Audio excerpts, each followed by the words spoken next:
right. Hello, everybody. Welcome once again to the final part of our streaming for the Mania 7 Key World Cup 2025. We've gotten through all 16 matches, all 32 teams you got to watch have a great time and put on a show for us. But all that's left now is to see the map pool that they will be playing against each other with next week. All 32 teams still left standing. 16 of them fighting for their lives in the losers bracket, and they'll use this map pool that we're about to show you. I'm Toph Daddy, one of your commentators, joined by map selector Tails. DK, how's it going? Hi, I'm so excited once again. This week we had a lot of cool matches, as we said, and now next week we're really gonna get into some interesting matches because we do have the losers bracket. So some teams are gonna have to fight for their tournament run here next week, and these will be the maps for it. It will be a little bit harder than last week, as expected. Right, yeah. We're gonna see a little bit of, mostly the same format, just a bit harder maps. So, yeah, let's start by getting into the first one, I think. Yeah, we can get into the first map. We'll have the same structure of the map pool showcase as last week, where we'll do all the Rice, then the LNs, then the hybrids. Well, I guess last week we did it the other way around, but this week we'll do Rice, then LNs, and hybrids. We're starting with Rice 1, Shine by 7. I don't know how to pronounce that artist's name. I would say 7-7, but this is going to be our speed pick.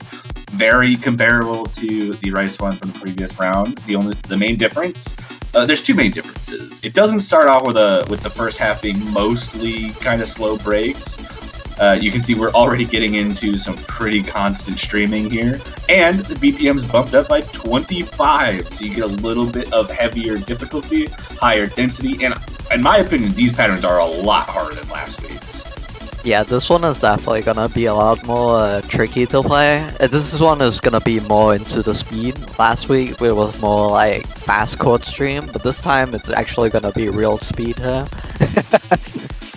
Yeah, for sure. And you can see that the streams are also lasting longer for the most part. There's 3 pretty distinct sections that you can probably mirror back and forth, where it's just 16 measures straight of just streaming at 255 BPM. You do see a couple of doubles thrown in there, but not quite like we saw from last week. So this will definitely be one of those cases where it'll play like you're doing single streams, just a little bit faster than 255. Yeah, we did also actually have to include an extra break in the song when we were, because it was actually too stamina intensive. So these breaks really, you really need them when playing. Yeah, I imagine that this part used to actually be fully streamed. Yeah, it would used to be full streams, but we decided to add a little break here, so you can get a little break, so it's not all the way to the end. A minute straight of 255 BPM streaming would be rough, especially for round of 16. But yeah, you get a little bit of a break there. You get a little bit of mercy from the map pool selectors. Don't expect that moving forward. Yeah. And an abrupt end, but that's a very repetitive song. And it's a very repetitive map. It just kind of tests the one thing, does it for the whole 2 minutes, and you get in, you get out. That's kind of how speed goes these days. Yeah. Next up for Rise 2, we have Rapid House, Das Leben nach dem Tode. This is our co-stream pick by level 51. We're gonna see a little bit of an increase in BPM, going up by 7 here. Not too much, but I think a lot of the difficulty is gonna be, this one is a little bit more dense and has a little bit less breaks, so it's gonna be just more intense overall. But yeah, I think the big thing, the most notable difference, it's only a 7 BPM increase, like you said. It is definitely denser, but I think the most important thing to note is that this is almost a minute longer than last week's, or the last round's chord streaming pick. You do get a little bit of a break there, but it's going to have a similar structure where it's just dense chord stream for most of the time with very few breaks, slightly higher BPM, and you have to do it for longer. So stamina is definitely going to be a little bit more of an issue on this one than it was for round of 32. Yeah, it is a little bit longer. Definitely gonna see. But we do see these streams a bunch of double stairs here with these like little jump trill patterns in between here. And here's the little break that you'll get here, at least. Yeah, they're not so mean, but it's not like this lasts very long. Then we have a little build up here where we have some trills with a few small brackets in there, but that shouldn't be too crazy to play at least. And here we go. Yeah, for sure. Especially not compared to the main brunt of the chart with these dense chord streams. Hard to say much else other than it's chord streams for 2.5 minutes, but you know, I think when it comes to these kinds of charts, that's really what you're looking for. It's a very straightforward test. Are you capable of playing chord stream at this density, at this speed? And do you have the stamina to hold on to it for the whole 2.5 minutes? Yeah. We do also see OD 8.3, so it is a little bit more tricky than your usual OD 8, so tiny bit higher. So yeah, you're gonna really see accuracy battles here. Gonna matter a lot, and as well as combo breaks. Yeah, I'm particularly excited to see some of those winners bracket matches on something like this, where the players are very confident in their ability to play a dense chord stream like this. I could absolutely see this going down to a 4-way full combo, or even V1 double S. That's the kind of thing that you'd look for in a chart like this. Yeah. Next up we have Rise Free here. This is Genkiha Fading Star Banshee remix. This is our chord stream pick for this pool. Not chord stream. Oh, chord jack of the. I've been mixing up the word chord stream and chord jack this whole weekend. So amazing. We do see a 7 BPM increase here as well. So same as the last one. This one is actually pretty light in comparison to like what you would imagine for chord jack pack. Ugh. Yeah, but it's gonna be quite tricky, honestly, because it's pretty fast for round of 16. I want to say. Yeah, I mean 117 definitely a little faster. I think like the density is not too bad for this. I wouldn't necessarily say it's any notably denser than our pick last round. It does have a little bit more of consistency as far as like the jack patterns last longer, and you'll be in this like jack motion for like a significant amount of time more than you would have on Rise 3 from round to 32. But also the patterns are a lot less one-handed in this. You have to really read through some of these, and that's kind of in some cases like the density is going to make it easier for some people, and then on the other hand, the constant two-handed nature of the patterns in general is probably going to cause another set of people to have some issues holding on. And this section in particular has a little bit of a funny rhythm break. Has those it does have one right third. there. It does have a couple of 1/3 throughout, so that's gonna be a little bit tricky. You're gonna have to adjust to those whenever they come. So it's not all 1/4. There will be these small 1/3. Yeah, I want to say this one it feels like a very flowy chord jack pick this week. You're gonna see these stair patterns that go back and forth a little bit. Yeah, I mean, unrelated to the map itself, but this is a very unassuming song for how dense this does get towards the end. We're seeing quints here at the end as part of these jack patterns, and that just gets so heavy to read through. Yeah, definitely. Right here at the end, this is gonna be the main density part, where the jacks are not like super complicated in complexity, but they'll be a little bit more dense. That's for sure.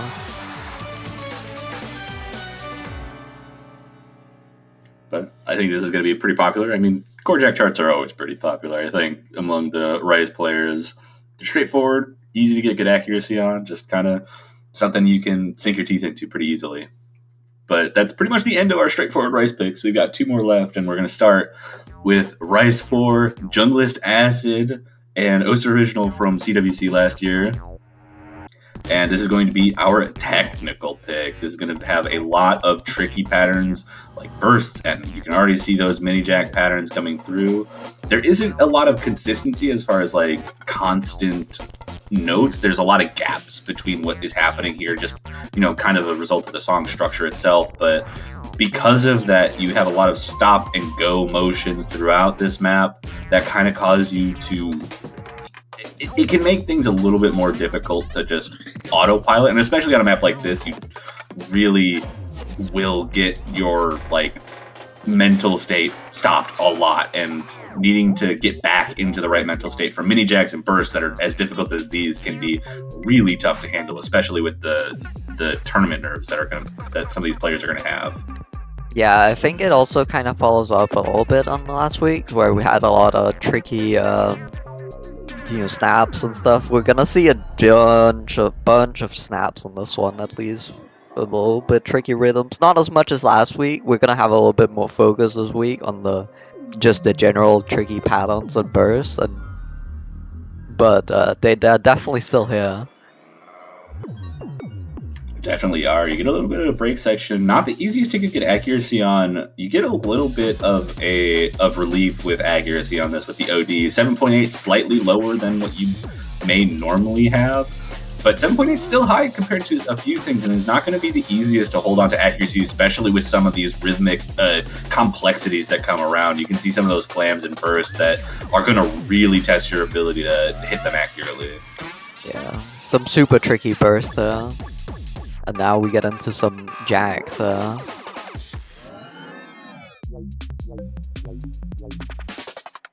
Before we get into some more tricky bursts. Yeah.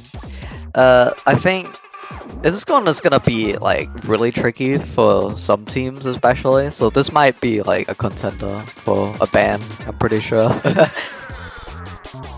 Yeah, I do want to mention that pattern right there. I think that's the only triple jack in the whole chart, and it comes after doing mini jacks descending down your hand. I've never hit that pattern in my life. I don't know how to do it.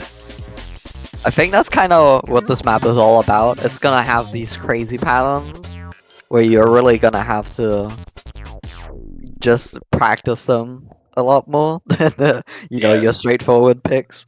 Yeah, having those bursts into mini jacks is gonna throw a lot of people off, I think. Yeah. So next up, we have our Rise 5. This is Curiosity by Toromaro. I'm by Yi here. This is our mixed Rise pick.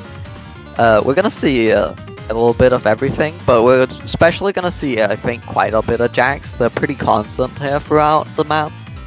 You'll see, but there are some pretty tricky burst and speed sections as well as some code streams throughout. Yeah, what this actually kind of felt like when I was playing through it was that there's a lot of sections where it's 148 BPM chord stream, but there's mini jacks inside of it. That's how it felt playing. Now, what I kind of expect to happen is to see outside of these bursts, you can see here, when it comes to those patterns where it's just oh, this feels like chord jack, but there's a mini jack every now and again within the patterns. I feel like that's going to be a playground for a lot of very high physicality teams to be 148 BPM jacks. I'm playing this like it's chord jacks. And yeah, I'm really interested to see how good the accuracy could be from some of these teams because of that. Yeah, we're definitely gonna see pretty high accuracy on this thing, with this map, but there is also a lot of breaks throughout, so it's not like you're gonna be getting too tired here. You get breaks to reset yourself, so I think this team map is gonna be pretty popular for all teams, I feel like. Yeah, I could definitely see that happening, and map's not too long, less than 2 minutes, 1 minute and 53 seconds. I want to say this is actually the shortest map in the pool. And it is. I had to double check that. But yeah, 1 minute and 53 seconds, so it'll be over pretty quickly. And you don't really get much of a break anywhere. It just kind of keeps hitting you with new patterns, keeps that chord jack, keeps burst coming through, and really hits you with those jack patterns, especially in that middle section there. But gonna be a quick one. Gonna be in and out there on the final Rice pick of our pool. Yeah.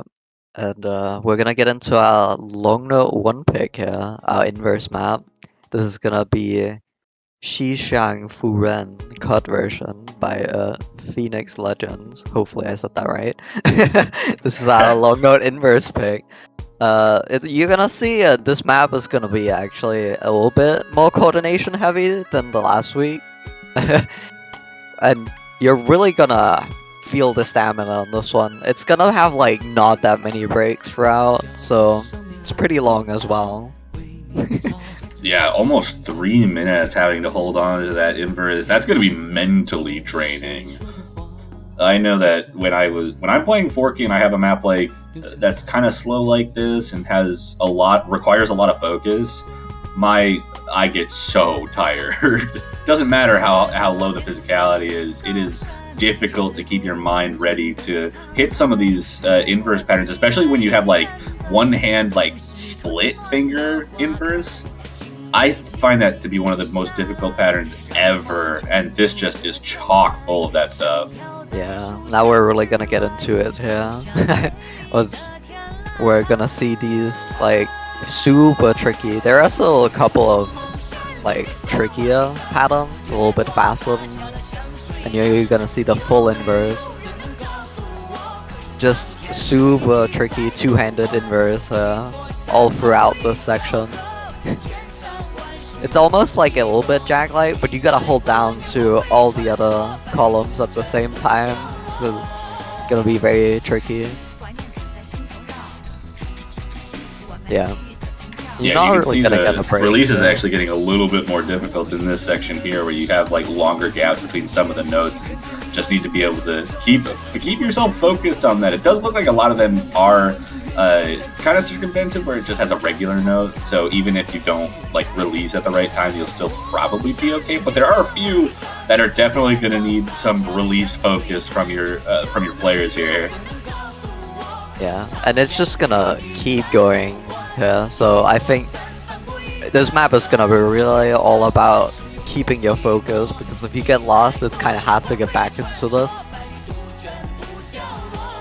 Yeah, not to mention getting lost in an inverse chart. It almost feels like more demoralizing than anything, because you like let go of 2 or 3 lanes and you will just see the LNs dimmed out for that whole time that you were supposed to be holding down on them, and it goes further into what I was mentioning, that mental stamina that can be really difficult to hold on to with an inverse chart like this, especially going on 3 minutes. Yeah. Here we see the ending. I do feel like this is probably gonna be a little bit popular, maybe, either as a ban or as a pick.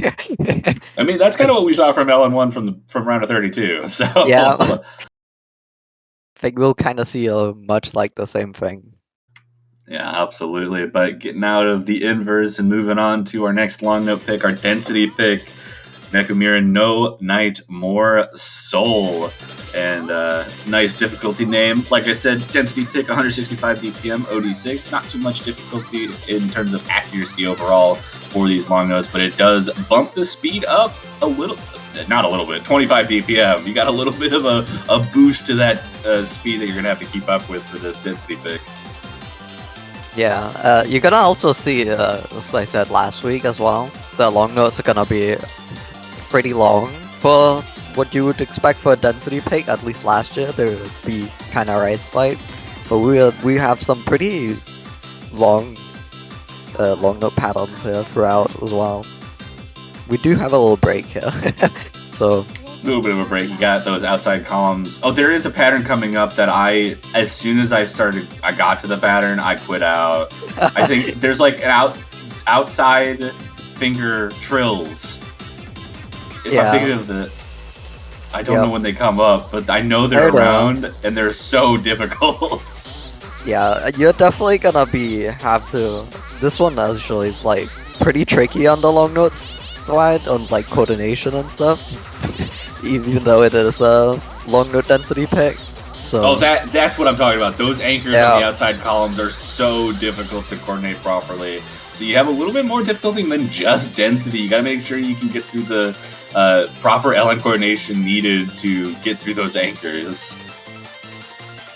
Yeah, but you will see it's gonna be mostly focused on the density, and it's gonna have the largest density on the long note side of the pool. Definitely. Just All of the columns are filled here almost with just streams. Yeah, that density only increases as the map goes on. We got this ending that gets super dense and just keeps going. Only a few hundred notes left here, and it slows down a little bit right before the end, so kind of your expected LN density pick. Yep. Next up, here we have long note 3, and this is gonna be Asaka Kagutsu's. Kagutsuchi, I think. Yeah, Kagutsuchi. This is a long note mix map. It's actually gonna have almost all long note skill sets. You're gonna see everything in this map. It's gonna be really tricky. You'll see a little bit of coordination here in the start. Yeah, that intro is kind of brutal with the coordination patterns there. Yeah, but you'll also see an inverse section later, as well as a little bit of long note density, and some small long note tech patterns once in a while. So this is gonna kind of what you gotta expect from your mixed LN pick. Just gotta have a little bit of everything. You can see the density start to pick up here. Yeah. Here we get into the stream section. You're gonna have this long note streams while you're holding down at least one long note here. Just super fast. Yeah. You're gonna see these stair patterns coming around once in a while. They might be tricky for some people because they're not all the same length. Getting into a little bit of coordination here before we get into the break section, quote unquote. This is gonna be our inverse section. Ah, yes, the break.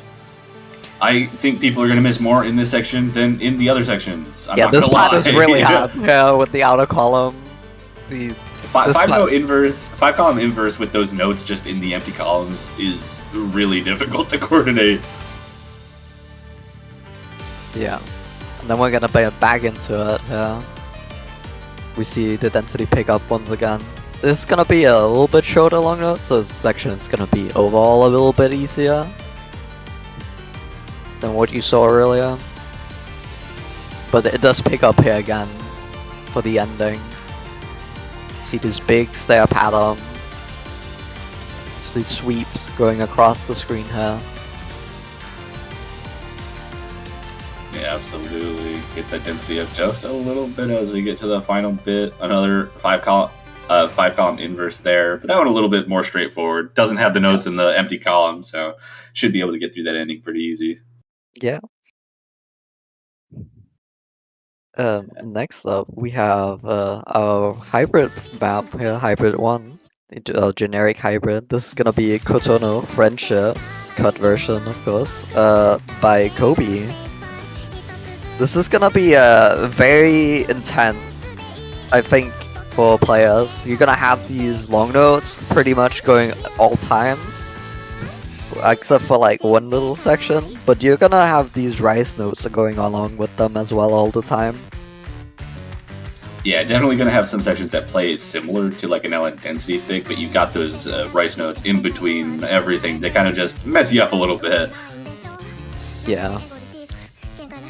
As you can see here, we're gonna have a little... It starts out with a little break before it really gets into it, but it's gonna just keep going, so it's not like the break sections are too easy here either.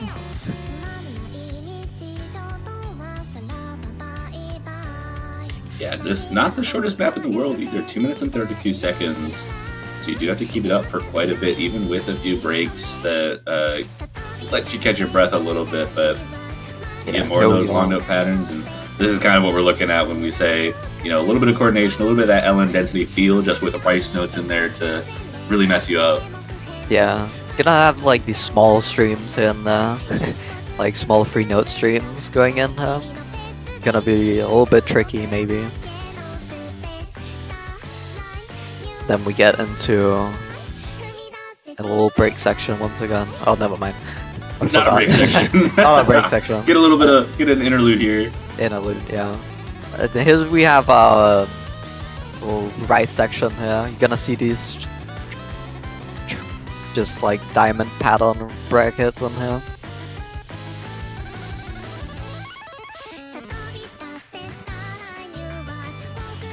And then we have the build up for the last chorus, and that's gonna be very similar to the one before. Yeah, I mean, they're all the same choruses. There's Yeah. a little bit of swapping patterns a little bit. You can see actually there are a couple of tricky like symmetrical patterns throughout this chorus, which despite looking nice can be really difficult to handle. Yeah, definitely gonna be a little bit tricky on the long note side here, I think. For players who are not as confident with them for the hybrid. Yeah, but that's going to be our first hybrid there. Friendship, 2 words.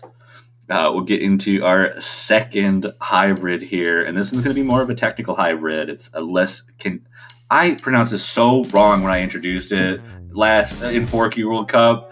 Les Cadences Magique is all I'm going to say, which is bad because this was my map for that tournament.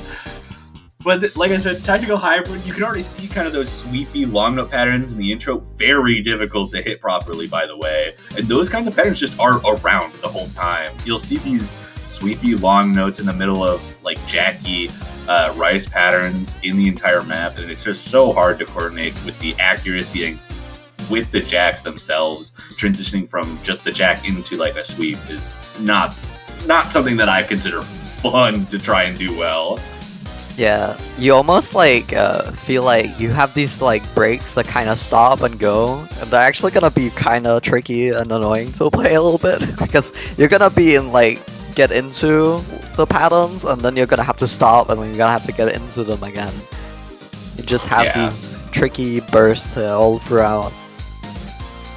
Yeah, not to mention that a lot of these Allen patterns are more heavily focused on like the coordination aspect compared to what we saw from Hybrid 1. So this is definitely going to be a little bit more in a long note player's wheelhouse for the most part, especially if you're comfortable with that kind of coordination. And this ending, I know we're in the break right now, but get ready for this ending. There is some ridiculous stuff. If you remember the song from Forky, there are some 1/5 patterns, so you get some funny rhythms to deal with, and that all has like these weird coordination LNs to deal with around it all too. So it just adds an extra layer of difficulty.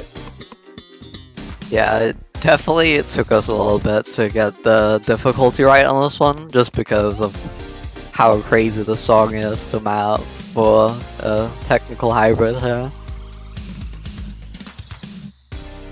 Here we go. You're gonna see these tricky 1/5 patterns, soup, as well as some grace notes. It's gonna be very tricky to act here. Yeah, again, like I said, 1/5 patterns on some of those sweepy long notes, and it only gets denser in this second part of it, and the long notes start getting extended more, so you're gonna have to have all of your focus ready for this ending section. Yeah, I feel like this one is like more tricky than it looks, because you can look at it and then see that there isn't too much going on, but there's actually, it's really tricky. Yeah. And now we have a mini tiebreaker map here coming up, our hybrid 3. This is gonna be Copy Fox by Katagiri. This is a map by Stan. It's gonna be once again, like last week, we're gonna have a little bit of everything, but you're gonna definitely feel that, you know, we have tried to keep the hybrid part really intense as well. Gonna have the streams starting off. Yeah, I mean, we had Hybrid 3 last week with a tiebreaker light. This one is, again, a tiebreaker light for the round of 16. So it is the longest map in the regular pool, 3 minutes and 26 seconds long. So gonna have to keep it up for a while, and has kind of, not necessarily the same structure, but does have a similar structure where it has like these hybridy sections with some sweepy long notes, and then we've got that some awkward coordination with some of these patterns, but a lot of this first like 2/3 is going to be pretty heavily interweaving the rice patterns with these tricky long notes, and the ending hits you with very dense long notes, so that's something to watch out for. You do see these like little tech sections in here. There is quite a bit of long note tech and just rice tech in this map. You're gonna definitely see. Very tricky patterns here. You see these big trills with some mini jacks and going in while you hold on to some long notes. Gonna be very tricky to get a good score on, definitely. Definitely is. In this section, I always have trouble with just reading through some of those long note trills. Feels more difficult than it probably is, as someone who does not play 7 key very much. Yeah, and now we have speed up here a little bit. We're a little bit of a lower BPM section for the tag. Gonna speed back up, and now we're gonna get back into it. You're gonna have these burst into these long notes you're gonna have to hold on to and release at the right time, as well as some flams. Yeah, an OD7, not terribly high, but higher than the other 2 hybrids. So accuracy is going to be a little bit more important, especially when it comes to those flams that we were just seeing and we're continuing to see here. But get a little bit of a break, and you can already kind of hear and see in the map that we're transitioning into a fully dense LN section that is so difficult. Yeah, this is definitely gonna be one of the harder parts of the map, for sure. We're gonna have this dense long note section, but it's not fully long note. You're gonna see quite a few rise patterns in here that are actually gonna be pretty tricky. It's gonna be a little annoying to play a little bit. Certainly is true.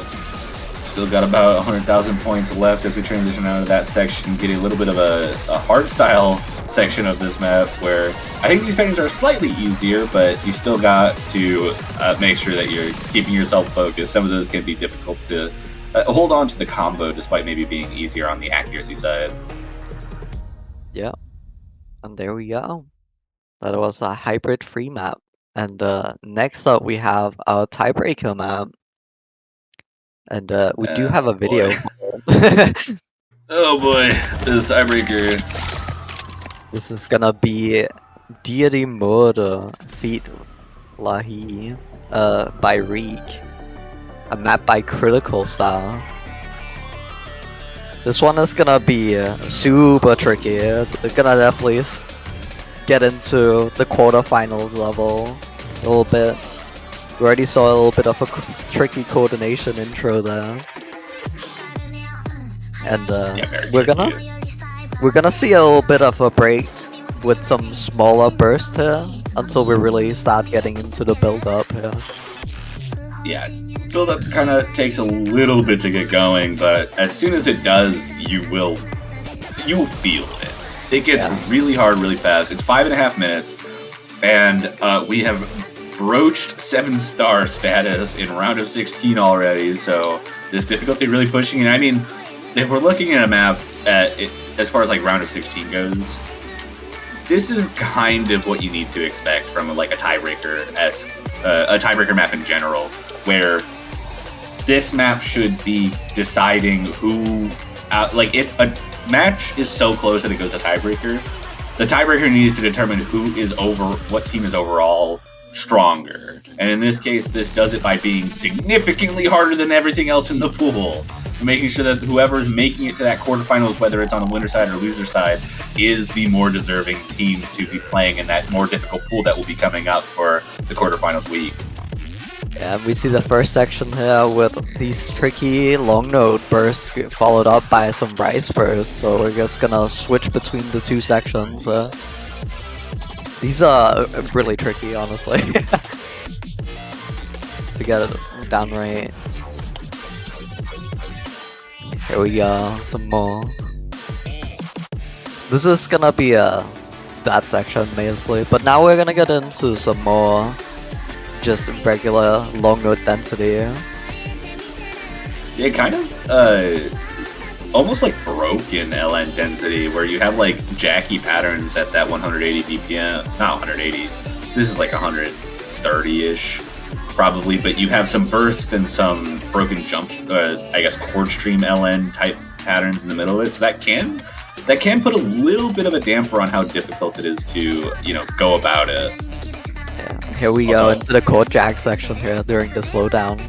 I am realizing I was right. It was 180, and it says in the storyboard because it does say in the I don't have eyes. Yeah. Gonna get into some more techie rice bursts here. These actually also, once again, a little bit tricky, but they are lower the BPM, so not gonna be as crazy as the previous section. Not quite as crazy. It's not too long either, so you just gotta deal with that transition for a little bit, and then you get a little bit of a break here as we go into the final third of the map. And you can tell something's cooking on the horizon here. Yeah, this is gonna be probably from now on. It's gonna be very little break. You're just gonna have, once it really starts picking up here, it's just gonna go for the rest of the map. Yeah, you can see through that whole section the BPM increasing back up to 180. We got the transition just about to deliver what we need. Yep. Here we get into our long note section here.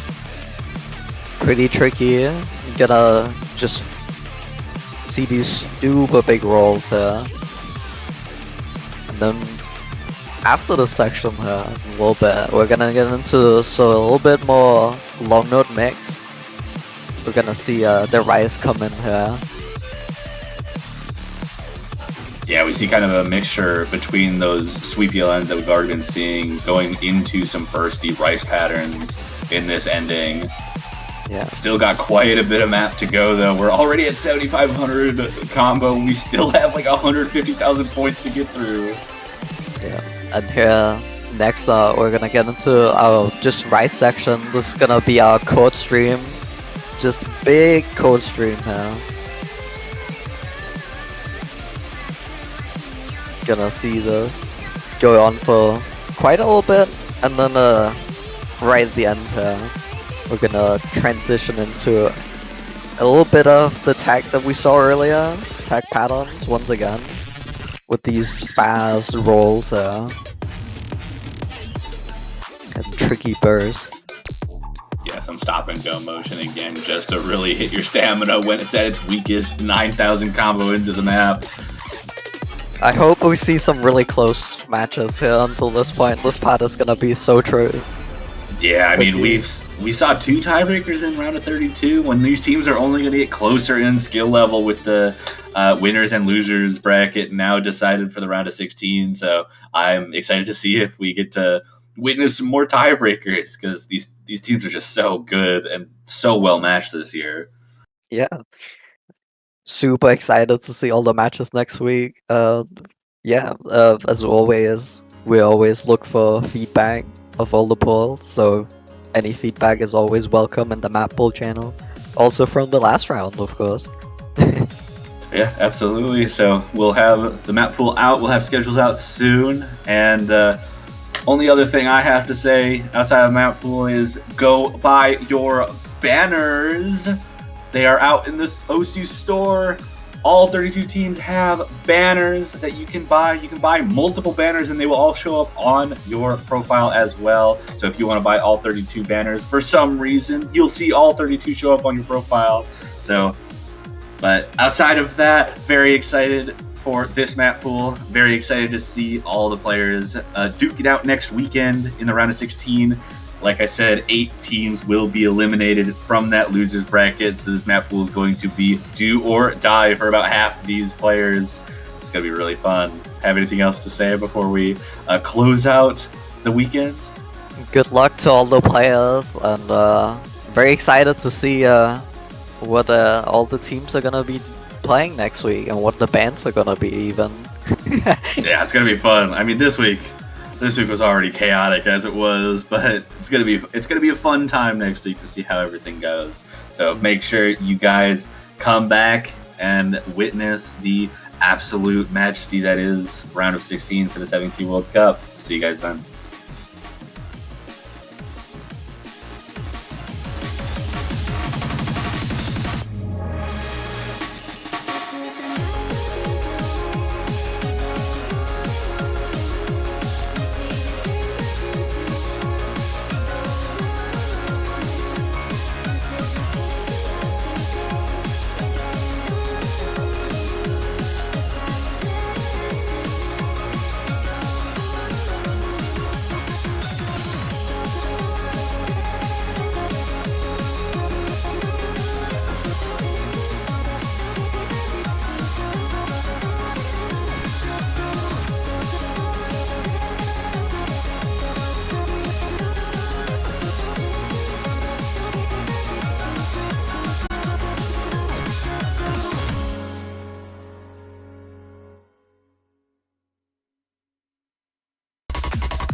Alright, hello everybody, and welcome back to some more Osu Mania 7 Key World Cup 2025 action. We've got another losers bracket match to get through. We got the 32 seed Czechia versus the number 17 seed Sweden. Kind of a heavy seed disparity here, but I'm excited to see how this match goes. I am Tope Daddy, one of your commentators, joined here by Sparky. How's it going? It's going absolutely fantastic. Excited for yet another match. A lot on the line for these two teams. Czechia, most of all, drawing the short end of the stick last weekend, going up against the number 1 seed. Hopefully a bit more of a even matchup compared to going up against, South Korea is usually the number 1 seed. So yeah. I don't know if South Korea's ever not been the number one seed. It's such a hard matchup, and it's one of those where it's like performances can sometimes get overshadowed when you're dealing with a seed discrepancy that high. So maybe against a team like Sweden, Czechia can maybe pull something out here. Maybe we haven't seen the best of what they've got. Maybe they fancy their chances, maybe pulling off the upset here. Yeah, it's going to be interesting. Based on scores that we've seen already from these two teams, I imagine we're going to see Czechia mostly sticking around the right side of things. I could definitely see them potentially protecting Rice 1 or Rice 3, just like the lower physicality Rice maps. Sweden probably going to want to protect those long no picks, especially looking at LN1 particularly, and Rice 5 does get protected, so not one of the ones I was expecting, but Rice 5 has been very popular this weekend. Yeah, I got to see it in my last match that I commented. Actually, the last match in the last block, I think it was a part of the B stream. And we'll wait to see what Sweden decides to protect here. As you mentioned, probably not surprising. Gonna go for the LN1 protect, keeping arguably the hardest map in the LN pool, just based on style alone. We've seen some players ride the struggle bus already on that one, so seeing it avoid the banning is very nice. Yeah, it's certainly one of the most, like, how do you say it? The one that is going to have the highest differential as far as, like, you need to have a very specific skill set to be able to play something like LN1, and if you don't, it's not going to be fun. Yeah, for sure. And Sweden opting to ban out Rice 1, so unsurprising there, just wanting to maybe get rid of some of the more quote-unquote standard picks. So you got like speed streams and chord stream on Rice 1 and 2 is basically kind of pick your poison. Rice 3 is also up for consideration. Chord jack always one of those like black and white skill sets, or you can do it or you can't, but if you can do it, there's a very high likelihood that your opponent also can. Yeah, gotta really be prepared for that, but now it's Czechia's ban, we see that Rice 1 ban. I can only see 2 maps with a possibility here, probably LN3 or Hybrid 3. I don't really think anything else jumps out to me as something that Czechia would want to ban, but LN2 actually going to get the ban from Czechia here, so getting rid of the density-based long no pick, looking to keep, you know, the mixed one open, potentially feel a little... Oh, never mind. They came back and said LN3. Oh, yeah, well. They came to their senses there, where it was like, okay. I was like, LN2 doesn't make sense. That one's a little closer to Rice and should be more straightforward for Czechia. Exactly. Had to keep the commentary shtick going, though, so... But LN3 makes way more sense. I mentioned it as one of the 2 potentials, and so I'm not surprised at all to see that get banned out by Czechia there. Yeah, absolutely. I imagine Hybrid 3 might just go by the wayside if either team's really feeling themselves in terms of like a heat check, if they're really just popping off on some of these charts, they might want to go for it. Sweden maybe more inclined to go into it, just out physical the 2 players for Czechia, because of course you have full complement of full roster versus basically the dynamic duo going up against each other. So I mean, for Czechia, you've got to play everything, whether you want to or not. Yeah. They do go with a Rice 2 to start the game, so they're starting off with the more straightforward of the Rice available to them right now. I guess they got 2 straightforwards, 2 a little bit tricky, but they're going with another one of the popular picks, Rice 2, Das Leben nach dem Tode. One of the staff members wanted me to say that because apparently it's difficult to pronounce. But Chord Stream coming out, makes sense that Czechia wants to kind of stick within that neighborhood, keep with what they are good at. Yeah, for sure. This is about as comfortable as you can get on a pool like this, Rice 3 notwithstanding. Might be the potential next pick for Czechia if I were to like cast out a net of what the like pick plan is gonna be for them. But as it stands, Tom is not good, and Kuheri for Czechia gonna basically tough it out one way or another, whether they want to or not, against Venya's and Erased Self for Sweden. Let's see how they do on this first map of this best of 9, first to 5. A lot on the line. Loser goes home. Winner moves on to the losers quarterfinals. Absolutely. Czechia looking to do whatever they can to stay alive, and this is what's expected. You mentioned a potential pick plan going forward, and no matter what, even in worst case scenario for Czechia, they do get 3 picks, so they have a little bit of room to kind of move around in the pool as they would like to. So it's going to be interesting to see how this goes, depending on how they are able to do on these early picks. And Rise 2 starting off, everyone full comboing right now. It's just an accuracy game at the moment, and Sweden doing a great job holding on to mid 99s as Tommy's is going to find the first combo break of the match here. Yeah, and a pretty nasty break overall. It's one of those where you reach a segment in those core streams where you're really struggling to kind of maintain the consistency, and that's where you really start to bleed the accuracy. Saw the rain of like 50s and 100s coming down before it eventually snapped and it broke the combo as a whole, and it brought him down about full 2% as they finally get another break going into the back half of the chart. 40,000 points to lead already for Sweden to work with. A bit of a healthy cushion to start this map off.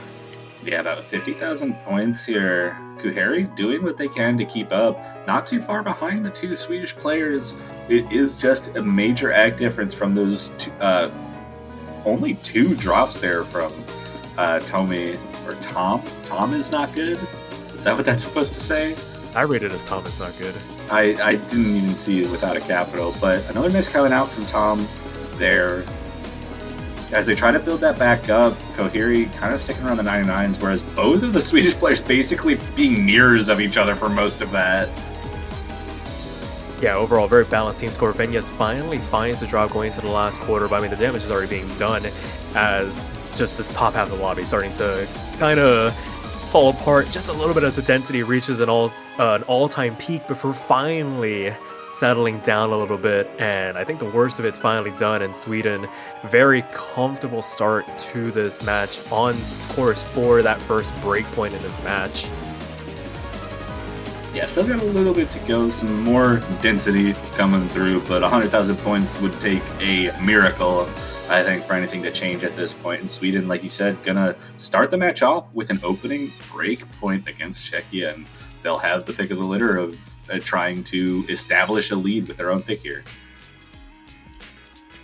Yeah, and seeing how this Rice pick is gone, it opens up another avenue for Sweden to approach if they really just wanted to hunker down on this upper half of the map pool. We always like to say like, oh, it's the top half of the map pool versus bottom half of the map pool, but now it's kind of like, okay, we could handle the core stream pick and everything else is pretty much in that same realm. Rice 5, Rice 3, maybe Rice 4 maybe want to be avoided because of the technical nature of it, but as it stands, Sweden up to pick once again, or up to pick first for the first time here, and deliberating amongst themselves. It's like I guess I'm picking. They're trying to decide who's going to be launching these picks out.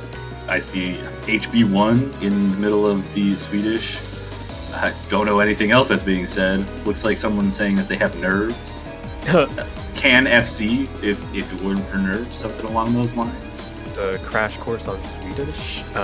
And Hybrid quick, is open Duolingo. I can't read. No. Hold on, let me get Google Translate out. Let me read this. The Hybrid 1 is going to be the pick here for a Sweden there. Not opting to go with their Protect there. Could have gone for that to try and establish the lead, get a 2-0 lead out the gate. But Sweden, under the impression that they might be able to do that with Hybrid 1 as well, save their Protect for later on in the match, which also makes sense. Yeah, for sure. Maybe just a bit of a closer there, put a nice little bow on proceedings if things go their way fully here. But as it stands, gonna leave the LNs by the wayside, gonna go into the hybrids here. No substitutions for Sweden, so Gonna be same 4 players up on screen for now, unless we have any last-second swap outs. But for now, just gonna be interesting to see if Sweden can double up, make good on that breakpoint, or Czechia can maybe pull something, just a surprise, and even things out again. Yeah, gotta hope for a break point at some point now. Having gotten that break point immediately, Sweden can just rely on their own picks now. But Czechia, in a little bit of the backseat already of this match, need to get at least one break point. If they're not feeling comfortable on LNs, that might be a bit of a tall task, and we're already seeing Tom have some pretty big issues right out the gate. Yeah, just not able to establish a foothold through the introduction of this chart. The LN's really doing a number on them, as everybody else pretty solid starts overall, above that 99% mark at the moment. Venya's MVPing the lobby as it stands, head and shoulders above everybody else. For the moment, still haven't crossed the first quarter mark, but it's already a 50,000 point lead in favor of Sweden to start this map off. We do see actually a miss from Koharia as well, so both FCs from Czechia now off the board, while Sweden holding very strong combos and accuracies. Like you said, Venya is still holding the MVP in the lobby, 99.62% on this quite tricky map. Not easy to get good accuracy on some of these LN patterns, especially when that coordination comes to kind of hit you. Yeah, for sure. You get these staircase starts to some of these LNs.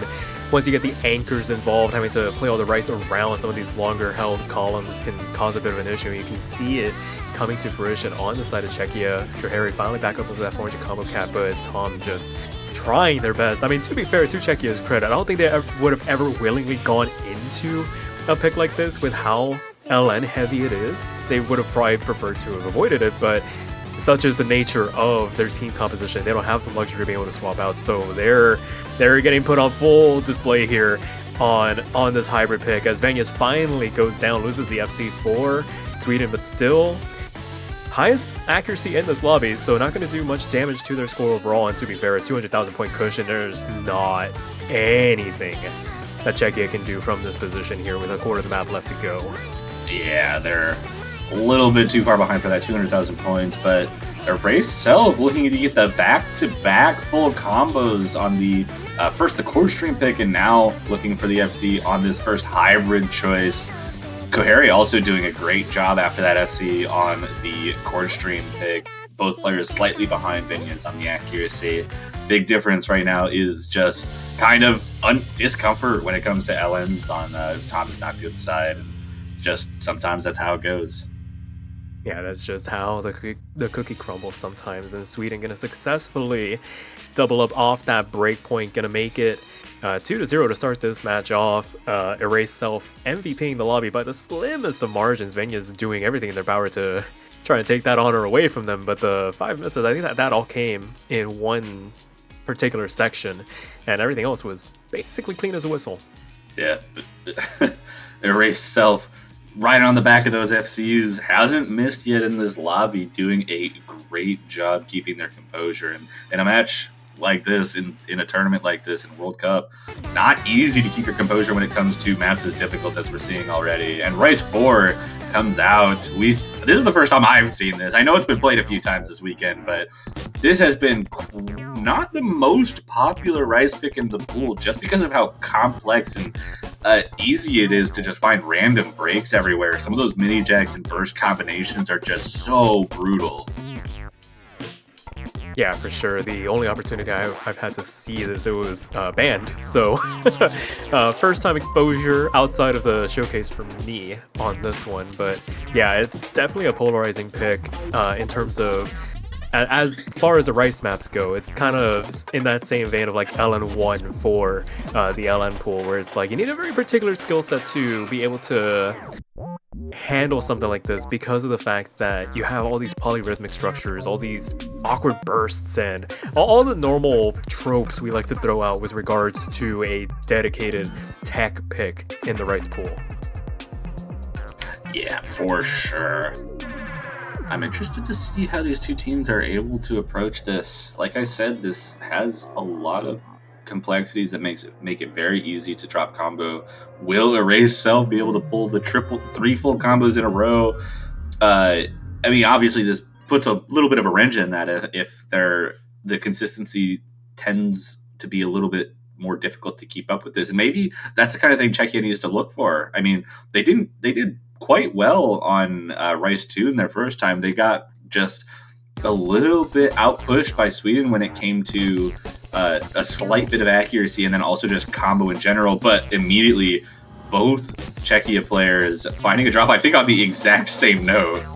Yeah, same note, probably different column, but I don't even think that's true. I think it was the same column too.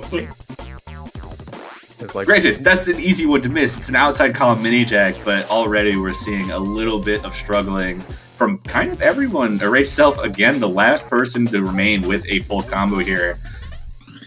But Czechia having a particularly tough time with some of these mini jack patterns and staying consistent.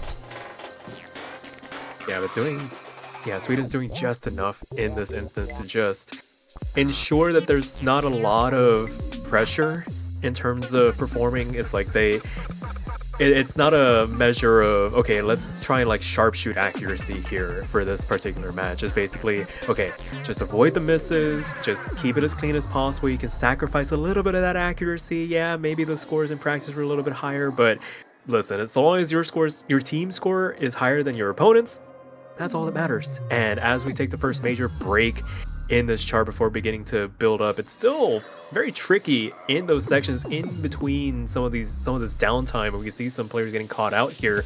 But as it stands, I mean, Sweden is nigh untouchable with 55,000 points of a cushion to work with this back half still upcoming.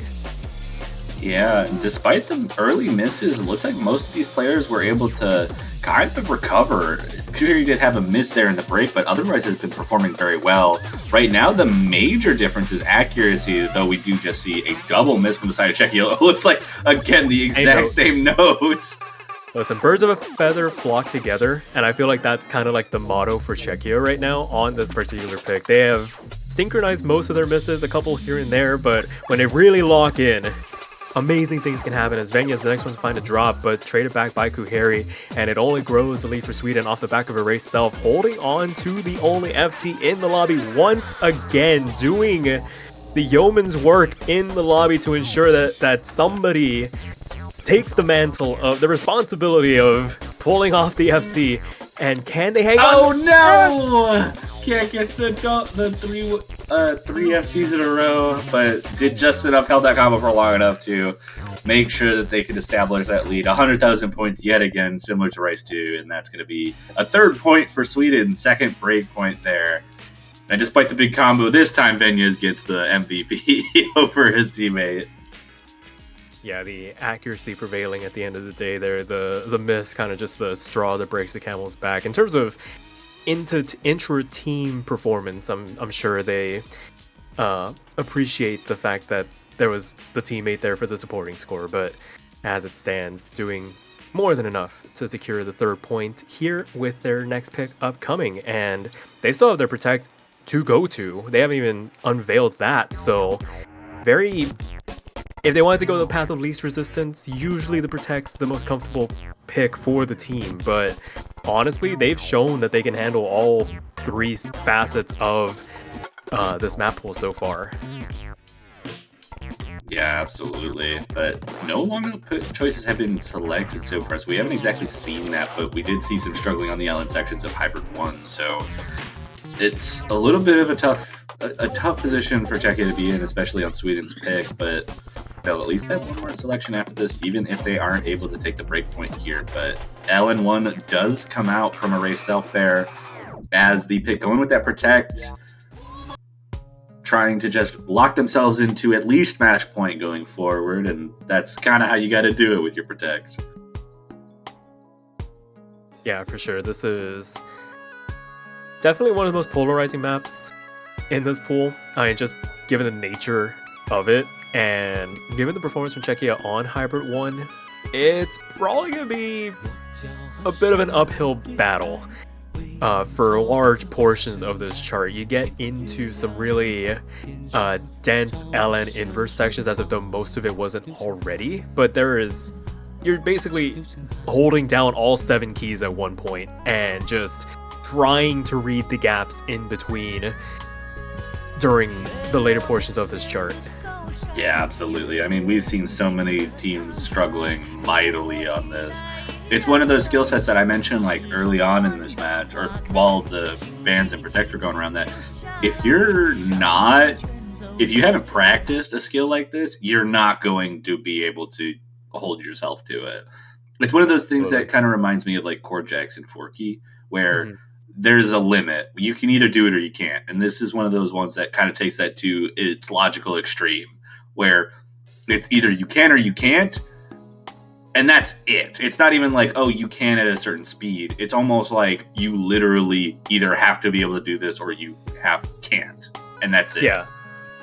Yeah, definitely not a skill set you can pick up in a day. And right now, as the bulk of what we're about to see begins to rain down, we can see the slider breaks coming through from Czechia. Both Swedish players able to transition into it a little bit more gracefully as we get this started, but overall the accuracy is a little bit lower than we usually see. Usually we're talking about like 99s here and there, but I mean 98 more than enough to see teams over the line on a map like this. And we can already see as we cross the 400 combo cap on the side of Sweden, they're both basically in lockstep with each other. A very balanced team performance, even with Erase Self finding the slider break for the side of Sweden. It's basically night and day difference of teams that are comfortable playing this style of chart versus teams that aren't, and already 100,000 points with 2/3 of the map left to go here.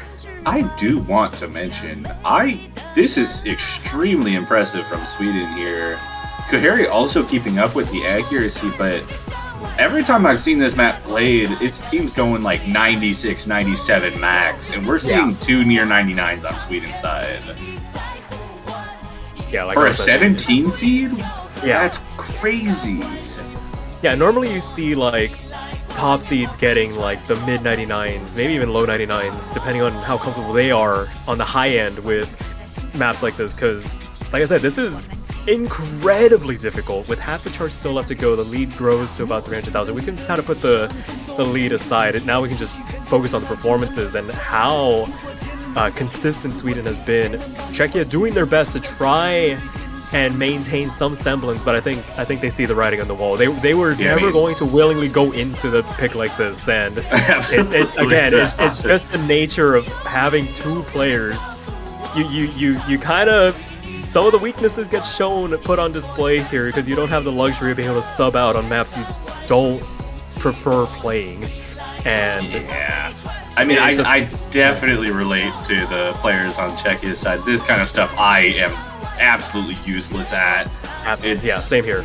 Never gonna work out for me. I know I'd be feeling pretty bad about this, about how I'm playing through it. It's so difficult that I'll never understand how people do this kind of stuff.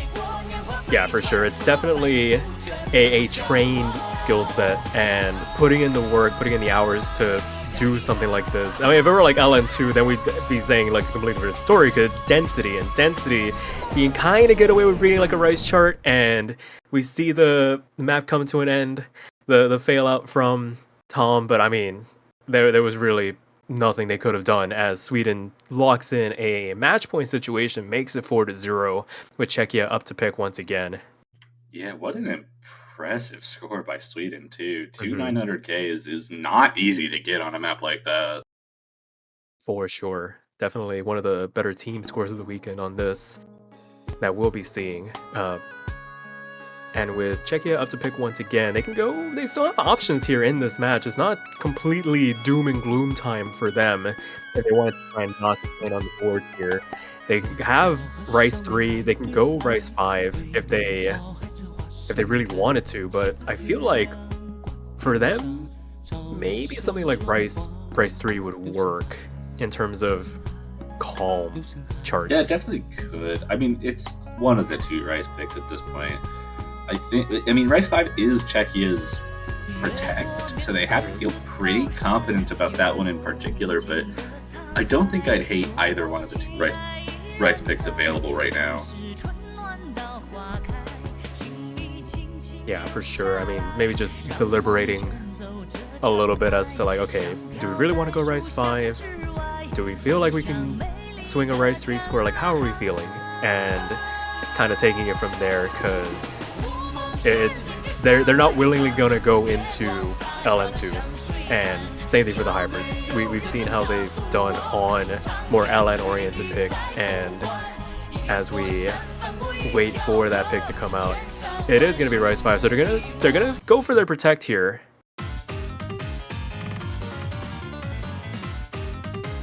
Going for their protect here. This is probably their best opportunity to get a point. If they felt confident enough to protect it, then I imagine that they feel pretty good about their scores on it.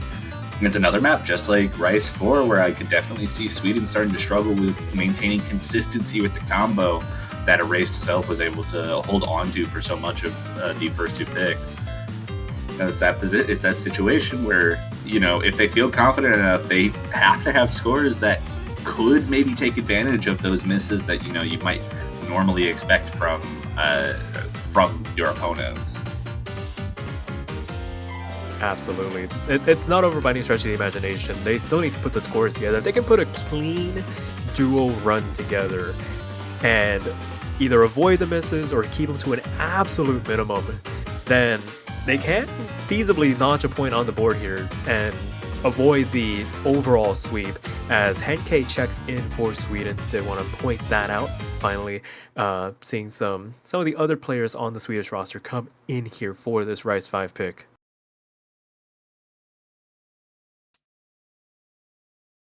And here we go. New player for Sweden, ready to try and take this match. Trying to bring out the brooms for Sweden, but Czechia looking to do everything they can to keep their tournament lives alive. And, well, they need to survive this. They need a reverse sweep to stay alive in this tournament at this point, but Tom is not good. Finding an early break, traded immediately by Henke, though. And Erased Self, the consistency master so far. And Henke finding another set of breaks, having trouble keeping up with some of these patterns, and Czechia with an early 20,000 point lead.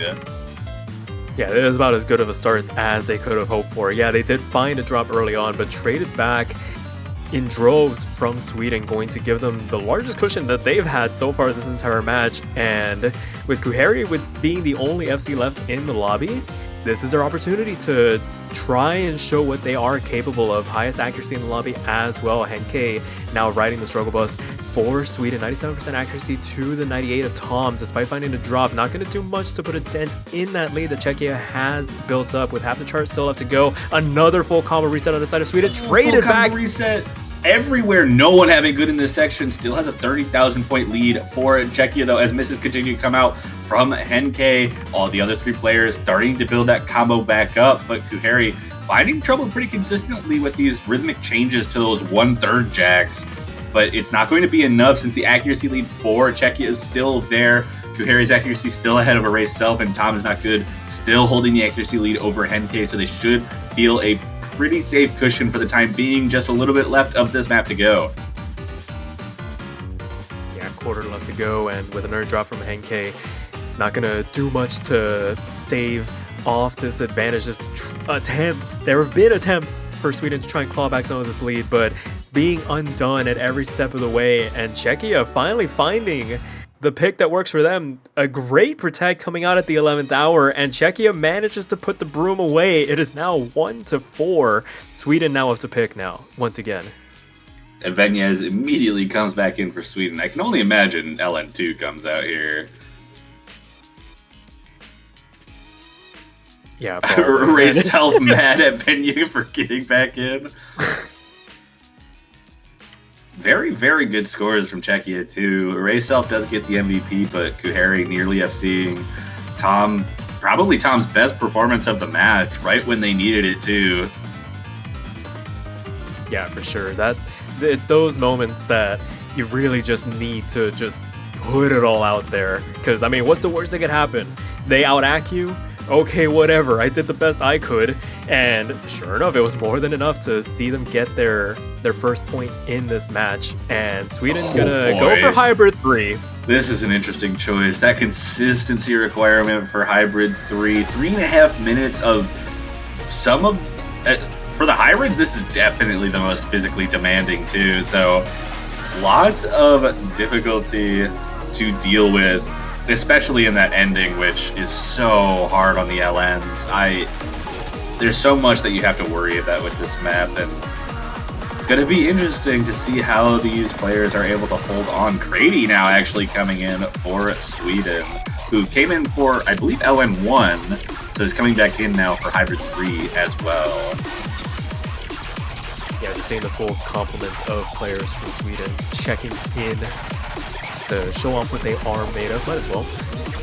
Definitely have a bit of a cushion to work with in terms of being able to give players time in the spotlight. So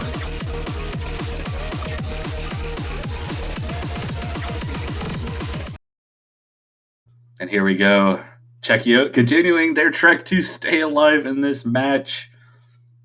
Needs to win the next 3+ tiebreaker in order to move on to winners or losers quarterfinals. But this is going to be a tough task, arguably the hardest pick in the pool, coming up with some very difficult LN patterns throughout that Czechia has been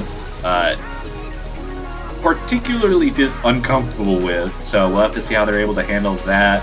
An early miss from Tom is not good, but that's not going to matter as much on a map like this, where misses are almost certainly going to be happening after 400 combo. But Tom is not good. Right as the 400 combo hits, the other 3 players does find another miss, and an 8,000 point lead is growing for Sweden right now.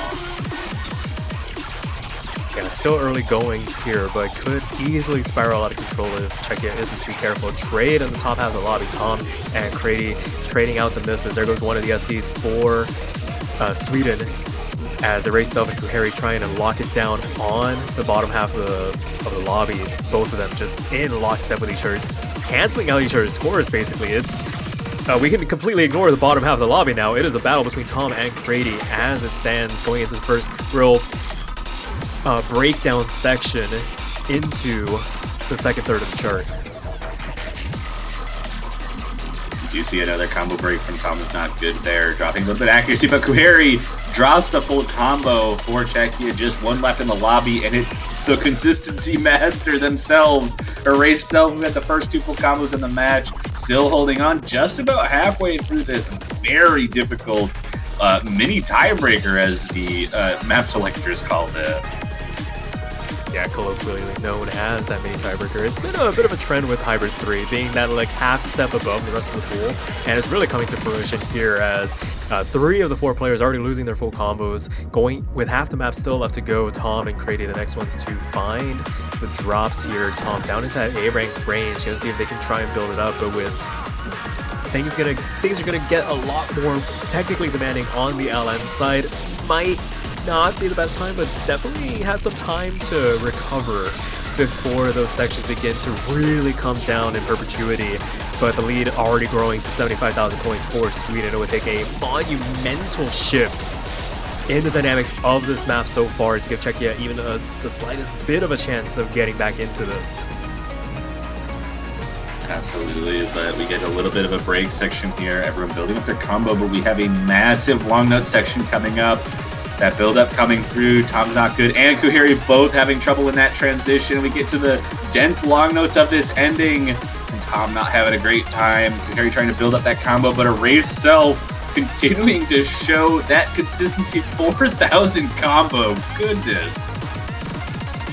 Yeah, they have basically just been locked in on that bottom right-hand corner of the lobby this entire match. A couple of slip-ups here and there earlier in the match, but when it's really come down to it, they have found it within themselves to really overperform in this match so far. Highest accuracy by a long shot. The only player that hasn't found a miss so far, with the ending coming through. The worst of the LNs behind everybody. A couple of nasty transitions handled beautifully by Erase Self and Sweden as a whole. A very nice team score overall as they finish off this match by a score of 5-1, knocking Czechia out of this year's 7-Key Mania World Cup. Yeah, what a performance from Sweden there. That is maybe the first FC I've seen on Hybrid 3 this weekend. Haven't been too many matches so far, but still very impressive to show that kind of ability. Kuheri right behind them, only 20,000 points behind, but just a little bit of struggling from Czechia was enough for Sweden to take advantage. Still was not a sweep. They put up a great performance, but like you said, unfortunately, they will be taking their leave from the 7K World Cup this year. In Sweden, the 17 seed will move on into the losers bracket quarterfinals stage. They will play next weekend to continue their journey to stay in the World Cup. Yeah, congratulations once again to Sweden. Commiserations to Czechia. Hopefully we see them again next year. And with this expanded format, definitely a much more of a chance compared to years past. We went from 16, last year 24, now full 32 teams. So always nice to see more players on this stage. But Toph, before we close things out, I feel like we have a bit of a message. Because we gotta support these players somehow. Yeah, I think we do have a message, and that message is that if you want to support your favorite teams, your favorite players, any of the 32 teams, we've got something very special for you to look at on the Osu store. We've got banners that you can buy for your profiles. You can buy one for any of the 32 teams that made it into the bracket stage, even if they've already been eliminated. You could buy one for Czechia and Finland and the UK. It does not matter that they've been eliminated. Support your favorite teams for $2.50 USD on the Osu store. And you can even buy multiple banners and they will all show up on your profile. Buy a banner for all 32 teams if you want. And is there anything I'm missing, Sparky, about these banners? Oh yes, if you manage to pick the winning team as your profile banner, either by being a savant and looking out into the future, seeing who's gonna hoist that trophy, or if you're indecisive like me and you just buy all 32, that banner will stay even longer, even well past the next couple of World Cups, because, I mean, this is the first World Cup of the year. We've got, what, 4 more coming through later on this year?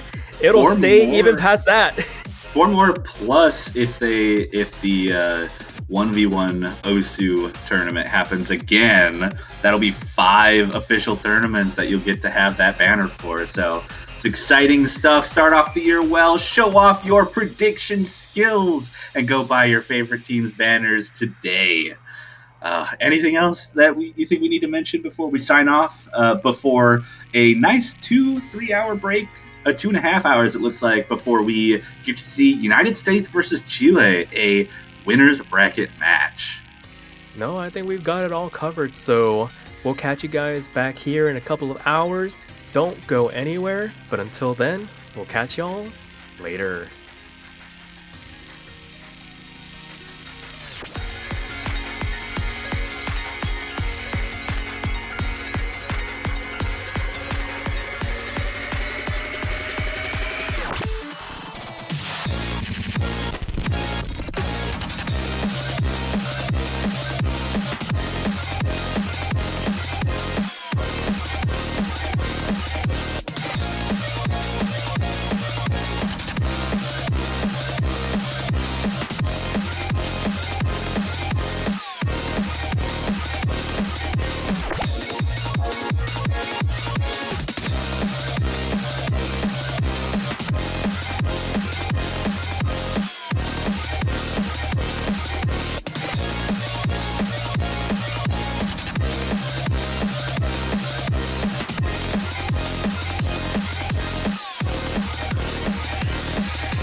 Hello, and welcome back to the Osimania 7K World Cup 2025. I am Sir-Q85, and alongside me, with me in the booth is Albion the Great, and we have a match here between Lithuania and Taiwan.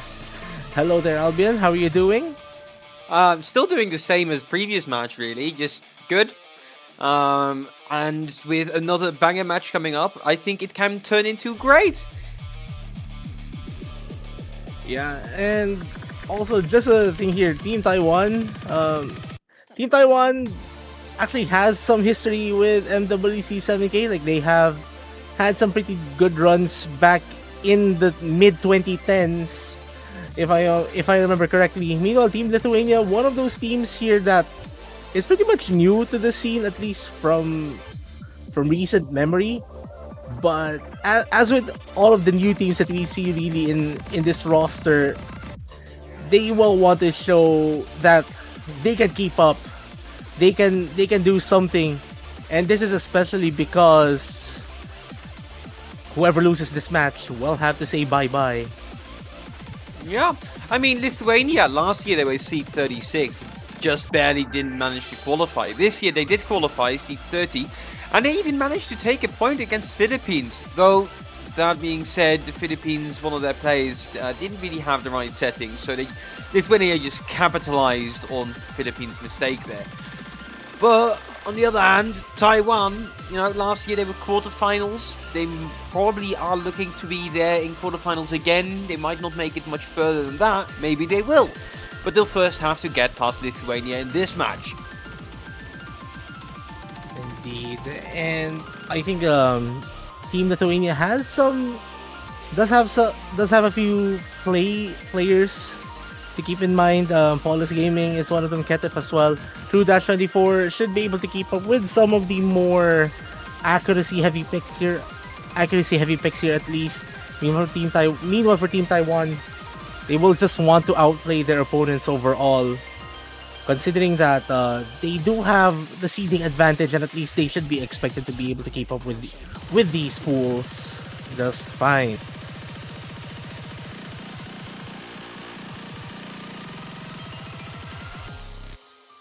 Yeah. And Taiwan last week, they didn't manage to get a point. It was a 5-0 sweep against New Zealand, but they did have some really good scores in there that might be quite troublesome for Lithuania. I do think we're going to see a Rise 3 coming out somewhat soon in this match. But Lithuania was looking for what to pick last week, going for an NN, hybrid, Rise, everything. So this might be a very diverse match, map-wise. Alright, so and I'm pretty sure that might be Hybrid 3, not Tiebreaker 3. That would be funny if there were 3 tiebreakers in this pool. As you mentioned, we are going to be expecting to see a pretty diverse pool here, and I think this Protect is already a sign of what's to come. I mean, and it makes sense. Tiebreaker 3, Hybrid 3 kind of is a mini tiebreaker. It does feel like that. So maybe it was a play on words there. We'll excuse it. Yeah, it's fair. Anyways, Taiwan is going to be protecting Fading Star. And I'm pretty sure we're going to be seeing a lot of protects there for Rise 3 this weekend. Just because of the fact that we're still at that point in the 7K World Cup where the core jack pick is pretty much an outright accuracy pick.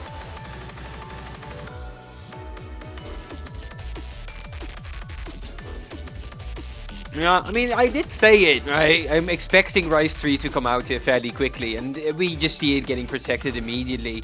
Now, Taiwan going for the LN1 ban. Maybe Lithuania goes for Rise 4 ban. Maybe they go for a hybrid. Don't really think so. But no, it's gonna be LN3.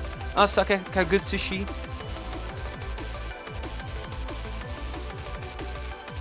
So only the most straightforward of the 3 LN picks here left. Which, honestly, considering the change in philosophy for LN density this year, this isn't as straightforward as what you would have expected from last year, where it's pretty much an over-glorified chord stream chart. This one has a ton more coordination in there, and I'm pretty sure they just wanted to keep this no Night More Soul in here just because it's more straightforward than the other 2 charts. But anyways, they will be opening with Shine.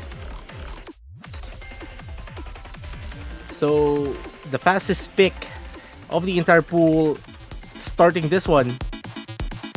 Yeah, a bunch of very, very fast single streams in this map.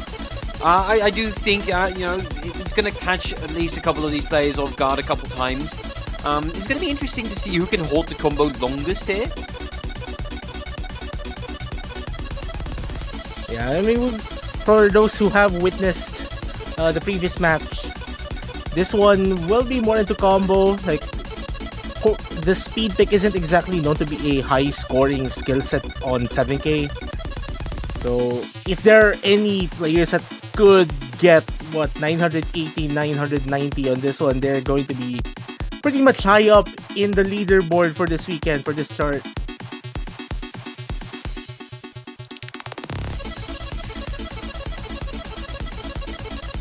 Anyways, I think Lithuania is this confident that they should be able to keep up. I think it's for Taiwan to show that they can do better, they can outplay, and get that first break point immediately. Yeah, and with that being said, we are going to get right into this match. This is going to be the actual full-on start of the match. First map, Lithuania-Taiwan on Shine. Who will get the very first lead in this match? Will it be Lithuania just taking their own map? Or is going to Taiwan finding that first break point?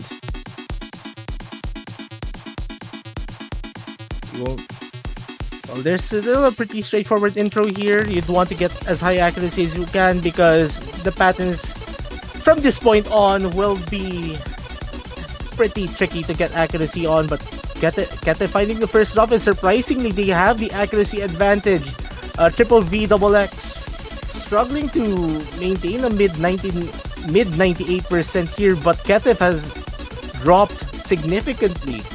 So that does give Taiwan a small advantage. It's still pretty manageable, that is if Ketef is able to maintain their combo.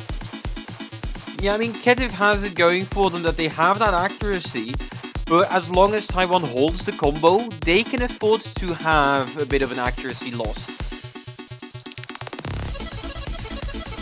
Well, we do head into the halfway point of this match. The streams just do not let up. They're just gonna keep on going. Triple V double X finds a break. Hero Jeff finds a break. That's now going to at least swing things a bit into Lithuania's favor. The accuracy dropping for Triple V double X as well a little bit. They're now underneath Ketiv, but Ketiv finds the trade. It's still slowly going the way of Lithuania as Hero Jeff finally makes it to 400 combo again. But Lithuania needs to get that accuracy up, especially for Paulus Gaming here.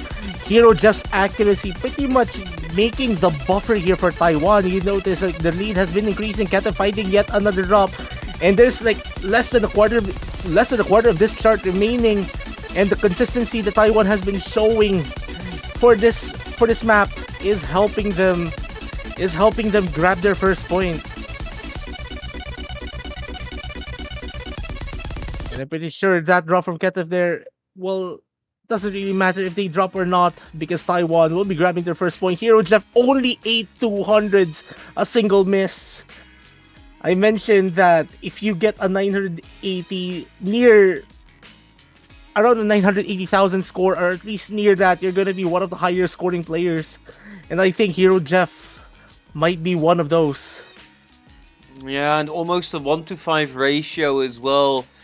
Just getting an incredible score, showing how consistent Taiwan can be on these Rise maps. As we do head into Taiwan's pick, are we going to see their Protect coming out immediately? Rise 3 just staying in that Rise section. We are going to see it. We're going to stay in the Rise section. They're going to just look to find all of these Rise points. Lithuania, they might have to switch over to LN or Hybrid in the next map. It's possible that they will have at least they need to bring LN2 out of the way, but it really depends on how they will. But it really depends, because I cannot exactly remember Lithuania performing that well on the LNs against the Philippines last weekend. But I mean, it was the Philippines were their opponents last week, and it is hard to score high against one of the top seeds of the tournament. This is pretty much a different situation. But for now, speaking of high scores, they will want to score high on this one. I mean, it's interesting that you mentioned Lithuania and LN. They actually won their only points so far in the 7K World Cup on LN. It was LN2, which is actually the map that's not banned in this match. So I could definitely see them going for that after this one. But before we do get there, we first have to play through Rise 3.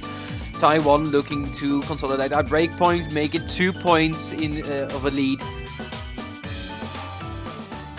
I'm thinking this is going to be great. We're going to see some brackets. We're going to see a lot of tricky chords. Yep. I think if there's anything we need to pay attention to, it's like the final third of the start where the chord jacks just become really dense. Perhaps even some of the long jacks that we see in here. Some players, they do get tripped up on long jacks. I myself am one of those.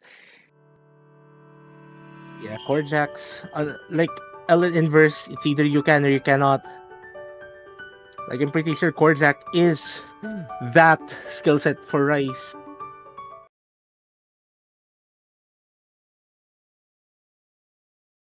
But anyways, Fading Star.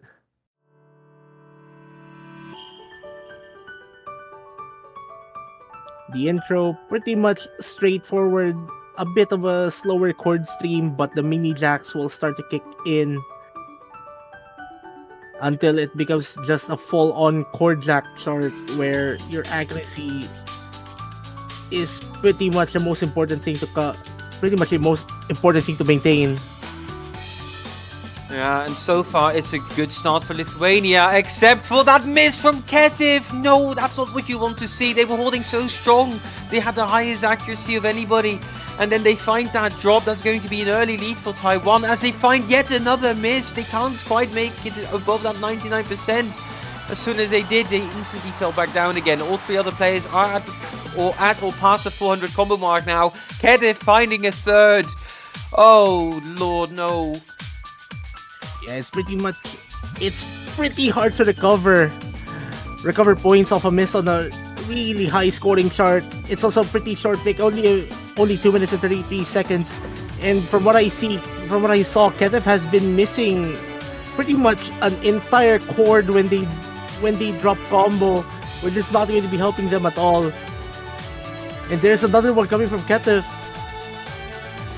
I mean, Ketiv has the accuracy. He can absolutely do it, but these misses, is it the density? Is it just the fact that they can't quite get their head into it? It's so unfortunate. We see Paula's Gaming just trying their best at 99.7, putting up an amazing performance, tying it up between them and Hero Jeff.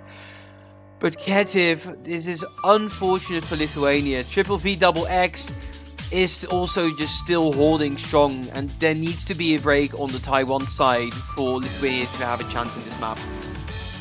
Not even a break, maybe an entire meltdown on the entire section at this point, because the lead is just going to continue to increase as Ketiv has been dropping combo every other measure or so.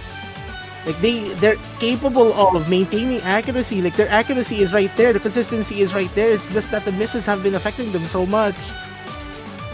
Triple V double X has dropped their combo, but that doesn't really matter. Hero Jeff doing enough.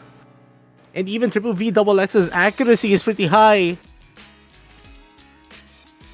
Yeah, Hero Jeff being the hero for Taiwan here, getting a 990 on this map. Just incredible scores on the Taiwan side. Paula's Gaming also, not to be left in the dust here. They just did so incredibly well. But it's unfortunately not going to be enough. Taiwan will be up 2 points as we head into Lithuania's pick. I'm thinking we just throw a wild card in here, do an LN2, and see where that goes. Yeah, LN2 might be their best possible pick here because Rice is not working out for them. Hybrids might be too shaky. And they're going for their protect. The first time we'll be seeing Copy Fox here this weekend on stream. I can't believe we're seeing a tiebreaker 3 this early into the match. Yeah, those who know, if you know, you know. Of course. Alright, this is going to be the very first hybrid map. This round, Taiwan, Lithuania needs to secure this map. Otherwise, Taiwan will likely just go straight back into the rice, take another point, and it will be match point. So this is a very crucial pick for Lithuania. If they can turn it around here, they can turn the entire match on its head.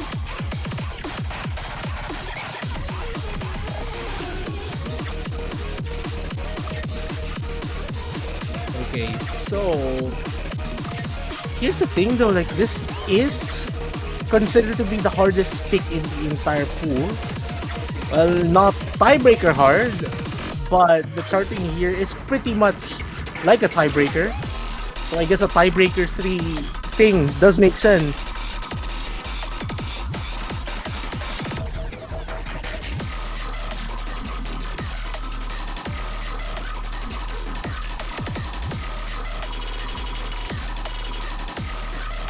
Well, just waiting for a few moments here to get everything set up going into this one.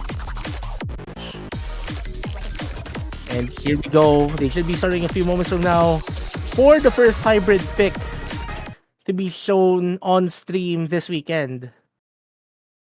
No substitutions from both teams. Both teams do have one more player in their reserve.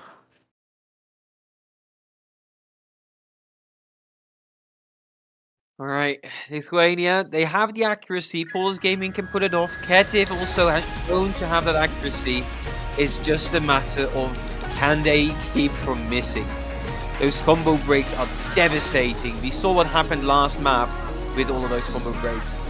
And this map, so far, things are looking quite decent for Lithuania. It's head-to-head though.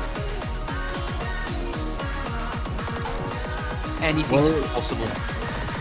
Yeah, and triple V double X, Ketev finding a trade. Lithuania has some accuracy advantage by way of Ketev. We've mentioned Ketev is capable of maintaining the accuracy. They just need to be pretty consistent. Though we see Paulus Gaming dropping some accuracy. Hero Jeff now with the best accuracy over the entire room here, which is giving Taiwan a very slight advantage. Yeah, but the interesting part about this map is that even though it's already quite dense early on, it only gets denser as we approach the ending. Ketiv does find a miss. Is going to put the lead into Taiwan's favor by about 10,000 points before they make their way back to 400 combo. And with both players on Lithuania missing, it's going to put quite a huge dent now in that score lead. Yeah, double miss coming here from Lithuania is not going to be helping their case here. Team Taiwan will just want to pull ahead a bit more. Hero Jeff doing very well with their full combo. The only full combo remaining in this room.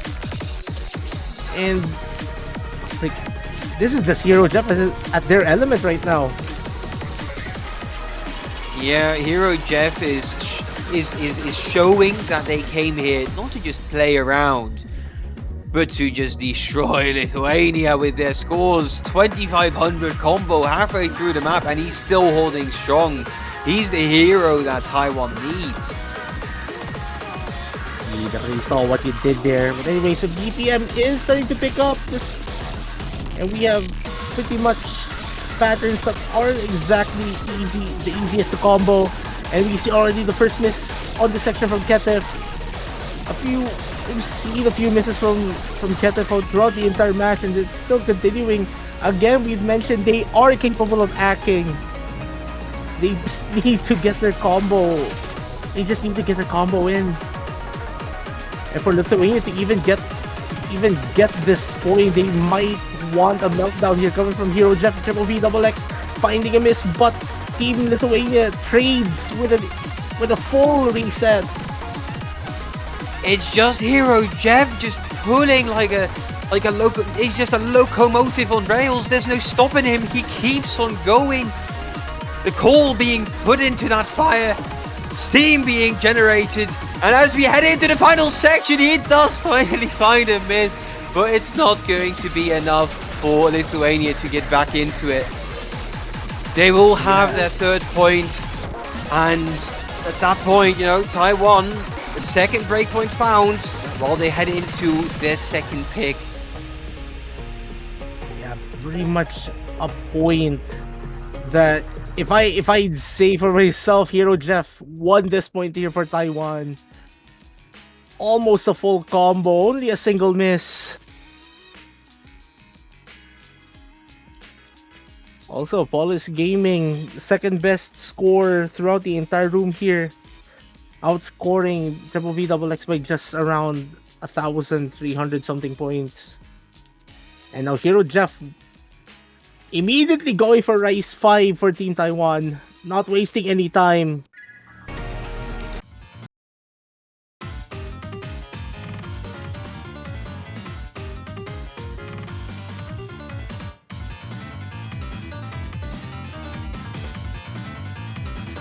I'm pretty sure if the trend stays the same from earlier, Team Taiwan should be able to get this point. Like, Ketef needs to step up their combo game. They have the accuracy. It's just that one element that they need. Yeah, and it is going to be, another Rise. Taiwan has found, just they found their fortitude on these Rise maps. They're looking to continue that into map number 4. It's looking grim for Lithuania. I mean, last year they didn't even qualify. This year they're in round of 16. That is a huge step up. And Lithuania is showing that, with that accuracy, why that's the case this year. Why they're even here. They managed to take a point against one of the top 3 teams. Now, that's not an easy feat. But this might just be where it all ends. Where it all comes crashing down. And Taiwan manages to take them out, so just to be able to progress to that quarterfinals weekend. But Taiwan hasn't reached the 5 points that they need. Lithuania still has a chance, but they need to start moving now. Stop the bleeding now. And as we're graced by chibified forms of Chitanda Eru from Hyoka, Curiosity. What a fitting background to this chart.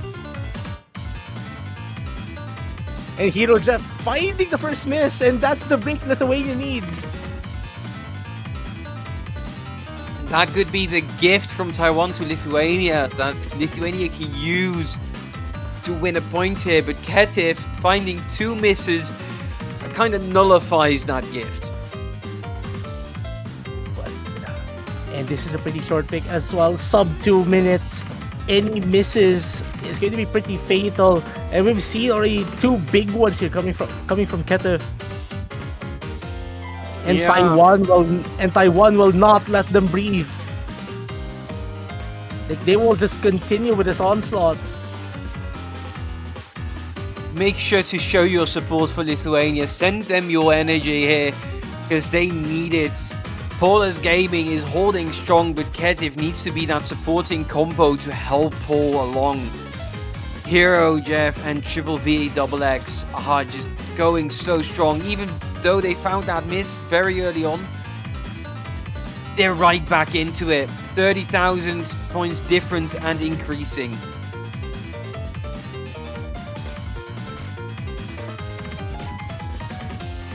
And yeah, more misses here coming. And Paulus Gaming unfortunately dropping their full combo. And that might seal it here for Taiwan pretty much. Like a 65,000 point lead for what is effectively, 15 seconds of charting remaining. Like, that is going to be really difficult to catch up. You'd need a crash out from Team Taiwan. Just them losing and just getting note locks, which unfortunately got removed. And so that's not happening. 4-0, Taiwan, they're at match point. They do still have Lithuania's very final pick to play on, but that might do it. And otherwise, we're going to go right into Taiwan's pick after. It's a long road ahead of Lithuania if they want to stay in this tournament. Yeah, for 5 straight points to extend their campaign by one more match. But right now, they will have to think about extending their campaign by at least one more map. And they will have to do it on the hardest way possible. They're going for Rise 4. I don't think I like this pick. Yeah, I honestly think that LN or Hybrid would have been a better chance here, better odds for Lithuania, but don't necessarily hate the pick as long as they can keep the combo. But so far, the evidence has shown that holding that combo has proven to be quite difficult for Lithuania.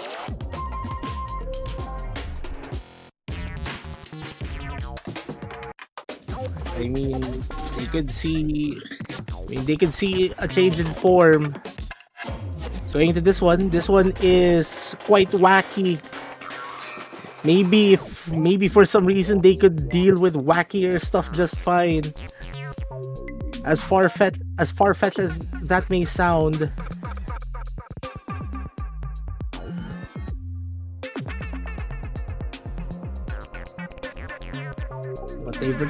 But they need to lock in. Lithuania will want to extend this match by at least one more map. Extend their entire 7K World Cup campaign by at least one more map.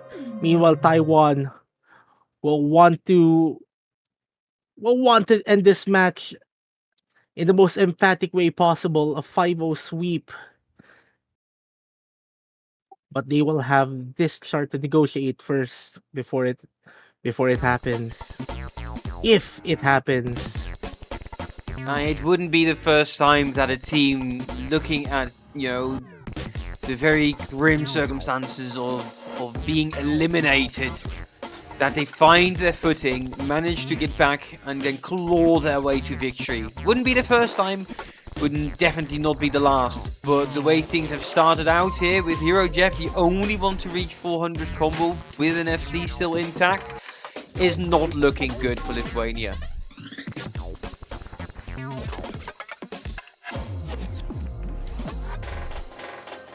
And actually, this chart has been troublesome for both Ketef and Paulus Gaming. Like they haven't shown the same consistency that they have over the past 4 charts, pretty much. Actually, it's only Hero Jeff maintaining a mid 99% accuracy on this pick. Like, that is really amazing here coming from Hero Jeff. Like just putting the hero in Hero Jeff pretty much. Another miss here coming from Ketef, which will extend Taiwan's lead by a few more. Double V Double X has recovered to the 400 combo bonus cap. It's not over yet. It's only over once it's over. And so far, it's not looking terrible for Lithuania, but a 40,000 point difference is going to require a hailstorm of misses from Hero Jeff's end. And I just don't think that's going to be happening. Paulus Gaming finding yet another miss. Neither player on Lithuania above 400 combo, and neither player will reach that 400 combo with these misses coming out. Triple V Double X, just providing that supporting combo, supporting score for Hero Jeff to make the difference. And with only less than a quarter of the map left, this looks like it might be a done deal. Well, as unfortunate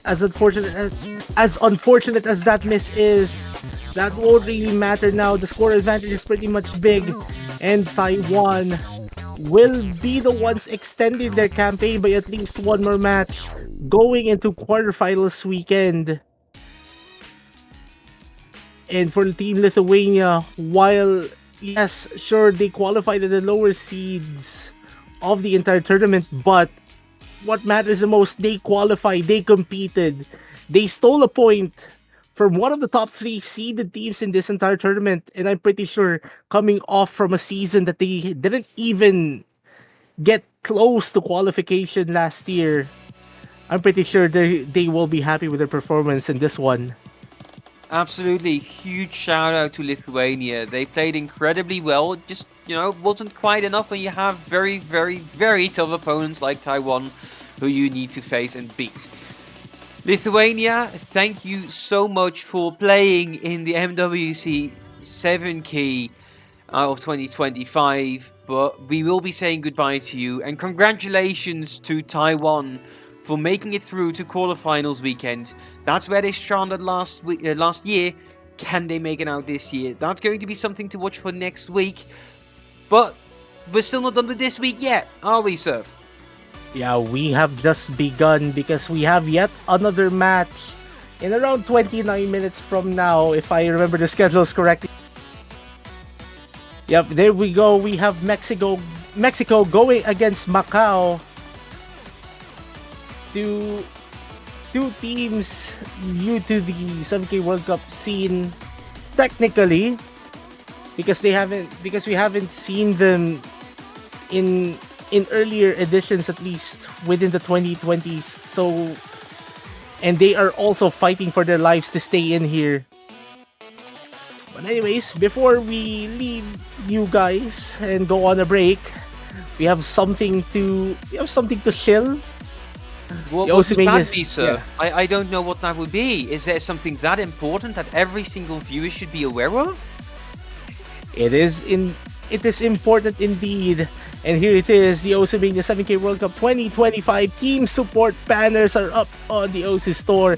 If you want to show your support to your country or your favorite player's country, you may buy banners. They will be profile decorations. They will stay in your profile throughout the entire World Cup. And if you are one of those lucky people who are able to figure out the winner of this tournament before the grand finals, that banner will stick until next year's 7K World Cup. And also, that is so important. You're absolutely right. You can even buy more than one banner, right? Like there's no need to support just one team when you can support them all. That's completely fine as well. You can also replicate somebody's achievement from Catch World Cup by around 120 of them, and making what is essentially a movie credits of a profile. We're gonna be so happy to see one of the longest profiles in the OSU website just full of banners supporting the teams. But I do think that's going to be it for us for now. So see you back in 25 minutes. And we hope you enjoy.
Hello everyone!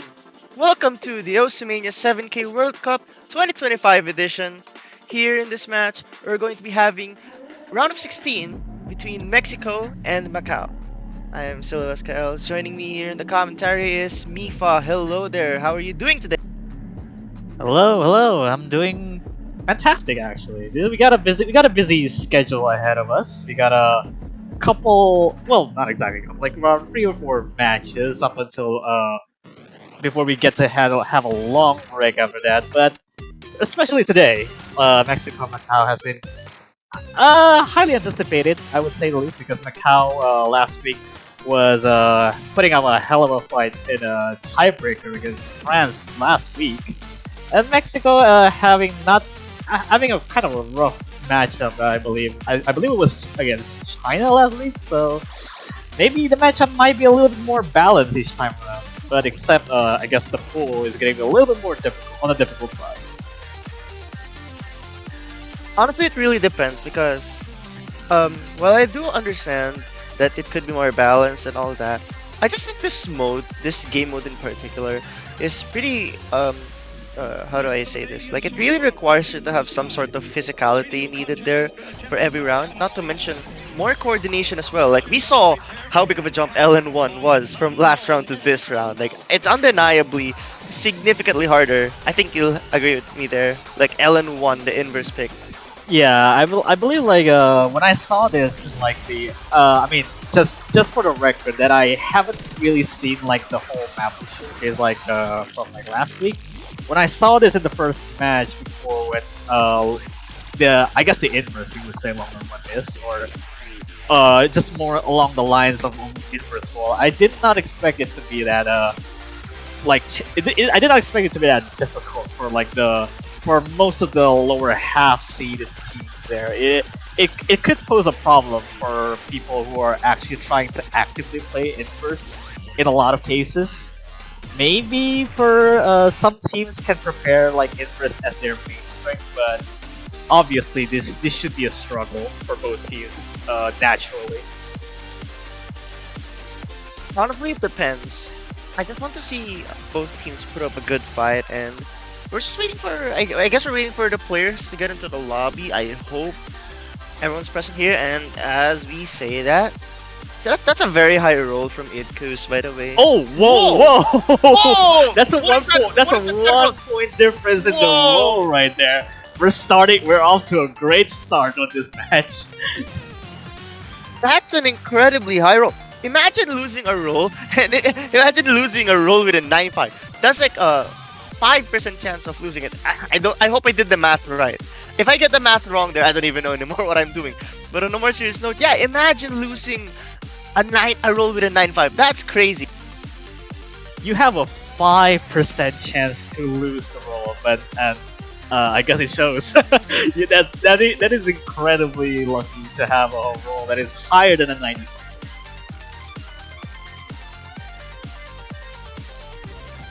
Yeah, okay. So we have here Mexico is protecting hybrid 3. That's an interesting strategy. You know, I'm not entirely sure, but like I think this is a good pick. Just if a good protect rather. Just because I feel like teams on the higher end typically have better scores on those LN and hybrid picks compared to the Rise. So I'm not sure why Mexico would protect hybrid 3. Maybe it's just something they're confident in, or at least they can be consistent on. But I still kind of disagree with this protect.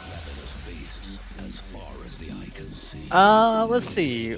Okay, I'm not sure since Macau's question marking on the protect. I don't know if it's Rice score being protected jump with acid, but we need to get a little bit more confirmation before we get to there. But speaking of the protect itself, I don't know. Maybe protecting Core Jack, which random saying Rice 3, which is the Core Jack pick. Being protect, but okay, maybe it was the protect after all, so it should be a core jack protect. Wait, no, I'm so confused right now. So that's a ban for core jacks? Maybe. I'm looking at the statistic sheet right now for the last round. Macau seeded pretty high. on both hybrids in round 32. And I don't see Mexico scoring on any of these, so that means Mexico didn't play the hybrids on their match. However, I see here LN3, Mexico was the lowest scoring team, so we can actually say the same for... Wait a second, no, all the LNs, Mexico had the lowest score. So that should be something very concerning, and that's why I really think Hybrid 3 isn't the best protect out there for Mexico at the very least. Okay, so it looks like we're going speed or shine, I guess, for their first pick at the match for Mexico. Trying to rival against one of the highest scoring teams in terms of speed. So they're trying to go first. Alright, so speed is an interesting choice, and you can't really give information for both teams because neither played Rice 1 in round of 32 rather, my bad. But why I'm still concerned about this is because in the other Rice picks, actually with the exception of like Rice 3, which is the core jack pick, Mexico seems to like struggle a little bit on some of these Rice picks. So I really do hope that they've practiced this a bit more. Just because I really do think Macau has a chance of just being able to adapt more to the physicality of this round.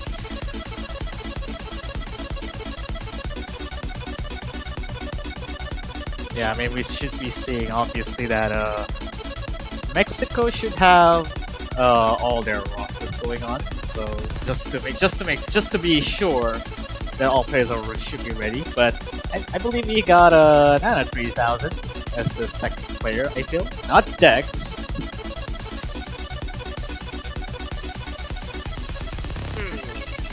Alright, so I'm just waiting to see when both teams will be ready. Okay. So I think it's Poppy and Nana. These two players scored pretty high. I think it was them on high score. Yeah, it's them. So I guess accuracy-wise, they have the potential to do some great things here. But I really do hope they're making the right decision by, even though they're taking a gamble here by going for something pretty physical.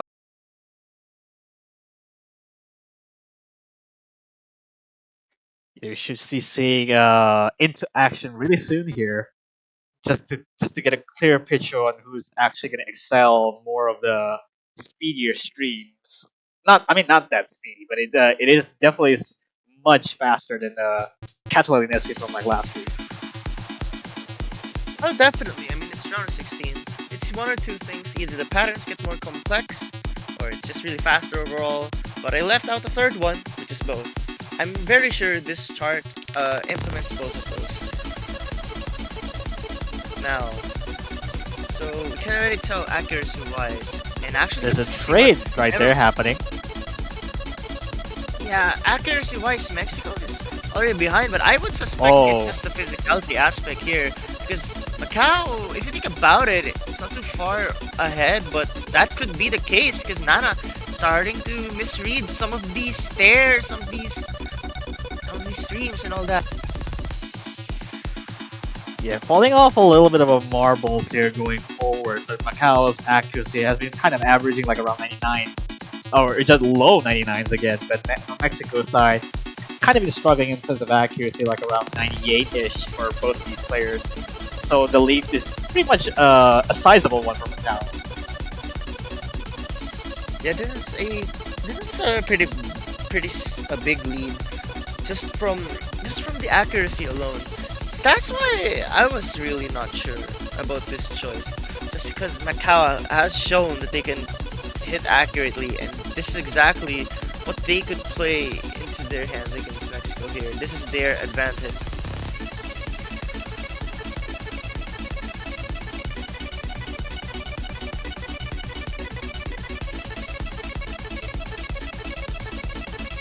Right, so we're approaching the end here very soon, and it does not help that accuracy isn't matching Macau, and also Macau has one full combo on the side of randoms. Despite all of the difficult and complex patterns, just that consistency is more than enough to pull Macau ahead by a lot, and not to mention Idkus also holding the weight, a very very important one. Yeah, look at the ratios. If you notice, they aren't too far apart, but that 200 count kind of defined it really. 22 greats plus 27, that would be lower than Kopi, which had the lowest 200 count on the Mexico. It's just pretty much a defining feature for both of these players. Well, I guess both of these teams to have their similarities in terms of their own teammates. Like you would see, like Random and Lucas has pretty much just about the same ratio, and then the Mexican side just also has a similar ratio of their own. It's just pretty much on how you would expect to maintain your consistency in terms of everything. Like the 200 count is fairly high for Mexico, and that's what separates the score difference.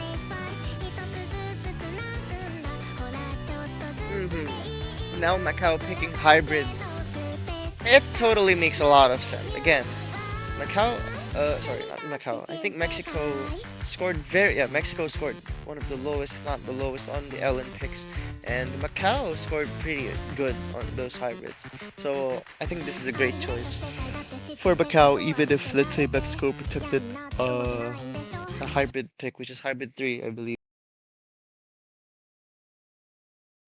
Yeah, I'm not sure if this was picked like in the first two matches that we've seen before, but maybe it's definitely like one of the few instances there that Macau should be able to showcase their a little bit of the everything just before they can get to the other hybrid picks.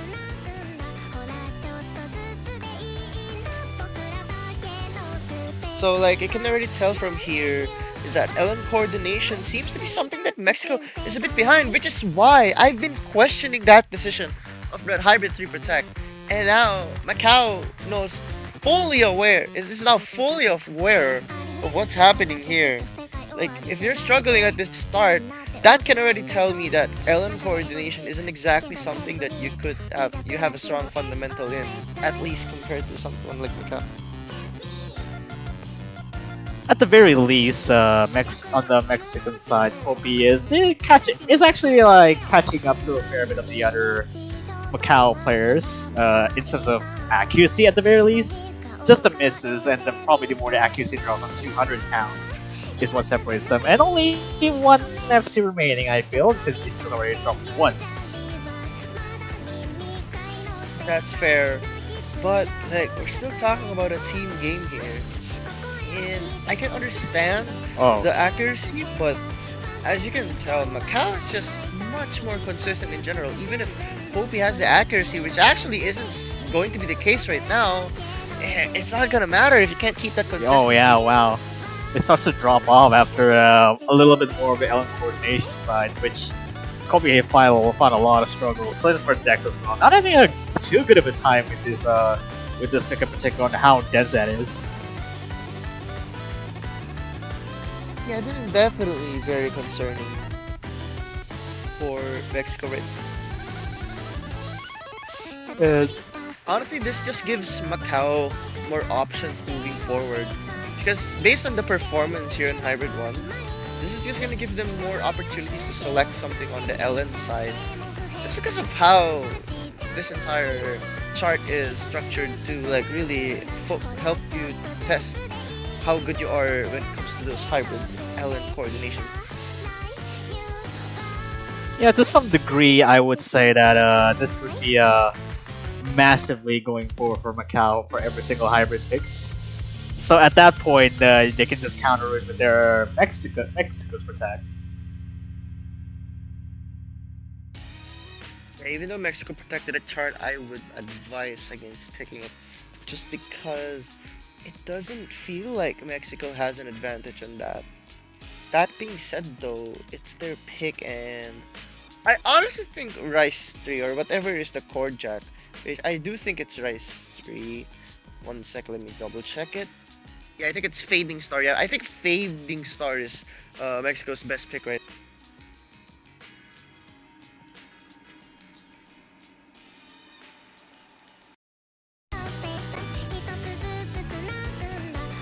Yeah, it's worth noting as well that only a slider break for randoms as well. That was actually just that one slider break there, messing out the full combo there. But yeah, so again, I mean, given Macau's banning Fading Star before the core jack, so Mexico only has 3 choices from there onward. Yeah, I think it's gotta be. Okay, I didn't notice it was a ban. Yeah, Rice 3 makes. Wait a second. Wait, no, that you was can't banned pick that. That was though. banned. That was banned. They can't pick that. They have to pick, I guess, Rice 2. You kind of don't have a choice. Like Rice 4 and 5, they are pretty technical picks. So I think the most sensible pick here has to be Rice 2. All right, core stream that is. It's okay. I mean, there are no better options that I can think of for Mexico, but at the same time, it's just you gotta do what you have to do.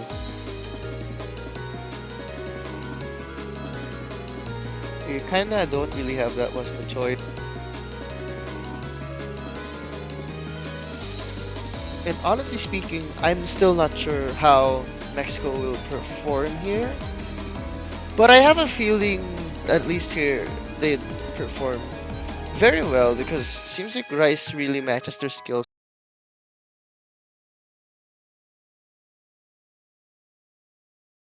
Yeah, it's getting a little bit harder and harder from here since core stream is now up an increase on like 10 BPM than like from like last week, and especially the patterns by itself is getting also it's a little bit more a little bit denser, I would say. So it just really comes down to reading.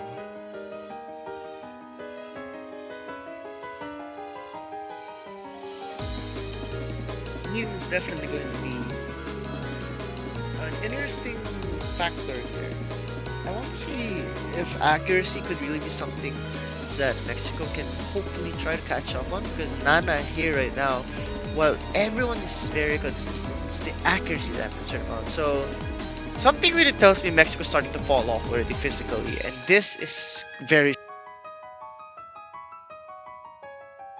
It's getting a little bit taxing there in terms of accuracy. Nana has dropped like almost below 98s at this point, and the other 2 players from Macau is just pretty much hanging on without any sort of issues, although a little bit more drops here and there, but it's really just doesn't make up for much for Mexico as having continual drops everywhere. No full combos for Mexico. Just goes to show consistency is going to be a big issue here. And we've seen Macau find their own drops in the previous match. But problem is, Mexico just can't control it. Like, while Macau is able to stabilize here, it's not the same case for Mexico. They're starting to miss even.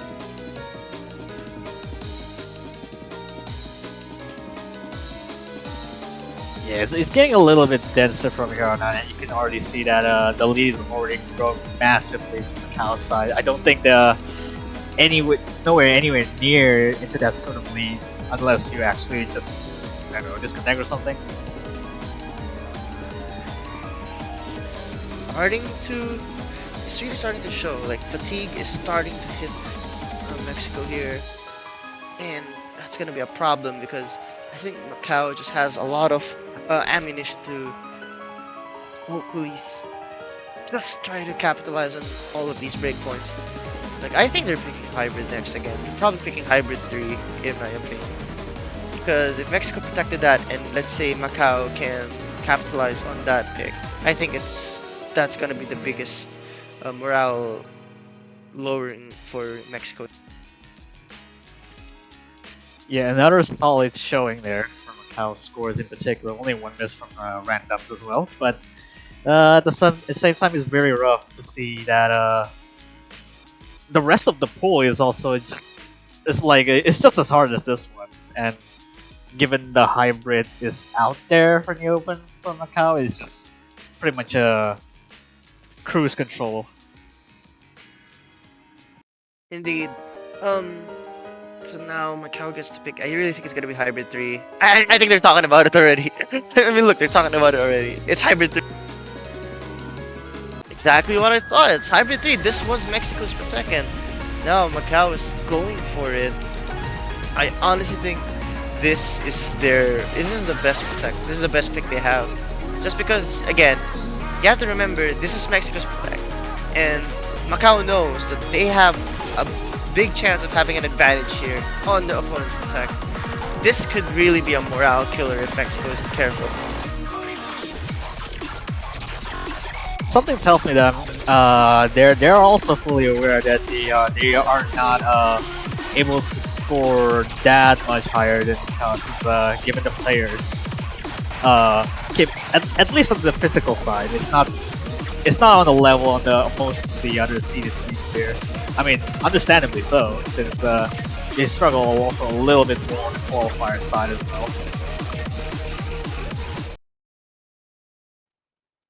Fair enough. Well, this is a 3 minutes and 25-second chart, which is why I also think this just really fits Macau choosing this. Because after all, the length really, the length really dictates a lot. Especially with how fatigued Mexico seems to have been already.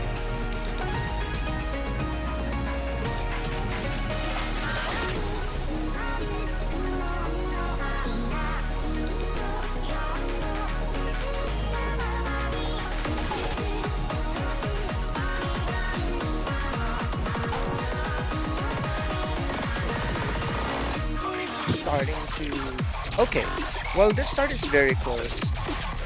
I'm still not... Yeah, there we go, as I say that. It still doesn't really seem like that much of an advantage. Just because with how this is patterned at the very start.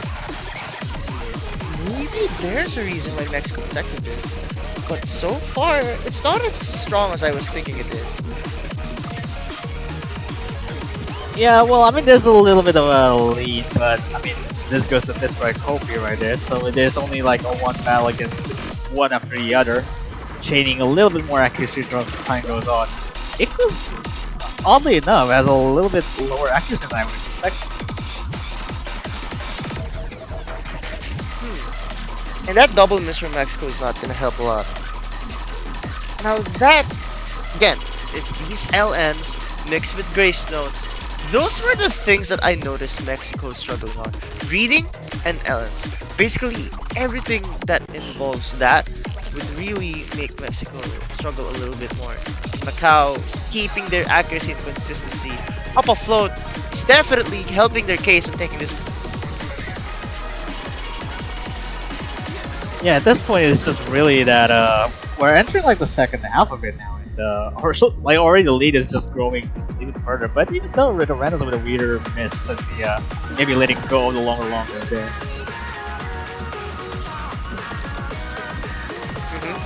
Yeah, those LNs just aren't really helping Mexico's case. Macau, on the other hand, again, it's really just a matter if Macau can keep this accuracy and consistency ahead. They should be really fine. A 60,000 point lead on a 3-minute map is actually massive. That's because it will take a lot of chain misses here just for Mexico to even have a bit of a chance. Yeah, having high 98s for both Macau players, and Mexico only has a 98 and is a low one, which the second player is really suffering on those misses earlier on, which really doesn't help after this section is really dense.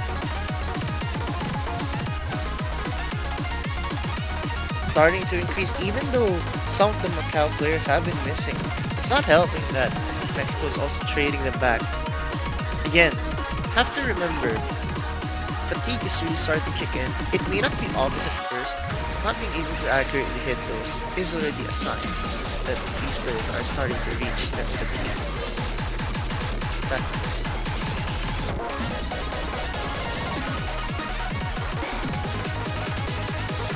Coming up into the last 5 seconds of the chart or so is really just... It's just a fair breeze there for Macau, having a over 100,000 point lead. That's a massive lead, and especially with how it ended. I mean, if you think about it, like, their ratios aren't really that far apart. It's really just that consistency in those 200 counts. Okay, well, to be fair, Kopi did match Macau's 200 counts, but they really just aren't as consistent. Yeah, that's a match point there for Macau. There, it just needs one more point for a sweep there. It's just really hard to think about for Mexico. There's only like the other two rice picks that are just left out in the open. And given the every other rice picks have at least a little difficulty similar to the other ones, it's just pick whatever they want.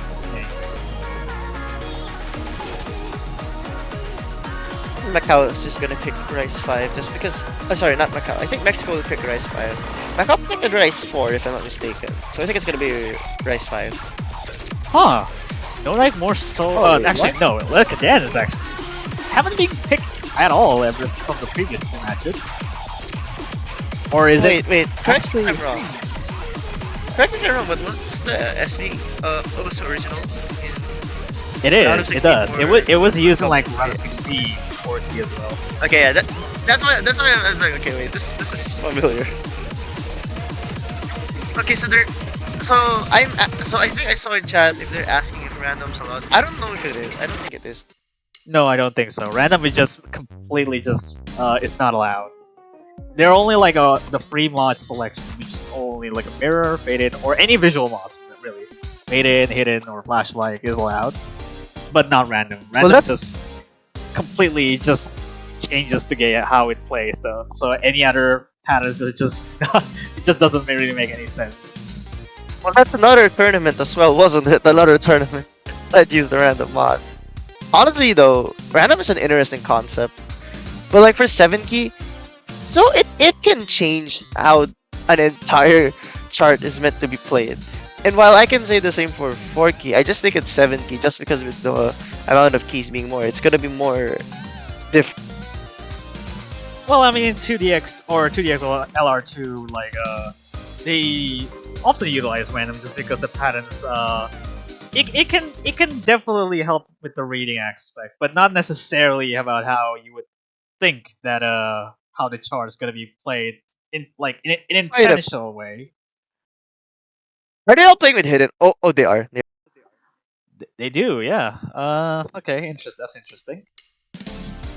At least it's not an SV chart, right? Because an SV chart with hidden is like,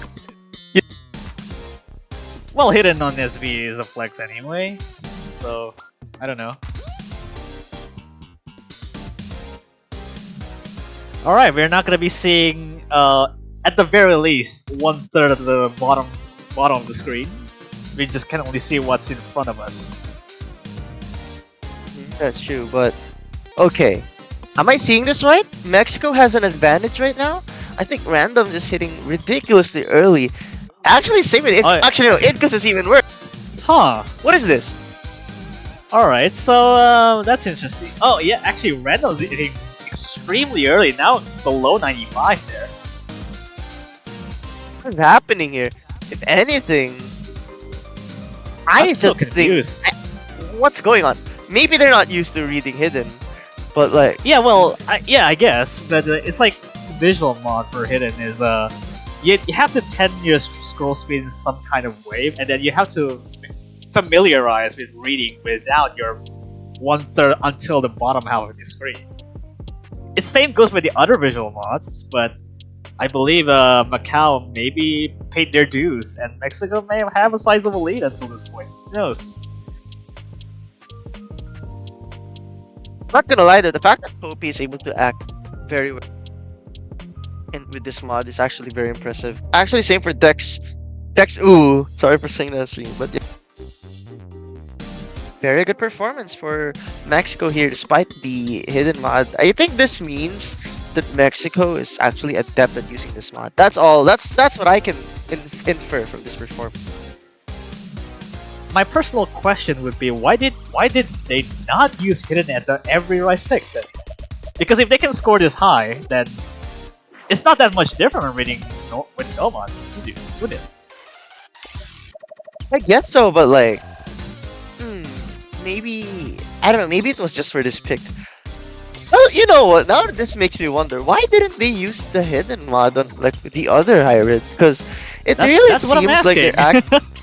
Wait! I thought you said the rice. My bad. But like, Well, you have a point, though. every single picks, not just the particular rice picks. Okay, so Well, there you go. Not a sweep then for Mexico. not a sweep. Oh, This is. oh wow, What that's is that? Look at painful. that ratio from it. What is that? That's What is that? painful. 959, 959 to 5. Oh my goodness. All right, Well, so okay, Macau has the lower miss count, but the 200 count is so yeah, it's very water. It's making my eyes watery. Just let's be clear that is not a good sign to look at. yeah, I have no idea why this. What happened there? But alright. Wait, I'm looking at the Oh, chat. Right now. hang Are they on. suggesting they're using flashlight? Can you look at the chat? Is that why they're saying FL? Please, please. Don't do this though. Well, it's Macau's pick now, so I don't. Well, I'm not even sure. Well, if Mexico wants to go for it, then sure, but only if they okay, can do flashlight. Okay, alright, so it's density time. Oh, actually, it's okay. It's not in a traditional sense, but I believe it would be one of those pick that they can actually still play with even with the visual mods. But flashlight on 2, I don't know what Where? to expect. I swear if they're gonna use flashlight. I just saw FL being mentioned in chat. I swear if they will use flashlight, I will. Woo! I will be really interested to see how that pans out. I don't know. Why do I feel like Mexico is just more adept to those visual mods in general? Because like you know when you were asking that, I was like, Oh, you have a point. still Nico, you have a still hidden, or flashlight, or I just know. So asking their teammates to have visual mods, The I normal just map. don't know. Look, I don't get it. I don't get it. One of them, I'm seeing normal match, and then I'm seeing FL, and then I'm Okay, seing hidden. What's huh. going on, everyone? Oh, wait. Are they going flash? Hey, I mean, come on. If we're gonna be seeing 4 potassiums in the match, I wouldn't complain.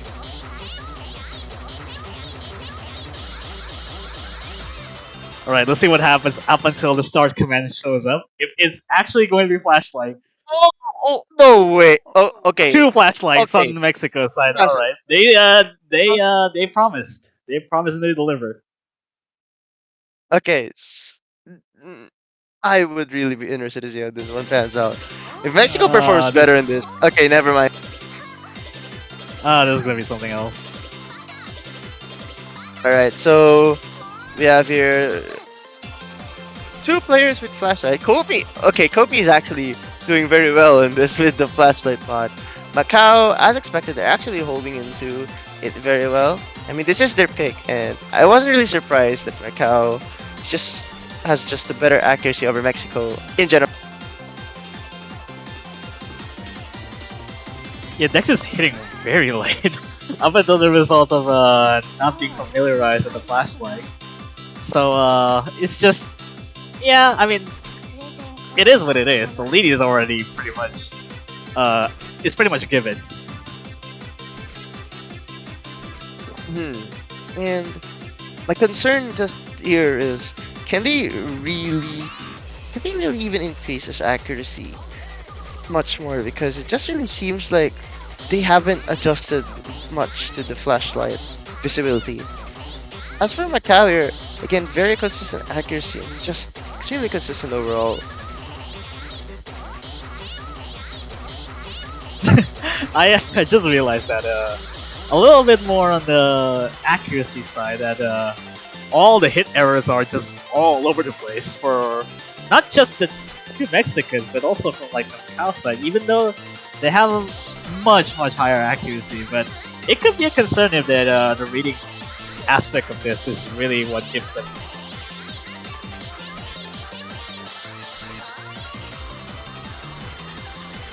Yeah, just overall, Macau is increasing this lead even further. Amazing accuracies all around. Actually, I noticed Dex actually increased its accuracy. Seems like they finally adjusted a little bit to the limited visibility. But I don't think there's enough time, and there certainly isn't enough of the chart left. And just like that, Macau takes the lead 5-1. This is not a sweep, everyone. This is going to be the first match that isn't a sweep. at least in Yeah, round of there you 16. go. Lower bracket it is for round of 16, and Macau is now moving forward to the quarterfinals in the lower bracket. And of course, Mexico fought valiantly towards the end there, but unfortunately, you're gonna have to pay your respects to Mexico for getting into this far. Still, even on the bottom two seeded teams that are able to qualify, still even managed to take a point, even though in the most unconventional way to do that. So yeah, congratulations to Macau there. So with little bit of a fight going on forward there, but again, harder pools does make you have to work harder for the next round for Macau there. I'm not sure who Macau's next opponent is. So, but I do hope the best for Macau in their next match in the quarterfinals round. And as for Mexico, this is still a great performance for them, and I'm happy to see them try. And they definitely had their moments. Like there were times where the ratio, like they had like, I mean, the ratio that was matching the likes of Macau. Okay, there we go. So Macau here, yeah. So this is their place in the round of 16 losers, quarterfinals rather. And as for Mexico, they're eliminated. But still a great performance from Mexico. And of course, congrats to Macau for winning. So we're gonna be having, Yeah. I believe this is United Kingdom and Denmark here. For, Yeah. 23 minutes now.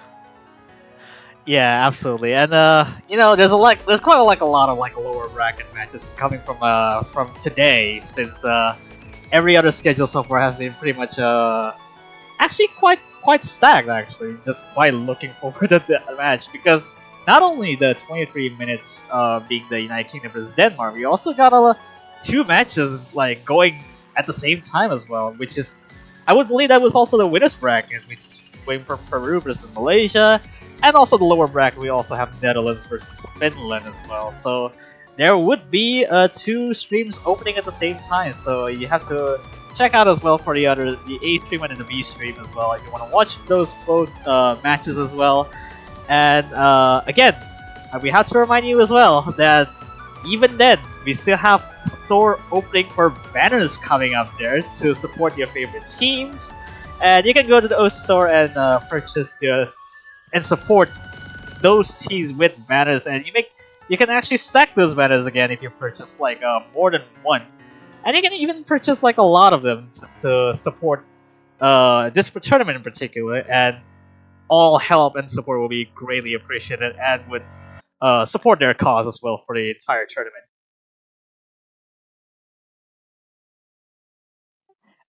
And I would believe that would be pretty much it. And up until we get to a 22-minute break, do you have any other things to say before we have a little bit of a break?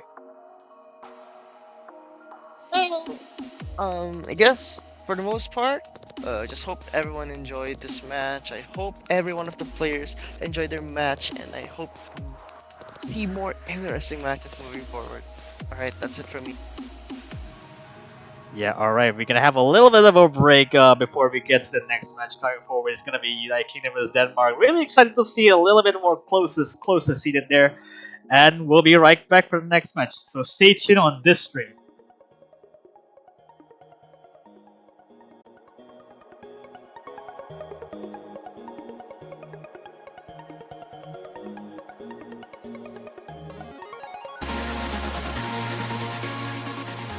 Alright, we are once again back here. Hopefully you guys are only having a glass of water to have the 7-minute break that you deserve there after that tiebreaker of a showcase as well for the United Kingdom Denmark earlier on that ends up with Denmark winning 5-4, and now we're focusing on the next match coming up. It's going to be Netherlands and Finland. Again, the seeding difference is just practically almost the same as the earlier match. Still, Mifa here and commentating again with Tofetti as well.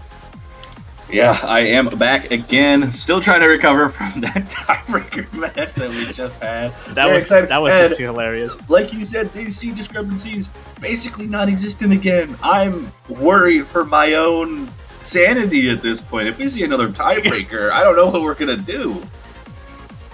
I mean, let's be fair. After that whole fiasco with the tiebreaker, I do not think that this is going to be any different. You never know. What was interesting to note about what we saw from the two teams in the previous matches that so many of their scores, like during qualifiers and last round, were very, very close together. And that is kind of something we can see within the early game between Finland and the Netherlands for the qualifier set as well. So it'll be interesting to see how that goes. As the maps get harder, these two teams do start to improve a little bit as well. So we could see very well matched opponents here, as the seeding would indicate. Yeah, absolutely. I do have a fair bit of share on seeing a few players that I know, especially for the Netherlands side. We got a little bit of a veteran on the 7-key main here. We got a Frig as well, so rejoining back into play on the 2025 7-key World Cup as well. So they should have a fair bit of experience to know that the pulse by itself should be fairly easy to dissect at the very least. And then for Finland's side as well, we got Math and Krasi as well. Two distinctively players that they should be able to take on at the very least almost everything in this pool has to offer. Yeah, for sure. I expect to, at least on Finland's side, to mostly see Laina and Math. Though we did see in round of 32 Krasi coming in for the Korjak pick and Kelly coming in for the Wall LN pick. So it'll be interesting to see if Finland decides to have that kind of strategy where they take advantage of potentially the strengths of their the two players who might not get as much playtime during these matches. Yeah, once we're waiting. Oh, okay. We got a little bit of a close rolls here. Please don't tell me that this is going to be for the whole match, man. 44-39. It's already too close. I don't like it. I'm too stressed out from the last match, man. Yeah, we got like 96 and 95, and then we got a 44-39. So close enough. And Math goes ahead and protects Rice 5 for Finland there. Netherlands going to get the opportunity to protect. I don't actually know what they would plan to protect here. I would say... Actually, interesting question. Because, like I said, the scores between these two teams are so close on so many of the maps that, you can't, make a decision on whether you want to protect a Rice or an LN or a hybrid pick necessarily, because... Inverse? To be maybe more adventurous? I could see that, if they just want to make sure it stays open, but I'm not sure. And the same thing's going to go with, on the side of, bans. I don't know how bans are going to go at all. Given that Finland did... Finland. I'm messing up names in my head. Given that Finland did protect Rice 5, I almost expect them to ban out something like Hybrid 2, like we saw from the UK last round, or last match. Or if LN1 stays open, I could absolutely see them immediately getting rid of that. Yeah, probably still deliberating on whatever to protect here, just to make sure they don't misjudge the opponent's scores, to say the least. Yeah, absolutely. Still waiting for that protect. Trying to make a decision here, it looks like. I mean, I don't blame them for not really having a full idea of what they want to protect here. Or maybe they were planning on protecting Rice 5 too, so now they have to switch gears. Oh yeah, maybe there's a possibility that actually goes to that, but we'll never know. Deliberation just stays in on their lane. Yeah, okay, Netherlands feels very, very, very have a split-second decision there to make sure. They gotta make sure that they're there. Yeah.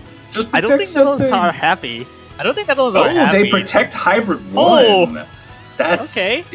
That's interesting. That's an interesting protect. I don't think it's a bad protect. I'm not sure that would have gotten banned either way. Okay, Netherlands banning here. Okay, just I think Jack should be a fair ban. Oh, actually, Jungle is. Rice Huh. 4 gets banned. Okay. They and don't like do you they think, don't like technical stuff. Do you think LN1 sees the light at this point? I don't think LN would be. I don't think LN would be closed off. I feel. I think LN1. Yeah, there it There you goes. go. Goodbye, LN1. No wall Good LNs night. for us today. No inverse at all. I mean, there's a fair bit on the other. On the There private is switch definitely there. some coordination in the other two picks as well, and some of those hybrids, but LN1's certainly going to be the least comfortable for a lot of players, and I'm not surprised to see it get banned outright. And given Finland's first pick, I do not feel surprised they're gonna go with Rise or anything.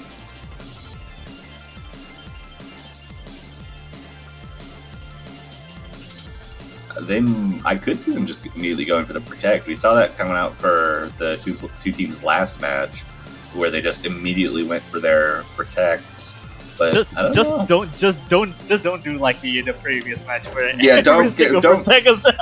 don't have 4 breakpoints in a row, please. Yeah, that's the least that we want. And now they go Cortex. Okay. Cortex. An interesting start to this match. So Finland immediately going into that Korjak. Like I said, Kreze did come in for the Korjak pick in round of 32. Could see them coming in for this as well. Depends on if the density and physicality is good enough on 7 key from Kreze's side to hold on. It does get quite a bit tougher than last week's here. 7 BPM increase, and those patterns a lot more difficult than this one.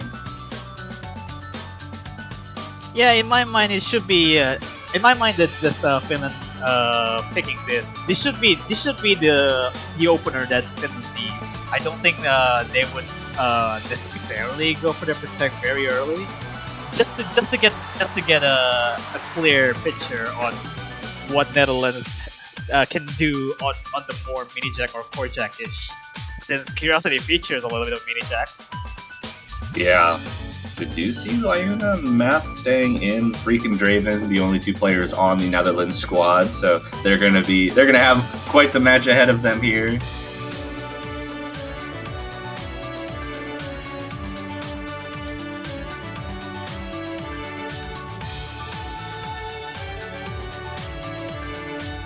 Alright, we should be getting to start soon here. Hopefully, again, I mean, every single core jack pick so far, it's either you have a very funny score or you just have it's just having insane ratio. It's just, there's no in between. Especially when it's getting pretty dense even with the BPM increase here.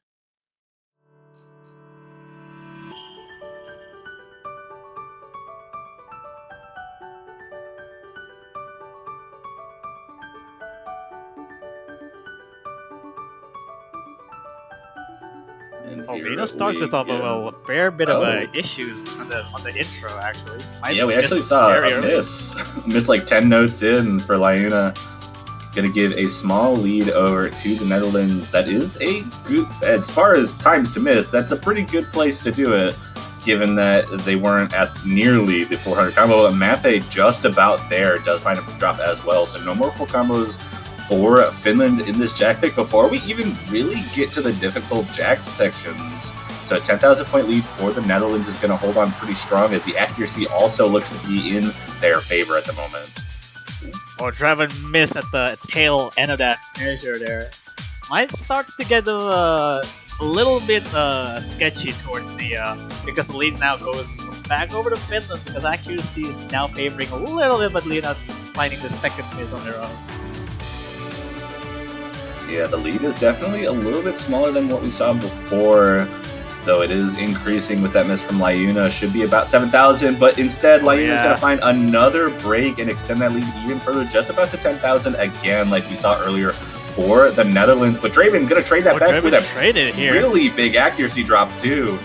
That looks like it's going to give... And Freak finds a drop too! And there it goes! Finland's going to take the lead as Lyuna finally hits 400 combo.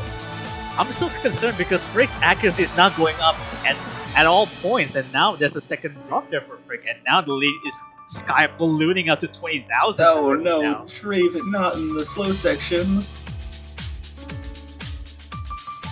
Again, Laiuna with, also finding a break. Matt, the only one holding on to consistency right now, and that's a 25,000 point lead just off of some of the issues happening in the slower section. We get the density, those quicks coming around, going to make it a little bit denser for these players, but still 26,000 points is a lot to recover from. Laiuna finds a break. One drop, yeah. Freak trades it back though. Draven and Map both above 400 combos, so that things are evened out. That's going to favor Finland overall, and Draven going to break combo as well as Map. Despite some of those early drops, it does make the comeback for their team. Brings that lead to about 40,000 points. Laiuna's going to miss there, but that's not going to be enough. And Finland not going to start us off like the last match. They are going to get their own point here. We are finally saved from the onslaught of 4 breakpoints in a row. But now, we got a little bit of breather to see that Finland is very comfortable with Korjax, apart from the very early miss on the first 10 nodes by Laiuna there, but safe haven there. Yeah, good, solid pick for Finland. Looks like they feel pretty comfortable in the rice accuracy side of things, but Netherlands going to have the pick of the litter here, going to be able to go with what they want to. We did see a long note 1 ban from Finland, kind of what we expected after seeing that hybrid 1 get protected by the Netherlands. But I expect the Netherlands to kind of stick around that long note hybrid area, especially after that performance on Rice 3. Yeah, even like with the inverse being banned like long note 1, I would expect Kagutsuchi to come up very early actually, maybe on the first or second pick, but it depends on whether Netherlands is able to, just maybe making sure that they are able to withstand the assault of Finland. That is true, but they could go with a comfort pick. It looks like with the Protect on Hybrid 1, they could feel a little more comfortable with the hybrid area. Could see a Hybrid 1 or a Hybrid 2 coming out, maybe even a Hybrid 3, though I don't know if that's the right area to attack, given that it's a little bit more physically difficult than the other 2 hybrids.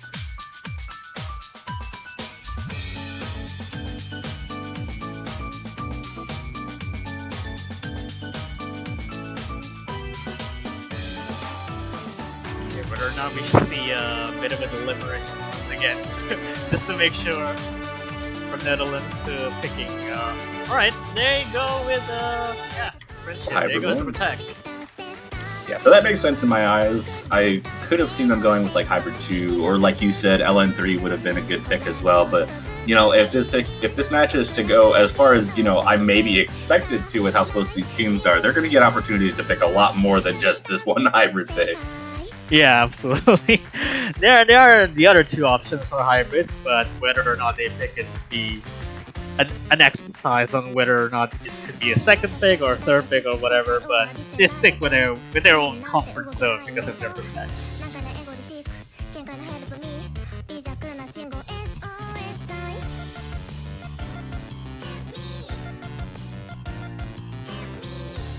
We don't see any swap outs at the moment. Freak and Draven, obviously the only 2 players for the Netherlands, Laiuna and Math.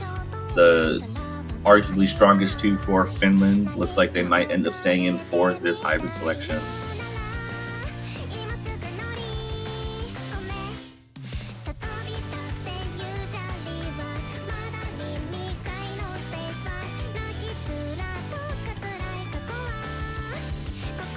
Yep, should be no changes here.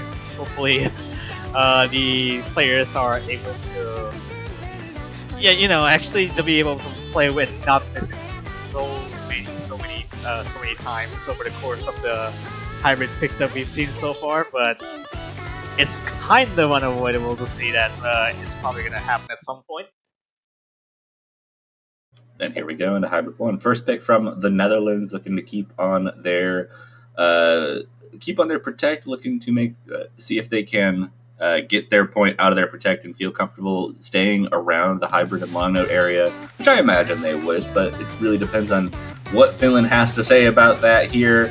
Some accuracy breaks right at the beginning, but Draven going to miss out of the gate as well there. Give Finland a very slight lead, despite Freak having the highest accuracy in the lobby. Yeah, I have full faith that Freak is able to play most of the long notes here because he's a very well known most of the long note player at the for the Netherlands side. It's just the second player that really needs to keep it together.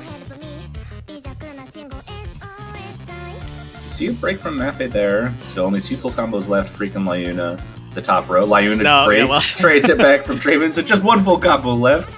I have the cursing powers today. Everyone sees it.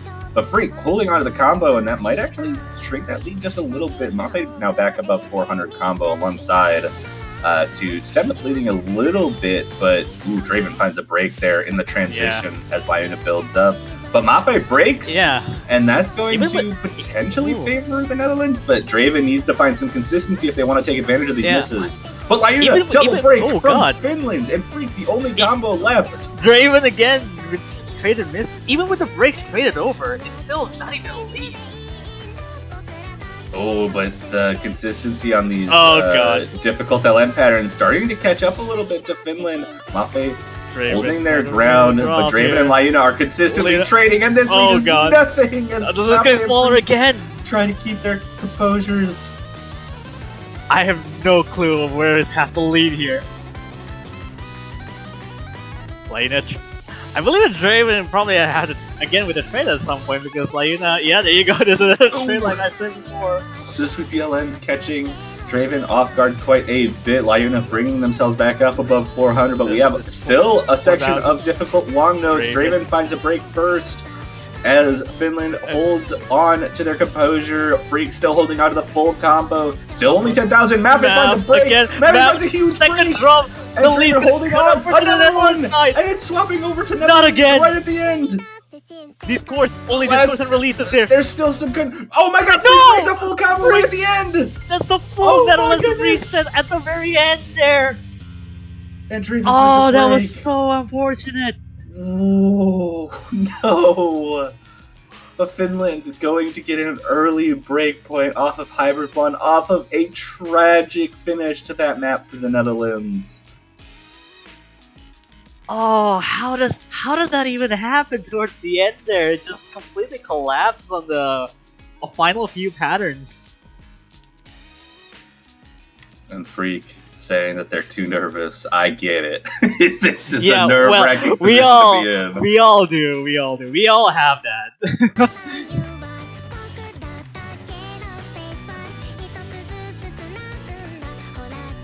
It was so close to being a point of their own, but this time that's the first break point.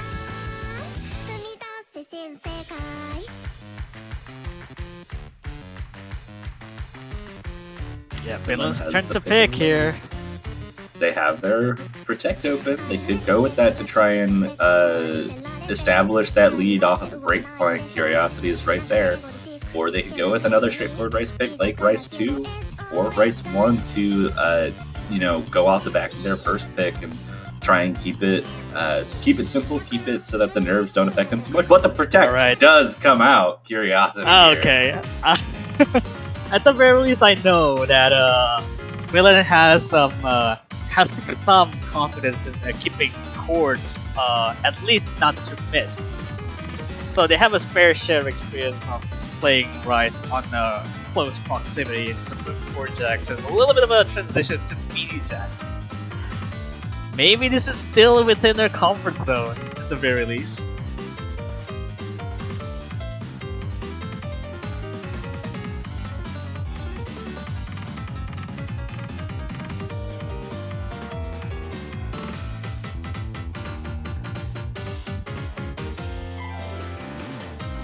Looks like we'll be sticking with the same team on Finland. Lyuna Mafe staying consistent in the lobby so far. Have to see if they're able to.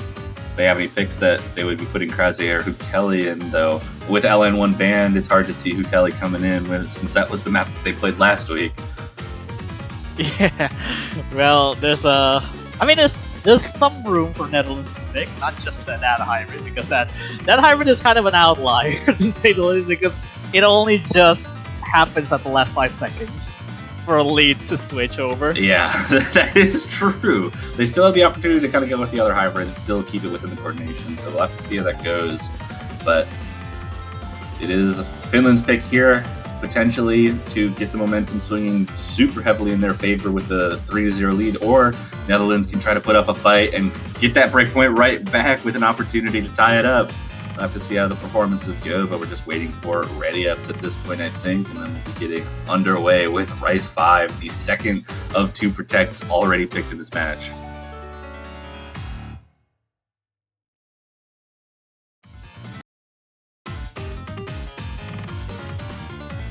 Alright, we should be starting soon. Now they are already up.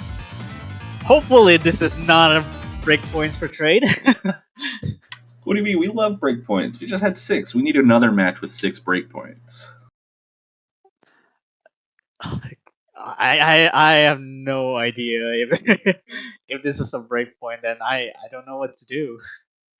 They did protect it, so Finland feels confident in it, though we just did see Netherlands Protect go a little bit sideways for them as well. Get through this opening here at 100 combo. Everyone looking pretty strong. We do see a little bit of an accuracy drop there from Lyuna. Freak also a little bit low in accuracy. Draw from Draven. Yeah, Draven does find a miss before 400 combo, but right as 400 combo. Ooh, double That's break from huge. Finland. Freak Double break again, from Finland, the but only Draven's combo below remaining on the 98. board. Even with the drops from both Finland's side, Draven below 98 there, it's just gonna trade it out. It just cancels out with each other. Yeah, interestingly enough, because Draven's accuracy is low, if they're the ones who Luna, continue... Luna rushed the mini jack. They got a lot of 200 on mini jacks. Yeah, the thing is, too, because Draven's accuracy is a little bit on the lower side, misses are going to be less impactful for them than they are for the Finnish side, as long as it's just Draven missing, and we can already kind of see that, though Draven does find a break, trades it back with Lyuna, and Draven. a lot of misses from Draven there. Mafe and Freak being the 2 players with the consistent combos, just like we saw from Hybrid 1. Now there's a lead that we can agree with, at least the 12,000 points lead, not just the trade back and forth. Another break from Lyuna as Draven hits the 400 combo. Mafe and Freak holding on to the combo. But Freak breaks that full combo. Not again. And Draven breaks as well. So full break from the Netherlands as Mafe now the only player with any kind of combo. And that lead is skyrocketing to 30,000 as the trade does come from Mafe there. Now there's a lead there. There's finally a lead that we can all agree with that Finland is comfortable. Yeah, nothing too hard at this ending. And Finland is going to be able to get the point of their Protect, establish the lead 3-0 now. Netherlands with an opportunity to pick again. That hybrid one was extremely close. If I was in the Netherlands' shoes, I would not steer away from that picking strategy, especially with how Rice 3 and Rice 5 have gone so far. Yeah, this is definitely that. Well, I mean, Netherlands has more room with their hybrids, and so does with the LNs, but I do not think that like Warsaw or Longno 2 would be the play, since it's just straight up rating on the terms of density, and then some for other hybrids. But again, it's still within their play, but I just don't know that Finland has 2 players to making sure they do not trade misses back and forth.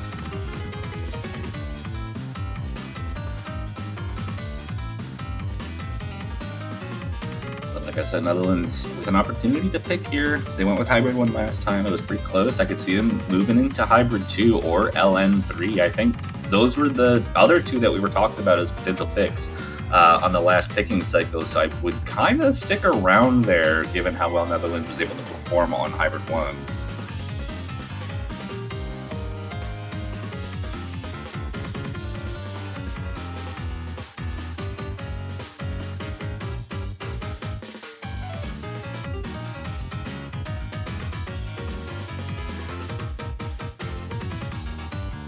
Alright, Longno 3 it is. Kagutsuchi is the play for Netherlands. Not too far different. It's not that much different in the Longno patterning. Yeah, along the patterning, kind of in the same zone, but focuses in more heavily on the LN, which I think definitely suits Netherlands' interests at the moment, since Finland has shown to be very strong on Rice.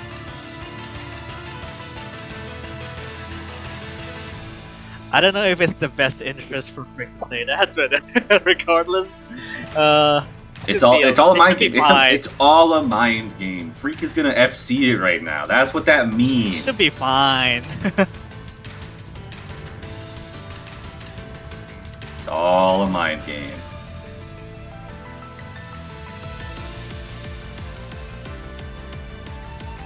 Hey, at the very least that we've shown that Luna has, I guess, the same fair bit of issue as Draven in like the more of the long-term patterning side. So I don't know. Yeah, so far in This, these two this matches, could go either way. one of the things that has been kind of consistent is that when it comes to coordination LNs, things go kind of haywire.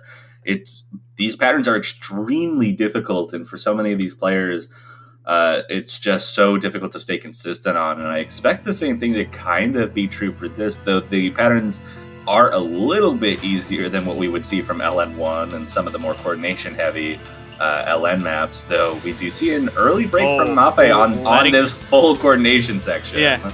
Yeah, letting go of that space bar there. That's some mystery, and That's a now classic. overholding it now. Letting go of the space bar on inverse and coordination line, it's a classic. Yeah, well, that is certainly true for most rookie, man. You're just letting go of something that you would not always see.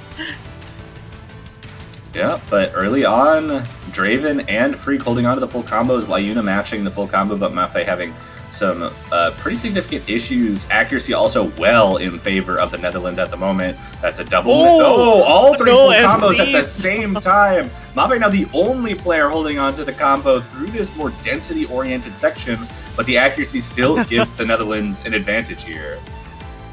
Yeah, oddly enough, with those three FCs gone, it's just math. We're able to hang on after that, but it's still lobby resets one after the other. Well, there's a lot of issues on the shields there. So many breaks across the board that I was not expecting that would be this actually go as hard with their. Oh well, and there goes Math with the wall efficiency there. There's a lot of breaks on that. Yeah, everyone except Freak finding drops on this wall section, and that's going to give Netherlands an even bigger lead here. 34,000 points as we start to transition out of that wall, with Freak absolutely demolishing it. We get to the last quarter of the map, and it's looking good for Netherlands to be able to take their first point in the match as long as they're able to stay a little bit consistent. But Draven finding a lot of breaks, though they're being well matched by Finland here. Yeah, Draven's accuracy is basically the same as when you're not here, and Mav is still like below the. It's still just match for player, but there's a clear difference in between. Yeah, Breaks only hanging on with the 98 there, basically just carrying Netherlands afloat here. So far, so good there for Netherlands taking their first point finally there. What do you mean, Freak? You can't play this. Freak says, I can't play this map, and MVPs it. Okay, dude. The only one with above 900k. And 930k at that. I mean, sure, the mind games does work to some extent. Maybe it's just a bluffing at this point. I called it. It's all a mind game. Yeah, well, Finland has core stream or the speed. And there goes the core stream. Rice 2 coming out. And I mean, Rice has been working very well for them so far. Not surprising to see them just stick with that course of action.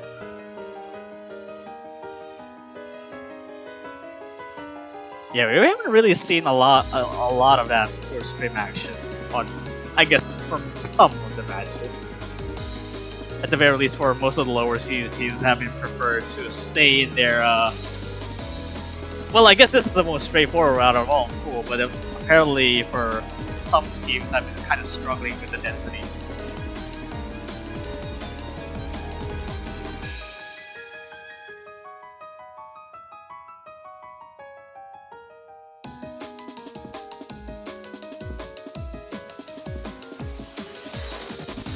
Looks like we're sticking with these four: Lyuna, Mafe, Freak, and Draven. Been the stars of the show in Netherlands versus Finland. But Netherlands is going to have to get a break point somewhere along the lines if they want to stay alive in this matchup. Finland can just go through the rest of the match winning their own points. and surviving. And they have 2 available picks that should go well in their favor as long as they're able to perform like they did on Rice 3 and Rice 5. But the Netherlands, I would like to say that Rice 1 and Rice 2 both have the opportunity for players who are maybe not as strong at Rice to feel more comfortable, feel more at home. Courtstream in particular, very comfortable to act for a lot of players.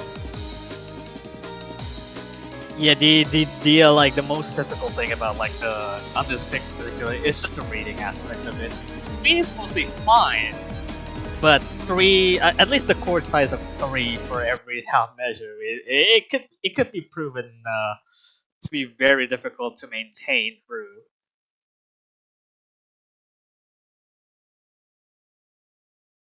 And here we go, 2.5 minutes. All dense Courtstream, 1 short break, some stamina to deal with, but we haven't really seen stamina taken too much into account in this matchup. Both these teams seem well versed to keep themselves going after a long time, even though we are 5 maps in. But here we go. Some of the lighter stuff to start off with before we get dense. We'll hit the density section, really dense sections, right around 400 combo. As long as we see the consistency, everyone should hold on. And now all the marbles start hitting you. 400 combo across the board. Accuracy looks about even. Lyuna really low. Yeah. Ooh, but Draven actually does find a huge accuracy drop. Drops down to 99 alongside Lyuna. And now Mafe, with the highest accuracy in the lobby, gives Finland a very slight lead. Oh, there goes the first drop there for Lyuna. Here in all places on the course stream. Yeah, right outside the core stream, right before we get into some of the denser sections yet again. But the accuracy from Draven, despite the full combo, is still matching up with Lyuna, so it's going to be a slight lead. Lyuna's hitting early, actually. It looks like Mafe is slightly hitting early as well. So the accuracy looks like actually most people in the lobby are. Freak, finds a full combo drop. It's now just the bottom row holding on to the combos. Draven with a lower accuracy, but Lyuna trade that! Lyuna trade that? Yeah, this is what I'm mostly concerned about, because the dead stage starts to kick in, and Draven does trade that a lot as well, but again, it's just the bottom row keeps on trying to make sure they have to able to have a full combo on their side. Oh, but Mafe, the only full combo left is now Draven. Freak building up to 400. Lyuna trying to stem the bleeding a little bit. Mafe building back up, but the accuracy from Mafe is maybe enough to hold on to the lead for now. Maybe? And it's 400 combo, but accuracy drop from Lyuna. Freak drops combo! Freak drops again! We still have about an eighth of the map left. How is this still a lead? How is this still a lead? There's another dead section coming up right at the end here. This is one of the most difficult parts of the chart. Finland has a slightly free trade it again. 4,000 points of favor for Finland. Lyuna drops though. Again. Draven holding on the full combo. Did not drop that again. Accuracy for Finland looks favorable. The lead is increasing. Freak drops. Freak is gonna drop. And Finland is going to eke out a win and bring it to match point. Oh my goodness. That accuracy from Mafe though. Yeah, that is only 12 200s out of that. Even if, this is still an impressive full combo by Draven, despite the accuracy being on the lower side. It's just that trade between Freak and Lyuna here might have actually costed the lead to Netherlands. Yeah, that ending not treating Freak very well, or Lyuna, but Draven with a full combo, despite that, did everything that they could. But it is the Netherlands' chance to pick here. They don't give Finland match point on their own pick quite yet, but they have a long pick available. They have 2 hybrids that they can go with. Probably it's between LN2 and Hybrid 2. I think if I had to guess, Hybrid 3 is getting ignored if this goes to tiebreaker. Yeah, because Finland's picking Rice 1, no matter what happens here. Yeah, well, yeah. For the Netherlands side, I would say that I don't know about Copy Funks. I think it can go there, but it's, at the same time, the long enough happening isn't that much. It's that much harder. I just think Copy Fox is more consistency and Rice based than the other hybrid, so it kind of just doesn't feel like the Netherlands wants to go in, and that's going to be LN2, so sticking with the LN strategy. It's just rating. It's just the rating aspect of the intensity here.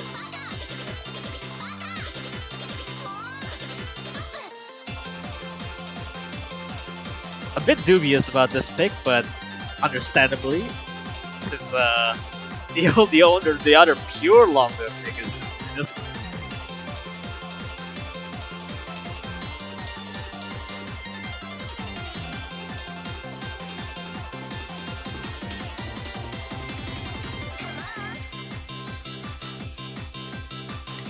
Netherlands on their last legs. If they are not able to take this, they will be eliminated. But Finland in a great position to move on as it is 4-1. Finland getting one more pick at least in this matchup, no matter what happens here. And gets an opportunity, but Netherlands has to survive first.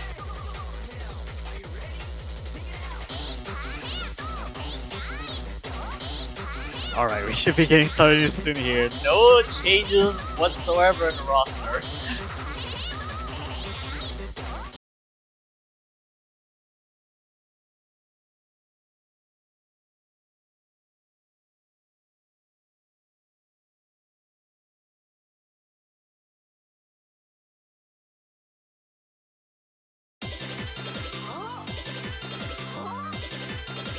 And right out of the gate, Lena, we're already first off at the opening here. Yeah, his density and reading long notes not treating them very well. Ooh, triple miss No, though. Mafe, there's a the lot only of one rough. left. But Not Mafe does even drop it anymore. right after 400. Accuracy in general favoring very Ooh, heavily wow. Netherlands right now. Finland's really struggling on the accuracy, 97 for both. Netherlands at 99-98 here. Yeah, really, really strong accuracies out of the gate, a quarter of the way through the map, and already a 30,000 point lead for the Netherlands. This dense long note not treating Finland very well. Yeah, maybe they just try. At the very least, I can sort of see what they're going for with a density and such as this one, especially with more of the release. Or I guess not release, it's just more reverse shield patterns like this.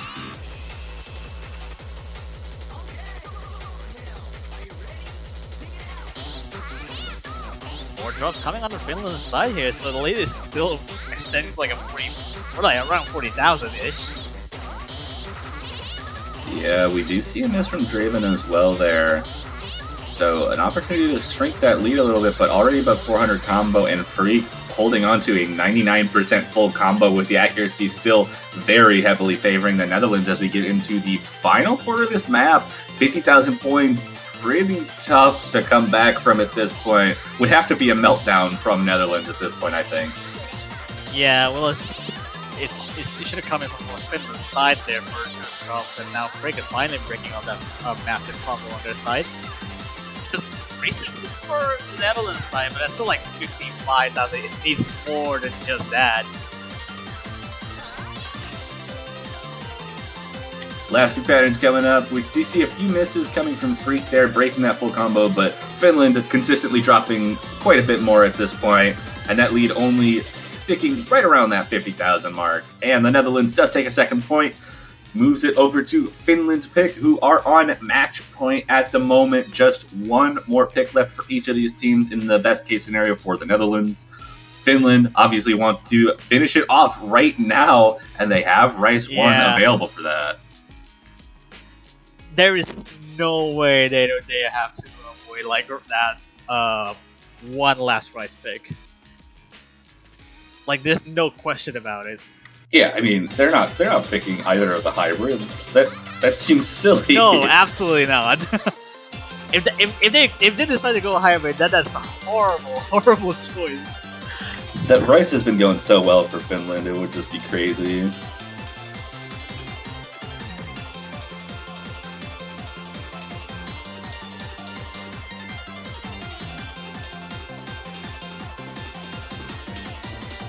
No, I would be concerned if that if Netherlands is able to take the Rice, then what's left of Netherlands is the two hybrids. Yeah, I mean Netherlands was always going to pick one of the hybrids eventually in this match if it got to this point. So Just gotta survive through Shine. And there it is, Rice 1 does There get it selected is. by Finland.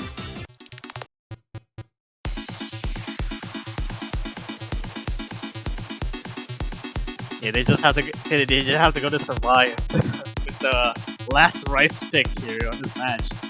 Not seeing Layuna? Oh, Krasi is joining. Huh, okay. That's probably, yeah, good option there. Yeah, Kreze's been showing through this through the last round that they're pretty good when it comes to some of the lower density, high accuracy requirements. So not too surprising to see them coming in for the speed pick.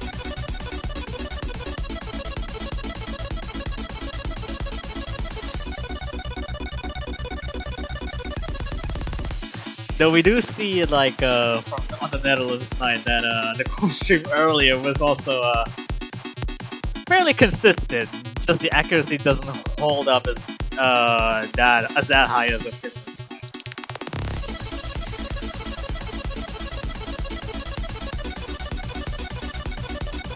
So the first kind of swap up in team members here. Kreze coming in. We only saw the other four for every other map so far in this match. Freak, Draven, Layuna, and Map. So gonna be interesting to see if this works out for Finland in this case. I imagine if they're putting Kreze in, they feel confident in their abilities, and probably Kreze is doing better on something like this. Especially given that, you know, if Finland's not able to take this, Netherlands has one more pick that they get to bring it to tiebreaker. So still, Yeah. very stressful situation to be in here. The Netherlands have to take a break point here, since it's very crucial to not being able to be eliminated from the tournament after that point. But we'll see.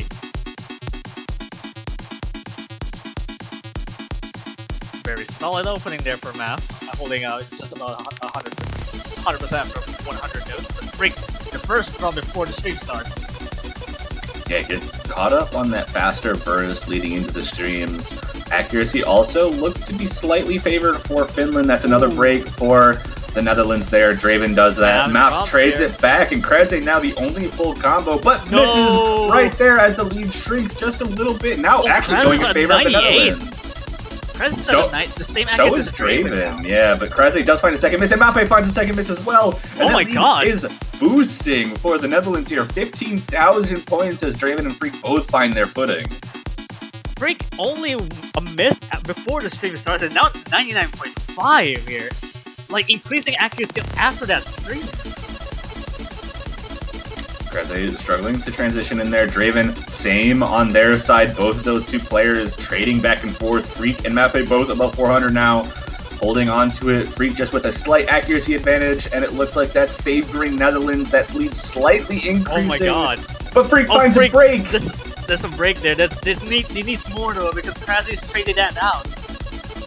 99.3 was like 99 on the map there. Krasi and Draven still trades it out, and the accuracy is still favoring Netherlands here.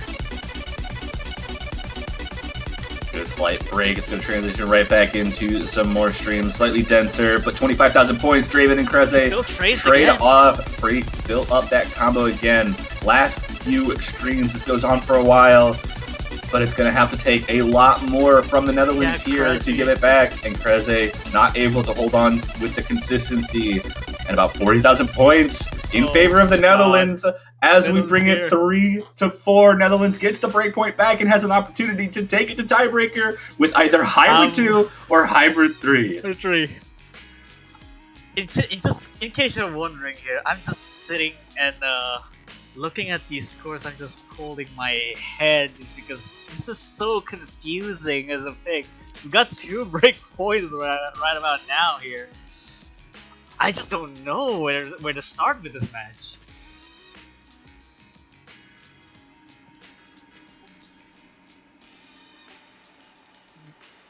We're not gonna have another tiebreaker, are we? This is making my head hurt. Maybe.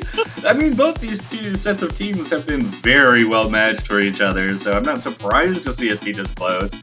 I just, usually, even with close matches, it's hard to see tiebreakers happening, and now we might be looking at 2 in a row. Not to mention, on the other stream, it's 3-3. Yeah, that one. So yeah. many close matches right now. Please don't tell me that today is gonna have 3 tiebreakers. Is that gonna happen? Three Like, that's gonna tiebreakers happen. back to back to back. Yeah, that sounds Yeah, cool. exactly. Netherlands has to pick their poison yet once again. Just after what previous match it has to pick between Rise 1, Rise 5, but hey, this time Hybrids 5 to 3. Yeah. Also, an update. It is now 3-4. Obviously, it was going to be 3-4 after the next map in the other side, since it was 3-3. But Of course. both matches now one map away from potentially going to tiebreaker right now. Obviously, this is gonna happen at some point. I don't know, man. This is weird. Yeah, very close. We see the timeout timer coming in, as Freak mentioned. Makes sense, especially in a scenario like this. Yeah, where well, they need to win this next pick, even if it is not like specifically because they're nervous, but still, it's a good time to get yourself some breathing. Breathe, calm down, get ready for this pick. throw away all those nerves.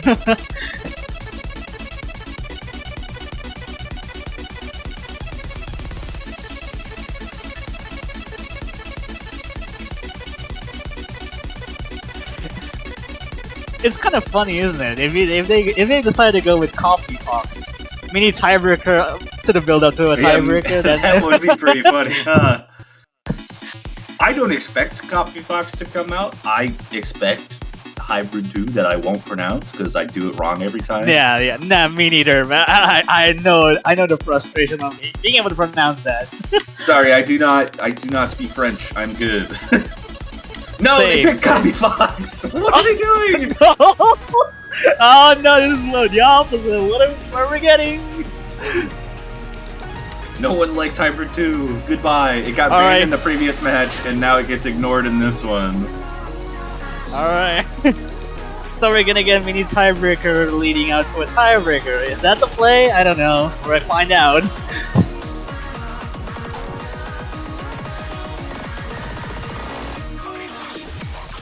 This is not happening. At least not in the block that was commentating.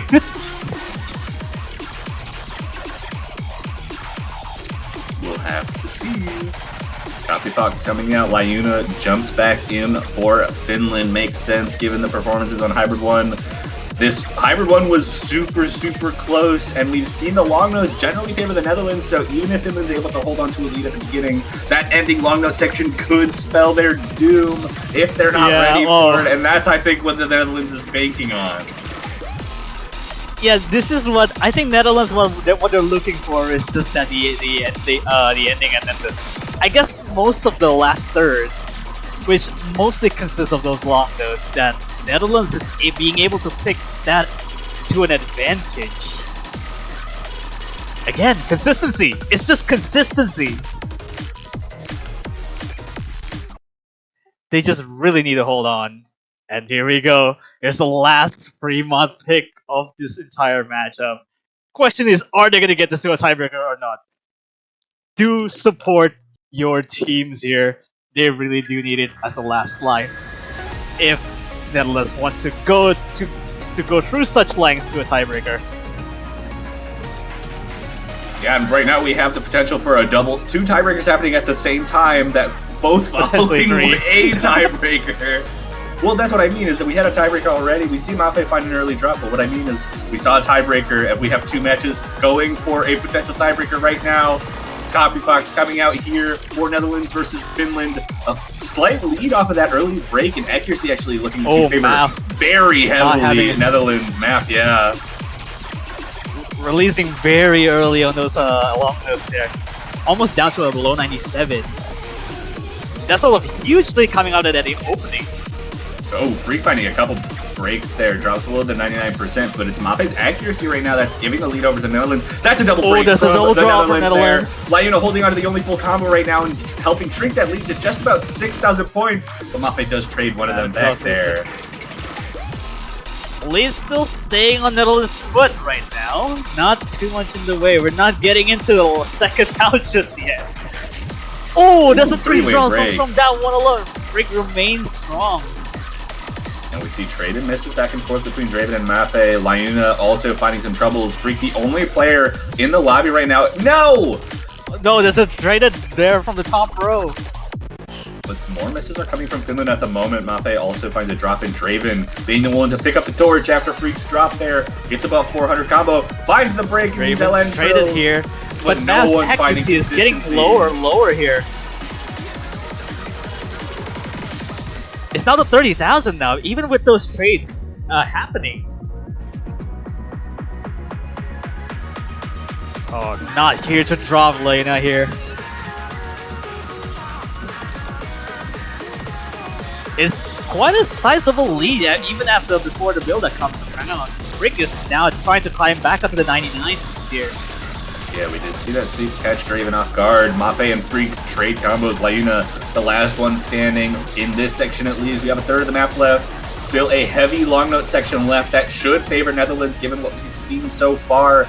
And with that 37,000 point lead, it looks pretty strong for the Netherlands to take this to tiebreaker. Yeah, it's a reasonable lead. Once the long note starts to kick in, it's really all hell breaks loose. The Netherlands drop there. Oh, double miss from Netherlands. Mafe traded. Lyuna building up to 400 combo, the only one in the lobby right now at that point, but does drop as soon as 400 combos hit. Mafe A also lot of drops. breaks on the long notes. Draven and Freak holding on. Draven and Freak No, both not miss again. as soon as I say that. But everyone's finding It drops. still These trades elements a every little now and too again. difficult. And there's not too much left. All still kind of difficult long note patterns. 44,000 points on this long of a map is huge. And the Netherlands looking to make a huge comeback from 1 to 4 down and bring it to the tiebreaker for the second match in a row. Again. Oh my god. It's just this last patterns remaining. And no, we're not having another one of these again. Coffee Fox does pay dividends for the Netherlands, and it is one more life again, once again, for both of these teams. Now getting back-to-back tiebreakers, and as a footnote, we're not getting 3 tiebreakers, as Perimeter Malaysia has been concluded with 3 to 5 there. Our 4th tiebreaker of the tournament, 2nd in a row, 2nd of round of 16. Finland and Netherlands, another losers bracket match. It's winner take all, loser goes home.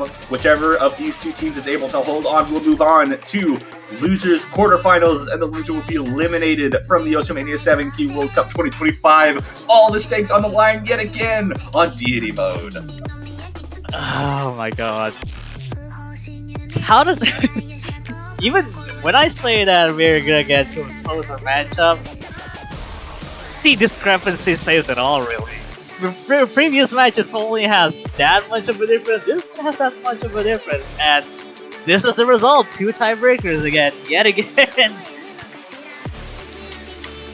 Indeed. We've got Freak and Draven who've played all 8 maps so far. Lyuna and Map has played all 8 maps so far. Lyuna getting a slight break when Rice 1 was selected by Finland. So might be the freshest of all of the Finnish players here, or all the players in the lobby. But this is just a nightmare to be playing after 8 maps in a row, especially with how close some of these have been. It was indeed mini tiebreaker build up to an actual tiebreaker.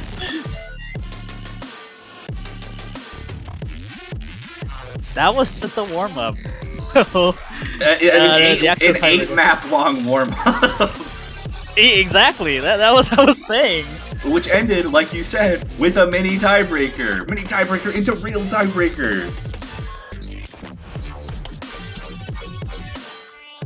I have no idea. I'm just hands off the keyboard because I had no idea where this is gonna go. Waiting for the ready up from all the players. I think everyone's just a little nervous, and I would be too. When I say that these players are bluffing, I don't think this is not a bluff anymore. This is the last live on the line. It really is. I mean, they've got to be playing for everything here. Oh, looks like Draven didn't realize that they weren't readied up. So everyone now ready. MP Alright. start command coming in. We are balling. 5.5 minutes to save your tournament lives. DD mode is starting up. We get a little bit of a slow section to start, but there is some coordination at the beginning, and we've seen these teams have a little bit of struggles on lung notes and keeping combo and accuracy. So we could see kind of the same thing we saw from the previous match, where we might not see any full combos going into the really physically difficult not section. a chance. Not a chance there's a full combo of this. But hey, it's tournament lives right now. Prove me wrong. Mafe, early break there, 3 left. Oh wow, that's Draven, 85%. early break. 85%. Huge lead already for the Netherlands just off of that coordination section. Not treating Mafe very well, but will stem the bleeding just a little bit. 2 players above 400 combo. Still in this build-up though. 10,000 point lead for Netherlands just off of that early coordination section. Stellar opening by Frigg there, 99.77. Ooh, no one finding any breaks on that first sweep LN pattern. And everyone holding up, but Lyuna finds a break as well. So 3 full combos gone now. The only one left is Freak. Still with the build-up. A little bit left of this build-up to go, but 14,000 points in favor of the Netherlands right now is quite heavy, especially for the note count of this map, and especially for how early on we are in this map. So we have some pretty tough rice sections throughout this that could favor Finland still. Not the same structure as Copy Fox, where the LNs really hit you at the end. This one is more balanced in that sense. And Lyuna finds a break in that transition. Mafe holding onto the combo. Draven transitions poorly. Trades with Lyuna. Just Freak. Mafe finding a break, and Freak still with the full combo. 22,000 points of lead, and the one player holding it together for the Netherlands. Wow. Frigg is still up. No, Frigg's still, I was just saying Frigg's about to lock in, but I guess not anymore. It's still 99 after that. Oh, and we're seeing consistent breaks from the Netherlands and heavier breaks on the accuracy side. Wow. That lead is shrinking down to 12,000 now. Multiple drops here. Now trying to match up with Map's accuracy here. Yeah, despite Map having the major issues in that coordination section, coming back in accuracy, matching Draven, Freak drops. Accuracy still an advantage for the Netherlands, but these misses are too consistent. Draven, there's a lot of drops, except for Freak though. And now that you say Freak, they also drop again. Coordination section causing problems for everyone in the lobby. It's just about everyone that's not having a good time. And 15,000 points as Mafe and Freak hold on to slight combos. Going into the core jack section, this favored Finland very heavily in the regular match. Watch those core jacks. It just can go so wrong at any moment. Least drinking now to ever so slightly towards Finland's side, but Finland needs to hang on here. Oh, and Lyuna being the freshest, the one able to hold on to the combo. Those jacks holding on strong. Oh my god, the lead's gonna cancel it out here. 4-digit lead for the first time since the intro. Lyuna does find a drop, and that's going to go back to 10,000. Mafe also doing so. Draven and Freak finding some footing, though. We got a long nut section coming up soon.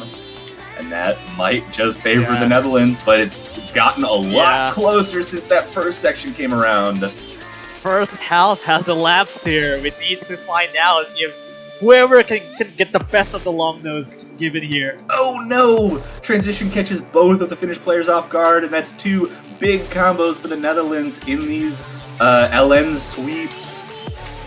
And more coordination. Draven and Lyuna trade. 20,000 point lead. This is even on Freak's playing field now. They really lost the coordination on these parts now.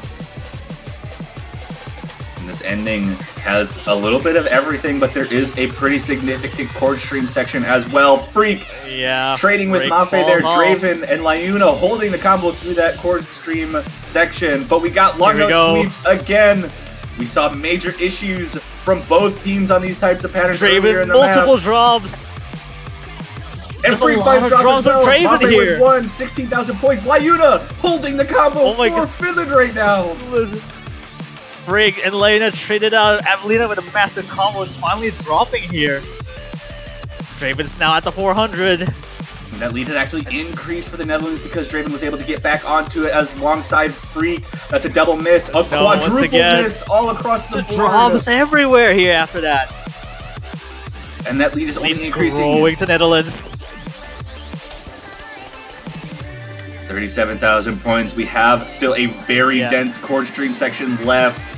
Finland has shown to be very good at this Oh, there's stuff. a misread Draven there by Draven.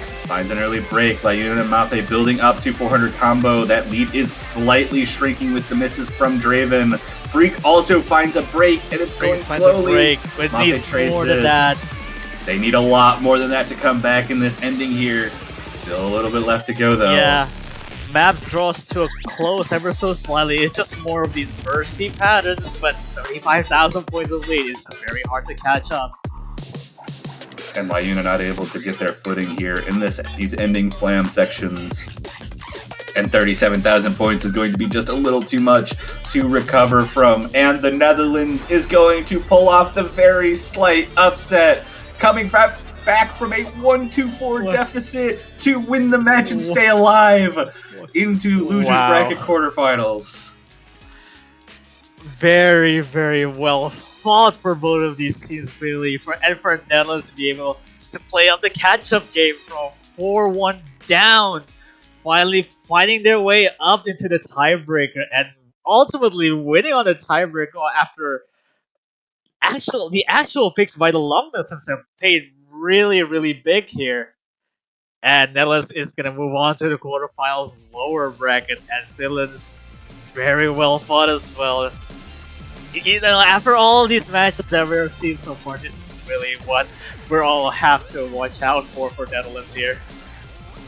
Yeah, Netherlands is going to be a scary opponent. Unfortunately, that is a goodbye to Finland for the 7-key Oceania World Cup 2025. It was great seeing them perform, and they put on a hell of a performance against the Netherlands. It will just be the Netherlands succeeding and making it to the next round.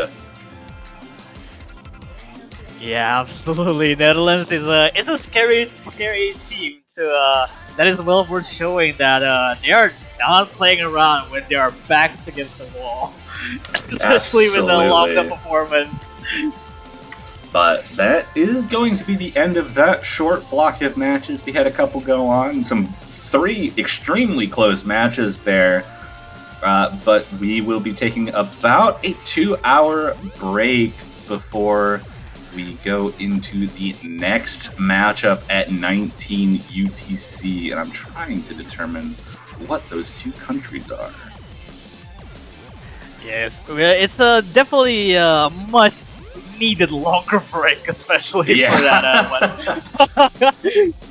Alright, looks like we're going to be back at 19 UTC for the Czech Republic versus Sweden. So going to be an interesting one there as well. And that is, I believe, also going to be a losers bracket matchup. So both teams fighting for their lives at 19 UTC. So got a little bit of a break for our viewers, got a little bit of a break that I need personally after that block of matches. Especially all of us need a breather after those 2 tiebreakers back to back, you know? Yeah, absolutely. But that, like I said, gonna be about a 2-hour break. Don't go too far, and get yourself some food, get yourself a little bit of a break, and outside of that, we will see you guys then. Yeah, this has been Mifa and Anto. We'll be signing off for the next 2 hours, so see you everyone.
Another weekend has arrived in the Oceania 7K World Cup 2025. I am one of your commentators for tonight, Sir285, and alongside with me in the booth is a new voice in the commentary team for this World Cup, Albion the Great. How are you doing, mate? Hello, I'm doing amazing. We have some exciting matches coming up. We're going to be starting with Thailand versus Estonia, the very first elimination match that we're going to see of this 7-key World Cup. One of these teams is not going to be making it past this week, and that's going to be an exciting prospect to watch this match.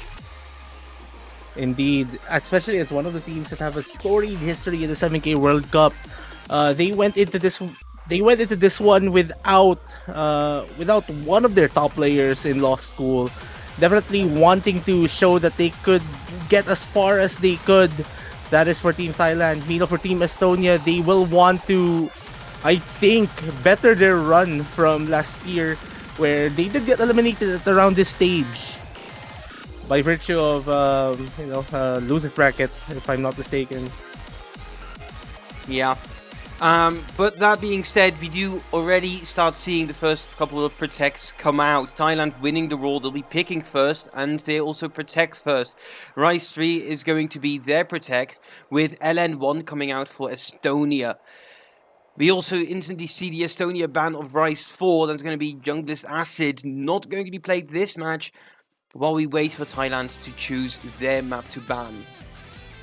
Estonia opting to get the most technical chart out of this match strategy breakdown. I think, like, just get it out of the way. It's the least straightforward chart. Try to be a bit safe. Also, I think the ban is supposed to be LN2, the densest pick of the entire pool, and it's supposed to be Raisi, Raisi is going to be the first pick by way of Thailand. Yeah, not really what I was expecting, to be honest. I was somewhat expecting Thailand to want to go into the LN to try and take some points from Estonia. Arguably, Thailand didn't play all that bad on LN. But Estonia, they do have Hisa and Akaxio. They do have that powerhouse combo that absolutely can take down Thailand on those picks. So I don't hate this pick. I don't love it either. Well, they will have to rely on their accuracy by just considering, just because this is the main accuracy pick, just because of the fact that it's a core jack chart.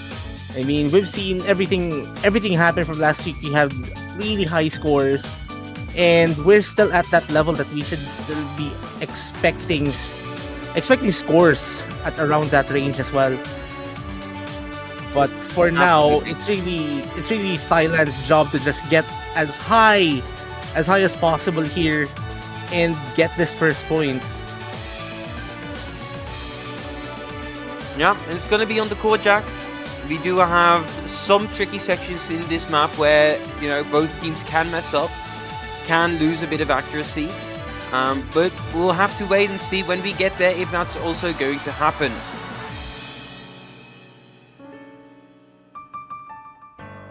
Well, for Team Estonia, on the other hand, I think, if I'm not mistaken, last weekend, high score was played in their match last weekend. I forgot who their opponent was, but they were facing one of the stronger teams in the entire roster. So I think we basically saw what happened there.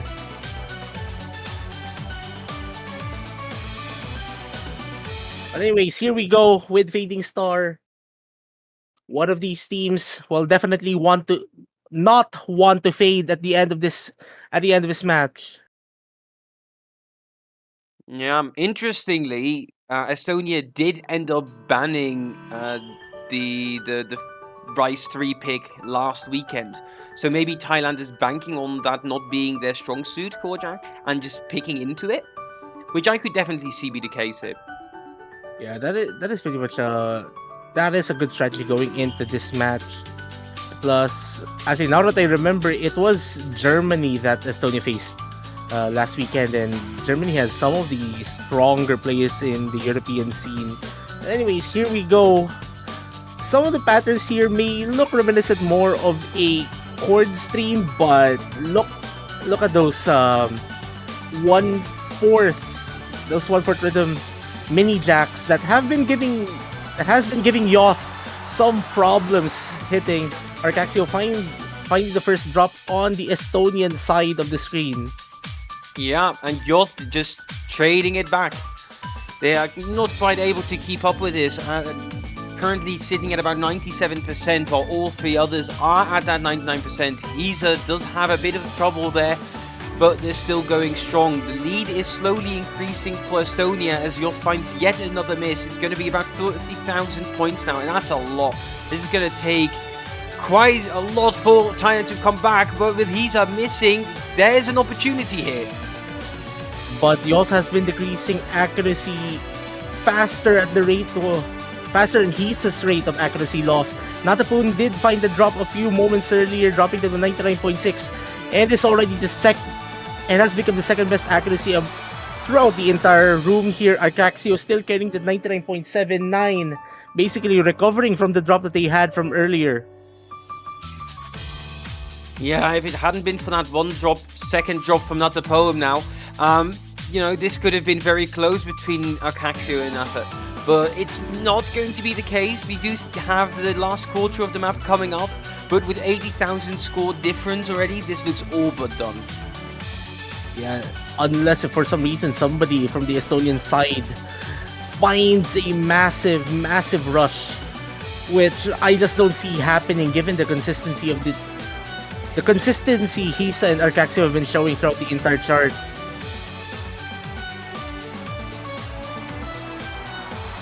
And like just a few more trades of misses.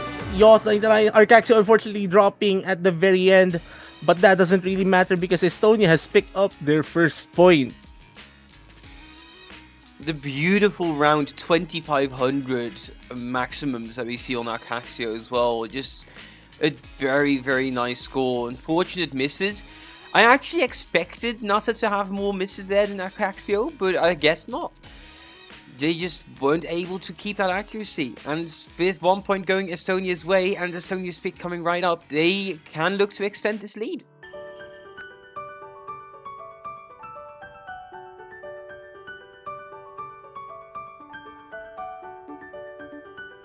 Okay, so now it's Estonia's turn to pick, and as I was about to mention that they should be picking LN1 here, considering that this is a skill set that they prefer, at least from what they have been talking about in channels outside of the multiplayer room. At least they've publicly shown their, if I'd say, quote-unquote, interest in the inverse picks introduced in this World Cup. Yeah, Estonia definitely has a very strong team to play on this inverse pick.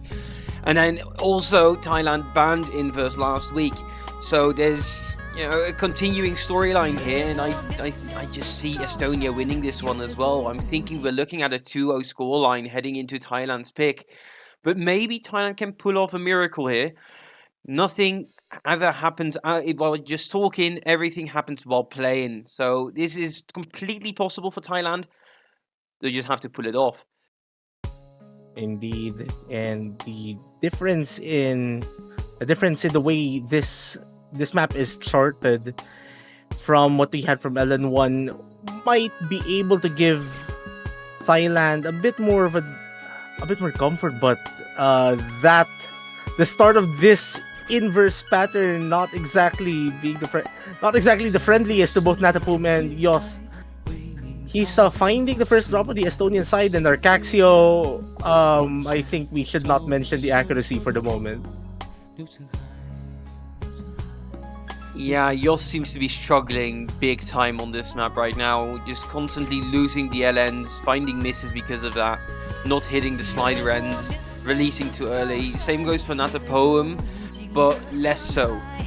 They're not really finding their groove on this map, which is really unfortunate to see because they're incredible players. Yeah, inverse is that one skill set of... It's just that one skill set where it's either you can or you cannot. And while you can be good at other skill sets, inverse isn't exactly the easiest to pick up. And now here we go with a bit more of full LN action here. He's Natapum Yo finding a few drops. The both Thailand players struggling to maintain their combos as of the moment. Meanwhile, we still have. As I was about to say, one full combo, it's already gone. That's unfortunate, but still the accuracy is so high.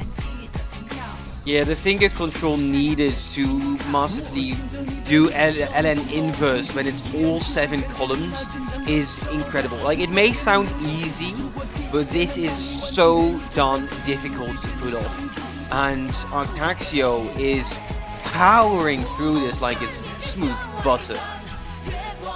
Yeah, this chart demands such amount of control. Like, it's so hard to maintain your fingers pressed down on the keys. Like, throughout the entire thing, like, I don't think there's a single moment in this chart where you are allowed to lift a finger off a key. Like, one of your fingers will be holding down something. Like, that's the nature of this. That's the nature of this chart.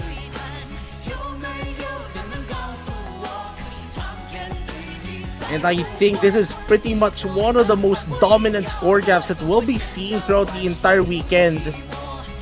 Team Estonia just taking this home now. Just an absolute masterclass of how to play LN inverse put up here by Estonia. And I think Arcaxio unfortunately dropping below 99%, but that doesn't really matter. They've shown, I think, what is possibly one of the highest scores in this chart that we'll be seeing throughout the entire weekend.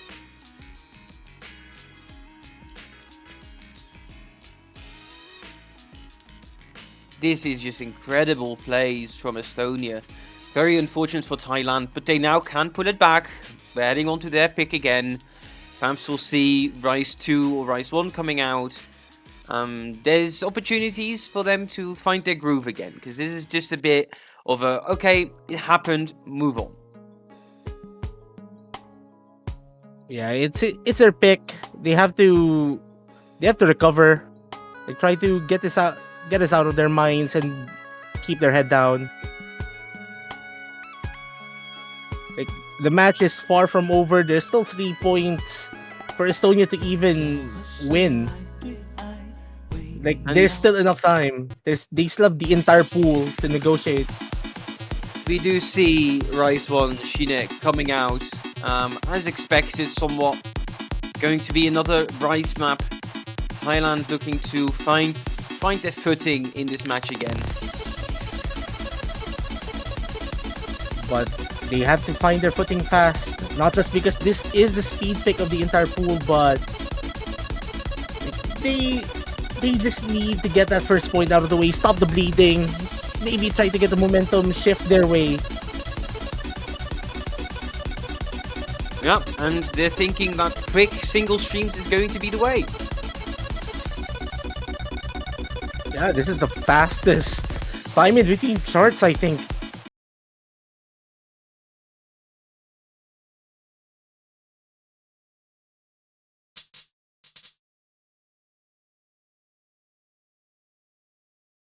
$255 BPM streams. While for those who are more familiar with 4K might find 255 BPM slow, but in 7K standards, this is already blistering fast. Well, the first part still okay, but here we go. Yoth 99 finding the drop, Natapum follows, and the thing about speed in 7K is that there is a need for control throughout the entire chart. It's because it's so easy to hit notes earlier than they should, later than you should. Like, it's so hard to maintain accuracy here. And while it looks like Nata is still able to hold on to accuracy somewhat, these constant misses are putting a damper into their score. It's really the density here that's stripping up Nata and Yoth. The speed at which these single streams come at you. It is so easy to just slip up once, find that drop, And Hisa with 1400 combo and still going strong is not finding a single miss. That's going to be very, very good for Estonia while they're looking to secure that third point. Yet another breakpoint. You're finding multiple misses. Nata, after getting quite a decent combo, finally getting past that 400 mark, dropping once again. Yeah, but again, such is the difficulty of this chart. While it may seem child's play watching just in our desks, these patterns aren't exactly the friendliest on the hands. Anyways, with all of that though, Arcaxio is still maintaining a mid 99%, like just hovering around that high 99.4, even getting to 99.5s. He's unfortunately dropping their full combo, but that doesn't really matter. Estonia getting their third point. What a play. What an absolute play. And it just goes to show how strong Team Estonia really is. They managed to take 2 points last week against Germany, and they're showing why that was the case. Why they were able to get those 2 points right here in this match against Thailand as well. Not giving Thailand any room to take points away. And now Estonia is picking one of the hard... I think you're the one who could pronounce the title of this song. Das Leben nach dem Tode. Yeah, the chord stream pick of this pool. Also, just as a side note, there are lots of song titles in this pool that are pretty hard to pronounce if you're not used to other languages. That just sounds like a skill yeah. issue, to be honest. I mean, I'm trying to learn a fourth language, but it's not going well.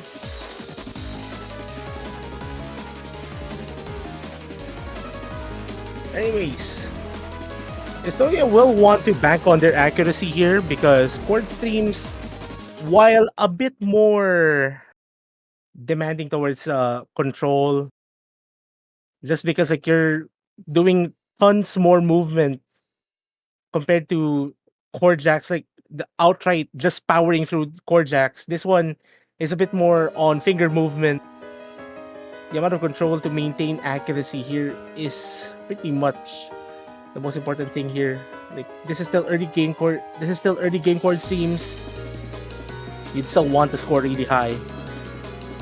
Yeah, I mean, something else to note really is we've only seen half of Thailand's team. Thailand is a team of 4. We've only seen Nata and Yop. I don't know if these other 2 players just aren't able to play at this time, or maybe they have some trouble getting to this match.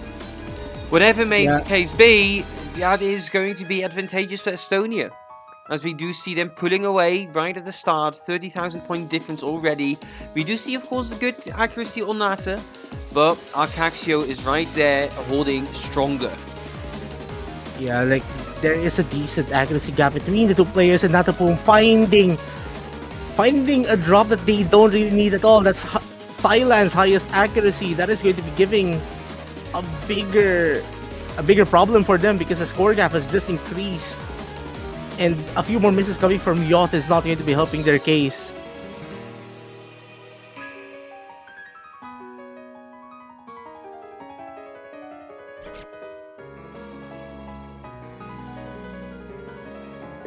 Just a short break section with a ton of double stairs.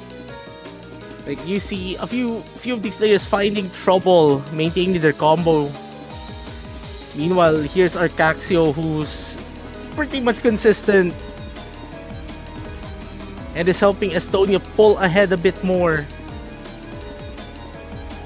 And now we're here with the densest part of the chart, where if there's any misses, you'd expect it to happen here. Yacht unfortunately dropping below 95%, but such is the difficulty of this chart. Yeah, but Arcaxio is just there. They've come to play, they've come to show up and just demolish Team Thailand. Single-handedly just carrying their team score up another 100,000 points here. Reaching that 3,000 combo, that is nothing to scoff at. Finding the FC, my lord Arcaxio, what did you just do? That is a really clean run there from Arcaxio. Only 150, 11,200. Like, this is the accuracy that you'd expect among some of the higher, quote-unquote, higher level players in the entire roster. Like, Arcaxio is right there. Yeah, right there. That's incredible. And with Thailand going on to the next pick, are we going to stay in the Rice section or are we going to Oh, they see are. finally a hybrid? We're not going to see the hybrid. We're going to see Rice 5 coming out. We may not even see a single hybrid this match at all, depending on how this map goes. It is Thailand's pick, but if Estonia's accuracy is anything to go by, then I don't think this bodes well for Thailand. But again, they need to get the accuracy out of the way. Yoth also needs to pick up the pace, because I think like the miss, aside from the misses, really like just a general level that needed to catch up with their opponents is pretty much immense as of the moment. You mentioned the other two players that Thailand has. It would be really unfortunate if they have troubles getting here, because I think if Thailand had their full roster, maybe we would have seen a different story. But Estonia staying with their duo, because they only have two players in this team, no substitutions for them. But that hasn't stopped a duo getting far, going the distance, as we've seen from last year's podium. As far-fetched as it may sound, but what Estonia is doing right now, Estonia is just doing very well.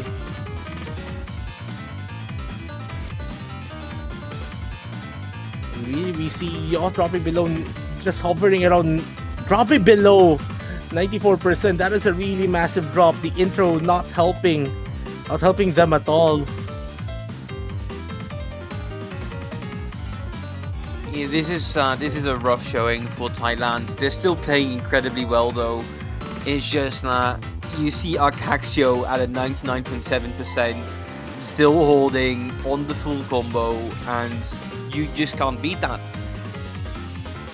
Yeah, it's really hard to keep up to the players who could just get accuracy out of these charts. Again, just for everyone's knowledge, while the patterns may look simple, we're still early in the tournament, the pools are still really difficult.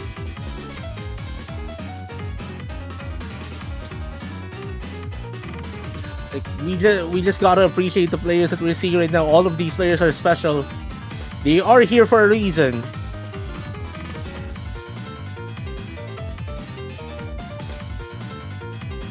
Yeah, and we see some of these tricky patterns catching Yoth off guard here. Natapome as well. Arcaxio, all of them have found a drop now, but it's looking like a done deal with only about 10% of the map left to go and a score gap of 160,000. I do think Estonia will be the winner of this match. Thailand put up a very strong showing, but unfortunately it was just not quite enough. Estonia moves on in the lower bracket and will be saying goodbye to Thailand. They tried, but couldn't quite make it there. Yeah, that is it for Thailand's run for this World Cup.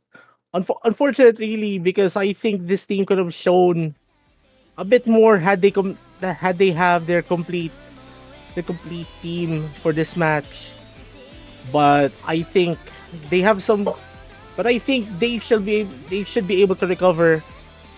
Like, they have the community to build up a roster from here going into next year. Meanwhile, Team Estonia, congratulations to them. They've officially surpassed. I think regardless of what happens to them from this point on, it will be their best finish in MWC 7K. Congratulations to the duo of Hisa and Arcaxio. Yeah, absolutely amazing performance from them. managing to stay in the World Cup, moving on to next weekend, the quarterfinals weekend. But Thailand, every end is a new beginning, and where some players from last year have now left, that just means there's new opportunities for new players to capitalize and show up and come to play. Not this year, but Thailand, there are the makings of greatness in that team, and I am looking forward to seeing those players play in future tournaments. Well, that is that for this match. We will be back in around 34 minutes for our next one, Lithuania going against Taiwan. And I think that is going to be a pretty exciting one because Lithuania qualifying to this World Cup is already surprising. Taiwan also having a few decent players in their roster. I think we're in for a special one. Yeah, and before we do head off, don't forget to buy some banners. Support your favorite teams. It is the most important thing you can do. We have so many amazing teams playing this year in the World Cup, and you can still show your support for all 32 of them right now. So don't forget, go to the store, buy your friend a banner by sending them some money. Like, doesn't matter. Go to show your support to your favorite teams, and I think we'll be back in about 30, won't we, Surf? Yep, indeed. So that is it for us for now. See you guys in 33 minutes. This has been Sergio85 and I've been the great for MWC 7K 2025. 人と怪物なんてことを時々忘れそうで一人でこれまでもこれからも私は許さまよう Dear Tiger Love 私強いの闇をした影の力ってどうして振りほどけないの触らないで勘違いしないでデスククローゼルかけているが罪深い絵だ我々は神の意向を称える芸術以外認めていないモデルとなった吸血鬼の居場所答えてもらう教会の拷問にあった傷だらけのお前を抱く私を売れば命くらいダサかったはず勘違いしないで私はお前を殺すつもりだった勘違いさせないでこんな綺麗じゃないお前が残した絵の中で弱らに少女の笑うこれがそうなら涙で崩れた私は何を甘いたら私強くないお前の描いたこの感情を窓から夜明けが照らし遠く隔て勘違いじゃなかった後世の思いだけ揺るいと絶賛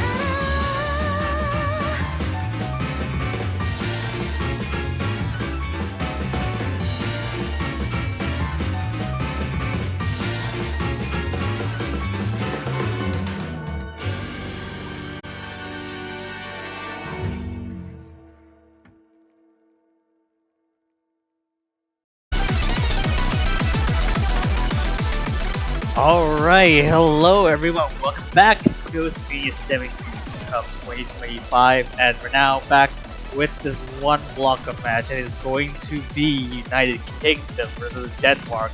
A bit of on the lower seeded side to witness this match unfold. Still, I'm Viva, and I'll be commentating alongside Toad. Danny, how's it going? It is going great. I'm really excited to see this. This is a loser's bracket match, so the loser of this match will be eliminated from the tournament. But looking at the scores that we've seen from both qualifiers and from the previous rounds, these two teams are extremely well matched. Their scores have been pretty much neck and neck for the whole time. So I'm expecting a very interesting match to come about here. Yeah, absolutely. I feel like this matchup in particular, like we've seen like the last week that United Kingdom struggled to take a point against. I believe it was like a Hong Kong matchup, and having their scores being looked upon for United Kingdom is actually fairly good for like a round of 32, and having a round of 16 being different and because of a difficulty jump from 32 to round of 16. I would say this would be interesting to look at because against Denmark, and Denmark is actually no slouch at either for this on the I guess earlier or mid games. You know, it's probably evenly matched up that like you said earlier. Yeah, it's going to be interesting to see the strategies. So far, we already see Denmark protecting a long note pick, with the UK responding with a protect on the rice and a ban on hybrid 2 immediately. So kind of seeing some stuff all over the place. A lot of different categories getting some attention from these two teams, and Rice 3 now getting banned out from Denmark. I mean, that makes sense, but we're getting rid of Corjax and one of the hybrids. While it looks like United Kingdom probably going to be sticking around that Rice area, Denmark looking to probably stay around the LNs and hybrids. Though, like I said, they're pretty well matched on both sides of these, so I imagine it's just a comfort thing. Oh, if they're alright. looking for that. Going protect right away. This is the most contentious. I believe that every single pick so far, I guess in terms of like round of 16, the difficulty jump from round of 32 to round of 16 for this particular pick being almost inverse type of pick is probably one of the more contentious side of things because the difficulty jump is very steep, and to see this being picked early on, I would expect like a lot of struggle at the very least. I mean, in my eyes, inverse and 7 key is already just really difficult. So, adding on to that the pressure of the tournament, and like you said, the difficulty jump in the last round is going to be. I really kind of expect the same thing. I would expect almost anyone to have struggles on this, but if Denmark's first picking it and protecting it, I'm interested to see what kind of performance they're able to put up on it. Yeah, we having the roster being Brit and Joel for the Denmark side. United Kingdom has been a little bit of a main roster in particular. You see it Megatron. We did see Mini Egg played for a long time, like round of 32, and then Denmark. I did not think that Joel played at all from like round of 32. So having Joel here for round of 16. It could be interesting. I have seen Joel scores on long nose a fair bit, so we should see how that goes. Oh, and we get. Oh yeah, Vikatron is a flashlight player, aren't they? I always forget that. Yeah, well, flashlight main. It has its perks.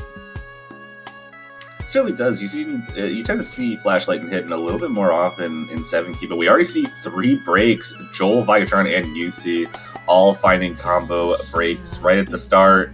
But Frit with the full combo and very high accuracy here. Joel and Vikatron continue to trade. Yeah. But It really is not having a good time at all. yeah, it's literally just Frit that's able to hold on to that. And right as I say that, they do find a combo break. But accuracies are pretty evenly matched at the moment. Really, it's the combo that was helping Denmark hold on to the lead, but they continue to find breaks. As Joel and UC trade again, Frit finds another break, and Vikatron, no! It's so hard to say anything because they're just missing all over the place. I mean, but this is what you expect from a map like this. No one's really snipped the wall patterns. It's just really hard to coordinate properly if you cannot dissect whatever the LN goes on properly. And it's just climbing back out to United Kingdom side. Yeah, 17,000 points of lead. UC is able to hold on to some kind of consistency, though they are still missing just, it seems, slightly less than the rest of the lobby here, and no one else able to really get their feet under them. And the United Kingdom with a 20,000 point lead halfway through. Lots of opportunities still. We've seen misses all over the place already. It's just anywhere. It's just trading misses. It's just really hard to comprehend who's actually going to come out on top. It's just everywhere, having red flashes everywhere.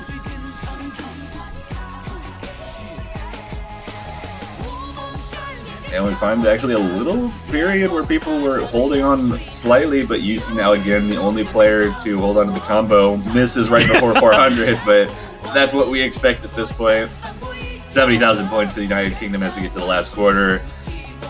If Yeah. UC is able to hold on to their performance so far, it looks like this should be a solid breakpoint right out of the gate for the United Kingdom.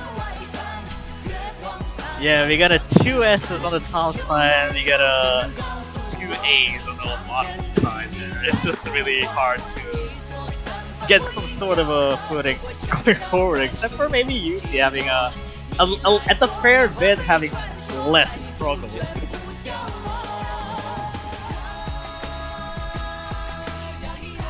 Yeah, and that combo from UC, the only one really able to find any footing anywhere in this map, even though they are still finding drops, is going to be the difference maker here. A 94,000 point lead for the United Kingdom as they take a breakpoint right out of the gate. It's just really hard to comprehend wall inverse time because it can go so wrong with maybe just releasing the wrong key and then just chaining misses everywhere, and that's really happens to the bottom side of the bottom row there. Not really having a good time with those miscounts. Definitely not, but the United Kingdom looking to take advantage of that. It's their pick, and they've got the full rice pool available if that's where they want to stick, and immediately also going for their protect. So both protects in this match taken out of the gate as soon as the match starts. Yeah, alright. Both staying on their comfort zones, quote unquote, really. Having comfort zone on wall inverse time, it just seems like a weird way to say it, but apparently they're shown to have confidence. Yeah, absolutely. But this should be a little bit more straightforward for these players to handle. I don't expect 170 misses on this like we saw in the LN1. Core streams are just it's just much harder to mess up unless you're just misread everything. But no, it's just core streamers just if they're generously placed around the pad, it should not be that much.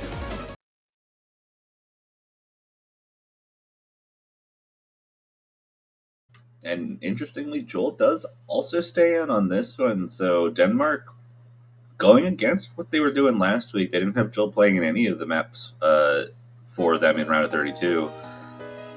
But I imagine they must have some confidence in them that they're keeping them in for this round of 16. Lucy and Vigatron being the mainstays for the UK, holding on for their protect here. And here we go into the difficult chord streams. Accuracy staying pretty consistent. Vigatron a little bit behind the rest of the lobby, and Denmark looking to take a small accuracy lead as the players get to 400 combo here. Yeah, the only section that is much particularly noteworthy is because it's the core stream that are 3 node cores in every half measure, which it does not happen here, but at the very least on the last third, which should be a concern for both teams.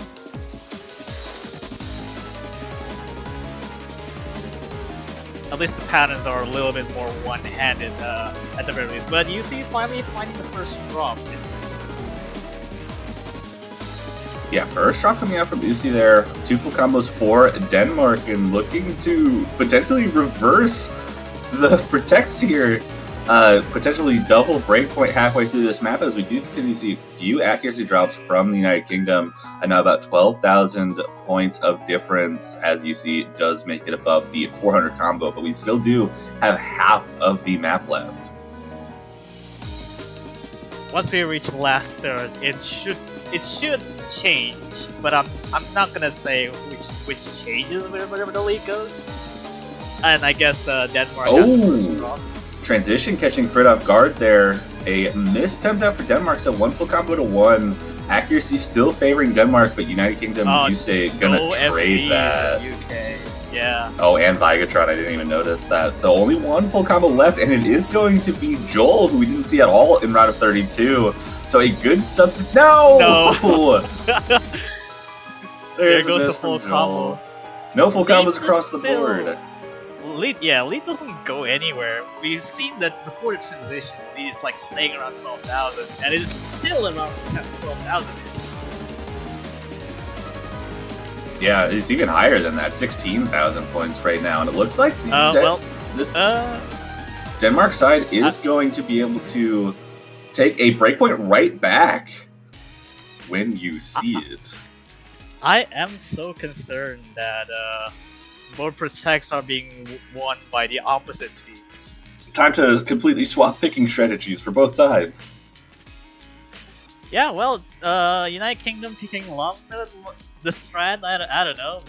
Denmark maybe has an edge on the ratio there. Brit has a even much better ratio than everyone else on the lobby here. Yeah, I could definitely see that. I could honestly see them potentially going for the Rice 1 selection here. On Denmark's side, since they just did not have a great time on LN1 and managed to take that breakpoint right back on Rice 2. So, going to be an interesting potential swap in picking strategies. But it depends on how comfortable the teams are at that point. Because you almost... And LN3 does come out here. Because I think what ends up going into players' minds a lot more is how comfortable they feel on certain picks. Even if things don't go necessarily their way, it almost feels safer to go with something that you feel confident you can win rather than something that has been shown to potentially favor you in the match. And it's also possible that both of the protects were just flukes. Who knows? This time, Stoom is coming in instead of Joel.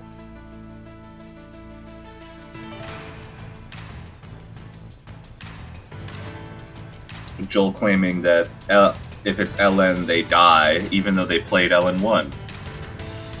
Well, LN1 is the special case to us, anyway. Special case. It's just walls. Yeah, if you can't handle walls, then you are set to die.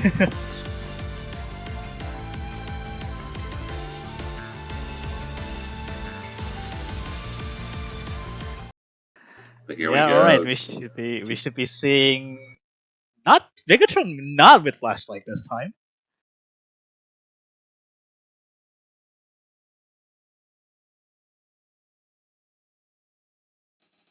Kind of makes That you wonder how. is. Okay. That might have been with no flashlight there. Are we getting an abort? Yeah, refuses to play, so I still maybe should be an abort.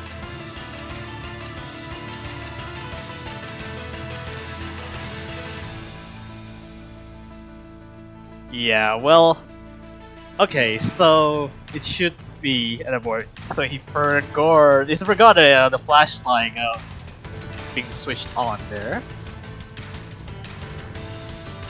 Alright, but we're getting back to it. Okay. Bigatron needs that flashlight. The low scroll speed definitely not going to do very well if you don't have flashlight on. Yeah, well, kind of makes you wonder though, why would you turn off flashlight? Because flashlight is still open at any point when the map switches. It may have reset when the map swapped. I don't really know how the reps do their thing with swapping maps. I know in other modes they'll start with a no mod and then open it up to free mod in certain cases because they have to clear the mods for the different categories. I don't know if they do that for Mania. Yeah, this time is the correct one, and now with flashlight, even with scroll speed, the scroll speed is actually kind of high for flashlight, but maybe that's just the usual scroll speed for Bigatron. Hopefully, not many issues. Hopefully, but we do see immediately a few drops from both sides. Bigatron finding a couple, and both Denmark players finding combo breaks. Uzi the only one holding on to combo for the UK right now as they are able to get up to the 400 combo. Nobody at the 99 after the opening. That was weird. Definitely unexpected, but Bigatron having the most trouble as Frit and Stoom find some footing, get above the 400 combo, and get the lead into Denmark's favor here.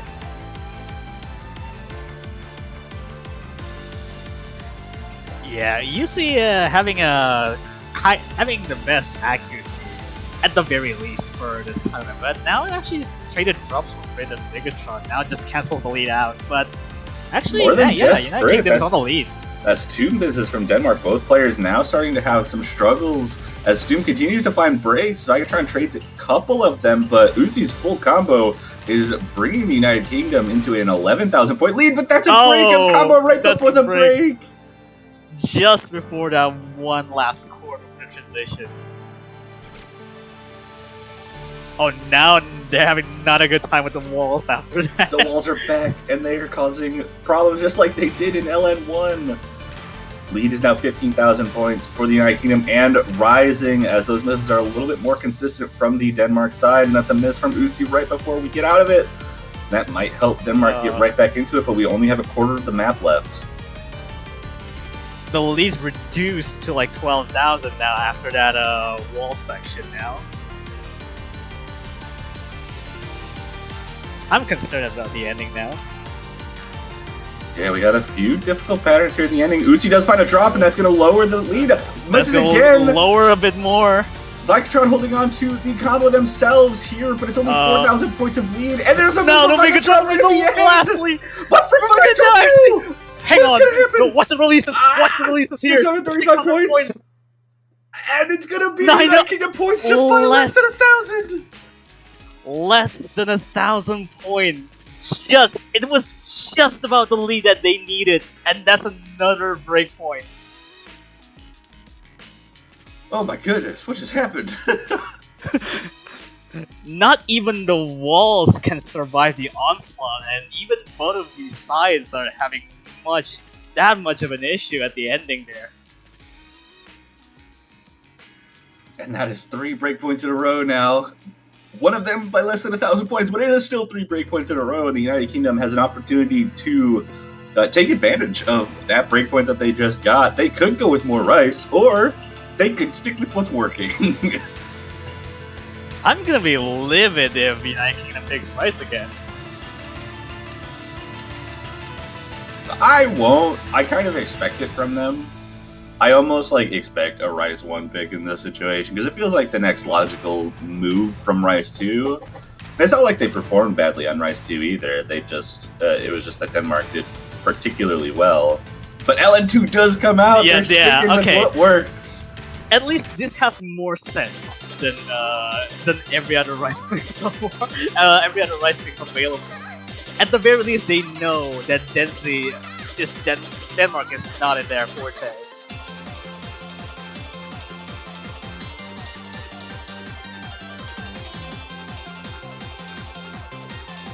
It took 3 picks to notice that United Kingdom's strength has been on the more reading side of things. Yeah, interestingly, this is probably the least reading-heavy LN map that's in this pool, which makes it kind of an interesting pick for the United Kingdom to kind of be stuck with almost. It is still going to probably favor them if Uzi is able to perform well. It seems like Denmark's been struggling a little bit overall in the long notes, alongside kind of Vigatron in that situation. But Uzi has just been showing some very, very good performances on long notes in general, and might have the potential to carry a map like this, even if it is a little bit more on the straightforward side. Oh, still with the first drop right at the first notes there, but Megatron traded and canceled it out with Scoop there. No lead whatsoever. Uzi and Fred is only the full combos just after the opening. And there's only one FC, there's no FCs after that. Yeah, no FCs already. Vigatron holding on. No! Stop missing me when I say your names, guys. Every time. I was going to say that Vigatron hit 400 combo, and now both Denmark players and Uzi all above 400 combo. And the accuracy looks like it's slightly favoring Denmark here with a 14,000 point lead as the consistency starts to come back to every single player in their lobby now. Okay, so we have 2 98s on the side of Denmark, and we have UK 99, but there's a 96 there, which absolutely hurt the accuracy. And that's a double break from the United Kingdom. Both players, nope, not both players on Denmark, but still one player on Denmark not saying their name because they're going to drop if I do, holding on to 1700 combo now. Uzi trying to match that, gets up to 600, and now all players, never mind, Stum also drops right when they hit 400. But that's still favor Denmark here as Vigatron continues to find accuracy and combo issues. Now a 45,000 point lead going into the last third as Frit absolutely dominating this pick right now. I mean, let's be fair. At the very least, the drops from Denmark are much more cleaner than they used to. Like, there's one drop, but there's only that one drop that separates the accuracy drops. Yeah, and I think that kind of does come sort of with the territory of, you know, potentially Flashlight. I mean, someone like Vigatron who's so, like, well-versed in Flashlight's obviously going to have an easier time recovering, but it... Oh, okay. Full like, missing just causes a lot of issues with reading and keeping up with it. And we're kind of seeing that with some of the messy drops that Vigatron's getting. But 70,000 points, like you said, a full combo reset's going to be more favorable for Denmark as we hit the last patterns. And a fourth breakpoint in a row! Let's go! I'm ever so slightly concerned now on which direction of the match is going to take. You can't pick anything in this match. You just have to hope. You have to roll a die, and that's how you win the map. Okay, let's be real here. That accuracy, Denmark is putting a lot of good work here. Yeah, good effort there for United Kingdom for picking this, but unfortunately, Denmark now has a clear, much better accuracy this time around. So, no LNs this time over the course of this match. At the very least, there are hybrids. I don't know if they decide to go with that.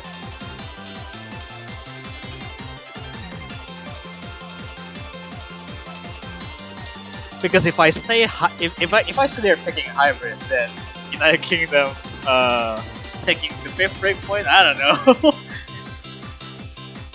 I mean, at this point, what do you pick? In Denmark's case, they won Rice 2 and LN2. Maybe Rice 1 is the go-to in this scenario. Keep it straightforward. They've been really good and able to keep consistency on the more straightforward picks. But at some point, this does have to move into the hybrids. We have 2 of them, and we have at least... Alright, there you go. Okay, Hybrid 3, the mini tiebreaker coming out. This is my favorite map in the pool. But this is very, very scary. Well, it is in a way in a mini tiebreaker. It just tests everything, and by testing everything, it also tests your endurance.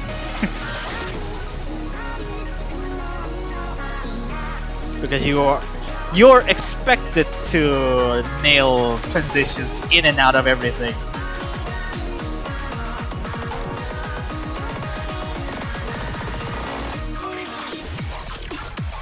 3.5 minutes is pretty tough. We've been seeing some interesting performances from these players as far as like the length of the maps overall, because what I have noticed at least is that misses seem to become a little bit more common towards the end, so there could be like some mental stamina or some regular stamina issues that we're seeing with some of these picks. And with a 3.5 minute map, I can only imagine, especially since the very ending is all long notes, which everyone in this lobby has been struggling quite a bit with.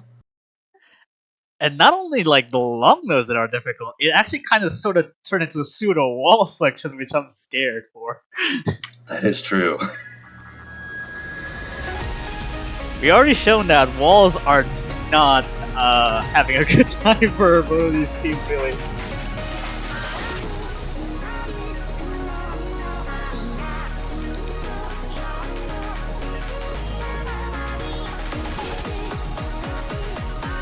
Started off okay with this opening. Yeah, straightforward patterns, no one getting caught off guard, everyone hitting 400 combo, but that changes immediately as soon as it happens, as Lucy finds the first break and a second break to follow it up immediately. Everyone else holding on strong, with that's already going to give a 10,000 point lead to Denmark, as both of their players holding near the 99% with the full combo in this first section, and now Vigatron closing out the possible full combo to the UK, as Denmark holds on to both of them with a 15,000 point lead already. At the very least, the first quarter for Denmark is having a solid lead overall. Now still takes the first drops on their own. It's just really that much of a lead going this forward. I'm concerned now for this next section coming up here. We are seeing pretty consistent drops from Vigatron here. Stoom also starting to get into the consistent drops alongside them, and this is again there. Only the top row here able to really hold on to the consistency. Both players above 1,000 combo right now, as Vigatron actually finds some footing as well. But Uzi and Stoom are going to trade, and that should favor Denmark here. But Frit finds there goes. And it's a full lobby wipe there. Everyone's combo resets as we get into a long note section. Oh, Frizz not having a good time with the student trill long notes there. Yeah, those are tough to read through. Stoom finding a break as well, and that's going to drop the lead down just a little bit as we hit the break with both UK players at the 400 combo mark and neither Denmark player here. But we're going to transition into another part that should be more straightforward, an opportunity for players to build up some combo before we get right back into the difficulty. Yeah, we should see the leads decrease after the second section. Yeah, there you go. The leads kind of reduced down to a T, but at this point, UK needs to hang on to dear life.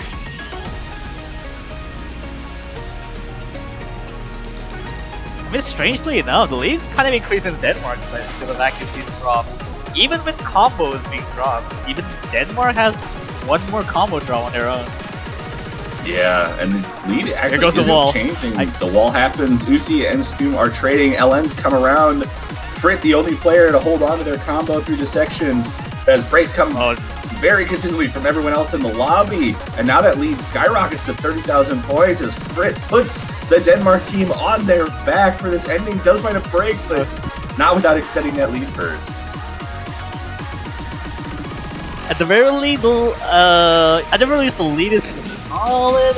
I mean, the lead is increasing the Denmark after that section, so it should be relative ease now.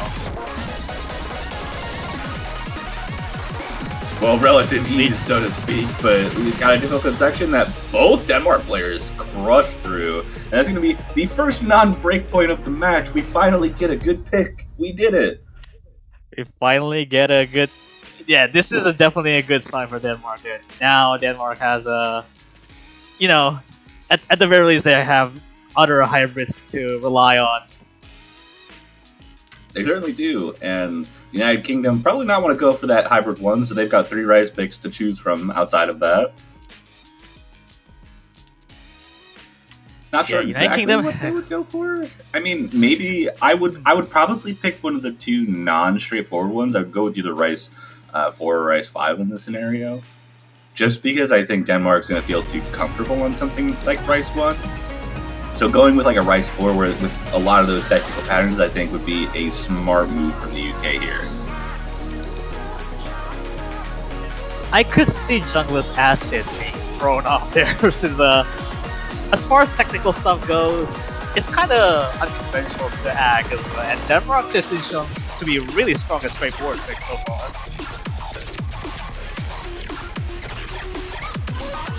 But no, they're going to stick with straightforward. Rice going to go with that speed pick Shine.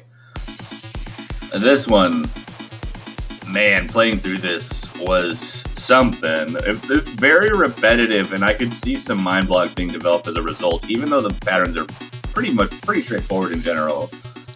But they're also pretty fast. 255 BPM with that light chord stream is not the easiest to keep up with, especially for the whole 2 minutes. You get a couple breaks, but still, that stamina is going to be hitting you a little bit. Yeah, it's not really a delay per se. It's just consistency by streaming. It's not not that much to speak of in terms of complexity. It just plays all the way through. Yeah. And we're probably seeing Joel instead of Stoom, probably. Yeah, Joel did play the speedier Rice pick for qualifiers as well, so I wouldn't be surprised to see them jumping in for this.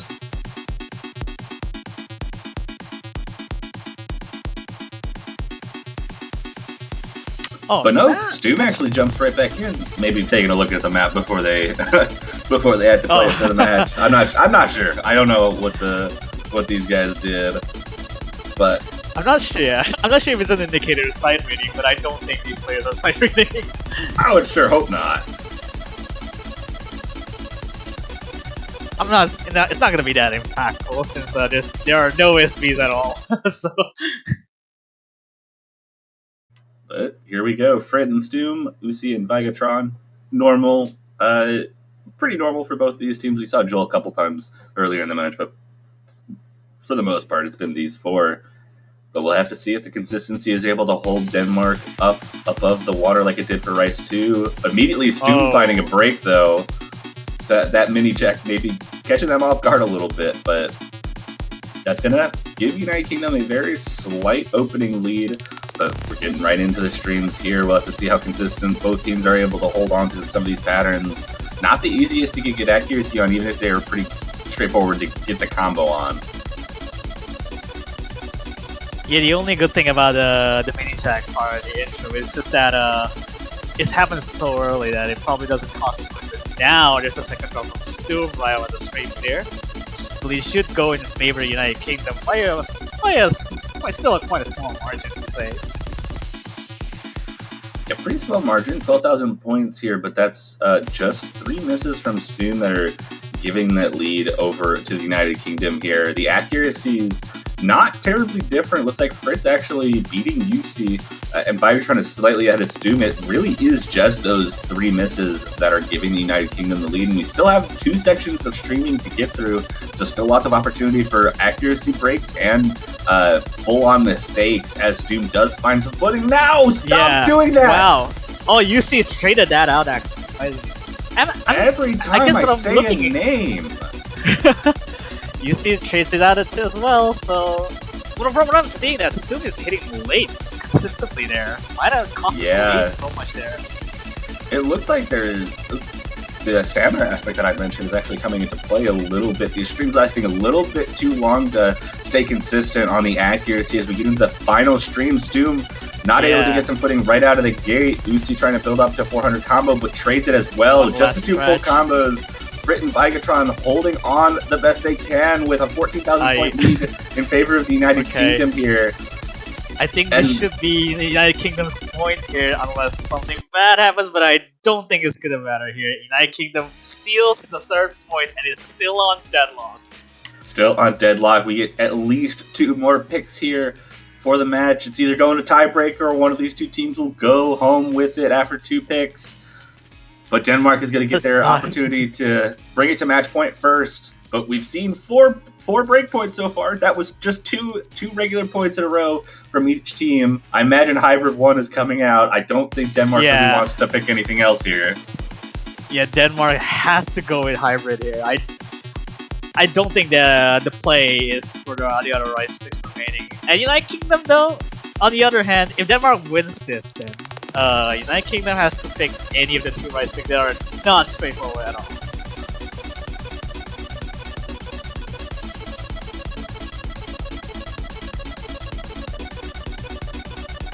Alright, there goes with the hybrid there. No, there's no surprises for Denmark to be able to take the last pick to the match here. And if United Kingdom goes into their own pick, then they're gonna have to pick their poisons. Yeah, I mean, it really is just coming down to there's only 3 picks left in the pool available to these players, and they gotta go with what's working. Denmark just got a really great point on Hybrid 3, so Hybrid 1 coming out makes perfect sense. The United Kingdom gonna be stuck picking one of the last 2 technical picks in the pool, so not much of a choice there for them, but it's certainly within their comfort zone.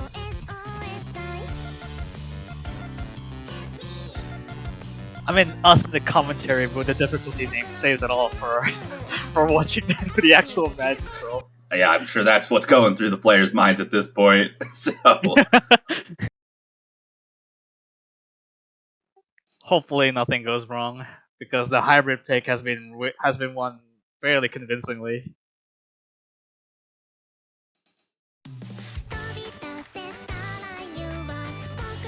At the very least, the hybrid pick by itself is not that dense. It's just, again, consistency.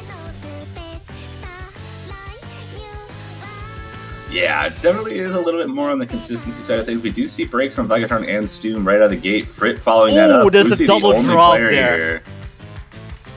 Double drop from Denmark, and the lead is going straight to the United Kingdom there, but it's just the opening. Yeah, we're seeing another break from Stoom there. 15,000 point of advantage for the UK just off the back of that full combo so far from Uzi. Oh, Frit following there that up goes with the- 400 combo as well. And Vigatron able to hold on or finding miss there as Stoom does hit the 400 combo and brings the combo advantage back in Denmark's favor. Yes, Doom's accuracy rising a bit faster than the Megatron, to say the least. So maybe the lead doesn't get cut off there, for Fred having another drop on their own. UC is holding strong with a 99.5 there. We're seeing some consistency from both sides now. Frit did find that drop, but gets back up to the 400 easily, Again, but does no. drop it. And now that's a three-way wow. miss as Stoom is the only one to hold on, and that lead does shrink a little bit down to 10,000 as Vigatron Oh, Vigatron's really having having trouble issues here. getting their footing. Huge misses Yeah. and more misses. Oh, over the wow. Four-way miss. All four players dropping combo there. Vigatron's not having the best time with the chords there. I'm seeing a lot of drops on the chords alone. The lead's not gonna go anywhere, but it comes a little bit of a bracketing here.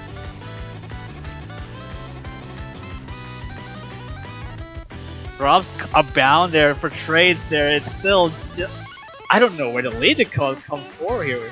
I just don't know. Lead things still like 12,000, and maybe it goes cut down. Maybe Vigatron is a miss there. That's a huge miss from Vigatron. Stoom There's does a trade it trade back. again. Can find another break as well. Last 10 Vigatron seconds. also missing. We've only got a few patterns left in this map as Vigatron finds a huge break. Trades the Stoom bet. does too. Chords here. Chords having issues for Vigatron there. Maybe this little one couple of last patterns here, and United Kingdom is able to hang on. I think Maybe 10,000 points. It is. It's like another break that's point a happens. break point. Break point number 5 in this match as UK takes it to match point on their own pick, but they only have 2 maps Oh, to wow. choose between. UC is doing God's work over here. The only 99 to be able to carry that. Wow, UC is very happy to see that. Yeah, pretty evenly matched accuracies and combos all the way around. We see pretty much the same number of misses on both sides. Just came down to the consistency and where those misses happen for each side. Lucy able to hold on to that consistency really well through that map. Alright, pick your poison. Either you want to go the technical route or do you want to go the mixed one. They both have quite technical patterns. I like the idea of Rice 4 for the United Kingdom. Just because that Rice 2 was comfortable enough for Denmark that they were able to hold combo pretty well. And I almost expected that from Rice 1 as well. But we saw some discomfort from both sides there. I feel like Rice 4 should come out here, but I don't know. And Rice 5 actually does come out, so we're not going to be seeing Junglist Acid. Curiosity picks the better interest here for the United Kingdom. Who is able to take this to the death?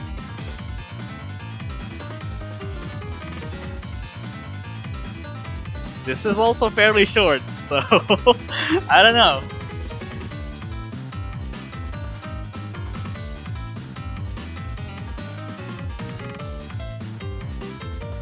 Alright, this time Joel now is playing that instead of Stu.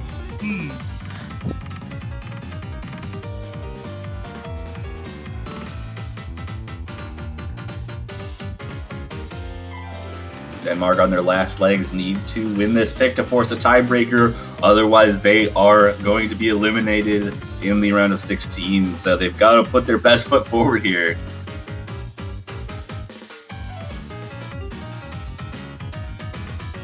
Alright, this is the last breath that Denmark has to go for. United Kingdom has to win this to be able to match and move forward to the quarterfinals. Question is, are they gonna get this or not? So we're going to have to see. Joel coming in for the first time since the first 2 picks. They were able to take Rice 2 off of Joel's performance on that pick, nearly full comboing it for the Denmark side. Have to see if that holds on. This is a pretty heavy pick when it comes to some core Usually stream-esque finds the first drop. picks. Yeah, usually finds a drop. but this has quite a bit of chord string just with some of those mini jacks kind of implicit within it, which Joel's still pretty strong at, but does find a drop there. Just trades back the miss from UC, but that is after 400, so it could be a little more impactful for the score on Joel's side there. Yuki's taking it back in accuracy there. It's just going back and forth so much here. I'm not sure. UC now taking second drop here.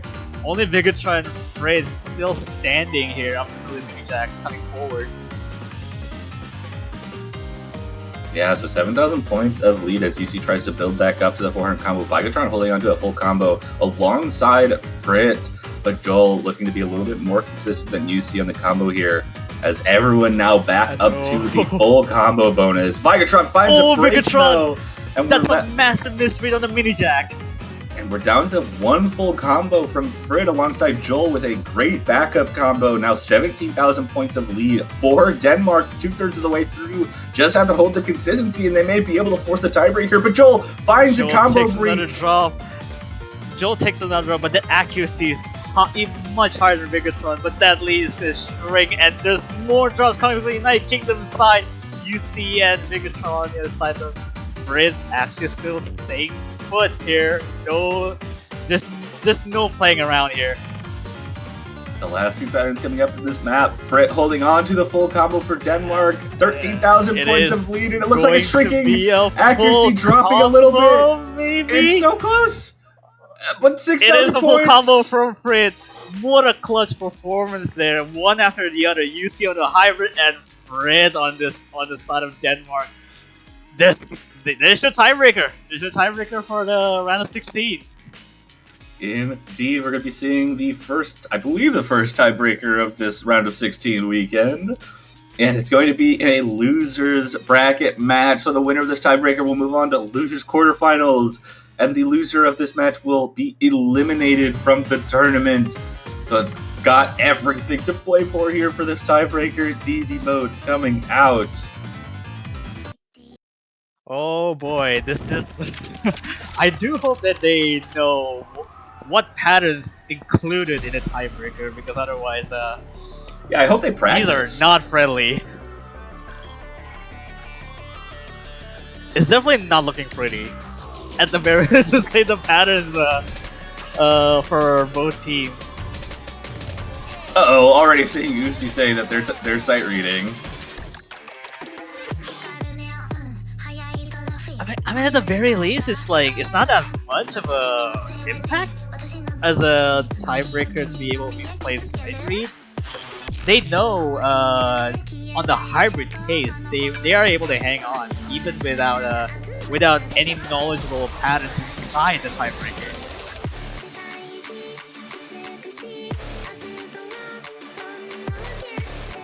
Alright, so we should be seeing Doom here, like no surprises at all.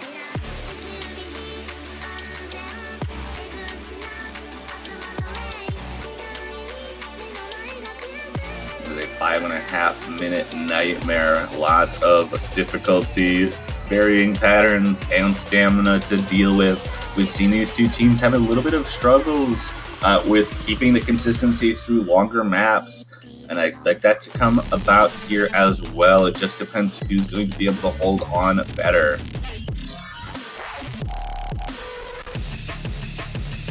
Alright, at the death, you should be seeing the tiebreaker unfold for both of these teams. Get hyped up because this is their last life on the line on the lower bracket.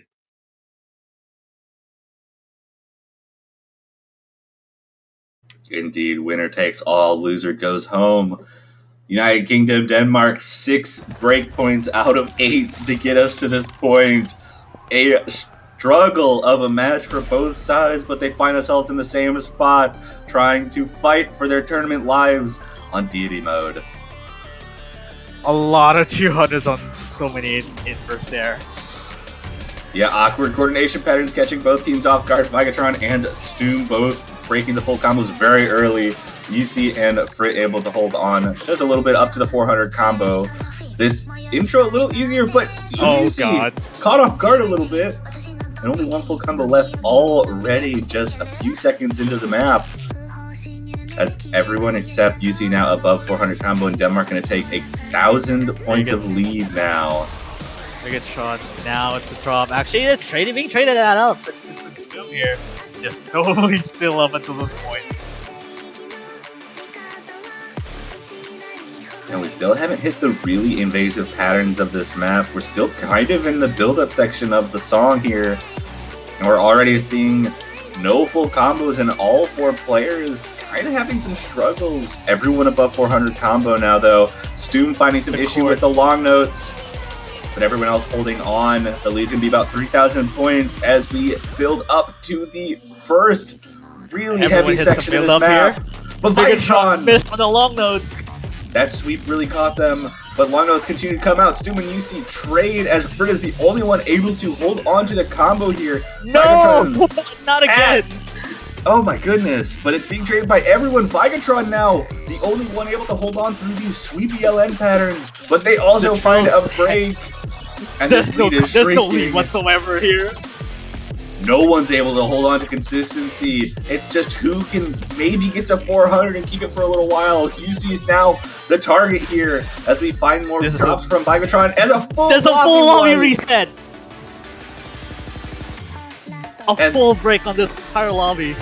Yeah, we're getting into some coordination LNs. No one's been having a good time on this in this match. And we see Denmark take a slight lead as all 4 players find breaks. Stoom finding some consistency, gets to 400 alongside Frit as both UK players not able to do much. But another reset for Denmark there was going to keep them within striking after distance. The 400. Everyone else recovering, but we're entering a little bit more wacky section with the core jacks. Core jacks indeed coming out. The core jack pick was banned out by Denmark in the regular pool. UC able to hold on to some consistency. The shield's taking so much damage from the entire lobby again. That's going to favor Denmark in this situation since they already have the lead. Even though it is still just 9,000 points, the misses are still favoring Denmark at the moment. UC takes another drop before the transition. Once again, we're now entering the second half now. There's not a sizable lead, but it's still quite a decent breather. With the drop there, now the less than 10k. Another drop from Frit. Drops the lead. UC trades for him. It's Vigatron and Stoom holding on through these bursty long note patterns. As Denmark still holds on to the lead as we have the transition, but Stoom finds a break. Vigatron holding on for the UK right now in this transition section. The lead's gonna cut down. Vigatron's having a massive combo on their side. But UC finds a break. Stoom also trades that back. Vigatron and Frit holding on to the transition right now. The burst Watch the lead goes on here. Vigatron still hangs on after that full screen. And we get some more coming up here. Vigatron missed there. But Stoom trades it back. It's just Frit and UC holding on to the combo. UC with the high combo. Vigatron finding another break, and it's leading back to 4,000. Full lobby break from Denmark. Just reset UC. There. It's just UC hanging on with 1,000 combo on their front here. But Vigatron Frit trading that out. The lead's still not going anywhere after that point. Oh, and that's a full really reset on the Vigatron side. Badly. These dense long notes not treating them well as that lead skyrockets to 16,000 points. And both Denmark players, never mind, Stoom's having a drop there. But that's a miss from Frit and UC as well. There. Vigatron the only one with combo now as the lead now 14,000 points for Denmark. It's going to shrink slightly, but we're hitting close to the end. Some misses coming from Denmark, but UC trades it back, and this should be more straightforward to keep up with, and it looks like Denmark might be able to hold on. Not able to hang on. This core stream able to hang on there for Denmark, and Denmark stabilized Megatron, and you see there's a whole reset on United Kingdom's side. At this point, it's just all of these patterns. It's just now 20,000 now. 21,000 points as we get into this slow down of a section. Everyone approaching that 400 combo, and there's just not enough. Denmark there it at is. The ending. despite being basically tied with UK the whole time, is going to sneak out a win in losers bracket and move on into losers quarterfinals. Denmark has done it. 5-4 on the tiebreaker. And it all comes down with 5 breakpoints accumulated in this match. It all comes down to this. It was actually 6 breakpoints. Yeah, it's actually 6 breakpoints. My bad. It's actually just only 2 points on of their own. You know, it's just wacky to see how this match just goes through. Yeah, very intense match. Really great performances from everyone. Unfortunately, we will be saying goodbye to the United Kingdom with a great performance today, but just not enough to make it into the losers bracket quarterfinals matchups. Congratulations again to Denmark, but that's not going to be it for us here in this block. We do have another match coming up in about 9 minutes. Let me go double check what that match is going to be. Looks like that match coming up, we actually have 2 in 10 minutes. One is going to be Netherlands versus Finland. One is going to be Peru versus Malaysia. So, yeah, 2 very interesting matches. We'll have the B stream open for Peru versus Malaysia. This one will have Netherlands versus Finland, but we're going to be keeping the stream open up until 8 minutes from now when that Netherlands versus Finland match starts. We'll see you guys in 8 minutes for it. Yeah, stay tuned for this match, guys.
Alright, hello everybody, and welcome back to some more Osumania 7 Key World Cup 2025 action. We've got another round of 16 matchup coming up. This time, it's a winner's bracket match between the United States and Chile. Neither of these teams will be eliminated, but one of them will get to continue their winner's bracket lives, and one of them will be knocked down into the loser's bracket, where they will have to fight for their lives. I am Toph Daddy, one of your commentators, joined here by Mint. How's it going?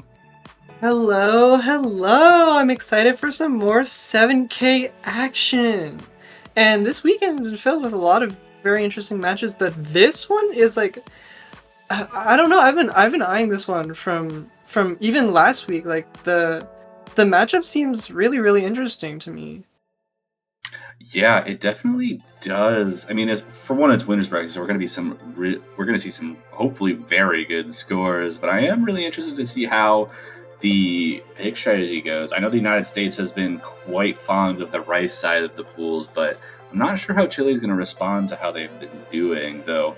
We do see a protect on rice 3 from Chile, and the United States will have to respond with a protect of their own, so could be a double rice match, could be the United States kind of going for what Chile doesn't feel very confident in, could try to protect some long notes or hybrids to see if that goes their way, but I'm not really sure. Hybrid 3 gets protected.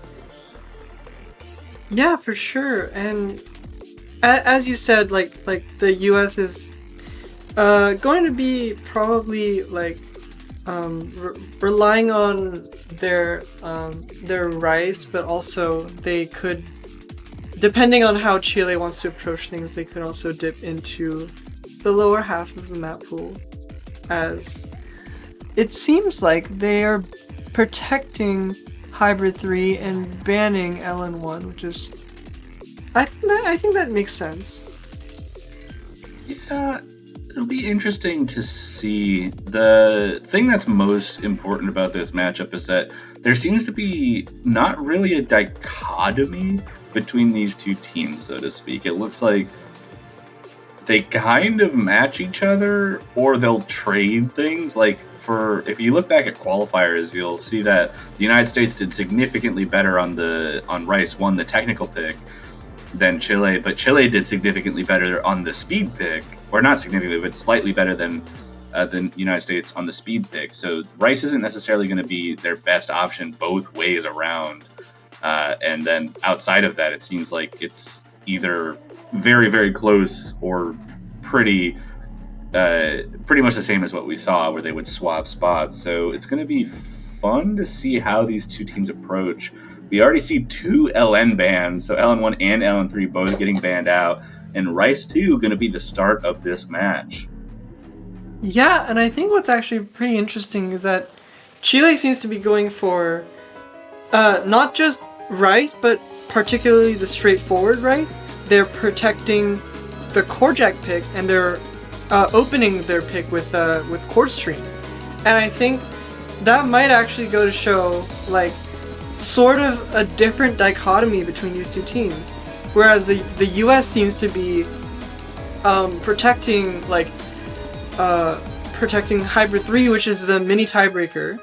And if they are doing better on the tech maps, then I think then the US has an edge on perhaps not just tech but physicality as well, but whereas Chile will have the edge on these sorts of straightforward maps. And I think that might be where the dichotomy lies, but not 100% sure yet, because this is round of 16 after all, so it is not necessarily directly representative of like the qualifier performance. So we'll just have to wait and see.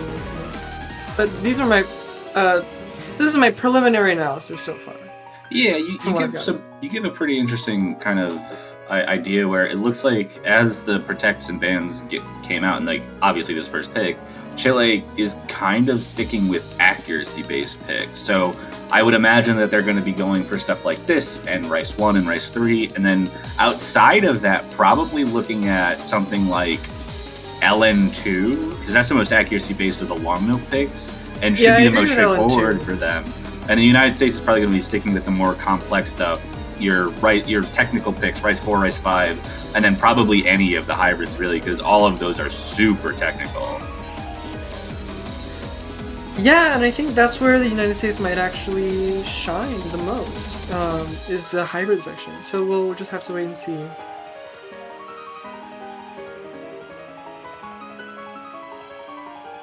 We see the lobby filling up with the players Logan and Alter on the side of the United States, Bambi and Dark Dave going to be on the side of Chile for map number 1 out of a possible 9 of this winners bracket showdown. Winner, like I said, will move on to winners quarterfinals and guarantee themselves a spot in top 12, or the loser will be knocked down into losers bracket, where they will have to face the gauntlet in order to fight for their spot in top 12. Absolutely, and we're getting started right now, and it does seem like these players are able to hold on this intro section pretty solidly, and as we start to get into the first court stream section, Uh, Nothing really. Oh, a miss from Bambi FNF there, and Dark Dave falling a little bit behind in accuracy. Yeah, interesting. Maybe a nerves type thing, because this is a little unexpected given the scores that we saw in qualifiers. Alter and Logan absolutely demolishing this in terms of accuracy, but the break comes in. Dark Dave finds a miss as well. That's both full combos on the side of Chile gone like that, while both United States players look like they're likely holding on to near or fully V1SSs as Dark Dave finds another break, and that's going to be 3 combo breaks to 0. The United States going to take a 24,000 point lead coming out of that. Yeah, the US is completely holding on to their not only their full combos, but like absurdly good accuracy, especially considering like just the sheer pattern density and difficulty of it's just like they're really holding on here.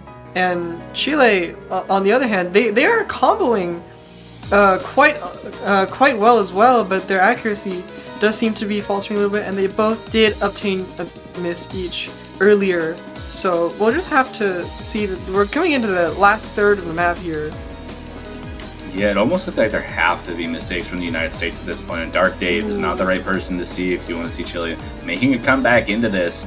Bambi did recover that combo and is starting to recover that accuracy nearly at the 99.5s, but that's not going to be nearly enough if they want to take this pick, with the United States just continuing to show that dominance on the accuracy and combo side. Logan does drop below Alter, who takes the MVP for the lobby so far. Just one little bit of chord stream here at the end, and there would have to be almost a complete meltdown from the United States at this point, but looks like they're going to be able to take a break point right out of the gate on something that I think Chile was potentially a little bit more, feeling safe about, given that what we talked about with them seeming a little bit stronger overall as far as like accuracy and straightforward maps went.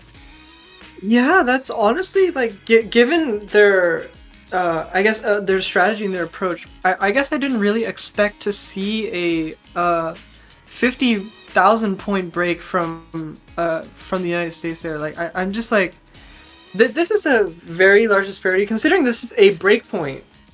And this was Chile's opening pick. Like I'm not really sure where they're gonna go from here. Like they probably have to switch up their strategy or something like that.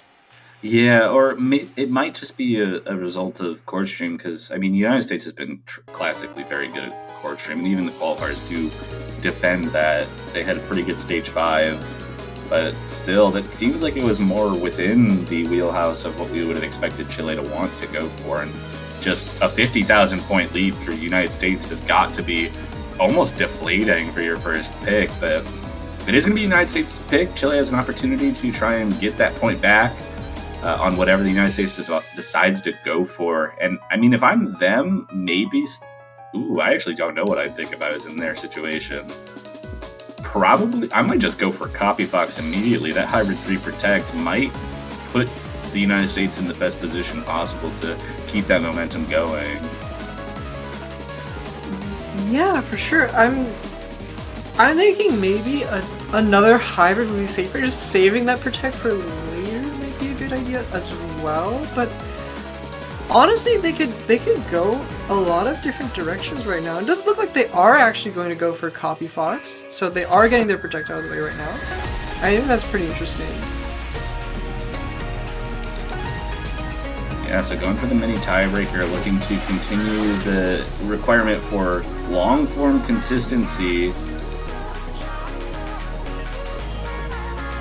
And Alter having to... So one of the United States players having no map, it looks like from the chat. Not sure how real that is, but certainly interesting to protect it if one of your players doesn't have a map. Yeah, this is if they really didn't have the map, then it would be a really interesting Protect. Maybe they were just trying to throw Chile off. But no, I do think that the United States will find some comfort in this sort of map, especially because of the high physicality, high technicality of the map itself.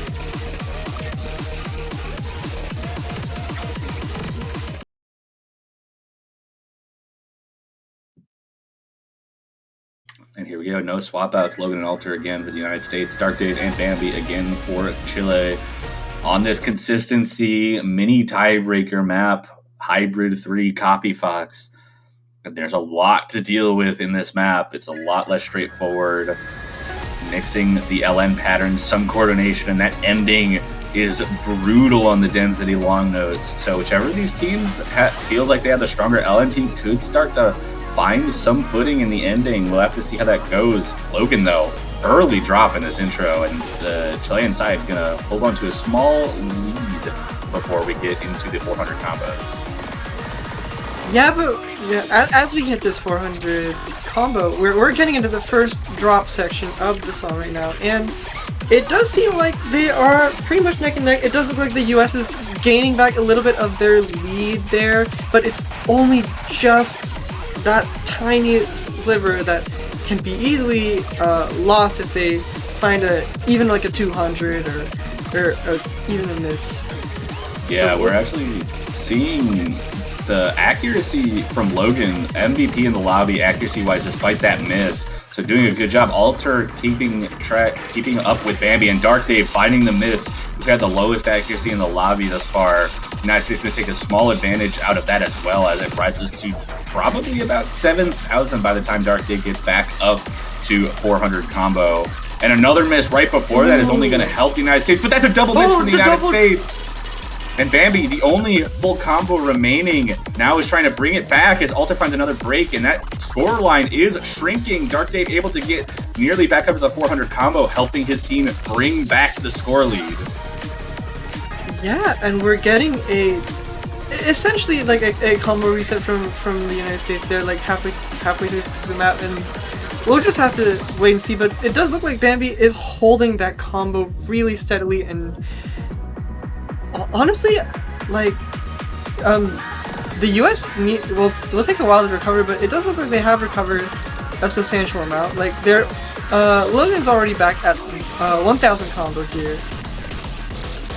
Got some long notes, Logan. Finding some issues there. We saw both teams ban out the long note maps in this pool outside of LN2. Bambi trades that miss from Logan as they bring their combo back up to 400. The other two players holding strong through this section.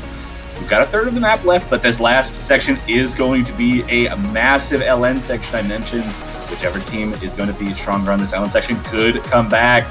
And 12,000 points is nothing here. Alter finds a break in the transition, traded by Dark Dave. It's going to trade off.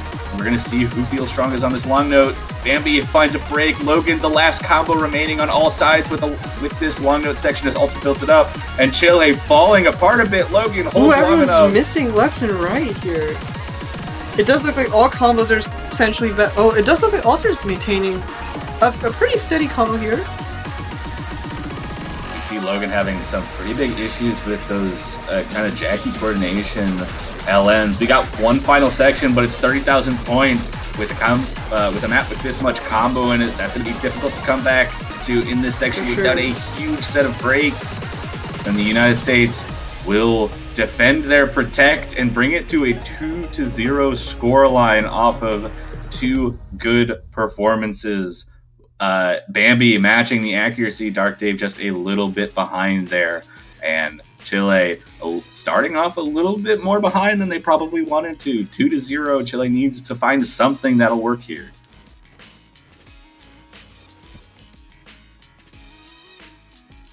Yeah, and it does look like as the United States takes their protect, it does look like Chile will be the next team to pick, and as we were talking about earlier, like, not really sure what strategy they're going to be going for after such a loss on their first pick. And I think that what's going to happen is that they might actually go out and pick their protect as well, like just to counter the United States momentum. They have to pick something that they're really comfortable with. We already saw Rice 2 go kind of haywire. I would almost expect something, maybe Rice 1 here. That was one of those maps that they performed very well on in qualifiers, the speed pick there. They could also bring their protect out if they're feeling a little uncomfortable, like they need a good pick to get them back into this match, since if they protect it, they have to feel very confident in it, and all it takes is 1 or 2 mistakes from the other team to kind of give away one of those kinds of points.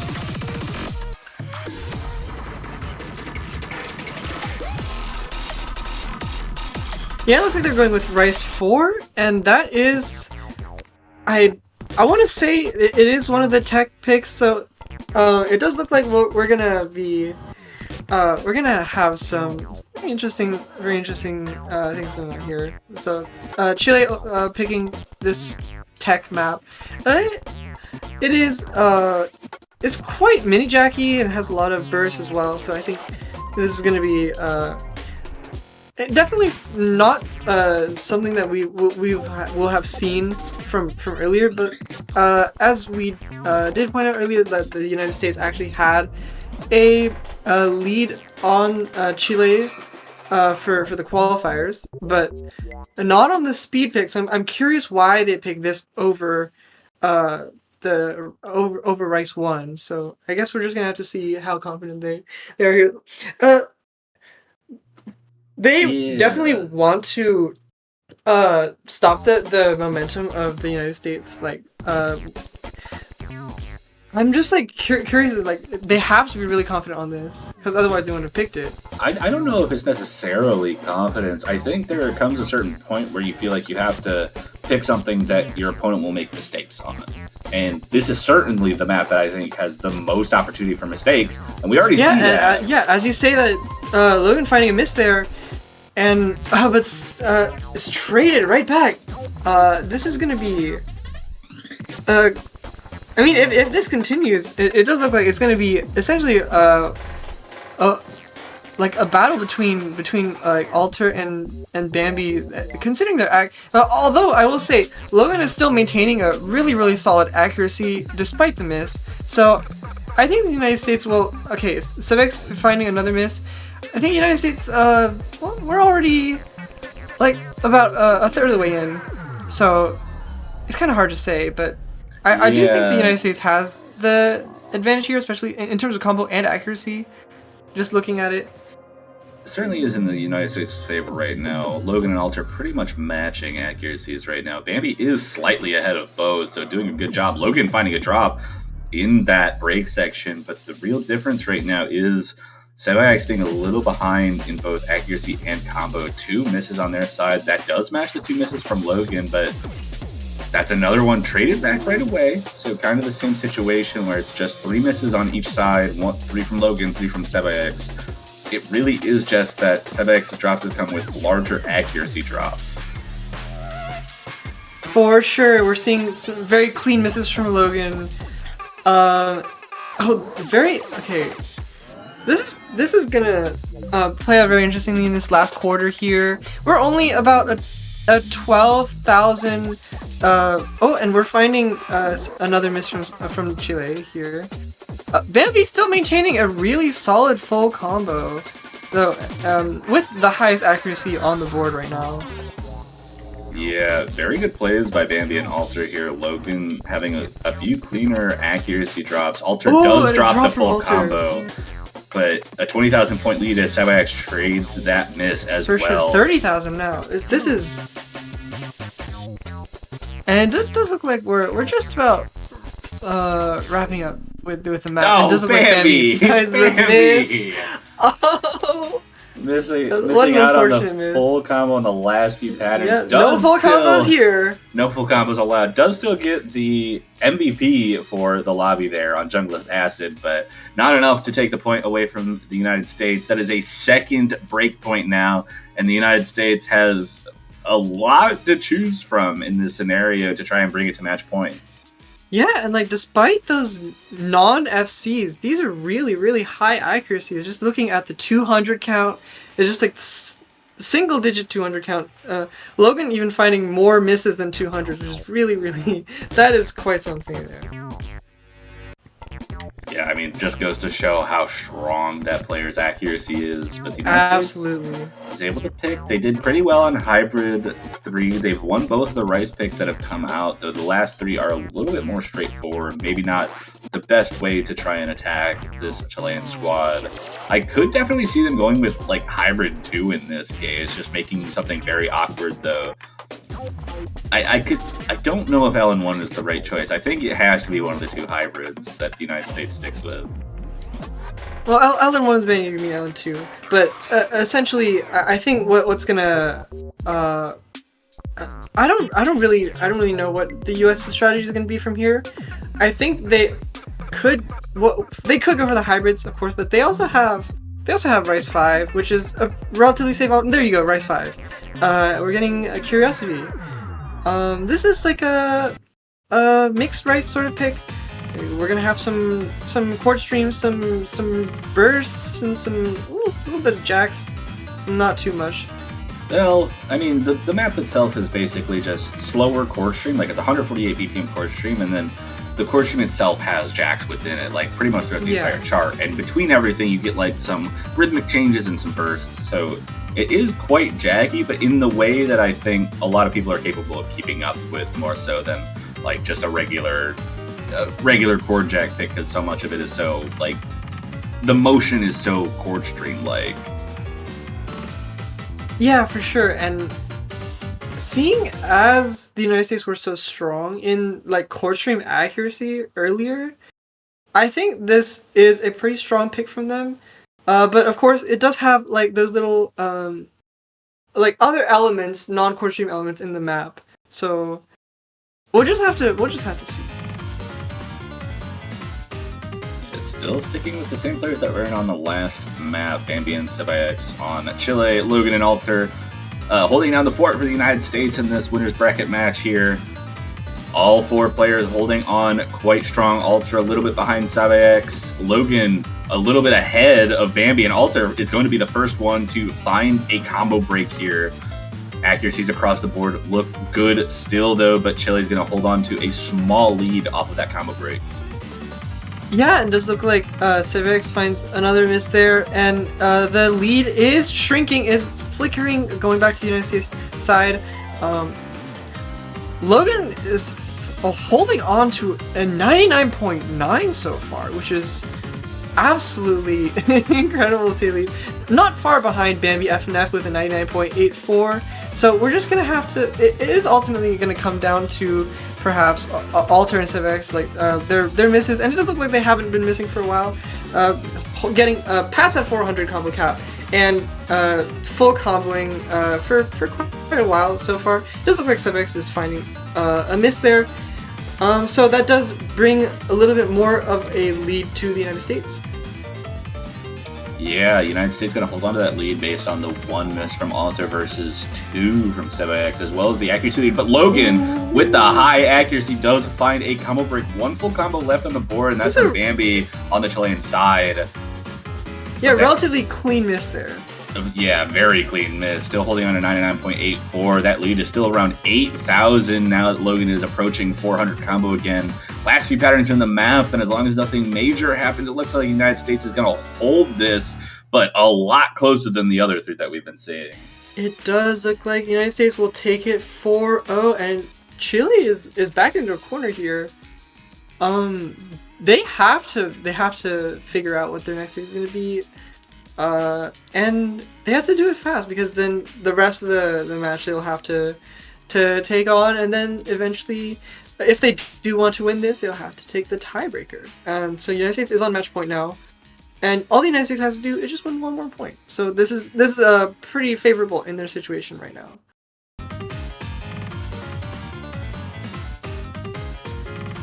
Chile does get the pick here, so they don't have to listen to the whims of the United States, but they are going to go for their protect. Fading Star, the core jack pick. Makes sense that they'd want to go for that. It looks like they were very, very close to holding on against the United States on Curiosity, Rice 5. So going with something with a similar-ish structure that's more focused on the jack side of things, and you can almost autopilot feels like it's the right way to go, especially if they feel comfortable enough to protect it. They've got to go for it now in like a do or die situation. Yeah, absolutely. So this is gonna be this is their protect going all in. So it just looks like they protected this at the very beginning of the match, and I think that confidence, like, it needs to pay off now, because this is where Chile wants to turn the tides of the match if they want to win this. If they want to hit tiebreaker. Yeah, I mean, need 4 points in a row and then need to win the tiebreaker to maintain their winners bracket lives. But the United States has been showing some very high strength and accuracy. Logan and Alter, incredibly good accuracy players. We saw at the beginning of the previous map, Bambi and Sebax were keeping up very well with them, but it came down to those misses that just kind of broke down the accuracy on the Chilean side. They're going to have to avoid that if they want to win this pick, but we have seen the United States make a few mistakes, especially on a map with a structure similar to this. So we could see a lot happen here, but it's all going to come down to their composure and how they're able to perform here. Yeah, for sure. And just some quick info about the map. It is 117 BPM. It is OD 8.5, which is the highest OD in the map pool. So we're just starting off somewhat simply with few mini jacks. Logan. What? Logan. I'm seeing what you're seeing. What's happening? That. Okay. All right, it drops a little we don't bit. have to worry about. He went back up to 100%. What is happening? Logan. Baby's at 99.99 as well. It's not like the lowest accuracy in the lobby is 99.89. That is absolutely insane. Like this is after all the most accuracy oriented pick in the lobby, but still, like, these are tough patterns. Like even at 117. Yeah, absolutely. And Logan actually, I think, found a 200 there. So did Bambi, though, dropping accuracy. Logan and Alter now ahead of both of the Chilean players. Sebax slowly building up, but as soon as I say their name, they find a drop, and that's going to be. They had 99.9 for a split second, and then it was lost. Oh, that's so sad. Did. And that's another miss, and that lead starts to skyrocket a little bit, looking like it's going to be approaching like 20,000 points in this break section. United States looking very strong right now with two incredible accuracies. Bambi a little bit behind, and those two misses from Sebax might be the death knell here. Yeah, I mean, like, both US players finding that really high accuracy full combo. So is Bambi, but falling slightly behind, and unfortunately Sebax lost that full combo a while ago. So it does look like the United States is maintaining and finding another miss. Unfortunately, the United States will be holding a solid lead, barring major disasters. It looks like they will be taking this pick. And is Logan gonna get a 999 with a 200? Is it happening? That's a 999. Did he? It's a 999. I think he dropped a 200. No, he didn't. That looks like a 9. I thought he dropped so much accuracy at once. Maybe it was like a bunch of 300s in a row, but that is still absolutely incredible performance there. 999 on a round of 16 7K World Cup map is an absurd feat, to say the least. So yeah, really great performance from the United States. A couple of those maps were very, very close, and luckily we don't have to see Chile say goodbye to the tournament quite yet. They will just be knocked down into the losers bracket for quarterfinals. They'll still be here, but the United States has punched a ticket to top 12, moving on to winner's side round of 8 quarterfinals. Will maintain their winners bracket lives. Exciting! Yeah, congratulations to them, and I believe that is the last match of our Saturday block. We've got a nice long break here before we start our Sunday slate of matches. We got about 10 and a half hours before our next matchup, which is going to be the Philippines versus New Zealand. And that's going to be a fun one to watch. Do you have anything else to say before we take a nice 10-hour break? I don't really have anything. Yeah, long break before the next set of matches, but those sets of matches look really interesting. You definitely don't want to miss those matches for sure. And yeah, I mean, we got something to promote. We do have something to promote. Make sure that, hey, you got 10 and a half hours. You got time to go to the Osu store and buy your banners. Go to the Osu store and support all your favorite teams. They're right there. The money we get from the banners goes directly to the tournament fund for the players in this tournament. It's you can buy as many banners as you want. You can buy them for any team that is still in the round of that made it to the bracket stage, even any of the teams that got eliminated. And that's 32 maximum. So 32 maximum. Fill that profile up. Yeah, put all 32 on your banner, and if you manage to buy the banner of the team that ends up winning the whole thing, you get to keep your banner for an extra long amount of time. So go a very and long buy. amount of time. Yeah, so go keep it. I think it's for the whole season here, but I think so. But that's going to be it from us. We will see you guys all in about 10 and a half hours at 9 UTC for Philippines versus New Zealand. We'll see you guys then. Yeah. Thank you all so much for watching. Bye.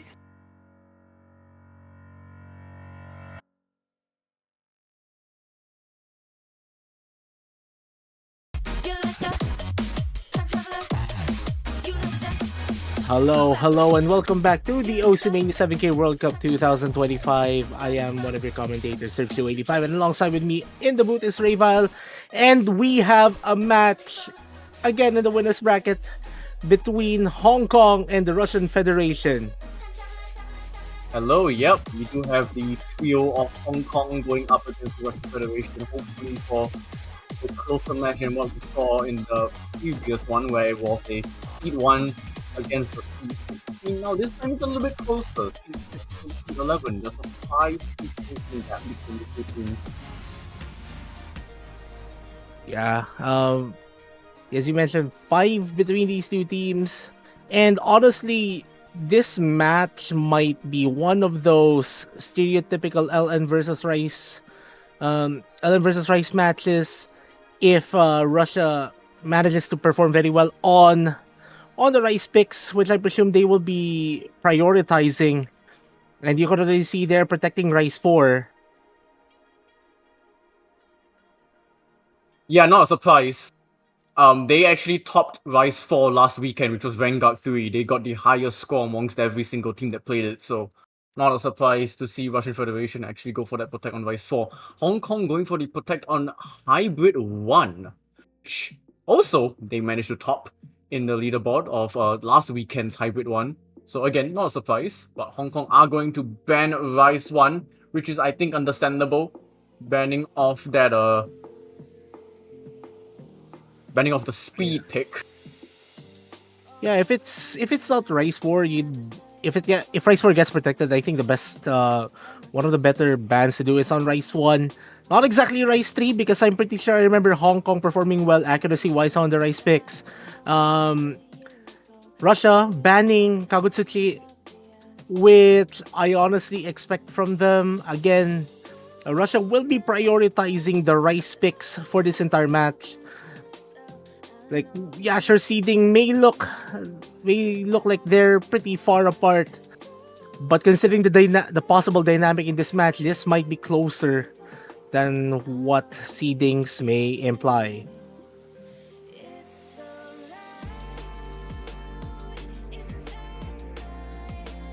Yeah, these two teams are kind of all over the place when it comes to the maps from the round of 32. So it's definitely going to be a bit more fun to see how these two teams are going to be vetoing the maps. And picking, of course. Yeah, for the most part, especially for these two teams, they do have some pretty sizable advantages during the round of 32. So they had a bit more liberty in their strategy, really, for the most part. This time around, though, they will have to start performing to their comfort zones at least. But I think the most interesting part here is how everything will unfold if things actually go the distance. But anyways, Russia will be opening with Das Leben nach dem Tode, our chord stream pick. That is a very risky move, I think. Because Hong Kong have a pretty good chord stream score from last weekend. Hong Kong played a no-show, 1,978,000, almost 1,979,000, which placed them third, just under China and Japan. Yeah, I think Russia might just be confident to be able to get something out of this. I remember Team Ibuka and yeah. Mm-hmm. You were saying? I do remember Team Ibuka and Carace performing very well on the equivalent chord stream pick from last year's pool. Like, yeah, sure, there is a decent step up from round of 16 last year and round of 16 this year, but anything could still happen.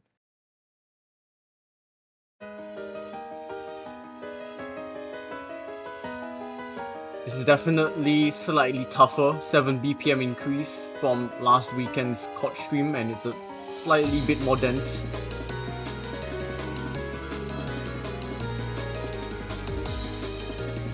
Meanwhile, for Hong Kong, as you mentioned, they can score high on this, and they do have the accuracy advantage going into the second quarter of this chart. Also, just to note, we have a fully mirrored match. Both Russian. Oh wait, not fully mirrored. It's actually no fail. Okay, Oh, no fail. Apologies about that. Yeah, I thought it was MR.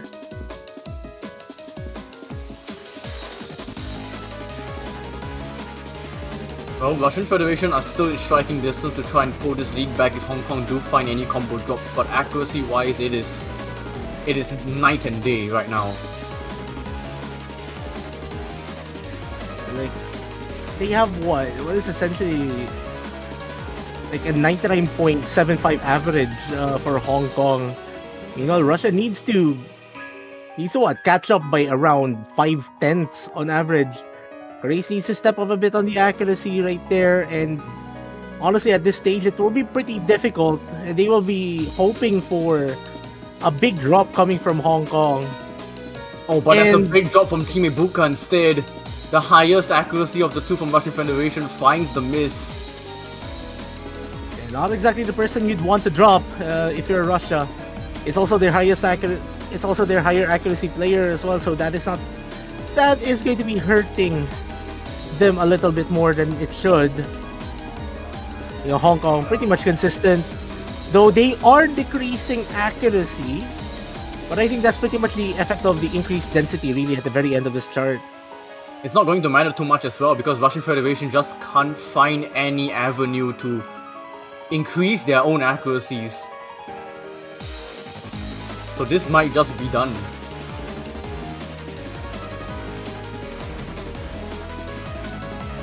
Yeah, and Hong Kong has practically stabilized. This has to be one of the strongest team scores that we'll see in this pick. Solid showing from Tang Jinsi with just 4 200s. And yeah, this was why I was talking about how, you know, this was a risky pick. You're basically stepping into a landmine. And unfortunately, Russian Federation stepped into a mine, as Hong Kong would eat this for breakfast. Now, it will be Hong Kong's pick, and they are going for LN2. Actually a pick that I expect from them, at least.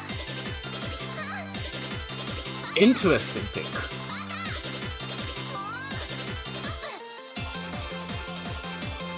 I mean, yeah, there is an element of chord stream here as well, and we already saw what happened there. Hong Kong have been okay in Netherlands. They've only played one, which was the equivalent white canvas from last weekend. And they placed 6th out of 24 countries. Yeah, one of the stronger Ellen density teams. This one should be well within their comfort zone. Maybe the super tricky part of the like before the climax of the chart might prove a bit of a problem. But that really depends. I'm pretty sure they have the ability to get through that. Meiju coming in for Karace for this pick. Yep. Meiju, one of Russia's stronger Ellen players, if I remember, if my memory doesn't fail me. Yeah. Meiju did play one of the Elden maps last weekend, which was Elden 3. Although Meiju did play Elden 3 with Smeardol's boy, but they are insisting on having Shimebuka instead. Oh, okay. Oh, actually, as you maybe not. mentioned that. Oh, but it Oh, is so going it to be is. Karace instead. Okay. Interesting. So I presume Hong Kong will be staying with this duo, their duo Zek and Tangency. Yep. No reason to swap these two out anyways, because Hong Kong did have these two players in for LN 2 in the round of 32. So having them again, we'll see if that yields the same results.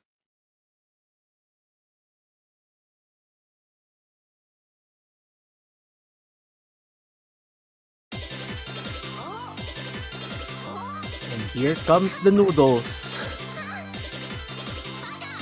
Everyone doing well at the intro. Hong Kong with a slight accuracy advantage, just averaging around 99.4.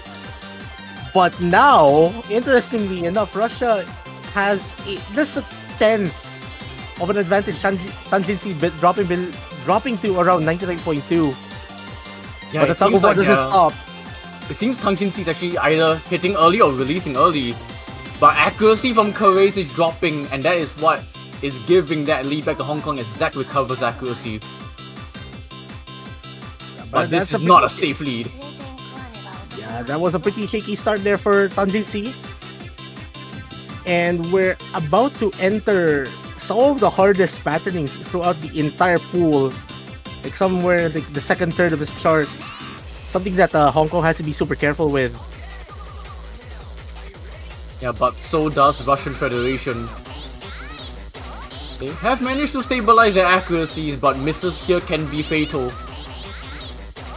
But this is actually shrinking from Hong Kong because of Tangency, but Zack is trying to, balance the lead back. Yeah, Zack is doing well accuracy-wise. I'm pretty sure like the advantage Hong Kong has right now is just all on Zack. Just on Zack, yes. Because Like, everyone else is holding 99.3, it's just Zack holding the 99.6. But that is really, all it is. Any single drop from any of these teams will prove to be fatal, especially the final. Like, we only have 1/4 of this chart remaining. Just a last 30 seconds, Meiju! No! It was a clean drop, but Zack Oh, was that's on the Zack! trade. Oh, But how much cleaner time drop, would there be though. left as Meiju will drop as well as Zack drops again?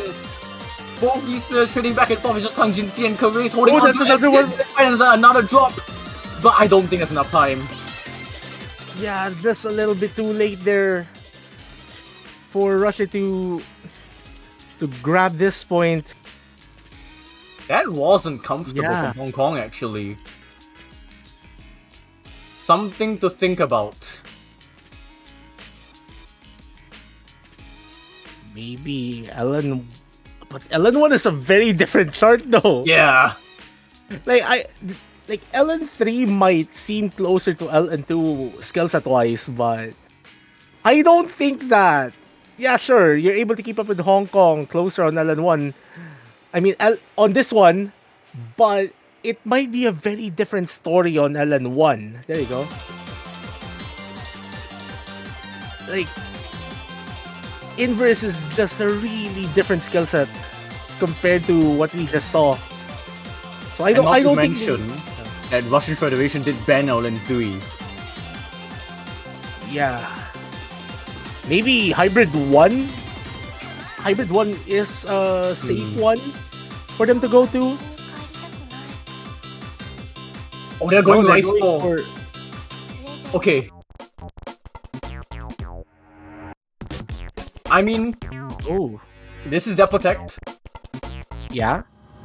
and Russian Federation did place #1 on Rise 4 last weekend. Something going for them, and maybe this should at least give them the first point that they need. To at least Theoretically. yeah, theoretically. But Hong Kong can be quite scary on Rise between these two players. Did Hong Kong play Rise 4 last week? They didn't. I don't remember them playing. Not it, a so lot of this- teams did. There were only 14 Yeah. teams that played Rise 4. Wasn't really a popular pick. So this will be the first time we'll be seeing Hong Kong play technical Rise. So not much to compare with, Oh. but Wow, we see more mirrors than not. okay. Zek only with no mod. Okay. Full mirror on Russia. Tanjingsi with mirror as well. Just I for mean, knowing- everyone. Yeah. Yeah. Knowing how abrasive these patterns might be, mirror might be a solid choice. For those who are new to watching Osimania 7K in particular, mirror is a pretty popular mod. Mostly because the thumbs.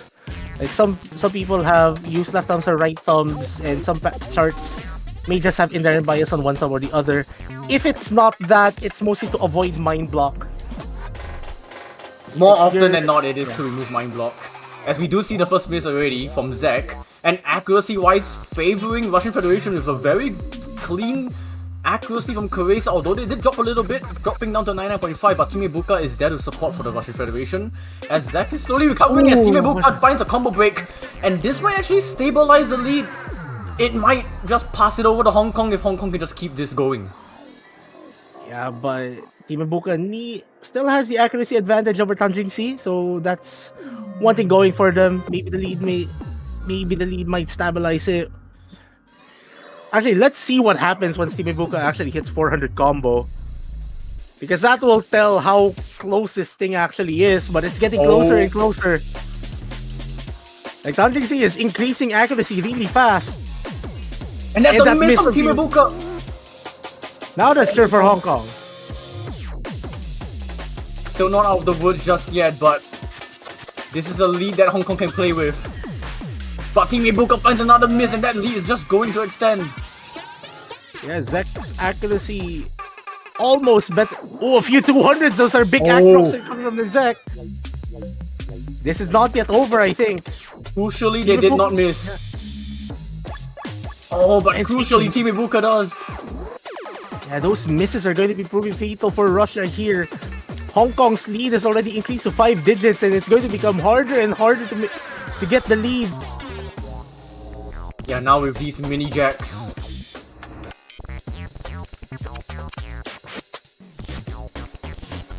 And those bursty streams catching Team Ibuka, that might be it. Tang Jinxi actually drops below the 99%. But what is keeping Hong Kong going is that Tang Jinxi is also holding onto the FC, and that is going to seal it for Hong Kong. Yeah, really close at the end. It's just a 6 misses coming from Team Ibuka, making the difference here for the most part. I think that's the difference, unfortunately, for the Russian Federation. And that's going to be 3-0 to Hong Kong. Back to Hong Kong's pick as well to try and at least get themselves to match point. So now, surely they have to go LN1 here now. I honestly think I don't know. Honestly, I don't know. Both these teams did not play inverse. If not So LN1, it's Hybrid 2. Hybrid 1, there we go. Oh, Hybrid 1, okay. Okay, yeah, this was Hong Kong's Protect. Okay, yeah. Makes sense. Yeah, that's fair. But again, the charting here is quite similar to what we saw from LN2. So Hong Kong has to be careful, has to be a bit careful here. RFP, my English.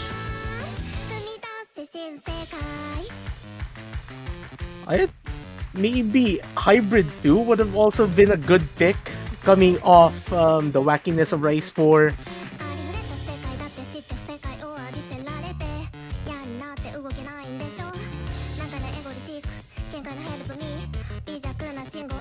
Anyways, think they we're were- seeing...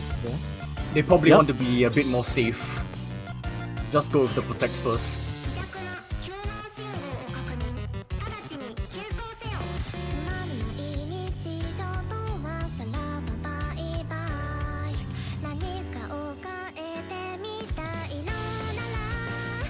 So now, no substitutions here coming from Hong Kong. I think they're gonna be sticking with this duo until the very end. Probably, yeah. And Meiju coming in here for Team Buka.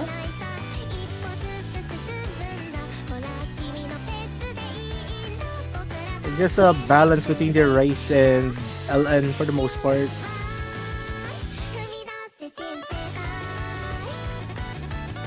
Yeah, but this is definitely the more straightforward hybrid out of the two. The most straightforward hybrid. And here we go. Like there's this element of risk also going for the more straightforward one. Again, we saw what happened with LN2. The pattern here is a bit similar. There is some difference obviously. But let's see how this thing unfolds.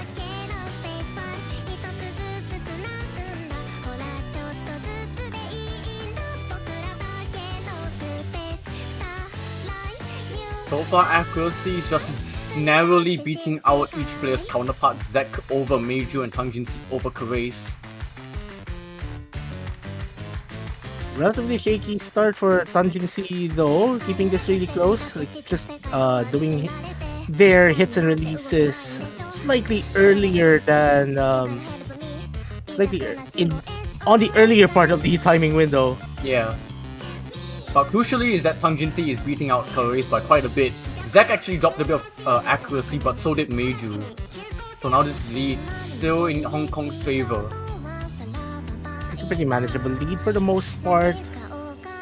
But Russia has to step up a bit more than this. It is Hong Kong's map to lose. So the pressure is on them instead of Russian Federation, but of course the Russian Federation would love to try and get at least a point on the board right now, but Meiju, as I say that, will just counter my words. Meiju has been doing very well before that miss. Now it like at this Tanjing C with well, it's not a sizable drop, but it's a full 10th. Out of the Meiju finds a trade, trades favor the team in the lead, and that is Hong Kong. It's a Zek rougher Soda- drop from Tangjin C actually compared to Meiju. But on average though, Hong Kong is still gaining a tad bit. Yeah, it's mostly Well, because that of Zek's performance. Well, that sequence actually reduced the Wait. lead by a few thousand points. Tanjin C not really getting accuracy there. This is not comfortable. Zek's doing really well, but if Tangjin C is just not able to keep up, then this is the perfect Well, there's the opportunity for drop. Russian Federation. Zek There's finds the the drop. It's a break. clean one. It's a clean drop, but Russian Federation are able to put this one back in the dying seconds. 3-digit score difference. Can they hold on to the end? But Hong Kong are able to balance this lead back towards themselves. Towards the end, is it gonna be enough? final The release. release is at the end, and it's gonna be 240 points. 240 points. Hong Kong, by the skin of their teeth on their protect, will make it 4-0. What Oh, just boy. happened? The final quarter of this chart, that was crazy. This could have gone either way, really. Tanjing C drop doing an LN break. That's why they missed out on the full combo. I'm actually not sure where the swing happened. Like I just saw like the LN stare thing. The LN stare Yeah. pattern going into the climax. Suddenly, Russia cutting the lead by 1,000 or so points. And then There's probably like some yeah. accuracy drops from the Russian Federation towards the end. Yeah. Zek missing, dropping combo at the final chorus was the break Russia needed, but unfortunately missing out by just 240 points. That is a cruel way to lose out on a point, especially when Russian Federation are staring down the barrel of dropping down into the elimination zone. They now have to be flawless.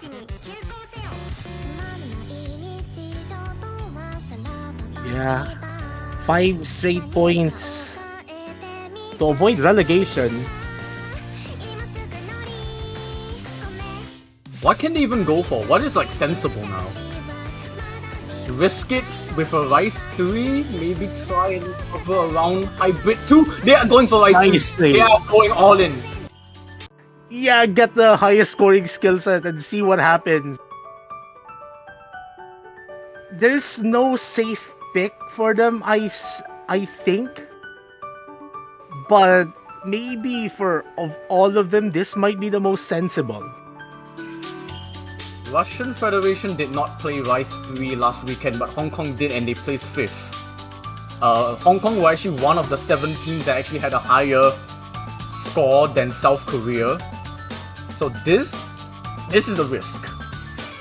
Yeah, one heck of a risk. Maybe Russia is just banking on Hong Kong finding a drop? finding massive drops on the anchor somewhere, or maybe one of the bigger chords to the start. If there's a player to watch out for, it's probably going to be Tang Jinxi, because Tang Jinxi was the lesser scoring of the two when they played high score last weekend. Zek had a very disgusting score.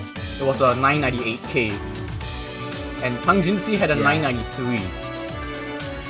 And I'm pretty sure we're going to be expecting scores at around that level still for Hong Kong. Yeah. Again, we're still at that point in the tournament where the chord streams are, not chord streams, the chord jacks are 990,000 for a decent amount of players in the roster. Any single digit seed teams, yeah. But this is it for the Russian Federation. If they still want to stay alive in the upper bracket, they will have to be flawless from here on out. There is a mirror coming up from Karace.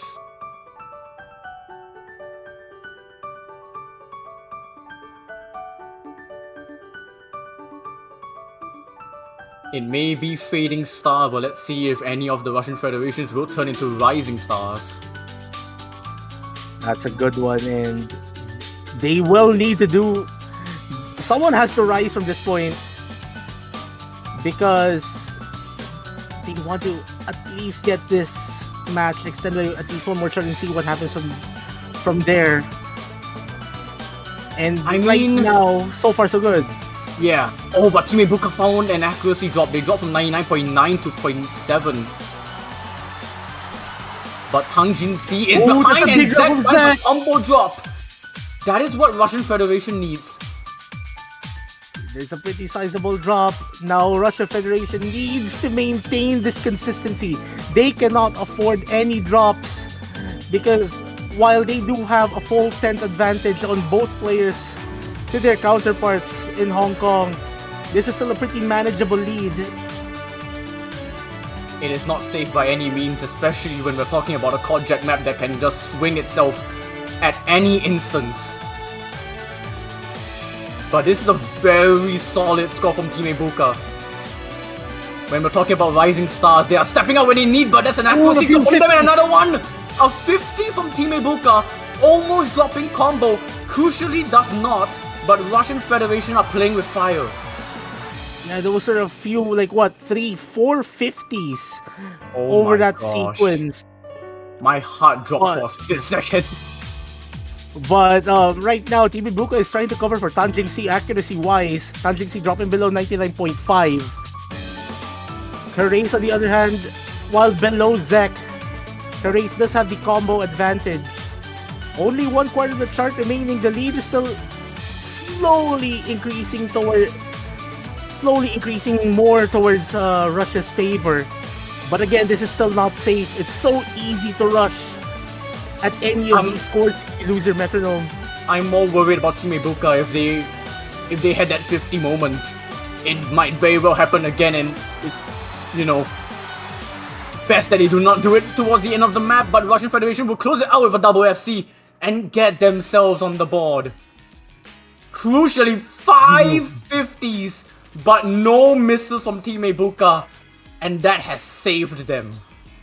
And that's still MVP them, by the way. That is still MVP because of ratio. That is incredible. Because of ratio, what if they did not have those 550s? I mean, that would be like a bigger stomp than we would have expected from them. But that is so crucial that they did not miss. Indeed. Carace, on the other hand, with a V1SS, doing just enough to cover really for their opponents. Russia's on the board. And Hybrid 2 is coming out from Hong Kong. They still want to try and jab at the Russian Federation players with another Hybrid pick, but this time round, this is going to be trickier. This is the technical Hybrid. Le Canons Magique. I hope I did not butcher that. I believe you said it pretty well. And like, if I remember correctly, the counterpart here on the Rice Picks, Rice 4, it was pretty close. Again, like, it was very close. Very yes, close. 240 points. This one, while it has long notes, it's still super technical.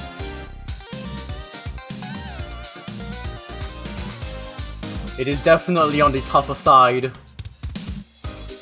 So that also means more room for error, more prone to missing.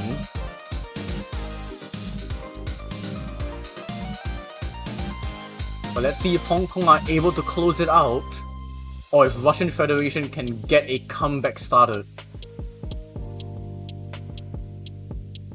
Well, at least they do have already a point on the board, so that's at least could have given them some relief.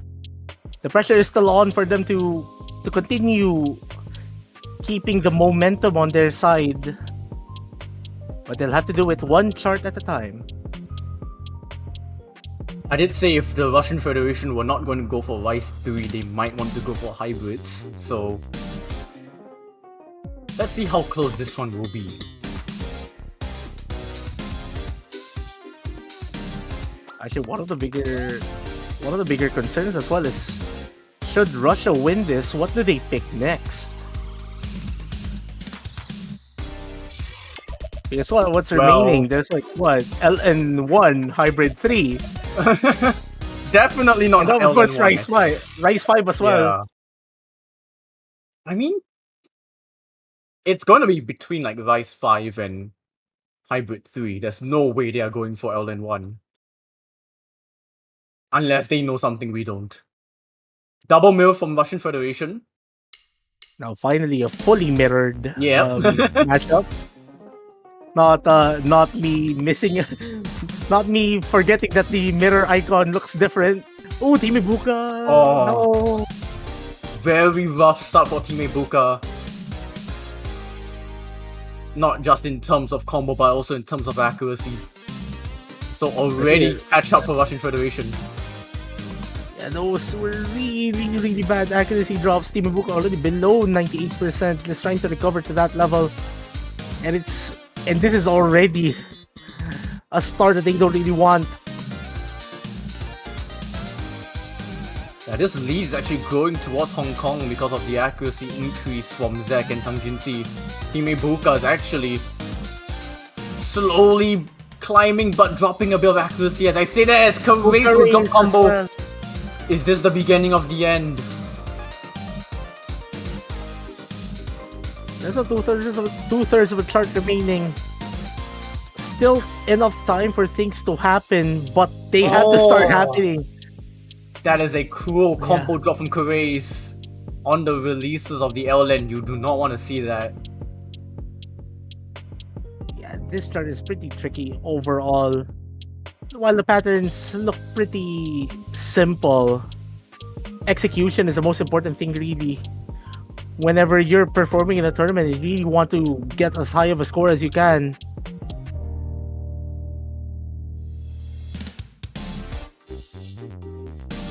Yeah, this is a crushing lead so far for Hong Kong, still having both players' combos intact.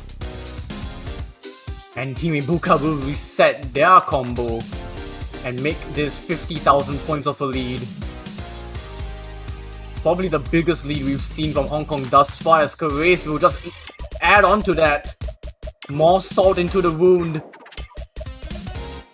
The Dixie has dropped below 99%, but regardless, if this is a double FC for Hong Kong, this is still a statement score.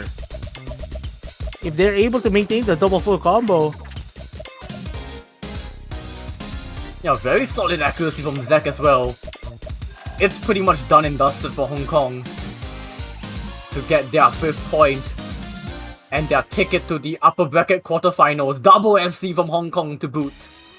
And that will do it. 5-1 over Russian Federation. A comeback that just lasted a single map. Zek, 15-200s. Yeah. Really? That's a score. That's a score. Well, there you go. Hong Kong will be advancing to the winners bracket quarterfinals. And unfortunately for Russian Federation, they will be relegated to the losers bracket. But I'm pretty sure, I've said this line many times already tonight, but whoever's facing Russian Federation next weekend will have some problems. Well, just to quickly refresh on the bracket, Hong Kong will be facing the Philippines in the upper bracket quarterfinals, which is going to be pretty fun, That's showing spicy. off Asia Pacific here. That's a spicy matchup right there. And as for the Russian Federation, they will be facing Sweden. All European matchup. Yep. Anyways, with that, once again, congratulations to Hong Kong for winning this match. And for Russia Federation, we will still be seeing them next weekend. As we've mentioned, they still have the losers bracket to claw themselves back for more progression in this tournament, really. But yeah, with that being said, we still got 2 more matches remaining in this round of 16. One of which is going to be happening in around 24 minutes. Yep. And I think this is my last block for this weekend. So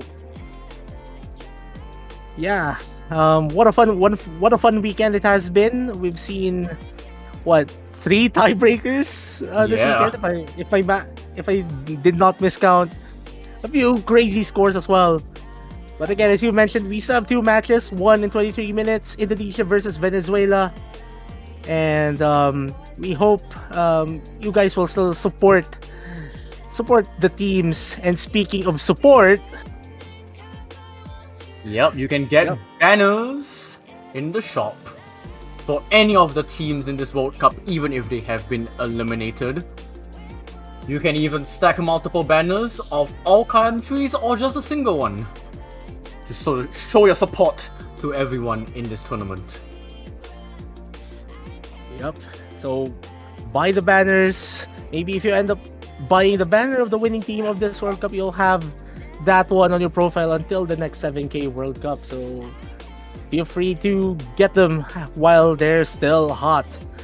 Anyways, that's it for me for this weekend. And you'll be seeing Indonesia versus Venezuela in 22 minutes from now. So this has been Sergio 85 and Rayval in the booth. This has been the Oceania 7K World Cup 2025 round of 16. See you guys later.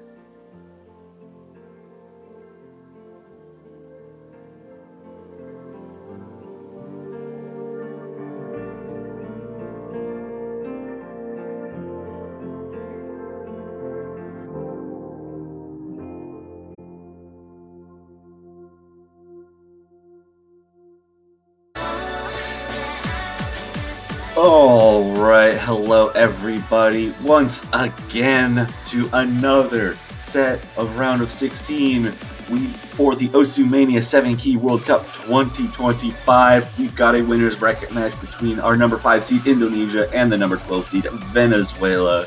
I am one of your commentators, Toph Daddy, joined here by Raviel. How's it going?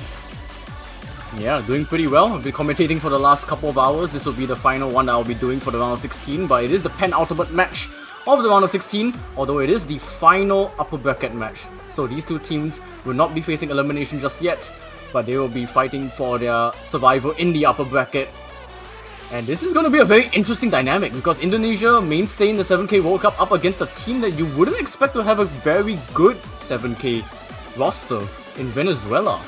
Yeah, kind of a one of those newcomers. I don't know if anyone expected Venezuela to get the number 12 seed, much less potentially even qualify, but they've got a solid squad ready to put up a fight against one of the best teams in the tournament right now, number 5 seed, and like you said, Indonesia, a mainstay in the 7K World Cup scene for as long as I can remember. So they've got definitely a tough task ahead of them if they want to try and stay in that winner's bracket going into quarterfinals. But hey, they got that number 12 seed. I'm not going to be too surprised if they're able to put up some good performances. Yep, and the vetoing is happening right now. Venezuela have protected Rice 4, which is a very bold protect from them.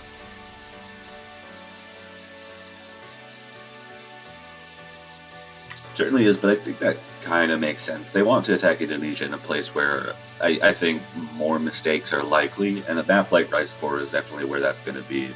And especially they're going to probably want to be sticking around that Rice. Indonesia, a very, very good long note team. And as we can see, a long note map immediately banned out, though I imagine LN1 was protected by Indonesia in that case. Yeah, I think so. Let's see what Indonesia are going to be banning themselves. I could see a Rice 3 or a Rice 5 ban in this scenario. Maybe Hybrid 2? I don't think Indonesia really wants to ban hybrids, but if it was going to be any of them, probably Hybrid 2 would be that. I was actually more so thinking Hybrid 1, because Hybrid 1 is the easier one. And like, Venezuela have a pretty solid score on Hybrid 1 from last weekend, but they are going to be banning Rice 2, okay. And Hybrid 1 going to be the pick from Indonesia to start off this match. Completely contradicting what I've just said over the last 30 seconds. Yeah, but I mean, I mentioned it. Indonesia, a very strong LN and hybrid team. Yeah. I mean, historically also have been very good in previous World Cups. Venezuela still trying to get their feet wet, so to speak. Second match I've seen them in for the 7K World Cup, and again, tough opponent to go up against. Indonesia trying to put the pressure on and staying within their strengths. I would almost be. I almost would have maybe expected like an LN2 pick here from Indonesia just to stick with the long notes to start, but Hybrid 1 coming out, going to go with arguably the most LN oriented of the hybrids just to start off this match.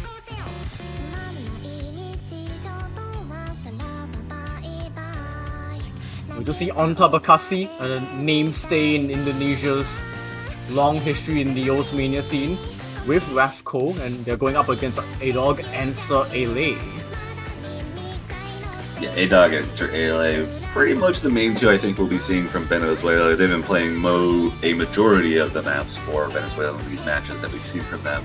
But Indonesia, with a potentially more flexible roster, might serve to give them a bit of an advantage, can swap people out as needed. But here we go, pick number 1, Hybrid 1, Friendship. To start off this match, we're opening up, everyone's starting off pretty well to go, no misses, trying to build up to that 400 combo, but the accuracy somewhat clearly in Indonesia's favor right now. Both players right around that 99.7, and Venezuela dropping a little bit to the mid-99 range, but still holding the combo and looking to put up a fight here on the first pick of the match. Yeah, a bit of a shaky start from A-Dog. They are releasing some of these LNs a little bit early, as opposed to Sir Ale, who is releasing a little bit late. But like you mentioned, still holding onto combo, crucially keeping this lead very close. Keeping it within striking distance. If Indonesia were to make a mistake, accuracy still within Indonesia's side, but only 6,000 points of lead, a third of the way through the map. And we haven't hit some of the more difficult LM patterns that we'll be seeing in the choruses for this map coming up soon. Transitioning into it now, we'll have to see how these players are able to hold on when the LNs get a little bit more abrasive. A bit of an accuracy drop from A-Dog, so that lead is going to steadily crawl itself towards Indonesia. But Sir Ale is actually picking up accuracy pretty nicely, dropping a little bit, as is A-Dog. So now this lead is a 5-digit one.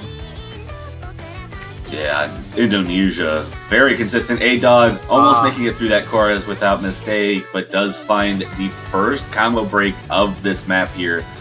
3 full combos remaining. Sir Ale holding on, and both Indonesian players also holding on to their full combos. But A-Dog doing a good job recovering that combo back up to 400 without too much issue, and all things considered, a pretty clean break, though still on the low end of accuracy for this lobby. Yeah, both Indonesian players just soaring right now. Onta Bakassi obviously leading the line, but Rafko is not too far behind as well, supporting. And there's really nothing much Venezuela can really do from this point onward, other than to just hope for a break from Indonesia, but there's one that's traded with Sir Ale. And that's just gonna have to do it, I think. Yeah, Sir Ale actually finding a second drop at the same time, lead jumping to about 30,000 points despite the miss from Rafko. We're going to see one full combo in the lobby. Well, hold on. Couple more lens. Hold on. Okay, There we one go. full combo from Onta Bakassi, 992k. Very impressive. 7,200s. Really good Wow. accuracy from them, but good opening pick for Indonesia. Flexing that LN accuracy capabilities, but it's going to be Venezuela's opportunity to try and even out the score lines here.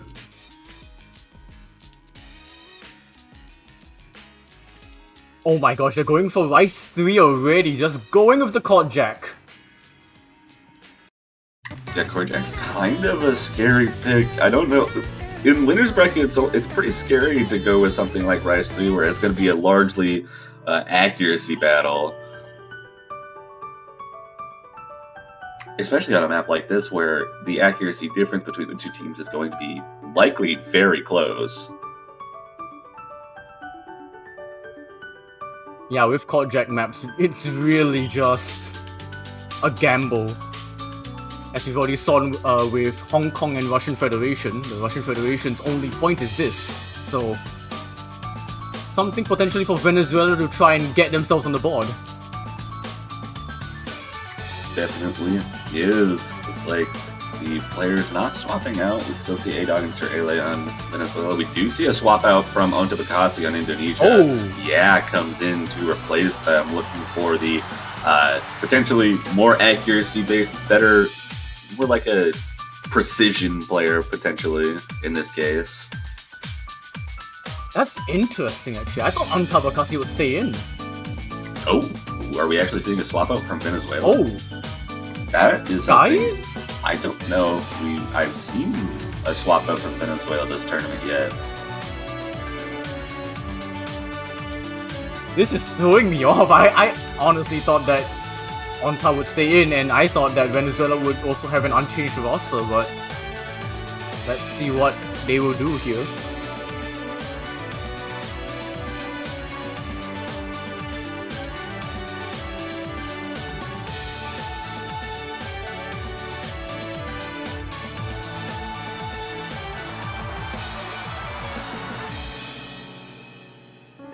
Still just waiting for the second player from Venezuela to come back in, whether that's A-Dog or Shizdy, Oh. who does take the spot of A-Dog in this map.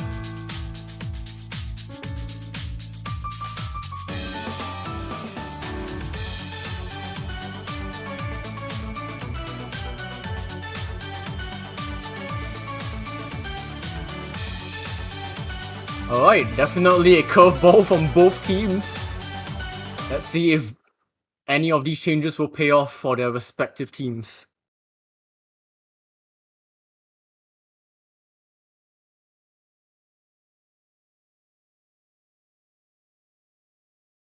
Indeed, and here we go. Venezuela's first pick, Rice 3, going with Korjaks out the gate. Both teams swapping one player out. Yeah, and Shizdi coming in to flex the accuracy muscles on these Korjaks.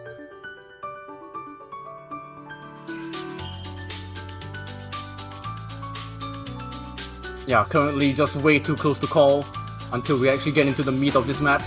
But Indonesia have a very slight advantage. Density starts to pick up, a very slight advantage. Sir Ale, the lowest accuracy in the lobby at the moment. The only player not above 99.9% at the moment. Density starts to increase. We see some accuracy drops there from Yeah, and Shizdi also dropping a little bit. Ravko holding on with the highest accuracy, but Yeah is going to find a break there and give the lead to Venezuela. Very huge drop from Yeah, dropping to 99.7. And yeah, Venezuela now have the edge just from that alone, but Ravko holding on to a 99.9 FC, keeping this match still alive. Still definitely within striking distance. The accuracy looks to be still slightly in favor of Indonesia, so they may be able to start clawing that lead back now that Yeah is above 400 combo. Lead is staying somewhat steady around 5,000 though, and when accuracies are as close as they are right now, it's going to make it that much more difficult to bring it back, and it actually looks like the lead is slightly increasing for Venezuela here. Yeah, because Ravko dropped under 99.9, and Yeah hasn't seemed to increase their accuracy, they're actually dropping accuracy. So this is good for Venezuela. Still have this ending left to go. This is where the density picks up even more. We've only seen one miss so far. Everyone else in the lobby has looked very comfortable. Yeah, it's going to need to build that accuracy back up, but they're having trouble getting that back up. Ravko actually dropping to the low 99.8s in that break, and now we're at a 9,000 point lead for Venezuela. They might just be able to coast to the end of this by holding on to combo, and Yeah's going to find another break, and Venezuela now have a heavy lead on this Jag pick in the ending, and do look to be taking their first point in this match against Indonesia. Yeah, there was a little bit of an accuracy scare from Sir Ali, but it will be 1-1. Venezuela, the change of roster paying off for Shizdi with 2 100s. That's a very solid team score nonetheless. Narrowly getting the MVP off Ravko. And it's just those misses from Yeah that costed Indonesia the breakpoint.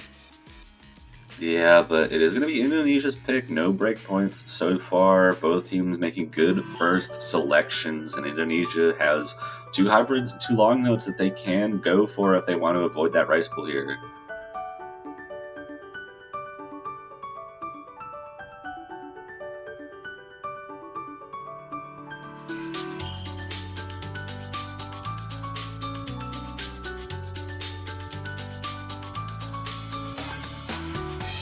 Probably Indonesia would still want to lean towards the LN hybrid side of the pool.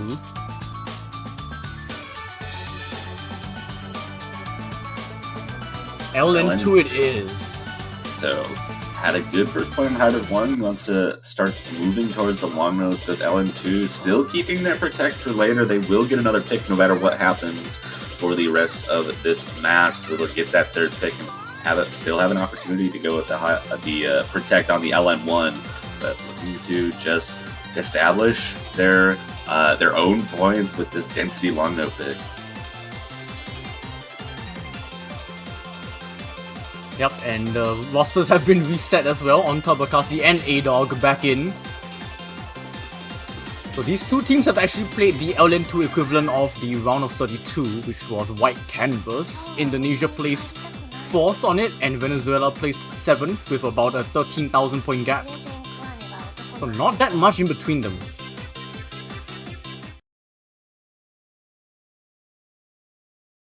And here we go. Like you said, not a huge gap. Venezuela is certainly capable of keeping up and certainly keeping it within striking distance, but Indonesia, such a good long note team, hoping for mistakes on something like this is going to be a tall task.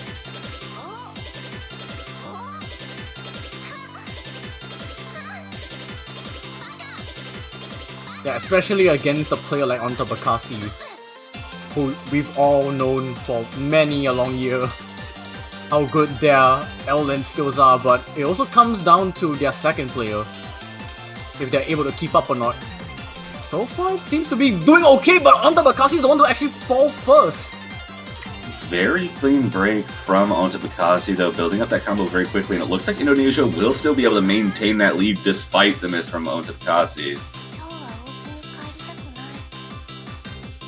Yeah, very clean break, and also the accuracies from Venezuela not doing too well, A-Dog below the 99%.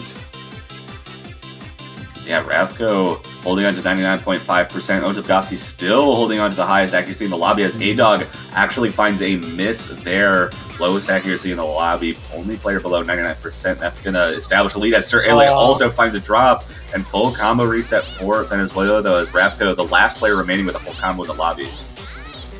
Yeah, both players of Venezuela having rough drops compared to Onta Bakassi, who has been able to recover back up to an almost 99.7. But like I mentioned, if Indonesia's second player is able to step up, and they are stepping up. They certainly are still holding on with that 3,000 combo. And the strong accuracy, beating out both of the Venezuelan players by 0.3% or more there. Now that lead is about 30,000 points, and this map slowly getting away from Venezuela to a point where it's not really within striking range unless Indonesia finds multiple drops here at the end.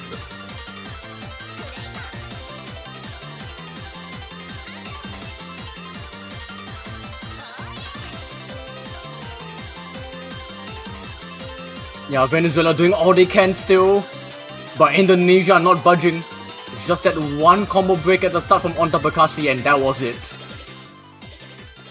Very solid team score. Yeah, really clean break. 7-200s again from Onta Bakassi, and even despite the slider break there, does get the MVP of the lobby.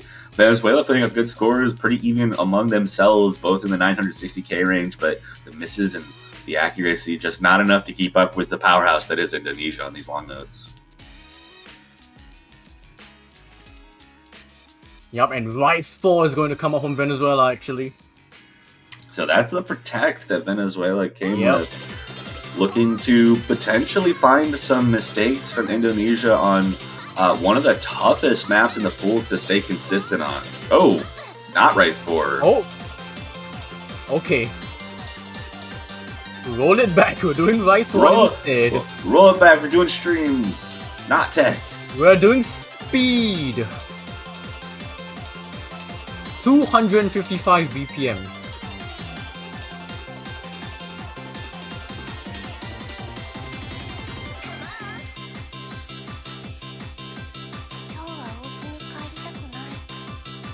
Very interesting pick, actually. 255 streams, very straightforward, but does have a little bit of stamina requirement due to the length of these streams. You do need a couple breaks, but even then, it can be difficult to keep up the accuracy on some of these patterns for so long. So Venezuela did not play the Rice 1 counterpart of round 32, but Indonesia did, and it was with Ye and Asriel. So let's see what the roster will be like this time. Looks like Shinji is coming back in for this Rice pick, and Yeah is also dropping in for Indonesia, but not taking Onta Bakassi's spot this time. Ravko instead dropping out of the lobby to make room for Yeah, who had a good performance on the Jack pick, a little bit behind the Venezuelan players, but still was able to recover. We'll have to see how that goes with a less dense pick here. Also quite heavily focused on accuracy, though the OD7 definitely going to make it easier to hold on to some higher accuracy than it would be on the Jack pick, even with the Jack pick having much simpler patterns to sharpshoot, so to speak.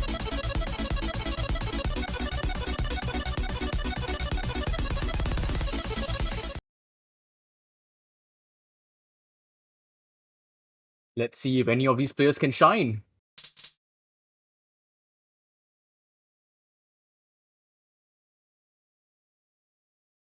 Got all the players loaded. Gonna start off with a pretty straightforward section, no streams yet, just some back and forth chords here with a little mini jig, but gives some chance to build up some combo before the streams start to establish some accuracy. Here we go, first into the first stream, no one messing up that transition, and everyone holding on to very strong accuracy. Sir Ale a little bit behind the rest of the lobby at the moment, though. Accuracies are starting to drop as this stream continues.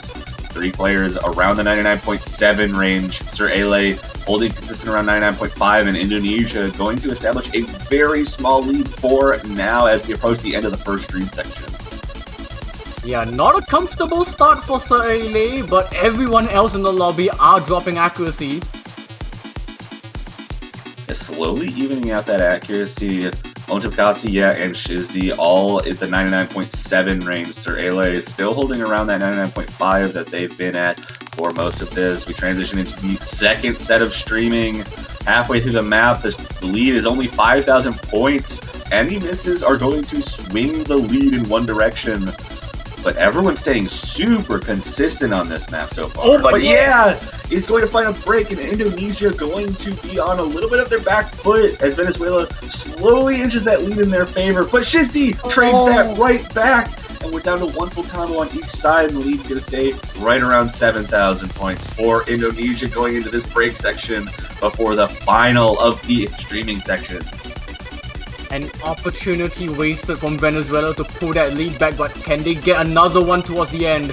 As yes, accuracy dangerously low, as is Sir Ale, but Sir Ale is still holding on to the FC. But this lead might be running away now. Yeah, 10,000 points. They're going to need a miss from Indonesia in this ending. Just a few patterns left, and Indonesia going to take the first breakpoint of the match here on Race 1. And Indonesia with an opportunity to establish match point, and they have their protect still available if they want to kind of pull the trigger on that.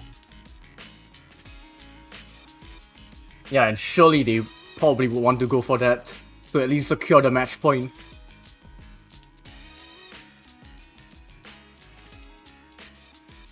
Very good score from Ontabakasi.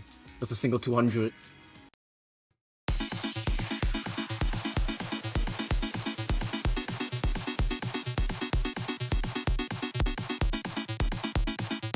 LN 1, Hybrid 2, Hybrid 3. Probably ideally not Rise 4, Rise 5, so it's gonna be one of the maps in the lower half. Yeah, I imagine even if Indonesia wanted to play the Rise, they could bank on Venezuela choosing one of the maps as the match goes on, assuming that Indonesia is not going to be able to confirm it.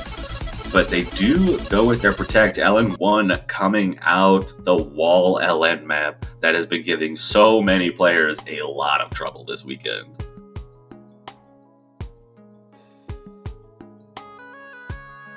Alright, Inverse. We do see Rafco and A-Dog back. This is a map.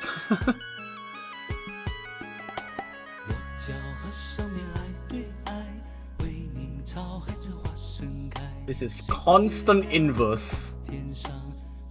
And you don't really get a break in this map, so once it starts, it doesn't stop.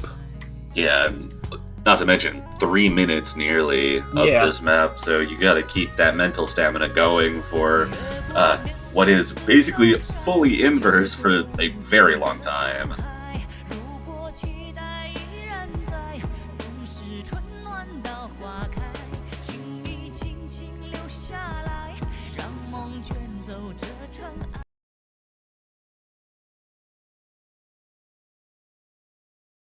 Well, let's see if Venezuela can put up a fight.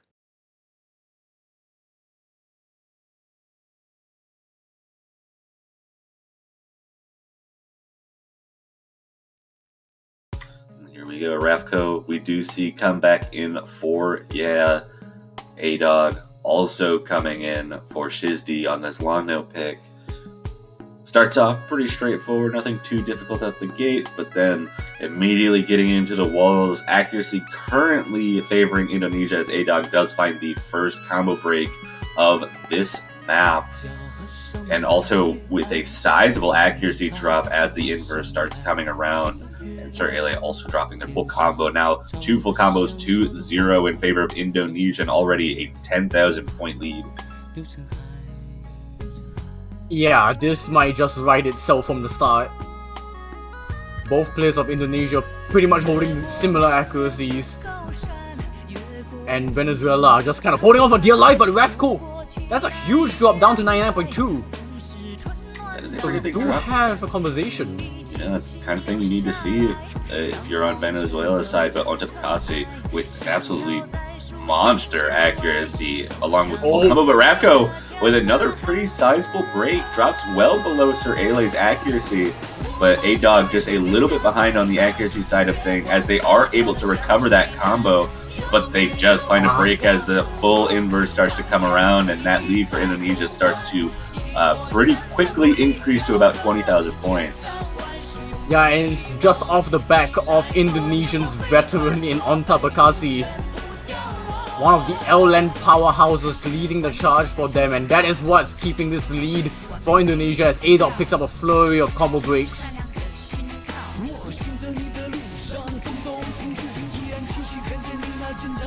A bit of a scare when Rafco picked up a couple of combo breaks of their own, but now this lead is pretty much unassailable as Sir Ale finds a drop as well.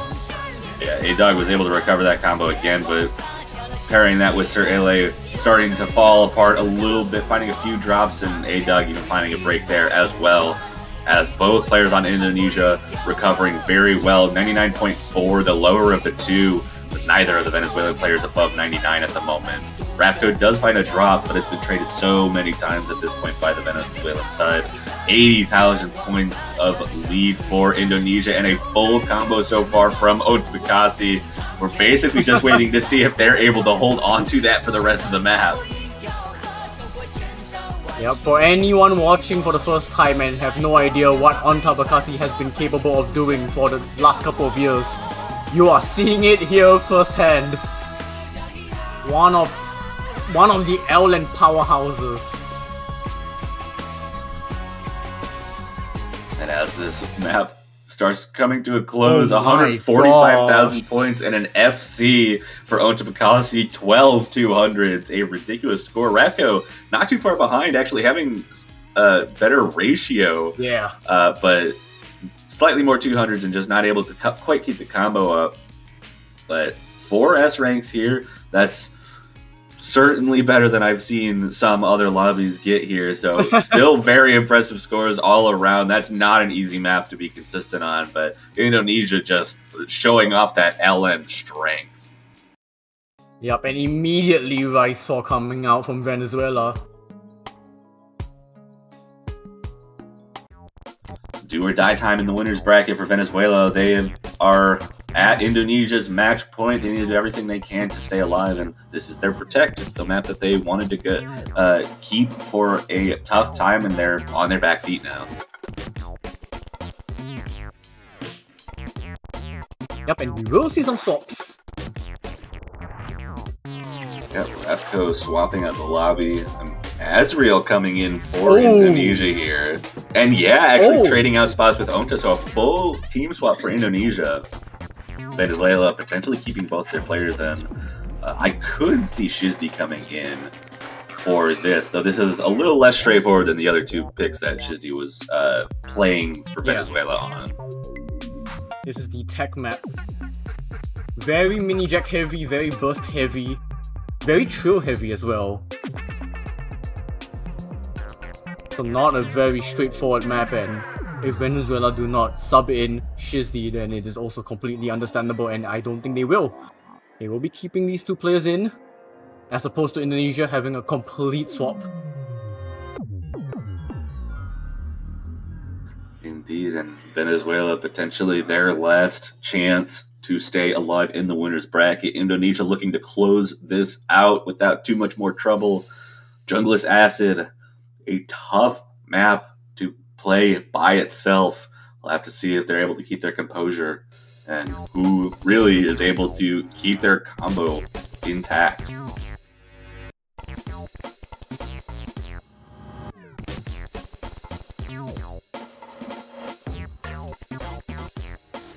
Yeah, starting off, A-Dog actually hitting some of these bursts quite early, and therefore dropping under 99%.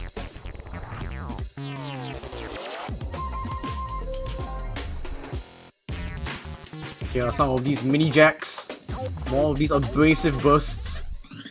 Catching Sir Ale as well, dropping some accuracy for Venezuela. Yeah, but 4 full combos so far as we hit the end of the first quarter, continuing some of the now slower jack patterns, and only about 4,500 points of lead. Accuracy's not too far behind, and yeah, actually finds the first break in the match, and Venezuela will start to take a small lead out of that, despite still being behind a little bit in accuracy. And we get a little bit of a break, 750 points for Venezuela, but accuracy drops on this section. It's 22 points now. 22 points! Yeah, some accuracy drops on both A-Dog and Sir Ale, and that is what is keeping this lead so close. After what looked like a drop from caught napping in a slower section, but Venezuela now able to pick up the pace as this map ramps up. A-Dog able to recover some accuracy, and Sir Ale matching as well. Yeah, and now is actually at the 400 combo. Accuracies slightly in favor of Indonesia for the time being, but with a 2,400 point lead, and it's going to stay very close one way or another. And 330 points at accuracy drop from the Venezuelan side.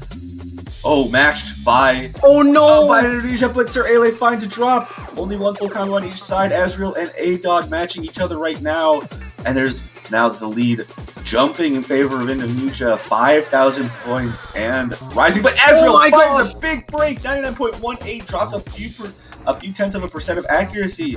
And Venezuela, looking to make a comeback in the last moments of this map, needs to get their accuracy up. It's just A-Dog holding on to the FC with the lowest accuracy of the lobby. Close. Can Venezuela pull it off?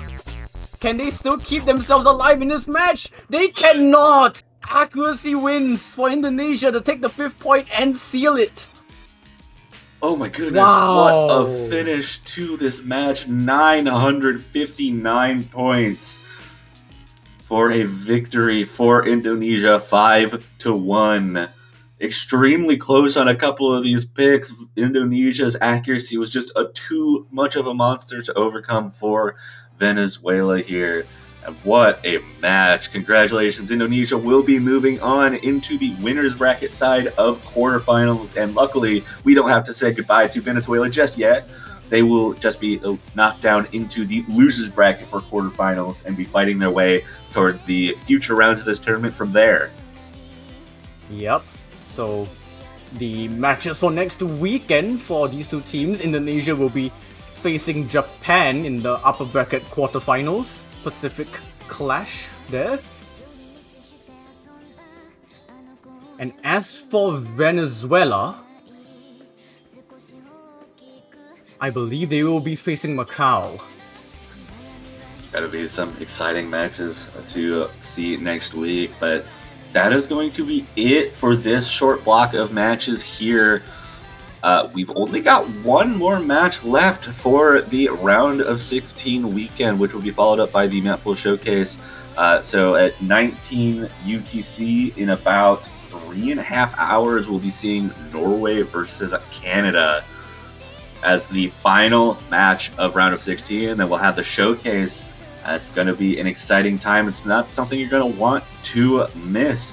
So go get your break. We'll have a little bit of downtime here, but if we don't have anything else to say, do you have anything else, Ray? I mean, we have a 3-hour break. It'll be a good time to get your banners if you haven't yet in the store.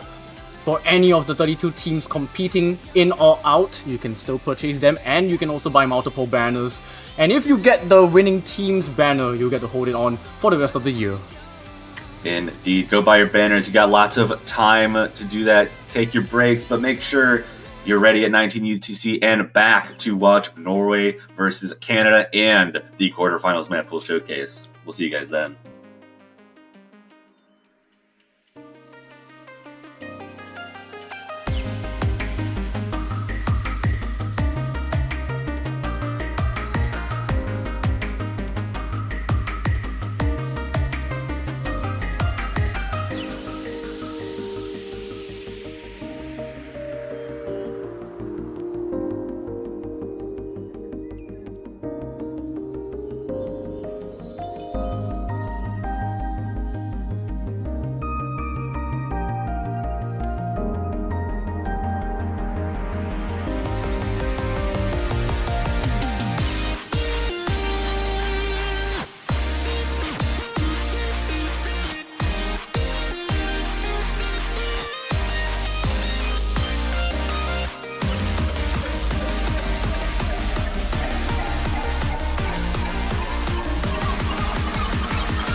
Hello, and welcome back to the Oceania 7K World Cup 2025. I am one of your commentators for tonight's Serve285, and alongside with me in the booth is Mifa.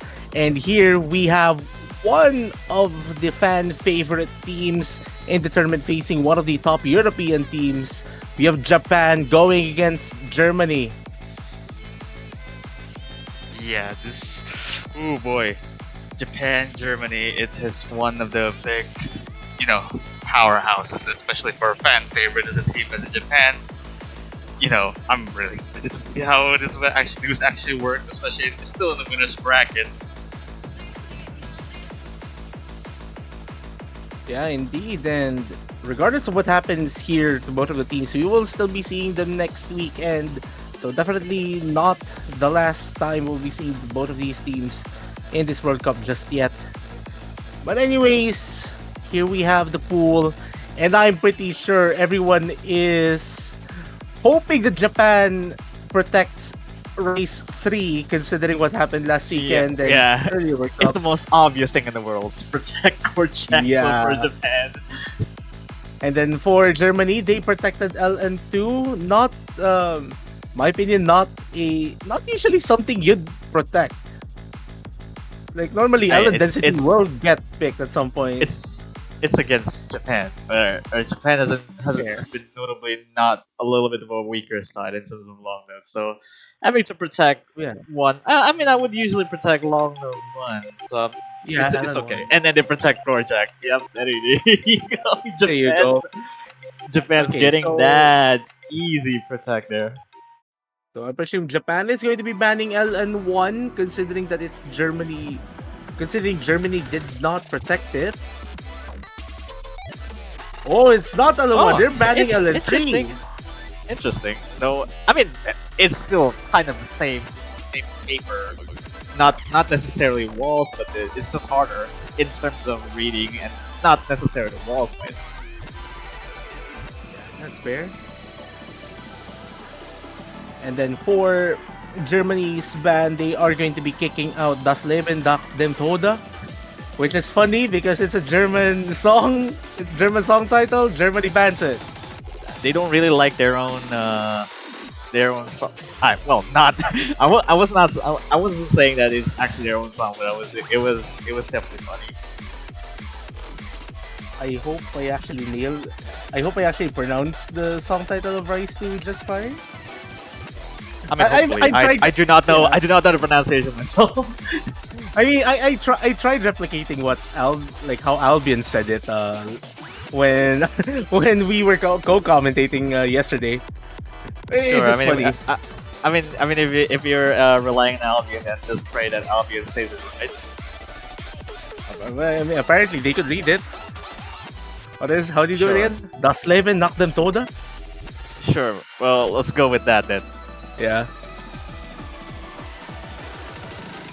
Anyways, for our first pick, it will be Germany doing so. And they are immediately going for tiebreaker right out of the gate. Okay. This is one of the rarer things that you would pick mini tiebreaker as your opener out of all things. Actually, interesting opening pick here coming from Germany. I think this might be a prelude as well to how the rest of the hybrids and the LNs will be going. I presume that Japan will be wanting to avoid those regardless. Yeah, these are high-profile names on the lobby. I'm not gonna lie, this is high-profile names. Not to mention the other Japanese side, Suzuha, Newton, has been. You can see their names everywhere in the leaderboards, and it just plastered all everywhere. Indeed, and the German players as well, like they have the resume. I mean, Takia Whiskers is one of the household names for the European main scene. Blacko as well. Not to be confused with Blocko. Just to be sure. No, imagine Blocko switch countries just to play for Germany. Yeah, that's a strat. Yeah, shoutouts to E.T. Blanco. Shoutouts to Anyways, E.T. here we go. Blanco. Yeah, we'll see because we haven't. I mean, we haven't. I mean, you probably seen from like a last week for Japan's performance. I haven't particularly seen Suzuha's performance on anything that isn't Rice or Long Nose. This is just a mix of the two.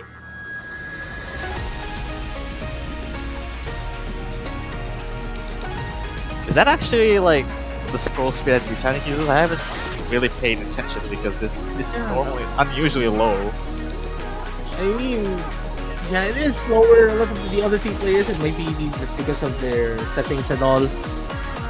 Or is that lane cover? Because Yeah. I don't know. It's possible as well.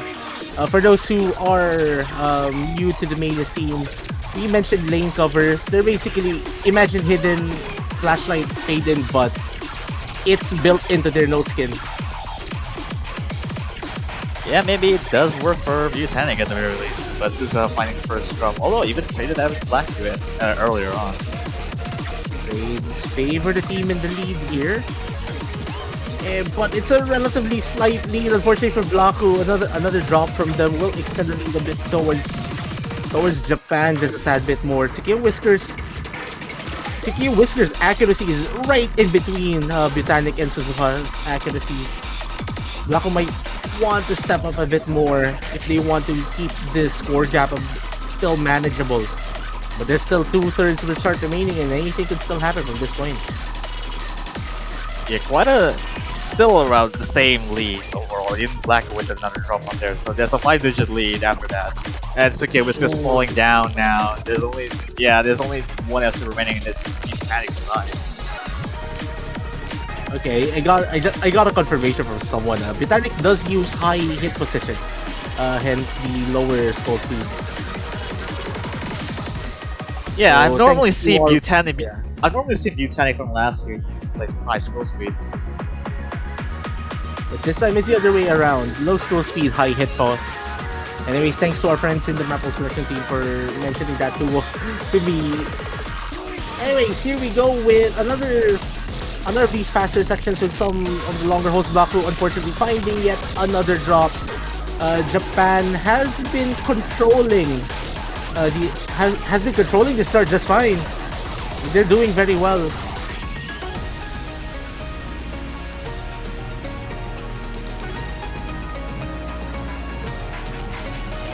Botanic still with a mid 99.6.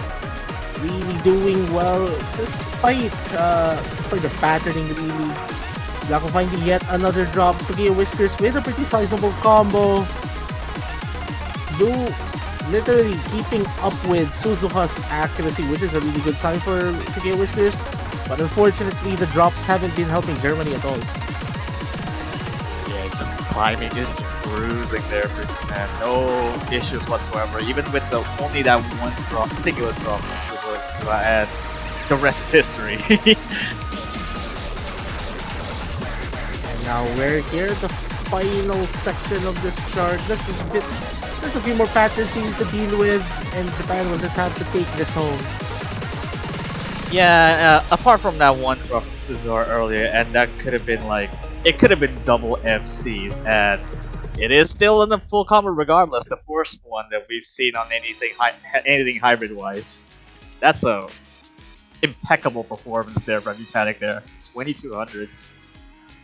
Yeah, really good performance there from Botanic. Only 100s, 2200s.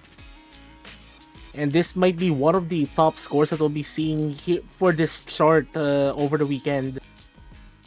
I mean, there's still a lot of high-profile teams left to play tonight, and it's just a testament of how good Botanic is. Yeah, it's just living up to his name, really. In the leaderboards, it clearly shows. Although, are they gonna go with Corjin? Surely. Their protects are there. It's just now if they're gonna go with. Well, it's just probably the obvious one against any teams. But no, they're going for Rice Viper Yeah. now. Oh, okay.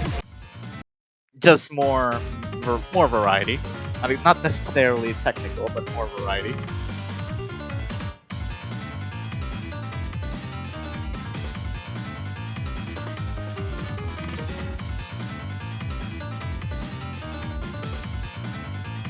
Yeah, this time we're seeing Rain Lily instead of Suzuha.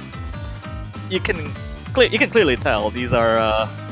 I would say these are two. I mean, two players that are mainly just using controllers that are outside, external control, not keyboard necessarily. Yeah, for those unfamiliar, there is this thing called a 2DX controller. Like it's a different layout. It's a different layout from what they're usually used to using keyboard. And Rain Lily is one of the top players, at least in Osamania, that uses 2DX controller. Yeah, this is going to be fun to see. At the very least, not your traditional keyboard or whatever that it plays at any other sources, but yeah, well, it's looking really really pretty high scoring so far just on the opening.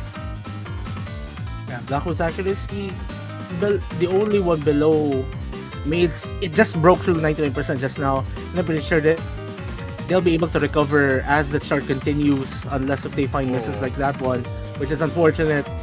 You know, Takeda Whiskers mid 99.5 doing very well, and obviously Team Japan with what you would expect from them. It's just 0.90 at their backs. It's if you're not 0.90 on the score, then you're not as good as you would think. It's Like, not climbing. I have no idea. Like, these are Kordak scores. What? Like, I mean, these are this is better than any other scores that we've seen throughout all the matches. Yeah. And they're even at 99.9 as of the moment. It's just solid. It's just good done. Yeah. I'm pretty excited to see the ratios. Ooh, that's unfortunate. Takeda Whiskers is their better accuracy as well. But Germany needs a massive breakdown. Massive issue. I wouldn't say issues because these scores are still like high tier in terms of like beating any other seed, like lower seed in Germany. It's Japan. It's Japan, and it's all just BMS 80! players. Not a V1 double S, but still 8200s. They also missed out on the V1 double S, but 100. What is this? They're avoiding V1 double S like a plague. They're just trying to show what is the max score with 200s or 100s. Yeah. And I think Takeda Whiskers have basically said what our thoughts have been. Yabai. Sure. No, it's clearly dominant. You don't pick Rise against Japan. Let's be real. For every single later round so far, you don't want to pick Rise against Japan. That is period.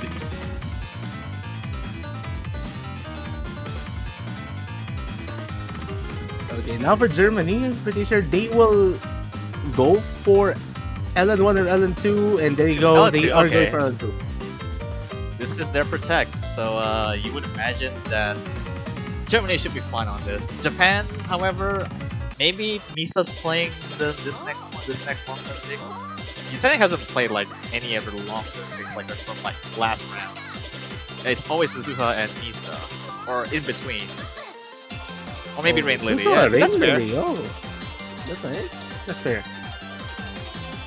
And you know what? It never really crosses my mind how controller player plays the LNs in that weird 2DX layout. It just never really comes across as normal. Yeah, like usually whenever you see someone play with a 2DX controller, you associate them with like just plain pure rice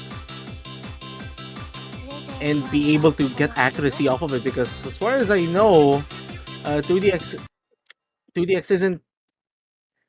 is pretty hard to get act on. Let's just say that. Yeah, that's Yeah, definitely helping them it's right now. generally just I guess in most terminology would be just at the not max OD, but it's definitely high up. Anyways, we need it. Anyways, like Suzuha and Ray Lily are pretty big threats even with LNs, especially at around this skill level. What Germany really needs now is to maintain their consistency and maybe keep their accuracy up as well. Because Well, as it Germany stands, it's so far takes good. yeah, Germany takes a tug of war momentarily there. Actually, trying to keep up. Yeah, it's still really close. But that first drop is not going to be helping them. Just one drop, yeah, across everything else. It's just drop more, mostly accuracy drop, not combo breaks. But Sukiya is actually just toe to toe with Rain and Lily. So anything, if anything, the drop might not be that major, you would think.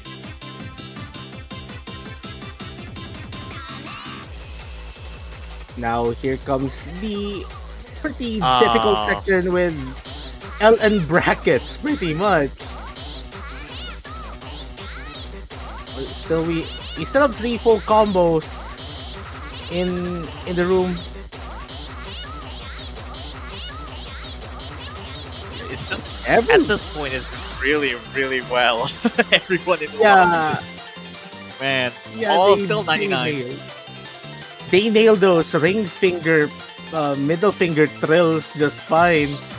Like they're really painful on the hands for those who want to try the moving their middle and ring finger fast. Like it's pretty painful if you're not used to it. But everyone just combo through it. I'm so stunned just by looking at these scores. Even still with drops only from the blackness side, it's still just well. There's one MC drop there from Japan. Only Suzu and Sukiya remaining. Props to Sukiya for actually hanging on with the best of the Japanese players in particular. I think this is Sukiya MVPing this one by just a few hundred points. Meanwhile, Japan really consistent. Rain Lily with an LN drop, not even a miss. That's a why slider we break, don't have yeah. a- Yeah, it's an LN drop. Unfortunate, but still, that's a crazy score. I think this That's is one of the easily, like, strongest. Yeah. Easily bested every team scores in every single match. Yeah, like that has to be one of the strongest team scores that we're seeing in LN2. Now it's Japan. It's Japan picking. Pick anything other than longer hybrids.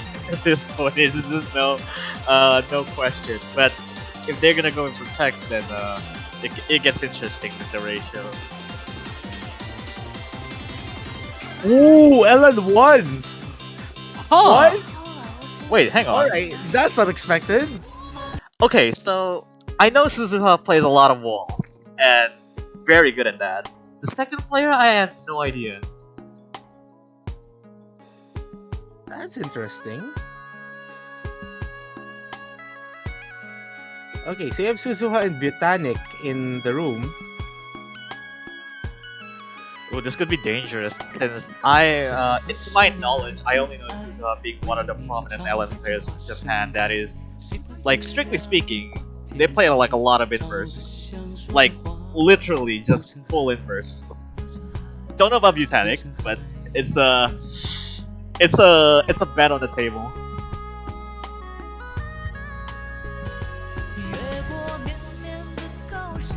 Well, this is out of left field, but if Japan pulls off a really, really good team score here, it might as well be one of the scores of the entire tournament if they end up doing so. Like, that's how surprising this pick is. Well, Germany on the other hand is no slouch at more of a like wall inverse charts like this. They played like long node 1 at the last round, and they did fairly well against most of the well, I guess some of the lower seeded ones, but unnecessarily this is also like even harder than just walls. Yeah, this has a lot more variety in movement, which is pretty much a step up really from what we had from the round of 16. But again, Germany, one of the stronger LN teams coming from Europe. So it's pretty interesting to see how they will counteract one of the surprising picks really in this match. Yeah, Black with the first drop coming in there. It's just so that one drop is fairly clean, or not the cleanest, but it could have been worse. Not really the worst, because it's still pretty early in the chart. It's a 3-minute pick. Anything can still happen. Like the final third of the dropping chart. quite a bit there actually. I didn't realize that. Suzuha's now even with drops, I feel like Suzuha might be inching closer to Black's accuracy. But Suzuha has recovered an entire 10, as you were mentioning that. Anyways, this lead is still pretty manageable for Germany to catch up. They could take advantage of any drops coming from Japan, but they might want to step up a little bit. The chords. Yeah, that's a big drop there from Blaku. Yeah, at this point, this just walls. It's still within their playing field.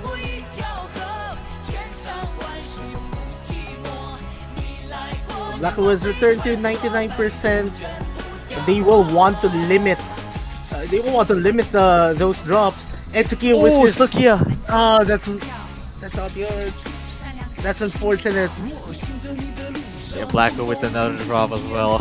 No drop. No combo breaks from the Japanese side. I'm stunned. I'm impressed. Like, what is happening? I did not take Butanic to be a full inverse player, but I mean, this is where we at now. Like, Butanic can play LN, but this is nuts. It's still climbing for like 99.8 for like no reason. Yeah, this has to be the. Okay, I'm not speaking because there's a quarter of a chart remaining. This could turn into a red flag for top seeded teams. You don't want to mess with the Japanese LN team. Yeah. And this They're is still a going. Korjak score. This is a Korjak score. Excuse me. What? There's still. I cannot take this. What the hell? What the hell are these scores? Ladies and gentlemen, we have just seen one of the scores of the tournament. What? That is a score. What? That is a score. 12 to 1. What? 12 to 1 ratio on LN inverse. That is a score. Definitely a score. I did not what? expect that from you, Tank, to have a score like this. I did not know your game, man. Now Suzuha mentioning the word in my mind right now. Yabasugi. Why? What? I'm sorry, Butanic. I did not know your LN game here. We're not that far off.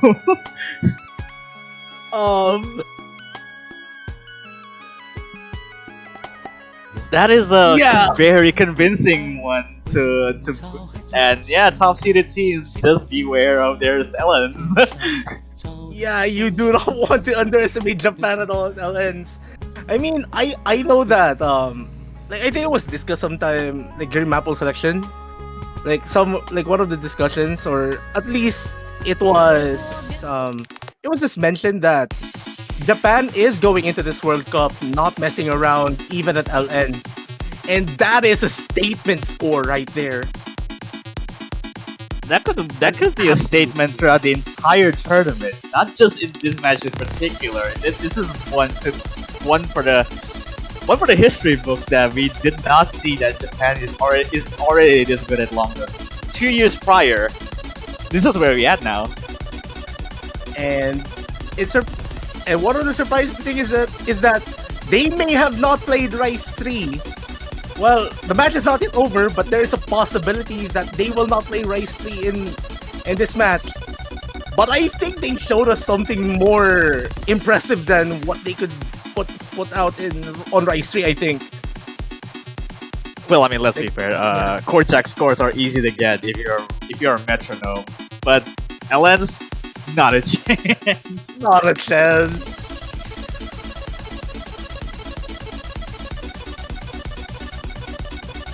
All right, this could be interesting to see because I believe Butanic has the third highest score on every single map type that is in Korchak, and cumulatively, Butanic has like 998 or even like 38 300s in Catalanesi from like last round. That just completely shows That's you do not mess with Korchak scores at all. okay. So actually, I'm pretty excited to see this one as well, especially for Britannic. Like the only 998,000 right on. Okay, Oh, that's man. okay. Oh, that's a 200 on the intro. It happens. Yeah, no impressive 998,000 Catalanesi like last time, but it's still climbing, like just so to speak. But Germany, they're not yet out. This is a pretty manageable lead, but they need to step up accuracy-wise. Black actually doing very well to keep up with Sakia Whiskers this time around. But Yeah, that's why it needs a miss. yeah, they need a miss from Japan.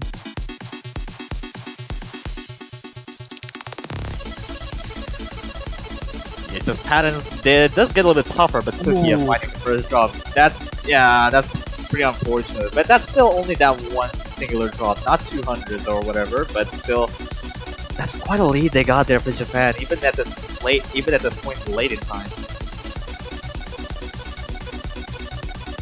And Bitatic is, well, that's a 991. I mean, it's hovering around there somewhere. 99.91. There we go. It's somewhere around there, hovering. I mentioned the accuracy instead of. I thought I said 99.91. I said 991. That's for. But that's Sorry, too much what? accuracy. Let's be real. Yeah. Blaku 1 doing very well, maintaining the full combo. Yeah, And- this is very. Oh, There's no. no full combo for Germany. It's just Japan full steam ahead. It's just really a very valiant effort from Germany right there, trying to pick Rise against Japan. But you clearly see Japan's scores on Rise are just not to be trifled with. Yeah, and oh man, missing out on V1SS's for Team Japan, but 3 in total. Has Japan? Hang on. Yeah, has Japan missed anything in this match? I don't think so. I'm pretty sure they're. I mean, on LNs, I'm pretty sure I saw an LN break. Oh yeah, that slider break. Yeah. You. All right. But for the rice picks, they FC'd all the rice picks in this match. Okay, it's still missless, but combo breaks. Yeah. Yeah. Anyways, congratulations here to Team Japan. Definitely made one heck of a statement. One heck of a statement today on this very match. I mean, I think LN won on this match. It's going to be one of the scores of the entire tournament, I'm pretty sure. Anyways, for Team Germany, on the other hand, unfortunately that they get relegated to the losers bracket, but again, they're one of the top European teams. I'm pretty sure whoever their opponent will be is going to be... We'll have to think a lot about how to deal with them. Yeah, I mean, let's be real. Germany's scores in particular are still like, even with their middle seeded, or at the very least, right in the middle of the seedings, it's still like very competitive. It's just to beat every single other teams that are remaining, and it's just pretty much to look out for, especially if you're facing against Germany. Indeed. Anyways, that is that indeed for this match. We have in like around 31 minutes from now, we will have 2 matches if I'm looking at the schedule correctly. So we will have Singapore going against Poland. on, as far as I know, the B stream, and we'll have Korea versus Spain here on also live on the A stream. Anyways, before we let you go though, I think we still have to mention one thing. The Oceania 7K World Cup team support banners are up on the OC store. If you want to support your country or your favorite player's country, you may do so by buying a banner off the OC store. The money that goes into those banners will go to the prize pool, and you'll get some profile swag. Like if you end up buying the winning team's banner, you will have it until the next 7K World Cup. Absolutely, yeah. Just pretty much support your team there. This has been quite a worthwhile journey to see that we haven't seen like the other side of Japan that we have not ventured through, and I think we have a new favorite in terms of banners. I feel maybe people are starting to buy Japan banners. I feel so. Yeah, support their causes. They really need to get through it. Maybe if the team does win for the Synergy World Cup 2025, you get to eventually keep the banner up until a little bit longer than usual. I think that's pretty much it for us for now. We'll see you guys in around half an hour from now. This has been the Oceania 7K World Cup 2025. See you guys later.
Alrighty, hello everybody, and welcome back to the Oceania 7K World Cup 2025.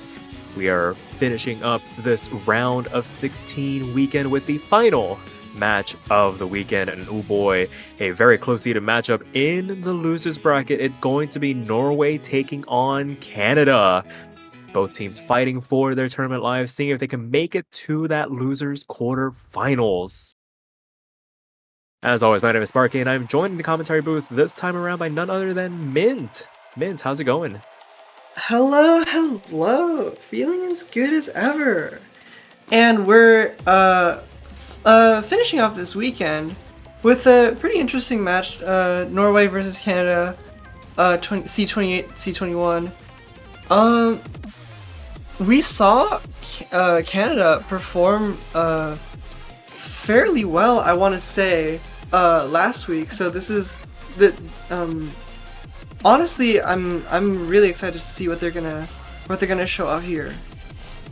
Yeah, for sure. And on the other side with Norway, some heavy hitters of their own right. Just an unfortunate first round matchup finding them here, but hopefully trying to pull it together against Canada, maybe pull off the upset here as we dive on into it. Looks like Canada rolling the 19, Norway with the 83, gonna win that roll pretty decisively as we wait to see what their protect is going to be. I wouldn't be surprised if we saw a bit of what we usually see in matchups like this, where we have this like Rice versus LN type of matchup, but no, Norway actually going to protect Hybrid 1 of all maps. Not a very popular choice for protect, but a very valid protect nonetheless, as Canada instantly responds with their protects and bans. LN1 going to be protected, unsurprising. Canada, a very strong LN roster, and banning out Rice 1, so getting rid of the single note stream pick on that Rice pool as we wait for Norway to respond now. Yeah, LN1 protect, Rice 1 ban is completely fair from Canada. I think that's pretty much the best strategy that they could go with right now, at least given what we know about the team. And Norway's ban, I would suspect LN3. Yeah, and there it goes. LN3 is pretty much the next best thing to ban after LN1, which is protected by Canada. So that makes everything makes a lot of sense so far. Aside from Hybrid 1, I'm excited to see what they if they're like very confident on that pick, or if that's just like something they think they can outperform Canada on, perhaps. That would be very interesting. Yeah, for sure. I think for Norway, they probably would have gotten rid of whatever Canada didn't protect on that LN pool. If like LN3 had been protected, LN1 would have been gone. But despite Norway protecting Hybrid 1, they're going to opt to go for Hybrid 2 in this instance. A pretty rare appearance from this map in general has been generally avoided. Hybrid 1 and Hybrid 3 being the ones catching more of the attention has been played, I'd like to imagine, so already this weekend, but in maybe matches that we weren't around to watch. So right now we're just waiting for the rosters to get settled in here. Both teams having the full complement of 4 players to choose from. Would imagine both of them would probably be relying on maybe an anchor type player on Mr. Moo being like that stalwart top of the pecking order for Canada, and Norway probably has a bit more flexibility in terms of who they want to go into, some specialists on either side of the skill set. But on the hybrid, it really just comes down to who's most comfortable as we wait for the second Canadian player to come in. Androma and Messiah for Norway at the moment, Mr. Move for Canada. Yeah, and something interesting I want to point out. It does seem like Norway is leaning on the hybrid side here, so it does look like both teams are going to want to avoid the Rice pick. So after a certain point, I think it will come down to either one of the teams having to pick Rice. And I think it does seem like that they kind of want to avoid that.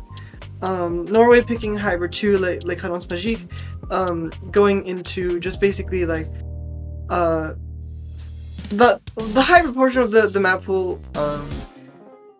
like having that Hybrid 1 protect and picking Hybrid 2 off the gate. I think that's kind of an interesting strategy to see where they go from there. What I'm interested in is what they're going to pick after they've exhausted Hybrid 1, Hybrid 2, because Hybrid 3 is somewhat like more of a physicality and technicality challenge than the other two. So I do want to see if they opt for going for hybrids, sticking with the hybrids, or moving on to Rice after like midway through the match, I would say. Yeah, it'd be very interesting to see how that develops as this match progresses. But for right now, it's going to be Lelpop checking in for Canada, rounding out that roster. We were waiting on Canada to solidify who that second player was going to be. And we are now officially underway with the first pick in this match. Best of 9. First team to 5 points. We'll move on to that loser's quarterfinals, and loser will be eliminated from the tournament as Androma picks up the first slider break in this map. Both players for Norway struggling just a little bit through the opening couple of notes here. Number 200 from Messiah and the draw from Androma getting Canada a bit of a cushion to work with right out of the gate here as they begin to establish a bit of a foothold in this map. Already 10,000 points to the good, and we're not even done with the first quarter of this chart. Yeah, and as we get into this like little like second quarter section, we're seeing some drops from Norway continuing, while both players on Canada's side seem to be holding fairly steady combos with pretty decent Lelpop being just shy of 99%, while Mr. Moo is getting that 99.3 range, which is pretty solid, I would say. And then Norway, while they are missing quite a bit, they are maintaining that 98, so they're really just like trying to hold on to that accuracy where they can. Yeah, for sure. But not having the combo to sustain it, going to give Canada a massive load of points going into the back half here. 50,000 points to the good already because of the fact that they've got Lelpop and Mr. Moo with the full combos here at the moment. A third of the map still left to go. No real signs of stopping as Lelpop makes that recovery run up into that 99% range to try and lend some more support to Mr. Moo, who has been the standout performer, but finding a slider break in the transition, the end of that break before diving into these impact staggered releases and starts. Messiah trading that miss back, however, doesn't really do much to impact the overall score lead that Canada has built up. And as we continue on into the last quarter of the chart, the lead has only grown for the Canadians as they're looking very well poised to pick up this first breakpoint in this match and maybe throw a bit of a spanner in the works to the overall pick strategy for Norway, opting to go into the hybrid, protected one of the hybrids. But if they aren't able to perform on this side of the map pool, it could really throw things into disarray going further into this map. That being said, I mean, with these hybrids, you eliminate them early, you can kind of pivot into those rice picks later on. So it'd be interesting to see how they decide to work that out as Canada closes it out. Lelpop with the only FC in the lobby. Mr. Moo finding another slider break very late on there, and a very convincing team score overall as Canada makes it 0-1. Yeah, very impressive opening breakpoint from Canada here. Very interesting to see what they'll be picking next. Probably go straight into their protect to keep that momentum going, or maybe just another LN map, maybe LN2. But I think they would go LN1 first, actually.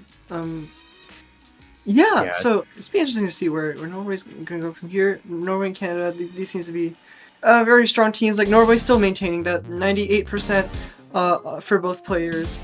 So still within that striking range. It's just they need to, I guess, the combo. It is mostly the combo. Yeah, just got to clean up the performance a little bit there. But Canada, as you mentioned, we're probably going to go for this protect. It is such a polarizing pick. And with the struggles that Norway had on that hybrid pick with the couple of LN elements that were found throughout it, why not just crank that up to 11? Let's just go nearly full inverse. The Walls of Pain on LN1. Probably going to see Mr. Moo and Lelpop contest this. Mr. Moo, a very, very strong LN player. Gonna put Androma and Messiah probably through their paces here. That being said, I mean, Norway could sneak it out of the bag. Maybe they know something that we don't, and they could maybe sneak something out. But I imagine with this being Canada's protect, they are intimately comfortable with this style of chart. Yeah, I would definitely say so. I mean, if their qualifier performance and their last week's match performance is anything to go off of, Canada is absolutely extremely strong on this type of pick, especially Mr. Moo, who in both 4K and 7K is pretty much I wouldn't say a specialist, but they're definitely known for their accuracy in these sorts of picks and their proficiency overall. For sure. So no substitutions for either of the teams. It's going to be these four riding this out. Gonna see if Norway can respond or if Canada can double up to start things off here. This is definitely a bit of a 180 in terms of feeling musically, but it doesn't mean that it's anything less than a pure test of focus for these two teams as we see Messiah picking up the first couple of slider breaks to open things off. But outside of that, pretty strong starts overall across the lobby in and around that like high 98, mid 99 range that players really tend to strive for on picks like this. It's going to be just minimizing the amount of little finger flubs here and there. Is actually Mr. Moo gonna find a slider break for the Canadians, traded back out by Messiah with a couple extra to boot here. But that being said, Mr. Moo still holding on to the highest accuracy in this lobby, and the fact that they have Lelpop in support, basically in lockstep with them, holding on to the full combo, gonna help stretch this advantage for the Canadians to the tune of about 20,000 points with 3/4 of the map left to go here.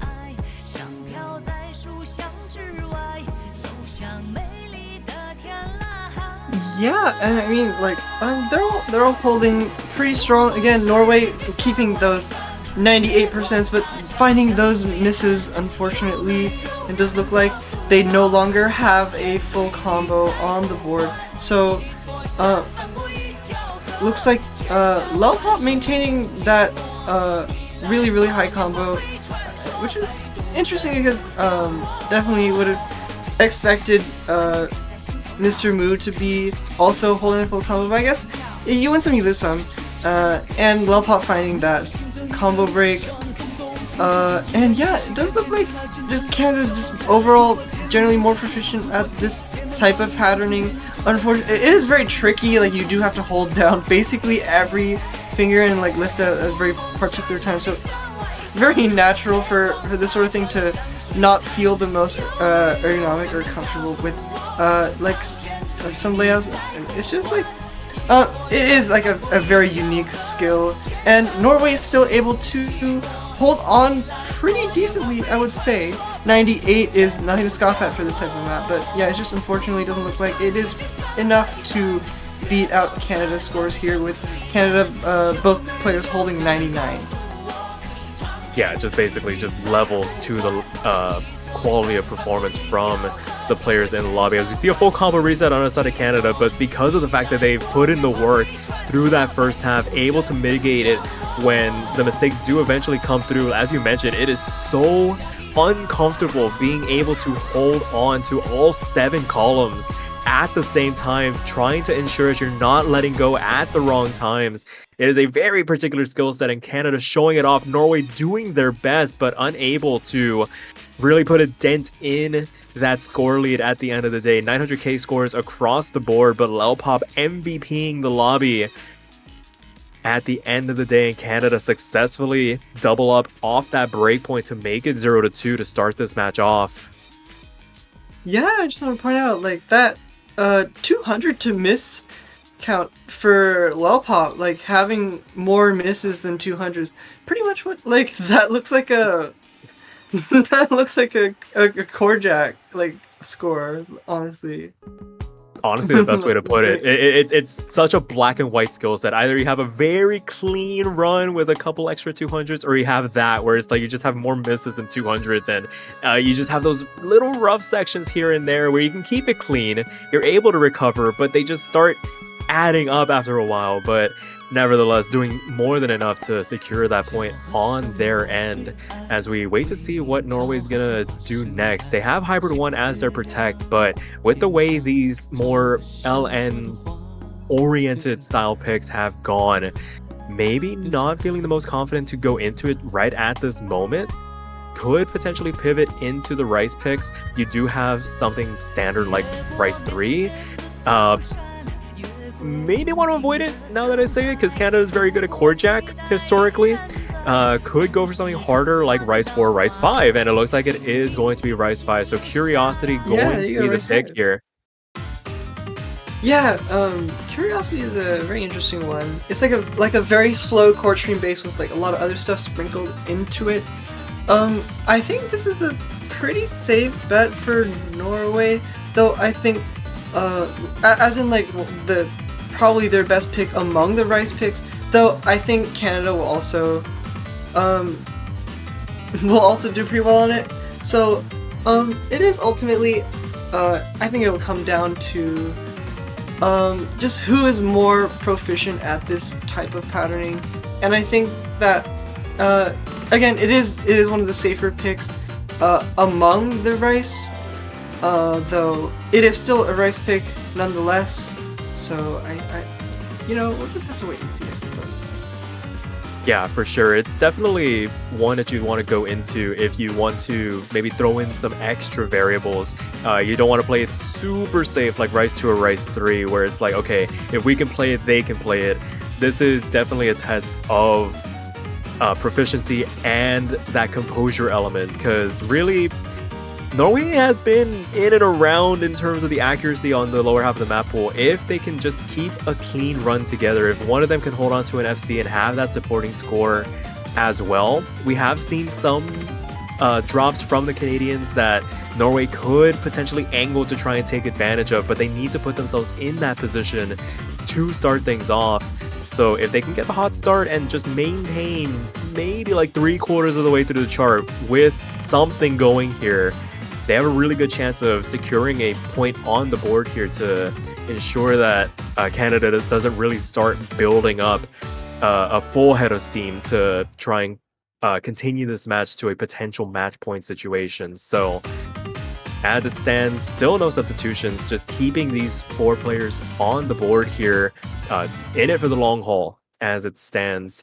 As we move on into our first rice pick of the pool, it is going to be Curiosity. Let's see how Norway does. Let's see if Canada can maintain the level of performance or if Norway has an answer. Finally, 3 picks into this match.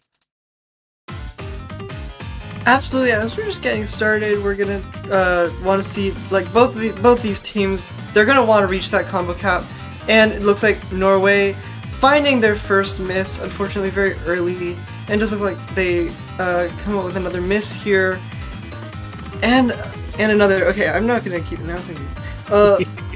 It is unfortunate, but these patterns are relatively they're pretty tricky, and it does look like Canada is maintaining those 99s very solidly. 99 full combo. Honestly, it's very impressive.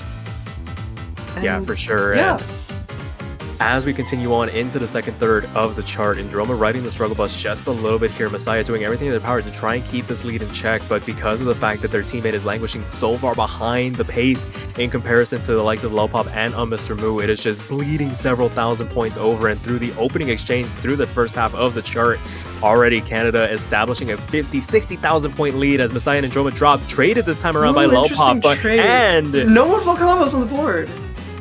A full lobby wipe here as Mr. finds a couple extra misses, but because of that early going, the fact that the shoes on the earth for Canada holding on very strongly through the first half, now starting to find the drops here that are starting to chip away at this lead that they have built up. But because of the fact that they were able to hold on to the full combo, not trading any of those misses early on, they have the luxury of being able to find these drops here and there as Androma is the next one to fall. Going into the last eighth of the chart, 63,000 points for the Canadians as it stands, looking very poised to take this second breakpoint on Norway's second pick in this match. And I mean, with some of these LN picks still left, with some of the hybrids still left as well, there are plenty of avenues for the Canadians to potentially make this a match point situation as they make it 3-0. Very strong team performance overall from them. Mr. Moo MVPing the lobby with Lelpop not too far behind. Messiah actually taking the second place score in this lobby, but just not having the supporting score from Androma to really mount much of a challenge on that particular pick. Yeah, honestly, this is like a really impressive showing from Canada, considering that they are more of an LN-oriented team. They're still able to pull in their punches for the rice, and I think it wouldn't be too much of a stretch to say that they, if they don't opt for LN2, then they're probably going to stick with rice in this next pick. Yeah, something like Rice 4 becomes an option if they really wanted to turn the screw, similar to how the Hybrid 2 into LN1 pick went, where it's like, okay, identify, there's probably a little bit of a weakness, but no, they're going to stick to their guns, path of least resistance, go into something that they're very comfortable on. LN2 go into a bit of a density this time around, could potentially bring Norway back into the fold just a little bit. It's definitely not as arduous to play through as something like LN1, but it's still very hard in its own right. Absolutely, I think this one's gonna be interesting because it's basically like the same like BPM as I think the chord stream. Am I getting that right? Yeah, it is the same BPM as the chord stream. So, well, I mean, yeah, I mean, nothing really much else to say. We're going into L density. Yeah, I mean, like, Canada, again, they're a much more LN-oriented team. And, well, okay, we're getting a swap out for, I think, the first time in the match. We're switching Lelpop for Genuine here. So, yeah, that's going to be interesting. Yeah, maybe just a little bit more comfortable on these dense LN streams. Going with the fact that you do have some of these longer anchors while you're playing through some of these more single note streamed sections, maybe just a little bit more comfortable ensuring that they don't their fingers aren't flying off those longer holds through this. But as it stands, you imagine they'll be able to lend their support to Mr. Moo, similar to how Lelpop did on LN1, where it's like we saw the drops from Mr. Moo, but because of the fact that Lopop was able to hold on to that full combo, able to just make sure that they were able to get through it together. And again, the question being posed to Norway, can you mount a challenge? Can you keep this opening section clean enough to ensure that you're in a position to capitalize on what will probably be some Canadian drops later on down the line? And as it stands going into this, strong starts across the board. Genuine actually being the one to find the first drop. Starting off, column 1, column 7 slider breaks as Androma eventually trades one of them back, but in these opening exchanges, Norway actually pulling out ahead to tune of about 2,000 points. Best position they've been in so far this match, as Genuine struggling a little bit to find a foothold in the opening portions of this map. Yeah, and this is a lot closer than honestly I was expecting.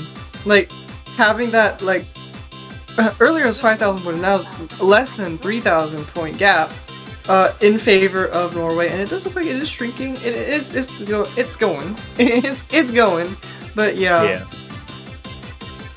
As it stands, still half the map left to go here. Both Androma and Genuine back up with that 400 about a full combo reset on the side of Norway, missing on almost the exact same note. Gonna swing the lead back on over to the Canadians. Not out of the woods just yet. We only just started the back half of the chart, and as we have seen, there have been some struggles here from the Canadians. Not the cleanest performance from them as a team overall. On Mr. Moo picking up the slack, making sure Genuine is in the backpack going into the last third here. Highest accuracy by a mile for the moment. Nearly a full percent ahead of Messiah, their next closest competitor, as they try to nurse this 9,000 point through this last quarter of the chart.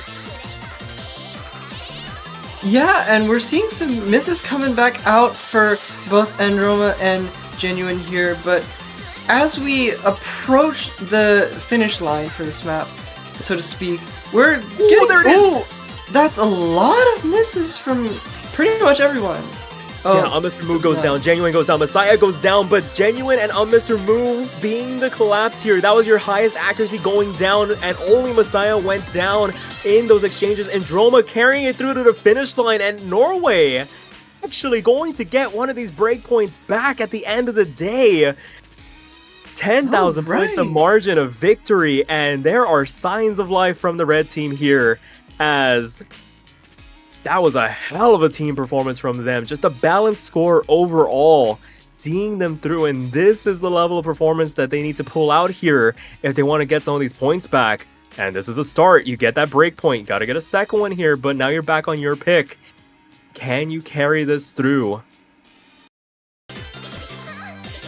Yeah, and honestly, like, this next pick is going to be very crucial, because then once they get this next pick and win, then they carry on a pretty steady momentum to make it a tie, and then perhaps make it so that they get to match point before Canada does. Who knows? Who knows? But we have seen wilder things here so far this weekend. But yeah, it does seem like Canada still has the upper hand for now, despite the breakpoint. So I think it is fairly even. I think out of the 4 points, I think there has only been one non-breakpoint, I guess. Just doing the calculation in my head. Yeah, I think yeah, it 3 does look like breakpoints, Norway's gonna one. go in. Yeah.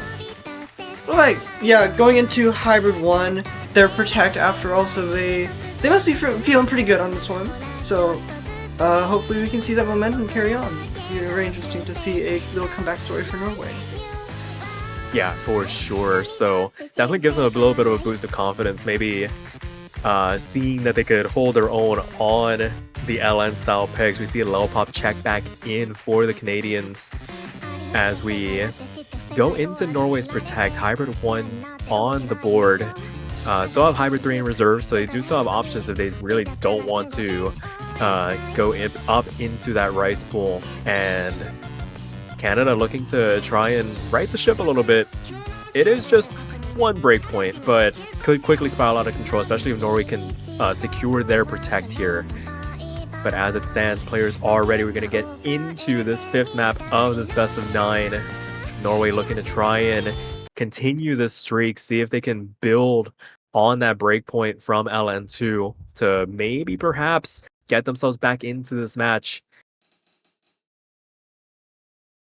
Yeah, and as we start off, can't help but wonder like how these teams will be faring on this. Again, Norway did protect this, so that they should be feeling pretty confident on it. Opening with a miss here, very unfortunate, but it's very early, so they'll get back up to that 400 combo cap very, very soon and get that extra point, like little bonus point. There you go, 400. Everyone's back in the game. And yeah, we're getting around a 2,000 point differential. Nothing too bad. Oh, it does look like it is increasing quite a bit. Mr. Moo finding a drop. Yeah, some exchanges here in the early goings. Canada still holding on to the lead for the moment off the back of the fact that Mr. Moo holding the highest accuracy in the lobby, even despite that miss. Now back up with that 400 combo cap, able to lend full contribution to Lelpop's performance. It's just harkening back to how they were in LN1, where Lelpop was kind of shouldering the burden on that style of pick, ensuring that they were going on to full combo, but Lelpop does find the drop, and Droma trades it back this time around though, so lead stays intact, but Mr. Moo falls once again. There's nobody above that 400 combo cap for Canada as Norway begins their charge here. Messiah quietly in the corner, holding on to the full combo and finding the slider break as soon as the spotlight was turned on them. Mr. Moo trades it back this time around, gonna help keep the lead in their favor. Still 6,000 points. Very fragile overall as Lelpop finds yet another drop going into the last third of the chart. The lead is shrinking in favor of the Norwegians as it stands, as we see another trade on the bottom half of the lobby. Still 4,000 points in favor of the Canadians, but they're riding their luck to the very end. But Mr. Moo finds another drop on the staircase rolls, and the lead swings back on over to Norway with a quarter of the map left to go here. Can the Norwegians hang on? They both have the luxury of being above that 400 combo cap as Lelpop finally goes back up to join on Mr. Moo as well. Oh, this is too close to call. A quarter of the map still left to go here. Still 2,000 points. The fact that Mr. Moo is still ahead of both Androma and Messiah in terms of the accuracy could start to bring this lead back into their favor, especially if Lelpop can start to climb back up here. Every 10th that they find is another couple thousand being swung back into their favor. And it's the last couple of sections here through this last eighth of the chart. Last couple of bursts read through. Gotta make sure this ending's clean. Can't afford to find any drops on these LNs. Can Norway hang on? They do! 1,600 points margin of victory. Point there. Does look like Norway's gonna take that. And yeah, that whole time, it was within that like 5,000, 6,000 point margin. And it was just, it ended up swinging over to Norway at the second half. And yeah, that's just how it goes. It worth the protect after all. So yeah, very impressive showing from Norway. Does look like they gotta try to keep that momentum going though. And Canada, it does seem like they're out of bottom half picks aside from Hybrid 3, which I don't think they would go for here. I feel like Rice 4 would be a safer choice. Potentially, yeah, it's definitely. It's earned the moniker of mini tiebreaker, has Hybrid 3, so might be worth maybe wanting Norway to pick it and maybe trying to break it, but it is going to be Rice 3. There you go, Rice 3. Korjak. Yes. Okay. This is arguably the most important pick for Canada because of the fact that Korjak historically in this tournament is a very black and white skills. I mean, I think the same thing could be said about Forky as well, but it's basically the margin for error on this pick is so much smaller than some of the other picks in this pool because of the fact that a singular miss could just bleed over a couple thousand, if not 10,000 points, given the quality of the miss.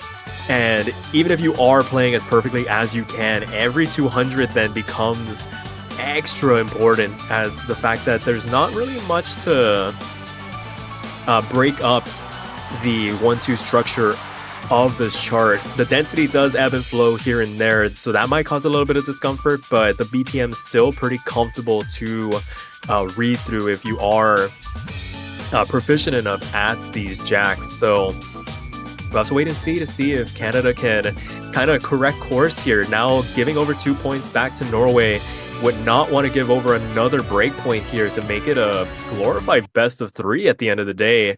But Norway now starting to feel themselves a little bit, maybe growing in confidence, seeing that they can stand toe-to-toe with the Canadians here.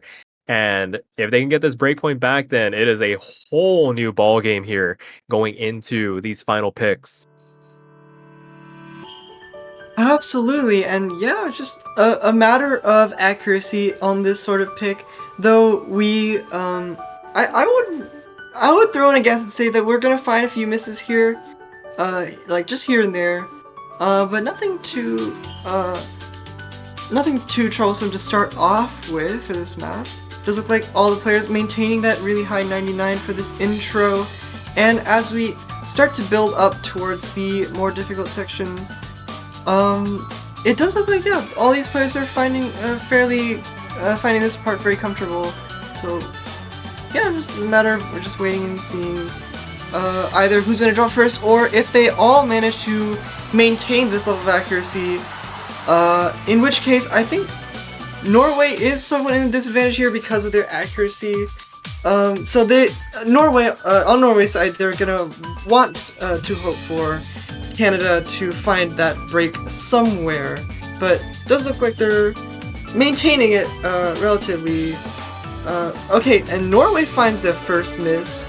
Unfortunate, but it is what it is. Canada is still maintaining high accuracy, full combos on both players. And yeah, it's just a matter of Norway wanting to get back up to that combo cap and trying to maintain it from there. But yeah. Sure, and as I say that, that miss, Yeah. very unfortunate and a trade from Canada from Lopop there. Okay, something's happening. Now we're starting to see the missing. exchanges here going into the last third, as Androma and Lopop finding a little bit of a struggle there towards the end of that first major dense core jack section. Bit of a break here, reprieve for the players to kind of rebuild on that accuracy in the exchanges. Now we have Unmr. and Messiah going at it against each other. Unmr. winning the exchange right now, 0.4% ahead of Messiah as it stands with a quarter of the map left to go, and Androma finding yet another drop. That's really going to start doing some significant damage here as the lead grows to about 30,000 points. They were starting to find the slip-ups, and now as things begin to approach the outro here, just not able to maintain the consistency, find their footing once again like they did at the beginning. And as it stands, Canada looking very poised to make this a match point situation. 4-2 on the cards here, unless there's a calamitous moment here. But as it stands, you take these exchanges between Androma and Lopop any day of the week as they close it out, 60,000 points to margin of victory on the core jack pick, and Canada makes it match point. 4-2 now, with Norway up to pick next. Yeah, and it's gonna be very interesting to see what Norway opts for. I want to say hybrid 3, but I feel like that's also very, very risky again because of it's marginally more technical and more physical than the other two hybrids. But we'll just have to wait and see.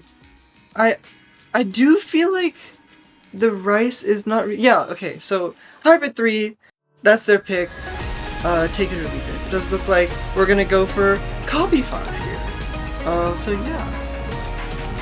Yeah, pretty popular pick overall this week, and I think the team's not too perturbed by the half step up from the rest of the pool in terms of overall difficulty. Like I said, we've been referred to as mini tiebreaker, just a precursor of what is to come.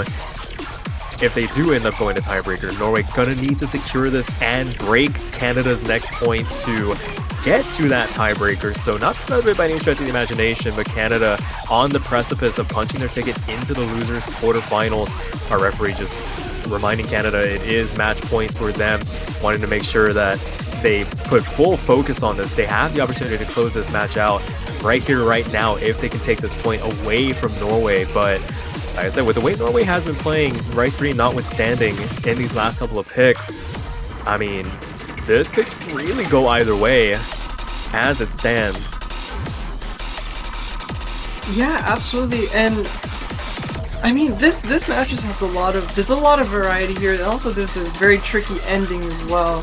So it's going to be very interesting to see. That's something definitely to pay attention to here. For sure. So no substitutions once again. We had that cameo appearance from Genuine halfway through the match, but so far has been the duo of Mr. Mu and Lelpop really doing the bulk of the work here for the Canadians as Androma and Messiah try to keep themselves above water, and we get Hybrid 3 underway, longest regular map in this pool. And as we get this underway, no early drops to speak of. Can the players make it to that 400 combo cap? Afterwards, then we're going to start to talk about the amount of damage that misses from then on will do. But through this early going, everybody able to make it through the intro as we get into the first real LN technical section. These staircase runs, these start stops, staggered releases. Mr. Mu being the first one to find the drop, not traded back by any of the Norwegians, but still holding on to the highest accuracy. The only player above that 99% mark, going to help wrench this lead back over in favor of the Canadians as everybody else tries to find their footing in terms of accuracy, because the combo is still intact for 3 of these players.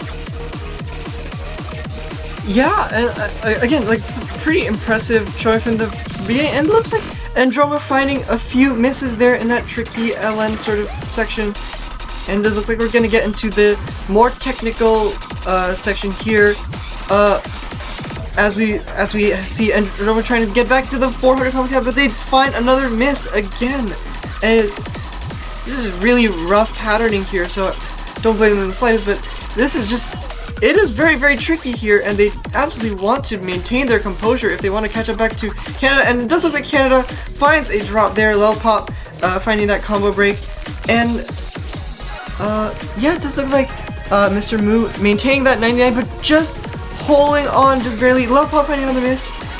It's getting real here, folks. Yeah, half the map still left to go. Norway not out of this by any stretch of imagination, but a break from Androma, transitioning out of the hardest section of the first half. A bit of a build-up here as we make our way into the back half. Things really do start to fly off the handle here as we approach the last quarter, but Canada nursing this 13,000 point lead, starting to grow it ever so slightly as the accuracy begins to tick back up. Every 1/10% is another 1,000 points as Androma finds another break.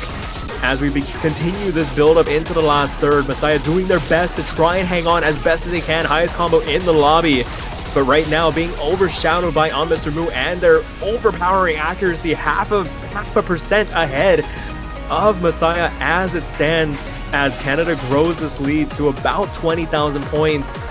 And window of opportunity quickly closing for the Norwegians, but as I say that, Lelpop finding a couple of 100s, able to hold on to the combo for the moment as Messiah finally falls for the side of Norway. Falls. And Norway finding another miss there, and it looks like Mr. Mu is maintaining that 3,000 combo. Can they get it even higher? It does look like Androma finding another miss. Messiah was back. Oh, everyone finds a miss. But in the exchanges, Canada able to grow that advantage because of the fact that they keep able to keep it cleaner. And as we approach this last 8, it might be too little too late for the Norwegians to make any sort of meaningful comeback here as the last couple of structures begin to rain down. 38,000 points, another break from Androma, and that might be the final nail in the coffin. Traded back by Mr. Mu, but the damage has already been done. Canada on the verge of punching their ticket into the loser quarterfinal, just gotta make it through the outro and successfully do so. Canada wins the match by a score of 5-2, knocking Norway out of this year's 7-key Mania World Cup. Yeah, and quite unfortunate because Norway was playing pretty well in this lobby, I would say, but it does look like Canada just being the those scores are just very impressive for, especially considering this is a lower bracket run. So it does look like Canada will be moving on to the quarterfinals, and yeah, this has been a really interesting match. Honestly, like there's a lot of ups and downs going on here. Yeah, for sure. Congratulations to Canada. Commiserations to Norway. Hopefully they enjoyed their time in this year's edition of the 7-Key World Cup. But that will do it. We have successfully made it through the round of 16 matches. The bracket has been finalized. Yay. And all that's left is to show the players what they will be going through in the quarterfinals. The last order of business is going to be that quarterfinals map pool showcase. As we take a look at the bracket, we see, I believe this is the winner's side. We'll see This is the winner's side, yeah. Yeah, we see The top some eight- incredible the- matchups yeah. here. Wow. Korea, Malaysia, matchup of last year's World Cup. Japan, Indonesia, China, USA, historic matchup as well. Philippines versus Hong Kong.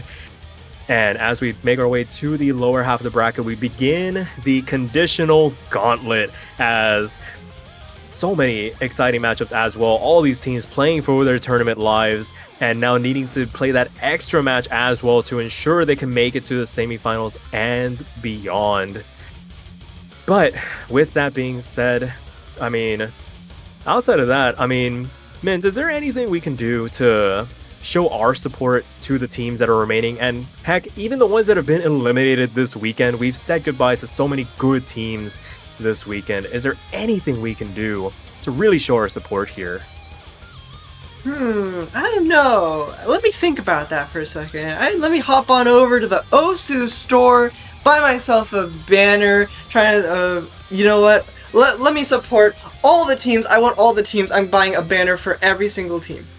Yes, and you can do that for the low price of $2.50 USD. And like you mentioned, you don't have to try and pick your favorite or pick the winner of this year's World Cup. You can just buy all 32 if you wanted to. Show them off on your profile. Show your support. We've expanded the format to 32 teams for this year's 7Key World Cup. A lot of fresh faces. Unfortunately, I had to say goodbye to some of them, but you can still show them how much you care about them by showing off that banner today. And if you choose the winner of this year's Osmania 7Key World Cup, that banner will stay on your profile just that extra bit longer. So why not try to show off your ability to see into the future? Just see who is going to win and show your support today. Absolutely, and so swell looking banner too. So you're gonna want that profile banner to stay on your profile for that bit longer. Anyways, yeah, it does look like we will be getting into the quarterfinals map pool showcase. And again, map pool showcase, I know a lot of people's favorite time of the weekend, so hopefully you guys will enjoy that. With that being said, I'll be signing off. And Sparky, I think, will be as well. So yeah, I will be. We'll just see you on the flip side. We'll see you next weekend. Absolutely. Take care, y'all. We'll see y'all later. Bye.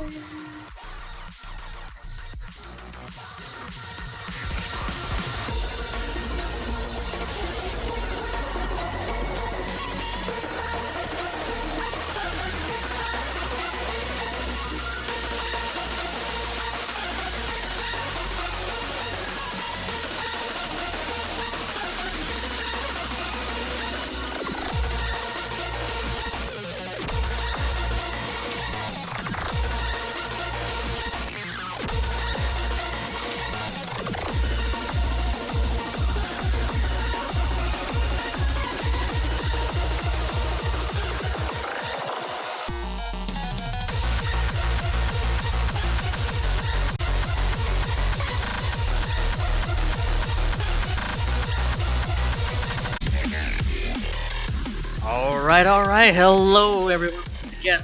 Welcome back to Osmania 7Key World Cup 2025. After quite a long break after the last match that we saw earlier on, now we're back into some more action coming up with some sets of matches, I would say, for the next, well, I guess 2 or 3 hours after this match in particular. And it's going to be the winner's bracket this time. It's going to be Philippines versus New Zealand. One of the few anticipated matches in particular, since one of these big powerhouses to compete each other. I'm Mifa and I'm be commentating alongside Surf Chew. How's it going? Hello. What a nice Sunday for more Osimania action. Well, two teams that, while one could argue, these two teams have polar opposite histories on 7K, but from what I remember, New Zealand has had decent 7K players in their roster, And considering they qualified in the upper half of the top 32, they should be able to perform well even at this stage. What's good about staying in the winners bracket for as long as you could is that you're at least assured of playing another weekend. So regardless of what happens to either of these two teams, we'll be seeing them next week, and we might as well enjoy the performance that we'll see from both of these two teams. Yeah, absolutely. I do feel that New Zealand came up to the winners bracket not without a fight, and this is certainly worth noting that New Zealand's scores in particular are particularly very good on some of the picks. So I would expect them to see that kind of strategy applies to this round in particular, especially with harder pools, which New Zealand will have to work even harder than the previous round.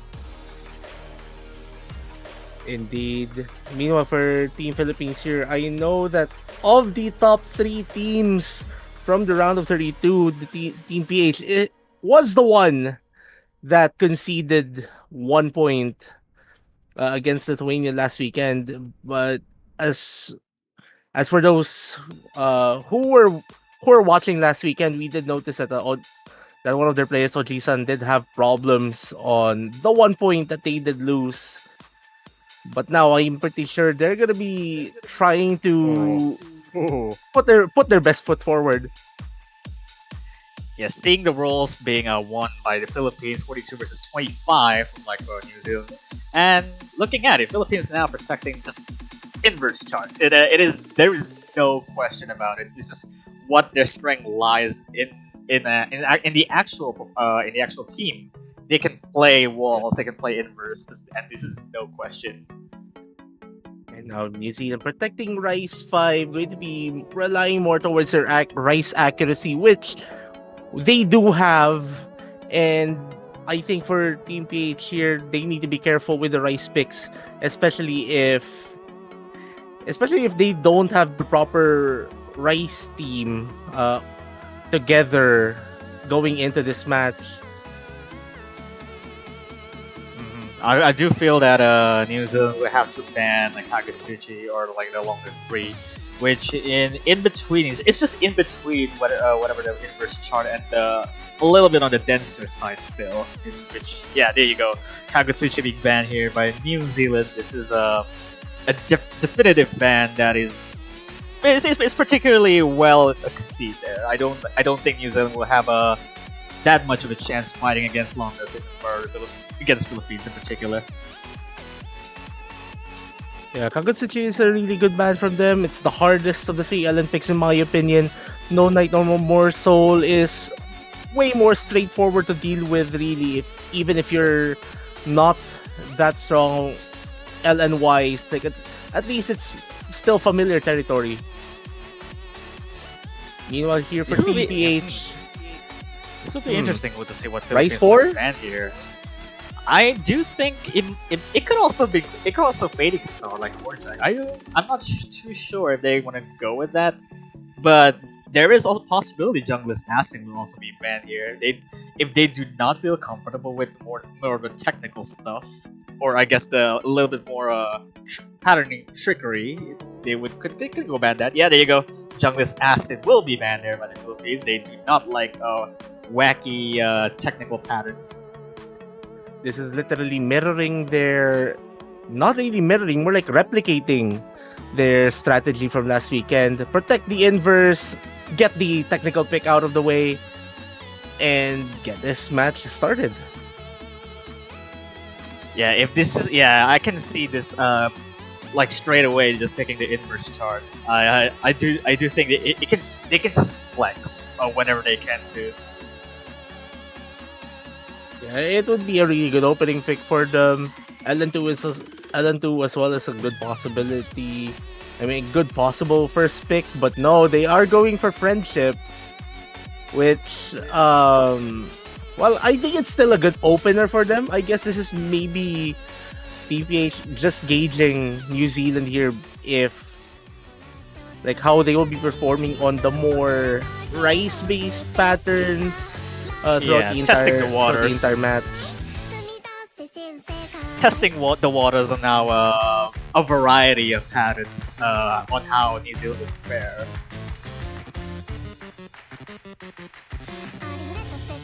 It might just be like lower OD than the most of the hybrids that we've seen so far. It's still like you can just technically call this more of a long note OD since it's pretty it's quite forgiving for what it is, but it's still very hard for a hybrid chart that solely exists because of those long notes. Yeah, you kind of have to compensate really for the long note content of the entire chart. Again, in comparison to our friends in the 4K community, you'd actually be seeing lower OD settings in 7K, mostly because while accuracy is still a very important element, the amount of control that you need in the keyboard, you don't really want to make everything too painful. Just painful enough. Just painful enough, I think is the best way to put it. Yeah, well, it's more standardized in 7K where you do not want to focus too much on releasing on whatever. You can just go compensate with reading in particular, and that's what this is what the 7K is going forward. I feel.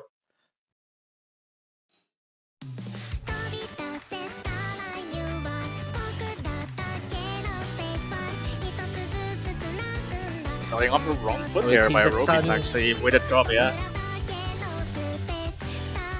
Yeah, that not exactly the best start, but the lead is still pretty manageable. Like this is a 2-minute 30-second pick. What you'd expect really from like the average length of a 7K pick here. Dufart unfortunately finding their first drop of the chart, and it's a pretty messy one as well, dropping to below 99%. Meanwhile, Sunny and Shadowkun showing some level of consistency as what you'd expect really for a team of this caliber. Robin's is still doing fairly well, even that one drop. That drop was fairly clean, and it's still kind of matching Sunny in a way. Like 99.6, even with that drop. It's a pretty good time for them. Dufart has already recovered to around 99% level, which, as far as I noticed, they are increasing accuracy, but they need to keep up with Shadowkun to get the 2 1v1s really pretty much toe-to-toe here. Patterns do not really relent that much here. Yeah, pretty much. Like the patterns are pretty consistent. They're pretty even. Like there's not much of a difficulty spike throughout the entire thing, and as we were mentioning, that Shadowkun's accuracy dropping to just above 99%. That's really, but unfortunately for New Zealand, Robeats dropping their combo. Not much of an accuracy drop, but that is going to be dealing a blow towards their campaign for this There's start. another 2 drops in succession there from Robies there. There's already 4 drops in total for the New Zealand side. There's 5 there for for the other teammate there. And looking like Philippines is doing really strong here, with their respective combos. Yeah, double full combos here from Sunny and Shadowkun. Never mind. Only one left. Only one left. Yeah. Yeah, I'm pretty sure that's my first curse of the tournament. But anyway, Shadowkun, while dropping the combo, I'm pretty sure it's not really gonna matter that much. The lead is pretty much enough for them to win this point. Should there be no breakdowns in the final few notes of this chart? Yeah, the lead's being cut down after the 20,000. With that one drop from Shadowkun there, it might have been dropped more than just the misses by itself. Like you can clearly see that the accuracy is pretty contested between Shadowkun and Dufart there. Their ratio is actually much better on the New Zealand side. Yeah, like pretty much something that Shadowkun has to be concerned about. At least for this round, because accuracy, like we're still in that part of the tournament where accuracy is pretty much important. And speaking of ratio, New Zealand is going for Rice, and this is where we'd expect New Zealand accuracy kick in. Yeah, this is where they are actually good at. I do feel that this is a strong this is a very strong support in terms of I guess more of a ratio side of things. Accuracy wise, they are definitely leading. It's just the consistency that might actually have to be tested against Philippines, since Arcade is now coming for the Philippines instead of Sani. and I think this is a pretty interesting team up again for Team PH. You'd usually expect Audrey-san and Arquin to be the Rice team. For those who are just looking, at the roster sheet. Like meanwhile, New Zealand here, Worms coming in for Dufart, and like I remember Worms being a strong Rice player in general. Oh, yeah. So, yeah. But It's Roby quite is a veteran, unfortunately quite- dropping quite the a- first few moments. Yeah, Roby's starting with the wrong foot yet again. It also happens on like Redshift before as well, but luckily it's just that one drop because the accuracy is very much in favor of New Zealand. Though there's no impactful score drop, but Shadowgun finding quite a bit of a drop there, 98.2 up until the opening.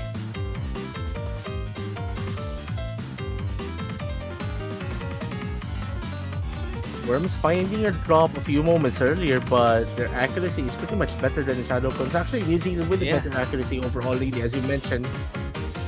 But Yeah, it's just it's but more again, concerning with the consistency. accuracies doesn't really budge all that much here for the Philippines. I feel Leeds is gonna go back and forth, but New Zealand has taken one more extra mistake there on the road beats there. 99.6 after that drop too, which is not that much of an impact. Arquin does a Arquin massive with the drop, but misread it's a on the pretty jag. big one. Massive That's a misreading on really the massive jag. drop. Super uncharacteristic here for Arquin. If I say so myself, like this is not something you'd expect from this guy who was pretty much Team PH's veteran, other than Cora, and this will definitely help New Zealand right now. And there's only quarter of a chart remaining, and this chart is pretty short. Like if New Zealand has been given an opportunity to score a point that I Yeah. think they really deserve. there's a That's drop from Worms. Worms, but I don't think that's enough. PH has no more time Yeah. to catch up, I think. Roby's managing to recover fairly well after those drops earlier on, and yeah, there you go. There's the first point for the New Zealand side. Very, very strong showing in terms of accuracy. Just look at that. Just stick with 200s and what is a much better ratio than everyone else. And this is what we mentioned. New Zealand's Rice accuracy is going to be coming into play for this match. It really is just that one major misread by Arquin. You can see 5 100s after those misses earlier on because of the jacks. Now They're they're going with inverse. for LN1. Yeah. All right. I'm pretty sure this is like their best, the best reply to New Zealand winning their own protect as well. This is what really what Philippines are actually. It's a special case of a pick. Let's just say that the inverse wall is just a very different type of chart to play normally. Yeah, and honestly, I'm pretty interested to see who New Zealand is going to be putting in here, because we all know how good the Philippines is on LNs overall.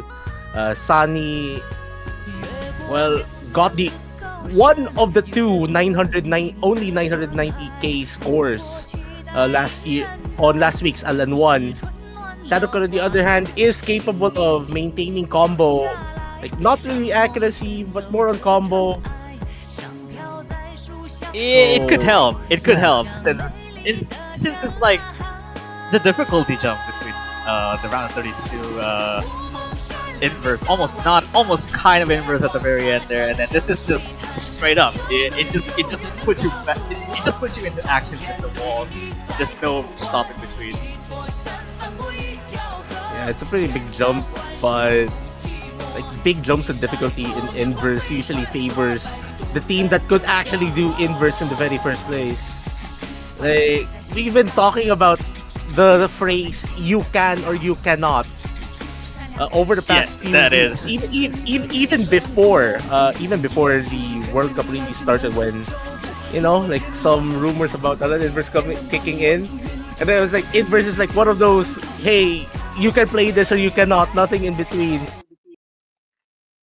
Otogen definitely has its perks on playing these sorts of stuff. Even in the lower rating or difficulty scale, this is still bread and butter for Otogen players in particular. And, yep. And for those who actually for those who are wondering like what is this O2 Jam we've been mentioning, and I'm pretty sure that I'm pretty sure we'll have to repeat considering the Probably, disconnect. yeah. Yeah, there's a disconnect just before the map even starts, so that would be an award in this case. But anyways, just as a segue before to see what happens in the actually happens in the match, I'm pretty sure this is the Yeah, there you award go. kicking in.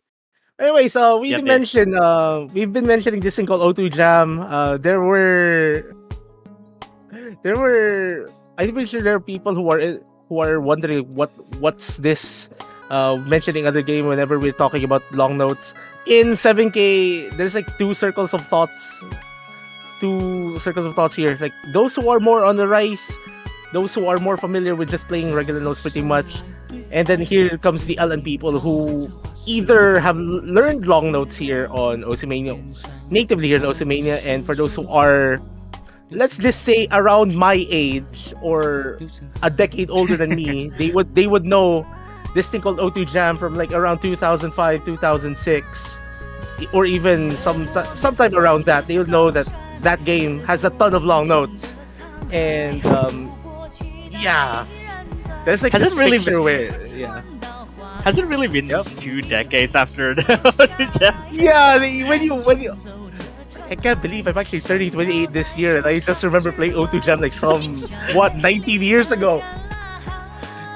Damn. Yeah, I wouldn't like be surprised if it was existed that long time ago. But yeah, it definitely now we're evolved into something like this now in terms of just play. It's really crazy to think about it.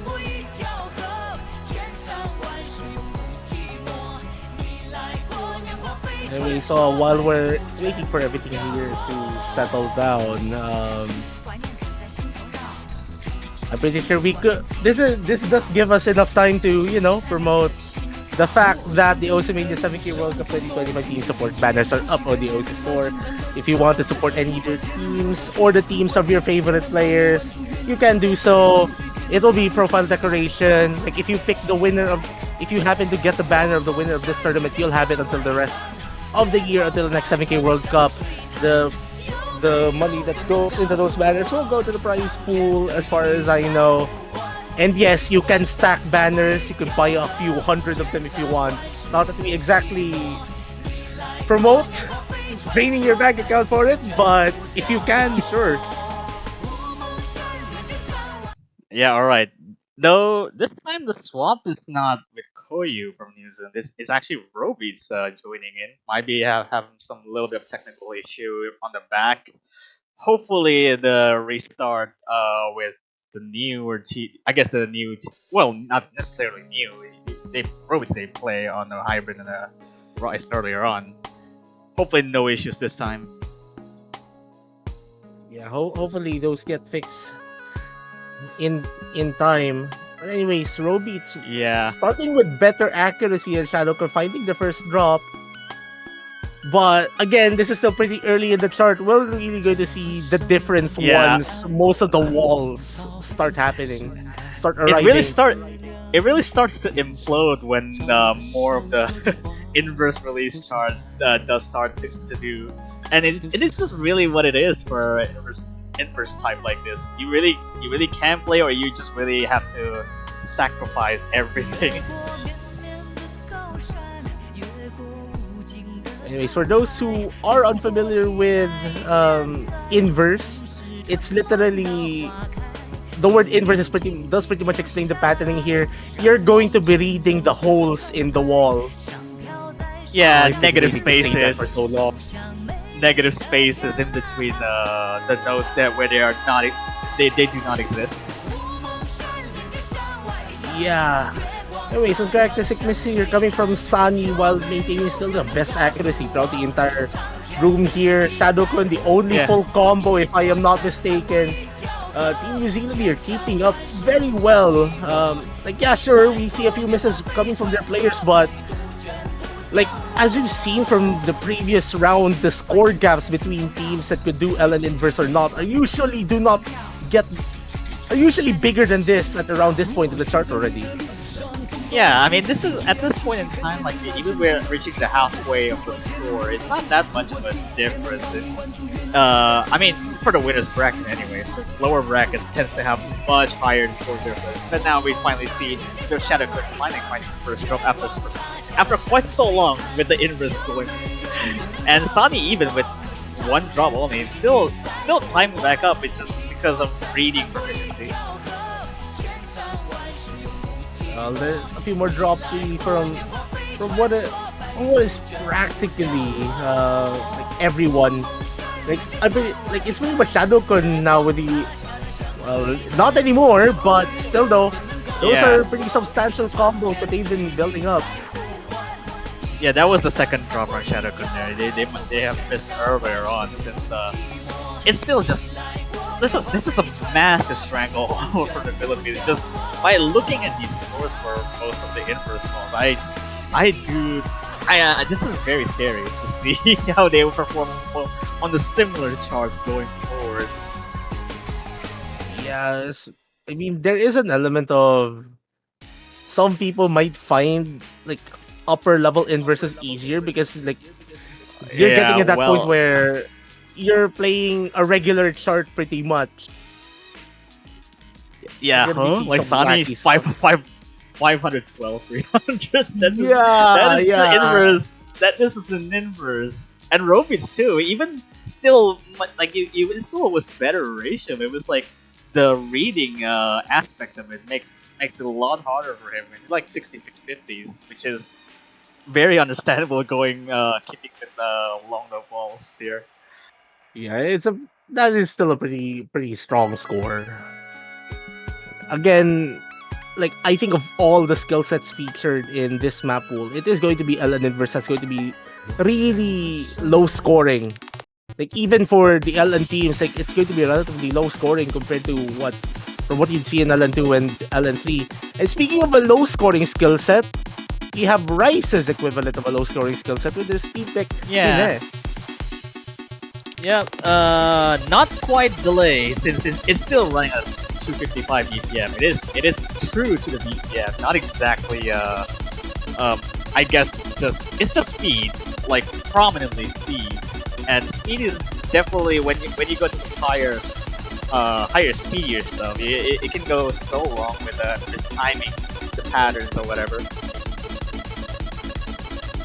So we're seeing Arquin coming in here for Sani, which is expected. Worms coming in for the UFR here for New Zealand. Same Rice team as what we saw from the previous Rice pick, which was Rice 5.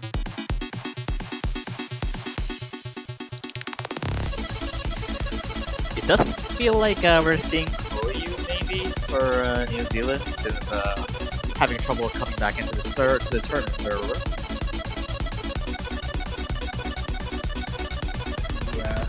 Hopefully these technical issues do get fixed.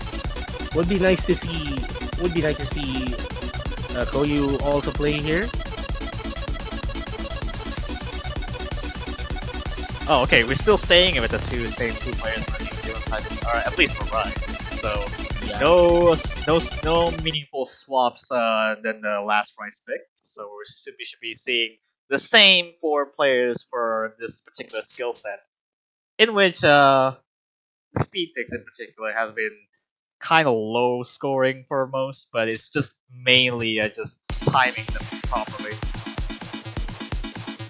And speaking of timing them properly, one player's accuracy that we have to look at, especially for Team PhD, is Shadowkun. Like, we saw what happened on Rise 5. That's a long 100%, right, Ruby? Yeah, that's forgetting to turn off autoplay for a few moments there for Worms. Yeah, we're getting to this extreme speedier stuff. Hopefully they should not impose that much of a difficulty for both of these teams, really. I mean, Shadowfen has been kind of struggling a little bit in accuracy, even though with the trade by Rubies, it's still that prominent of accuracy, but now Worms is now tanking on the accuracy side of things. Yeah, it's kind of a concerning sign here for New Zealand if they're dropping accuracy constantly because they will need that despite everything. I'm pretty sure that Team Philippines will be gunning more towards combo really for the most part here, despite Shadowcore finding a drop here. But it's a pretty slight lead now for New Zealand. Yeah. Robeats good accuracy needs to pick it up a bit more. Worms dropping to just above 99%, and that's a miss. Yeah, it needs more than just miss there by Philippines to comfortably take it because Shadowcore is tanking more and more accuracy as time goes on. Is the lead just gonna shift to New Zealand if they're gonna drop once more? Yeah, this is still a pretty manageable lead, but not exactly the best place to drop a combo, I would think. But there's still a particularly tricky stream section coming in, and it's already happening. Worms and Robeats, unfortunately, no full team reset here for New Zealand. It's going to be Team Philippines picking up the pace now. Shadowcore is practically recovery combo-wise. Never mind, now but finally the dropping here. Only Arkwin staying strong with their combos here, and I believe it's going to take the full combo because there's not that much of a pattern difficulty coming forward there, and there you go. There's the full combo there for Philippines. For Arkwin, that's 3-1. Robeats better accuracy, just a 200 count, I think, affecting their score pretty much. Worms with a better ratio as well compared to Shadowcon here. And this is kind of the opposite of what happened on Rise 5. Because New Zealand was able to get through Rise 5 just fine, like through combos and all. This one, on the other hand, it's pretty concerning. Maybe this wasn't really like the best pick that they can go for, I feel, since the other straightforward picks are just the core stream and the core jacks, rating star that is, but it's still combating core jacks or core stream against Philippines might not be in their best interest right now. So it's still understandable, but that's a break point there. Now they're going for Coffee Fox, the hardest pick of the entire pool outside of a tiebreaker. And I think this is a really good pick here for PH. Just go for outright, just outright power pretty much. Yeah, it's just raw skill in terms of transitioning in and out of every pattern involved, which Philippines have shown that they have restraints on the in far and few between in the terms of patterning. Transitions they do really well at. So this would be a very good pick to start to continue for the hybrid side.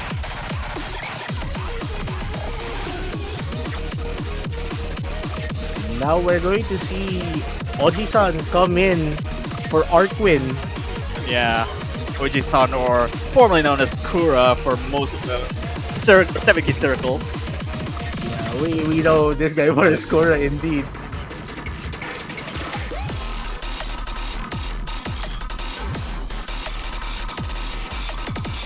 I'm fairly interested to see that the lineup for Philippines is still kind of staying the same except for Kura swapping in.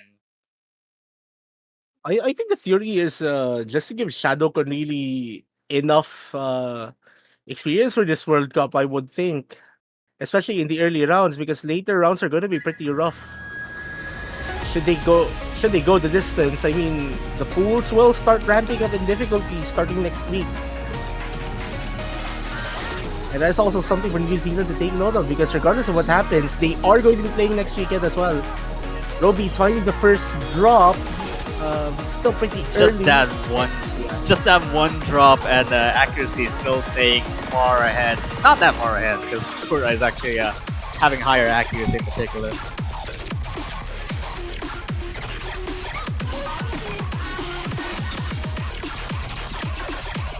Robeats just hovering around 99% accuracy. Actually doing enough to keep up with Shadowcon, though I think they are trying to cover for right now. You know, do you Yeah, find they're still making yeah. the full combo? The No. accuracy is the something. Okay.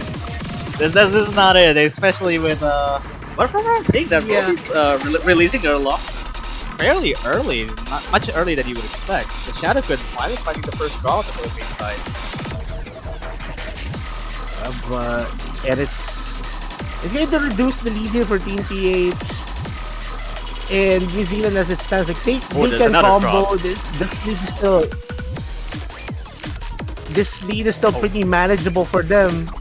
And I'm pretty sure the drops here for Shadowkun is not going to help Team PH. Speaking of which, the lead is kind of reduced quite a bit after the consecutive drops by Shadow Quick here. Accuracy starts to pick back up for New Zealand, but it definitely needs more than just those drops in particular.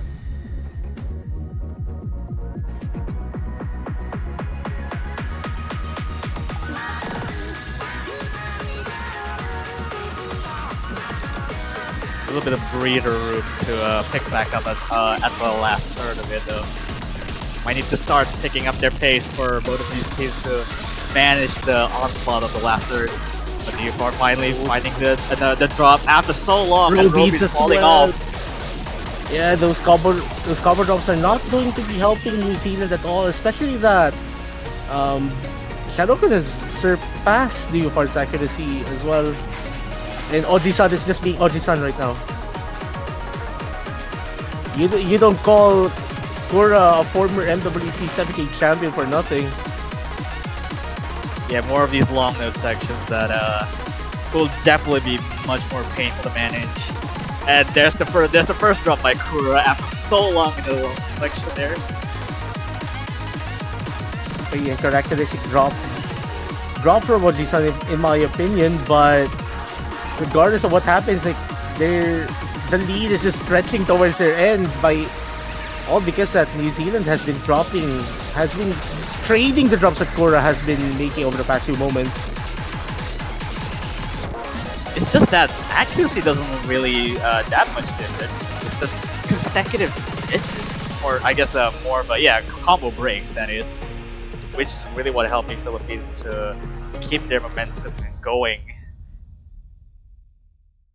There you go, Team PH will be at match point. This does mean that New Zealand will have to score 3 consecutive points to force this to go the distance.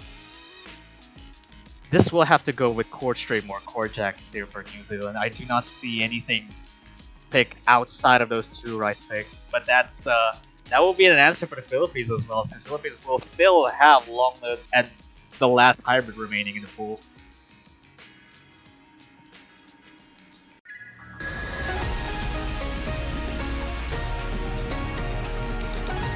Okay, so I presume New Zealand should be going for rice 3, I think. Might be the safer one to go for.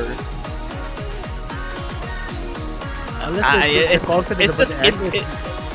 It's just in between Core Jacks and Core Stream. Whether or not they decide to go for it, it's just whatever they feel more comfortable with standing with the density.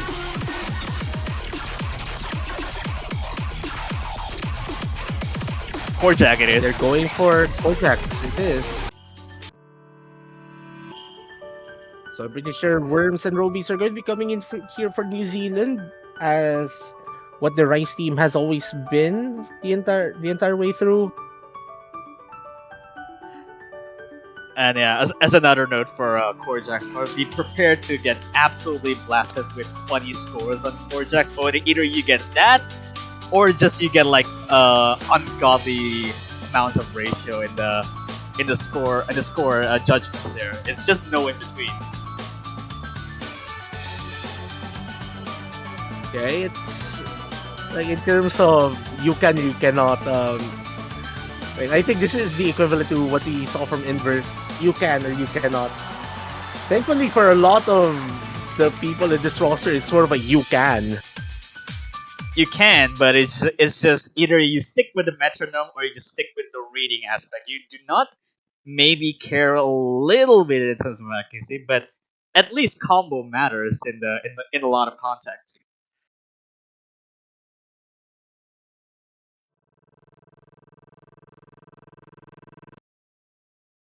But at the very least, at least on the winners bracket, on the top half of the seeding, they should be fine on this.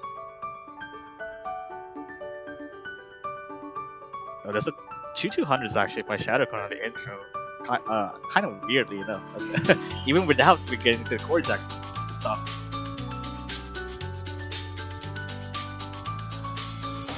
Yeah, that's the only concerning thing really with having Shadowcon and these rice picks. The accuracy, Shadowcon's accuracy hasn't exactly been showing up very well. Oh, there's the first drop. Even last week.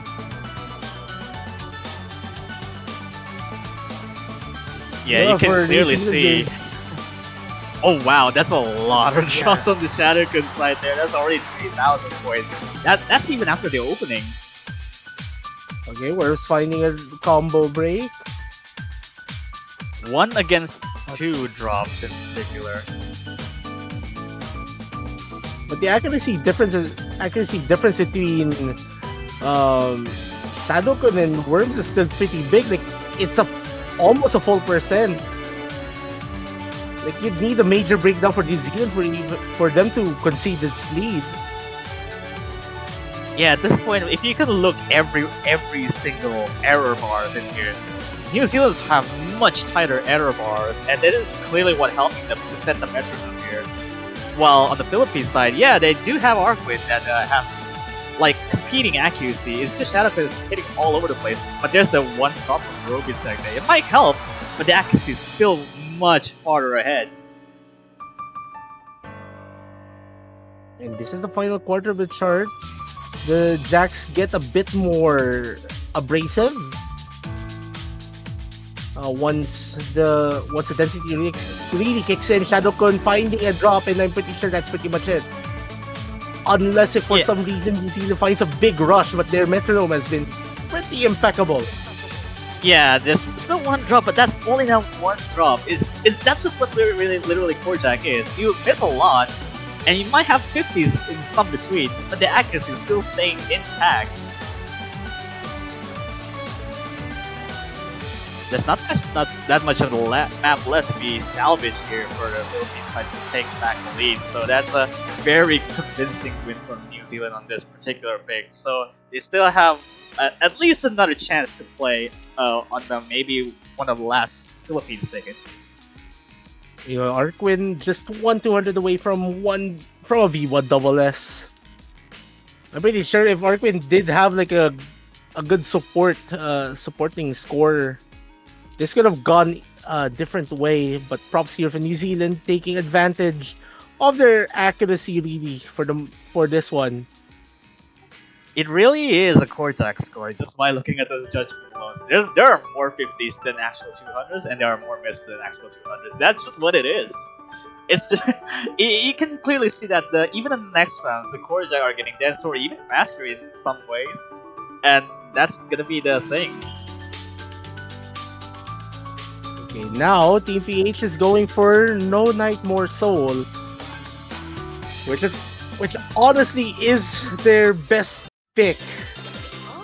And considering this is their final pick of the match as well, if I am not mistaken, they might as well go for this. They should be particularly fine with that. Even like we see already in this chart, this is just easier to manage for most of the teams.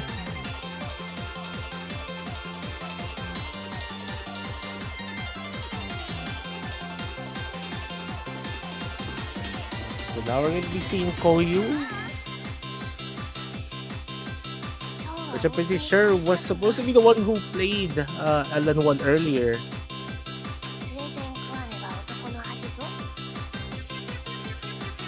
Yeah, so yeah, Sunny coming back in, which is no surprise at all, since most of the long load and the hybrid picks, apart from Coffee Thoughts, this should be fairly kind of a breeze for Sunny anyway. At least in terms of difficulty, it should not having that much of an issue.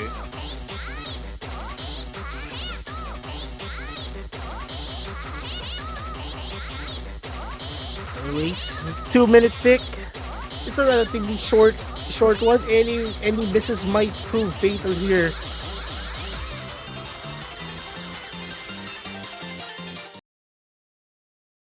All right, And we here we should go. see.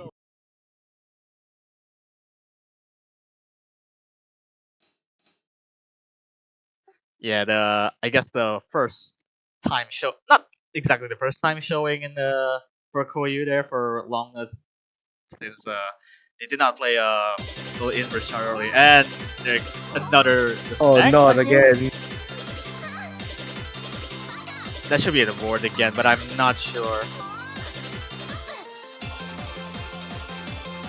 Let's see what the decision here is from That is our going to be a staff. board as well, I think.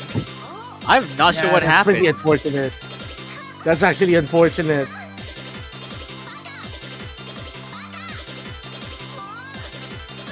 It's kind of strange because it's always the DC that happens just before the map even starts. That's really unfortunate for. That's really an unfortunate disconnect, really.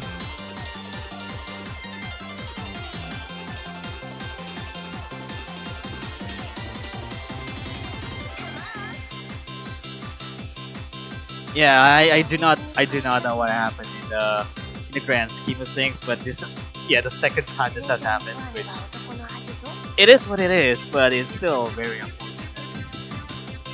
So Robis is now staying in instead of Koyu. It's the same roster for the inverse chart, anyways. Yep. And Robits can keep up. I mean, yeah, sure. Inverse is inverse. Like we're not It's a gonna special talk about that in this case. context. It's a special Yeah, case. inverse is inverse. Like this is a very different pick. So this can go differently for the most part. Anyways, mod white Shadowcon going for mirror. So for those Ooh. Oh, that's a solo. I did not know Yeah. what happened there. Yeah, there you go. Everything's synced up now. Roby's finding We the should- first drop. I mean, we should see the score difference might plummet a little bit because that's still far ahead in the combo, I feel.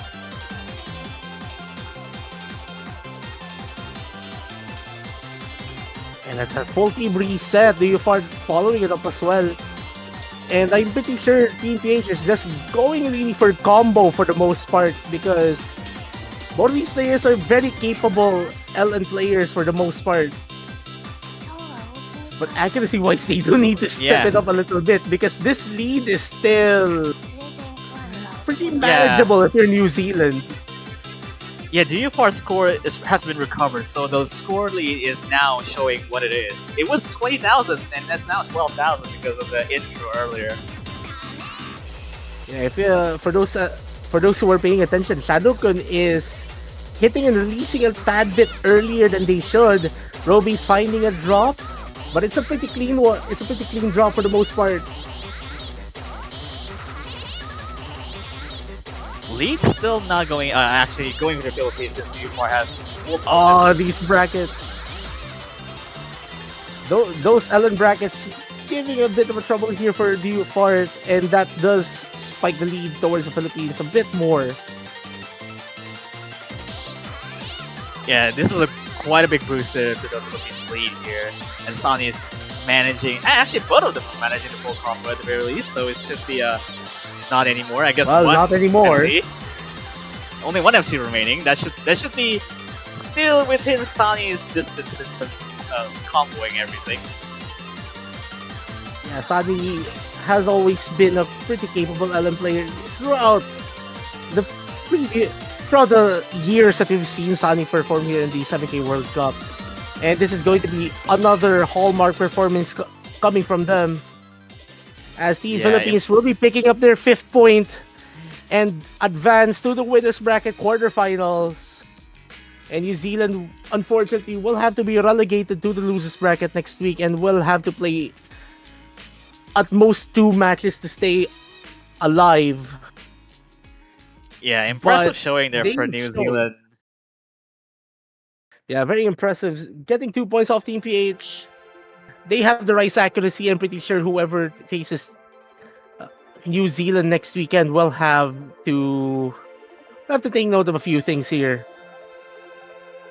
Yeah, for the Philippines here, moving on to the winners bracket still for the quarterfinals. But then again, quarterfinals we're now thinning out the herd since it's still an opponent that you face in the winners bracket still, and whoever's in the winners bracket is still really strong. So Philippines might not have to. I have to think for a second that because the pools are getting harder, maybe the bigger pool size, it will be it will kind of be a struggle, but I believe that these players should and can play at least for the later rounds.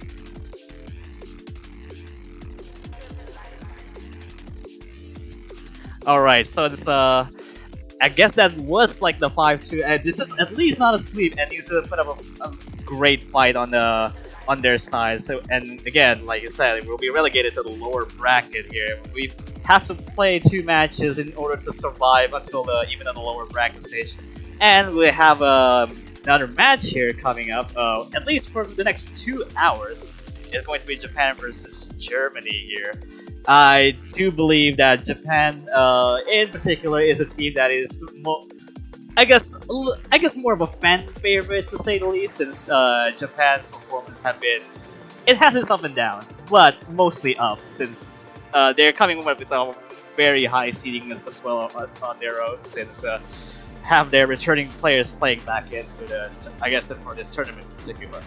And yet again, I believe that would be.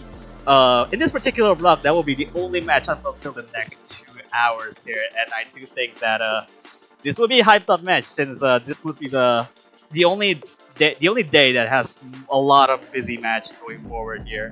So I do believe that we're probably gonna have to take a little bit of a long break up until the next 2 hours, and in the meantime, you can still show your support for purchasing support banners here for the teams that are participating in the tournament. You can go to the banner store here and purchase quite a bit of support with the banners here for your favorite teams. And again, let me remind you that banners do open, and you can purchase multiples of them. And if the team that you are supporting happens to be the winners for the 7K World Cup 2025, you'll get to keep the banner for a little bit longer than you would normally usually would. And I do believe that would be this particular block, and we're probably gonna have to take a bit of a break for the next 2 hours. This is FIFA, and Sergio will be signing off. See you in the next 2 hours.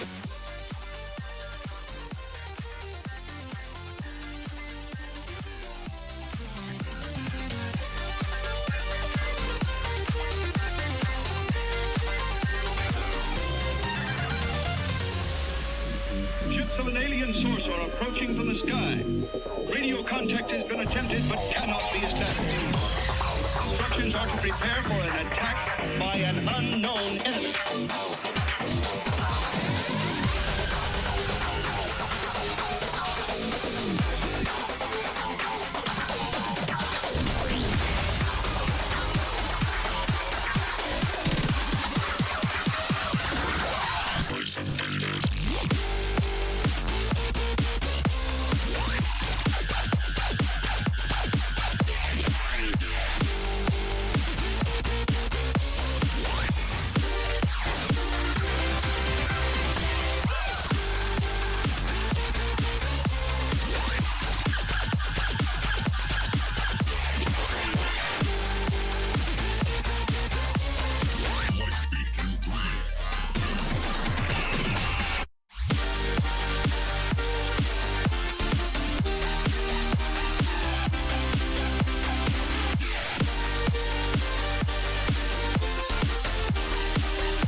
Hello everyone, welcome back to the Mania 7K World Cup 2025. We are going to resume the round of 16 matches.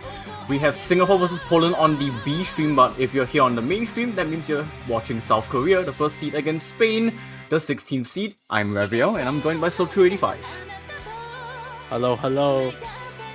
And honestly, I think with all of the matchups possible really over the weekend, this one, people might be excited to see it in one regard, and that's just basically how high scoring everything will be throughout the entire thing. Spain will want to obviously try to steal a point or two against one of the tournament's favorites to win the entire thing. And that is going to be one heck of a task. Yeah, Spain had a little bit of a rough match last week where they faced their counterparts, the 17th seed Sweden, where they managed to win 5-3. So we'll see if Spain are able to try and pull off any kind of antics against the number 1 seed, South Korea. It is still, you would consider maybe early game, so maybe Spain would still have a better chance to try and steal a point now than as opposed to any of the later game maps. Yeah, like there's still enough of an opportunity for them to get it, but they will have to actively get those points because their opponents will not give them away for free. Yeah, it Anyways, seems like Spain won their role, so they have protected Hybrid 1. And Rise 3 is going to be protected from South Korea. Oh boy. Yeah, something you'd expect really. We did not see this on the match before the match that happened before this one. And they are going to be banning LN1, which I think is expected from South Korea as well. And then Spain, I presume, like maybe get any of. Oh, okay. So protecting Hybrid 1, banning Hybrid 3. I guess one way to explain it is that they want to get the hardest start out of the way. Yeah. Like I mentioned, like how Spain should be able to try and go a little bit closer against South Korea on the easier maps. So banning the hardest map, or arguably one of the hardest maps in the pool, is, I would say, a no-brainer for Spain.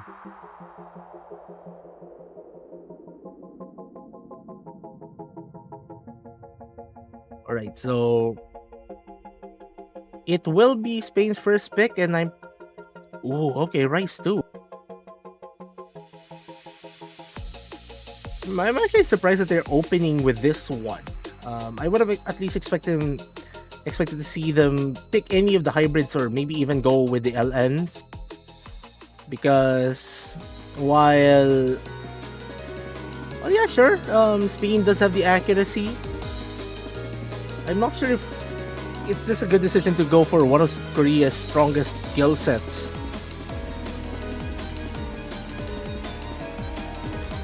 Yeah, this is 165 BPM chord stream. And if we are to compare the chord stream map from last weekend, which was No Show, it does seem like South Korea did not play, but Spain did, and Spain did not fare too well against the rest of the competition. They were placed 14th out of 18 teams. Yeah, not exactly a good sign, but I guess there was that one element where No Show Sakuretsugur was... That chart was pretty tricky. This one is a bit more straightforward compared to compared to Rise 2 last weekend. But it's denser, it's slightly faster compared to the last one. And I just hope that Spain do know something that we don't. Because in a sense, they're walking right into one of Korea's strongest skill sets. Yeah, potentially one of South Korea's strongest skill sets that South Korea did not play last weekend, so this will be the first time that they will be actually showcasing chord stream in this year's 7K World Cup. Team South Korea are carrying the current global top 2, Kalkia and Resurf. Team Spain opening this match with Manuel San and Lucas 678, which is their main race duo from last weekend. So we're hoping to see some pretty crazy stuff happening here. Yeah, no matter which way you put it, Spain are going to be having to fight an uphill battle, as South Korea have some extremely strong accuracies out of the gate, but Lucas is doing pretty well to match Dress Surf by just a little bit, but Manuel with the miss is going to just completely reset the effort that Lucas is trying to make here. Yeah, it's a pretty sizable drop as well, dropping them to well below 99%. That's another drop that slashes off a tenth of their accuracy, not exactly helping their case. Yeah, and Dress Surf has recovered the accuracy, hovering at the 99.9, and Kaokai with a 99.95. This is just absolutely disgusting right now. Yeah, these are Korjak scores done on Core Stream. Korjak scores on the non-Korjak map. But to be fair, we are talking about two players that have an average world ranking of 1.5. Yeah, not exactly. It's okay. Like they're ranked. They're pretty high ranked. Yeah, kind of. Just casual 26,000 PP average between Kaokai and Dress Surf. I mean, Manuel is doing all they can as well, trying to get their accuracy back up to 99%. And Lucas is doing a very valiant job right now, 99.8, still holding on to the FC, but this is just something else from South Korea. Oh, unfortunate for Lucas, the recovery would have been there. The unfortunate drop, like they almost got to 99% before that one. Like I think the score gap being shown here kind of really puts an emphasis on the difference between a team that could 99.2, 99.3 on average against a team that only won 200 across both players. Oh my gosh. Almost, 200s from Lucas, by the way, which is still really strong, but you just look at the strong ratios from South Korea. Ah, that's spicy. How? Kaokai almost sub 100, like just 4 more. Just 4 more 100 gold 300s.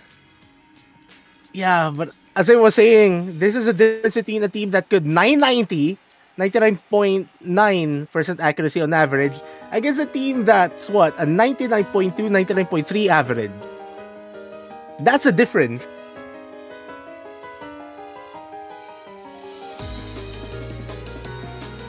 That's nuts. Yep, and now it's South Korea's choosing.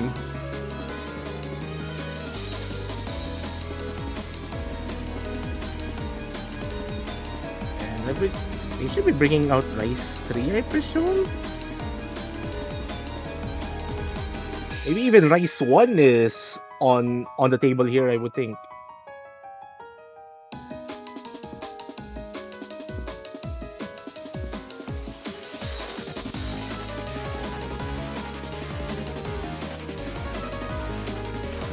It's really just up to South Korea for the choosing.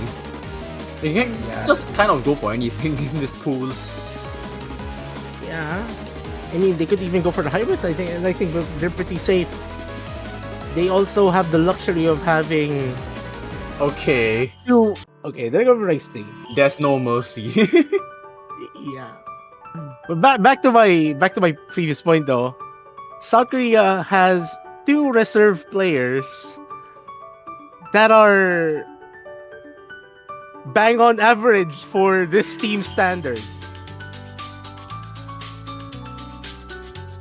And I think we all know how high the standard is for South Korea, so I would want to like maybe shed a little bit of hope for Spain, because South Korea only placed 8th on high score, which is the Kojak equivalent for round of 32.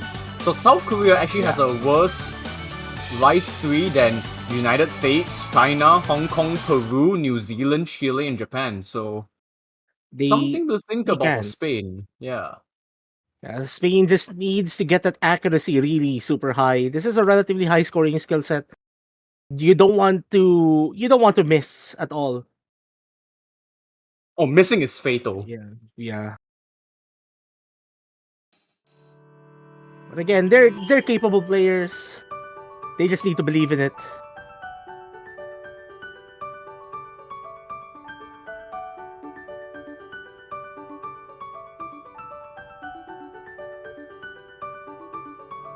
Here we go with Fading Star.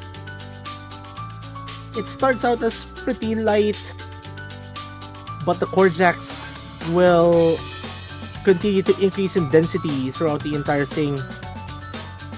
And as it stands, both teams are doing a tug of war. Also, did I just see Kalkai? Did I just see Kalkai put a... This is a 99.99. Just to note, that's a 99.99, but the accuracy was so high that it still rounded off to 100. Oh my god. That's rounding off. What? 100%. Okay. There are very few players in the world that are able to do that on MWC. Let's not focus on that one in case something happens. Manuel. Unfortunateness. Lucas doing very well to keep up with their Korean counterparts. Yeah. Lucas is doing an excellent job, but Spain are just suffering from the second player syndrome. If you just don't have a strong enough second player to match with South Korea's as manual reset combo, then it's very well over before it's even begun, because South Korea's second player can easily just beat up your best player. Again, I have to put some emphasis. Mid 99% on this chart is really, really good. Yes. I have to emphasize that. That's really, really good. Like, if it's any other team, like Spain could, well, maybe not any other team, like apart from Japan, but like any other team in Spain would be like in the talk to actually try and get this point. But Lucas will find the miss. Yeah, it's their highest accuracy as well, and that will just help South Korea increase the lead.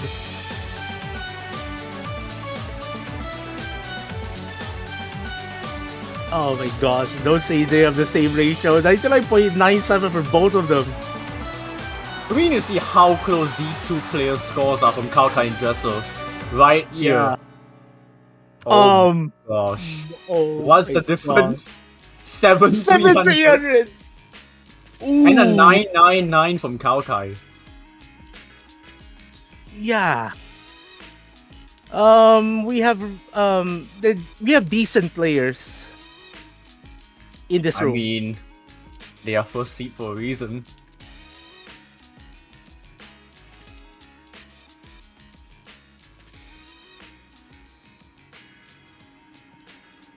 Well, back to the picking board for Spain. But yeah, that score just leaves us a bit speechless. That is one of the strongest team scores that we will ever see across any chart in this World Cup, I'm pretty sure. Now it's Spain going for the protect. Yeah. Get it out of the way and see what you can do.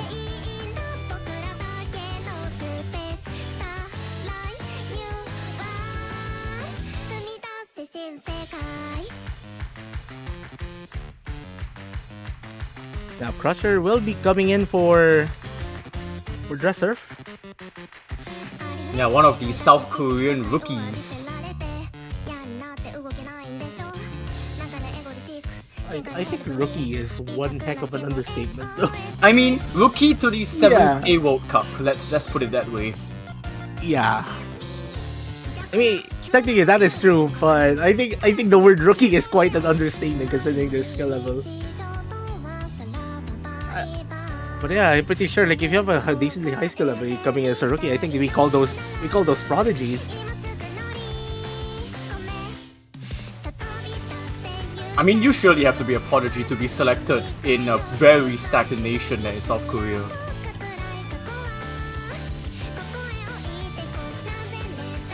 Yeah, for Spain, on the other hand, match is still not yet done. Again, we mentioned they will want to try to give South Korea a scare here, maybe even for just one chart or two. It's mostly just trying to like prove themselves. kind of like send a warning signal to the other teams. Yeah, it's still like just a way to keep your momentum really going. Again, this is not an elimination match. Like both of these teams are very safe for now. So they, Yup, it they is will just a- yeah. Yeah. This is an upper bracket match, so no consequences for losing.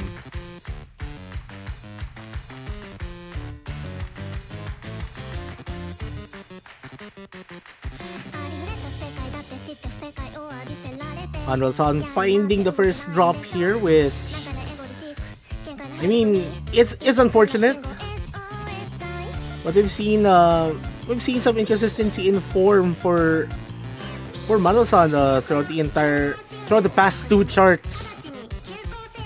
Yeah, but this is actually a little bit closer than we would have imagined because Crusher's having lower accuracy than Lucas.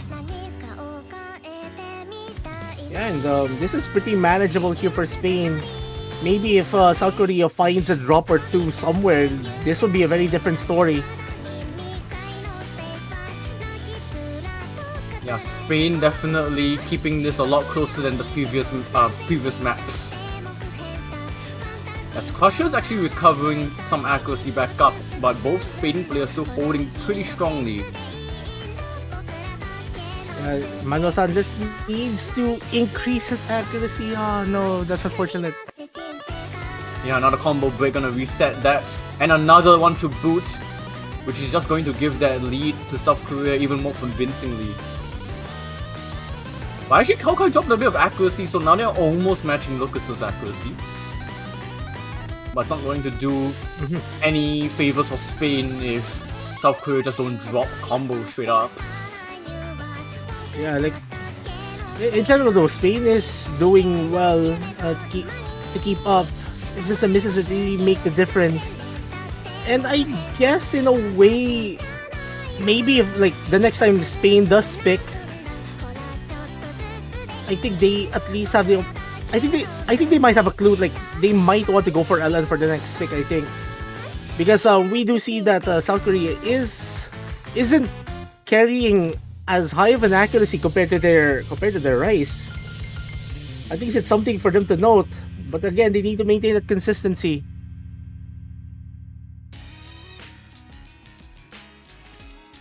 Yeah, that ratio from Kaukai. Almost a 1 to 10, I Yeah. believe it's a 1 to 9.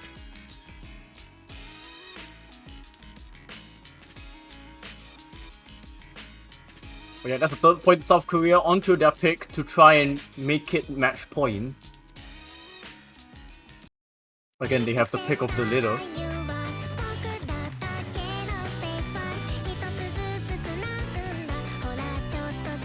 And I believe that difficulty name of friendship is what Spain is feeling right now. Power of friendship. Okay, now if you're in South Korea, I think either Rice 1 or Rice 4 should be fine for them. Rice 5 as well. But honestly, I'm pretty interested to see what Rice 4 would look like. Like if they're going for no, they're going for hybrid 2. Oh. And I think this is the first time I'm seeing this getting picked on stream. I know this had a pick yesterday, but wow. This was picked in the Macau-Mexico match, right? Yeah, I think that's the one. Yeah, that's the one. I think that was streamed, so But at least on me on commentary, I think. First time seeing it. yeah. Here, yeah. So Les Canons Magiques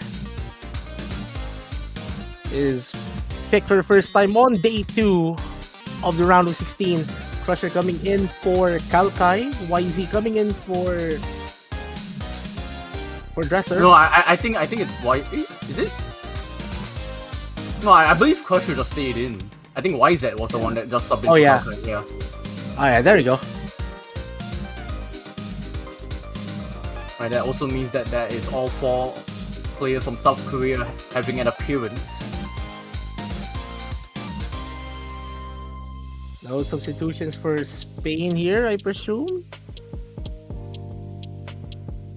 So this duo has been working for them. Like again, they're capable of keeping up. The consistency, they just need the consistency, really.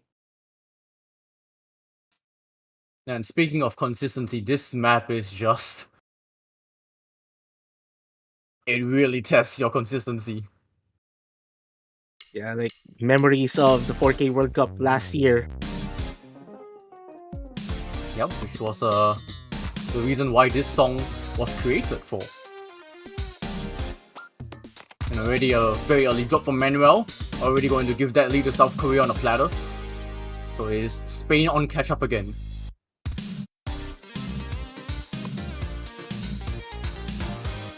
The islands here are pretty like the island usage is pretty funny. It's very Like, egregious. yeah. Like I think the best way to put it is like the LN usage is pretty aggressive. Very funky. Pretty And that appropriate is- for one of the yeah. That's catching Pretty- Manuel off guard already. Again, it's pretty hard to be consistent on this chart in particular, considering what's happening really with the charting. Like it's pretty aggressive, pretty abrasive. While the patterns look pretty straightforward, they're charted to a rhythm where you have to keep your mind really going. It's pretty difficult to lock yourself in. Yeah, but the two South Koreans are definitely locking in. As is Lucas. Yeah, very, very good for Lucas right there. YZ being YZ.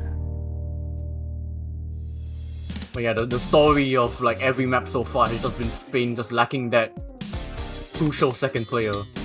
Manuel having to be the unfortunate tank of the duo.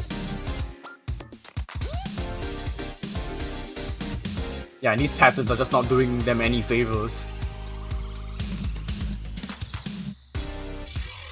Yeah, everything is just charted in pretty wacky ways. Here comes the super technical stuff. If this chart wasn't even technical enough. Yeah, these snaps are very crazy. As all but Manuel actually get past it pretty safely. Yeah, they're unfortunate combo drop right there, but I mean, this is a really difficult section to beat your accuracy on, already dropping below 98%. Still recoverable. Oh, there goes the effort from Lucas. Lucas right at the end. And that's a storm from South Korea, match point to them, as that is a score from YZ. What a full call. Crusher getting a 50, not an Ellen break, so it's still a full combo for Crusher as well. Those are scores. And LN2 is going to come out from Spain. So we Last see no hit. night more so. I think last ditch effort here for Spain. I mean, like you mentioned, like how Spain might have more of an advantage to try and get a point off LN and Rice. Yeah, Hybrid 2 is a bit more of an outlier considering how wacky it is overall. But at least basing off Hybrid 1 performance, they're able to keep up with South Korea a bit more throughout the entire chart. And I presume if they're gonna go for LNs with this one in particular is closer to what you'd expect from Hybrid 1 charting. At least, hopefully, they could go a bit closer. But again, the question here really is if whether they can maintain the consistency, especially for Manuel San, who needs to step up a little bit more.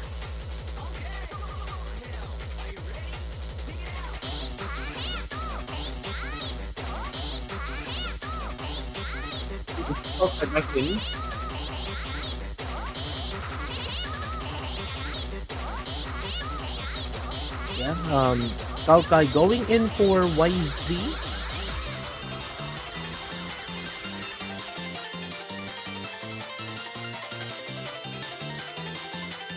Seems like we're just waiting for everything to be set up on the room.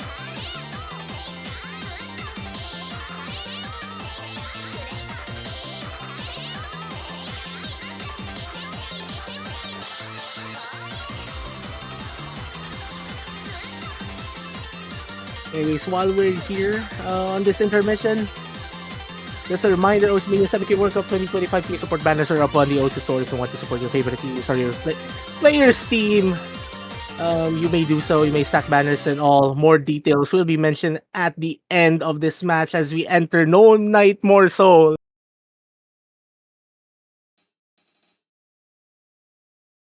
Possibly the last pick of this entire match, but Spain will want to try to extend it by at least one more. But that's not a good start already from Manuel. And not exactly the best way. I mean, if you'd miss in a very short pick, you'd want to do it at the very start and reverse choke it. Oh, that's a second miss and a the third. one. Yeah, and already accuracies losing out to both Kauka and Crusher. South Korea have just been on a tear this entire match. I don't even know how many times they've missed, but I don't think they've missed yet.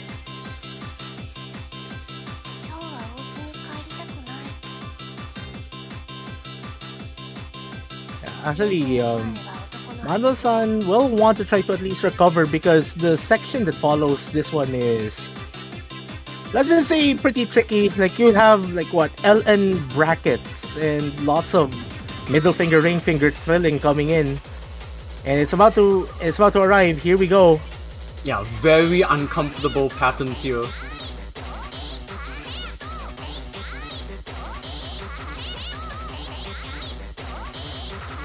All players doing really well, just Manuel dropping quite a bit of accuracy as is Lucas, but surprisingly holding on to their own. Wow. Props to Manuel-san getting through the combo. Actually, to everyone. Yeah, to everyone. It's fine. That is not an easy section. And here's what I've been mentioning. Spain is a bit closer on the LNs compared to the other ones. Well, it's a pretty decent score gap for South Korea, but this is relatively closer to what we have seen on the earlier picks. Manuel will drop their 2000 combo, as is Lucas's FC. That's the nail in the coffin. And it is almost certain that it's a sweep for South Korea, but can they close it out without a single note drop? Without a single combo break? Just a couple more seconds in this map. And South Korea have just done the flawless. 0 misses throughout the entire match. And they haven't conceded a single point throughout the entire thing as well. Lucas, unfortunate. I think those are 2 LN breaks. Yeah. With what would have been a nice full combo as well. But anyways, congratulations to South Korea advancing to the winners bracket quarterfinals. And Spain, unfortunately for them, they will have to fight their way through the losers bracket if they want to extend their campaign by a few more matches. Yep, South Korea will have to face Malaysia in the quarterfinals. That is a matchup that we're very familiar with. Yeah, but it's not something that you'd expect during a quarterfinals weekend. Yeah. Yeah, but that will be spicy. Regardless. Anyways, and I believe Spain is going to be facing Denmark. Actually, that is going to be a fun match. For European clash. Yeah. Like, as far as, like, at least from history, that is a classic Rice versus LN matchup. Yeah. So that is one to watch next weekend. Anyways, I think on the other match that happened, that is happening right now. Singapore versus Poland. It's still ongoing, I think. Yeah, it should still be ongoing right now. If you want to keep up, there you go. The scoreline is right there. 1-3. Poland currently leads. That is going to be one.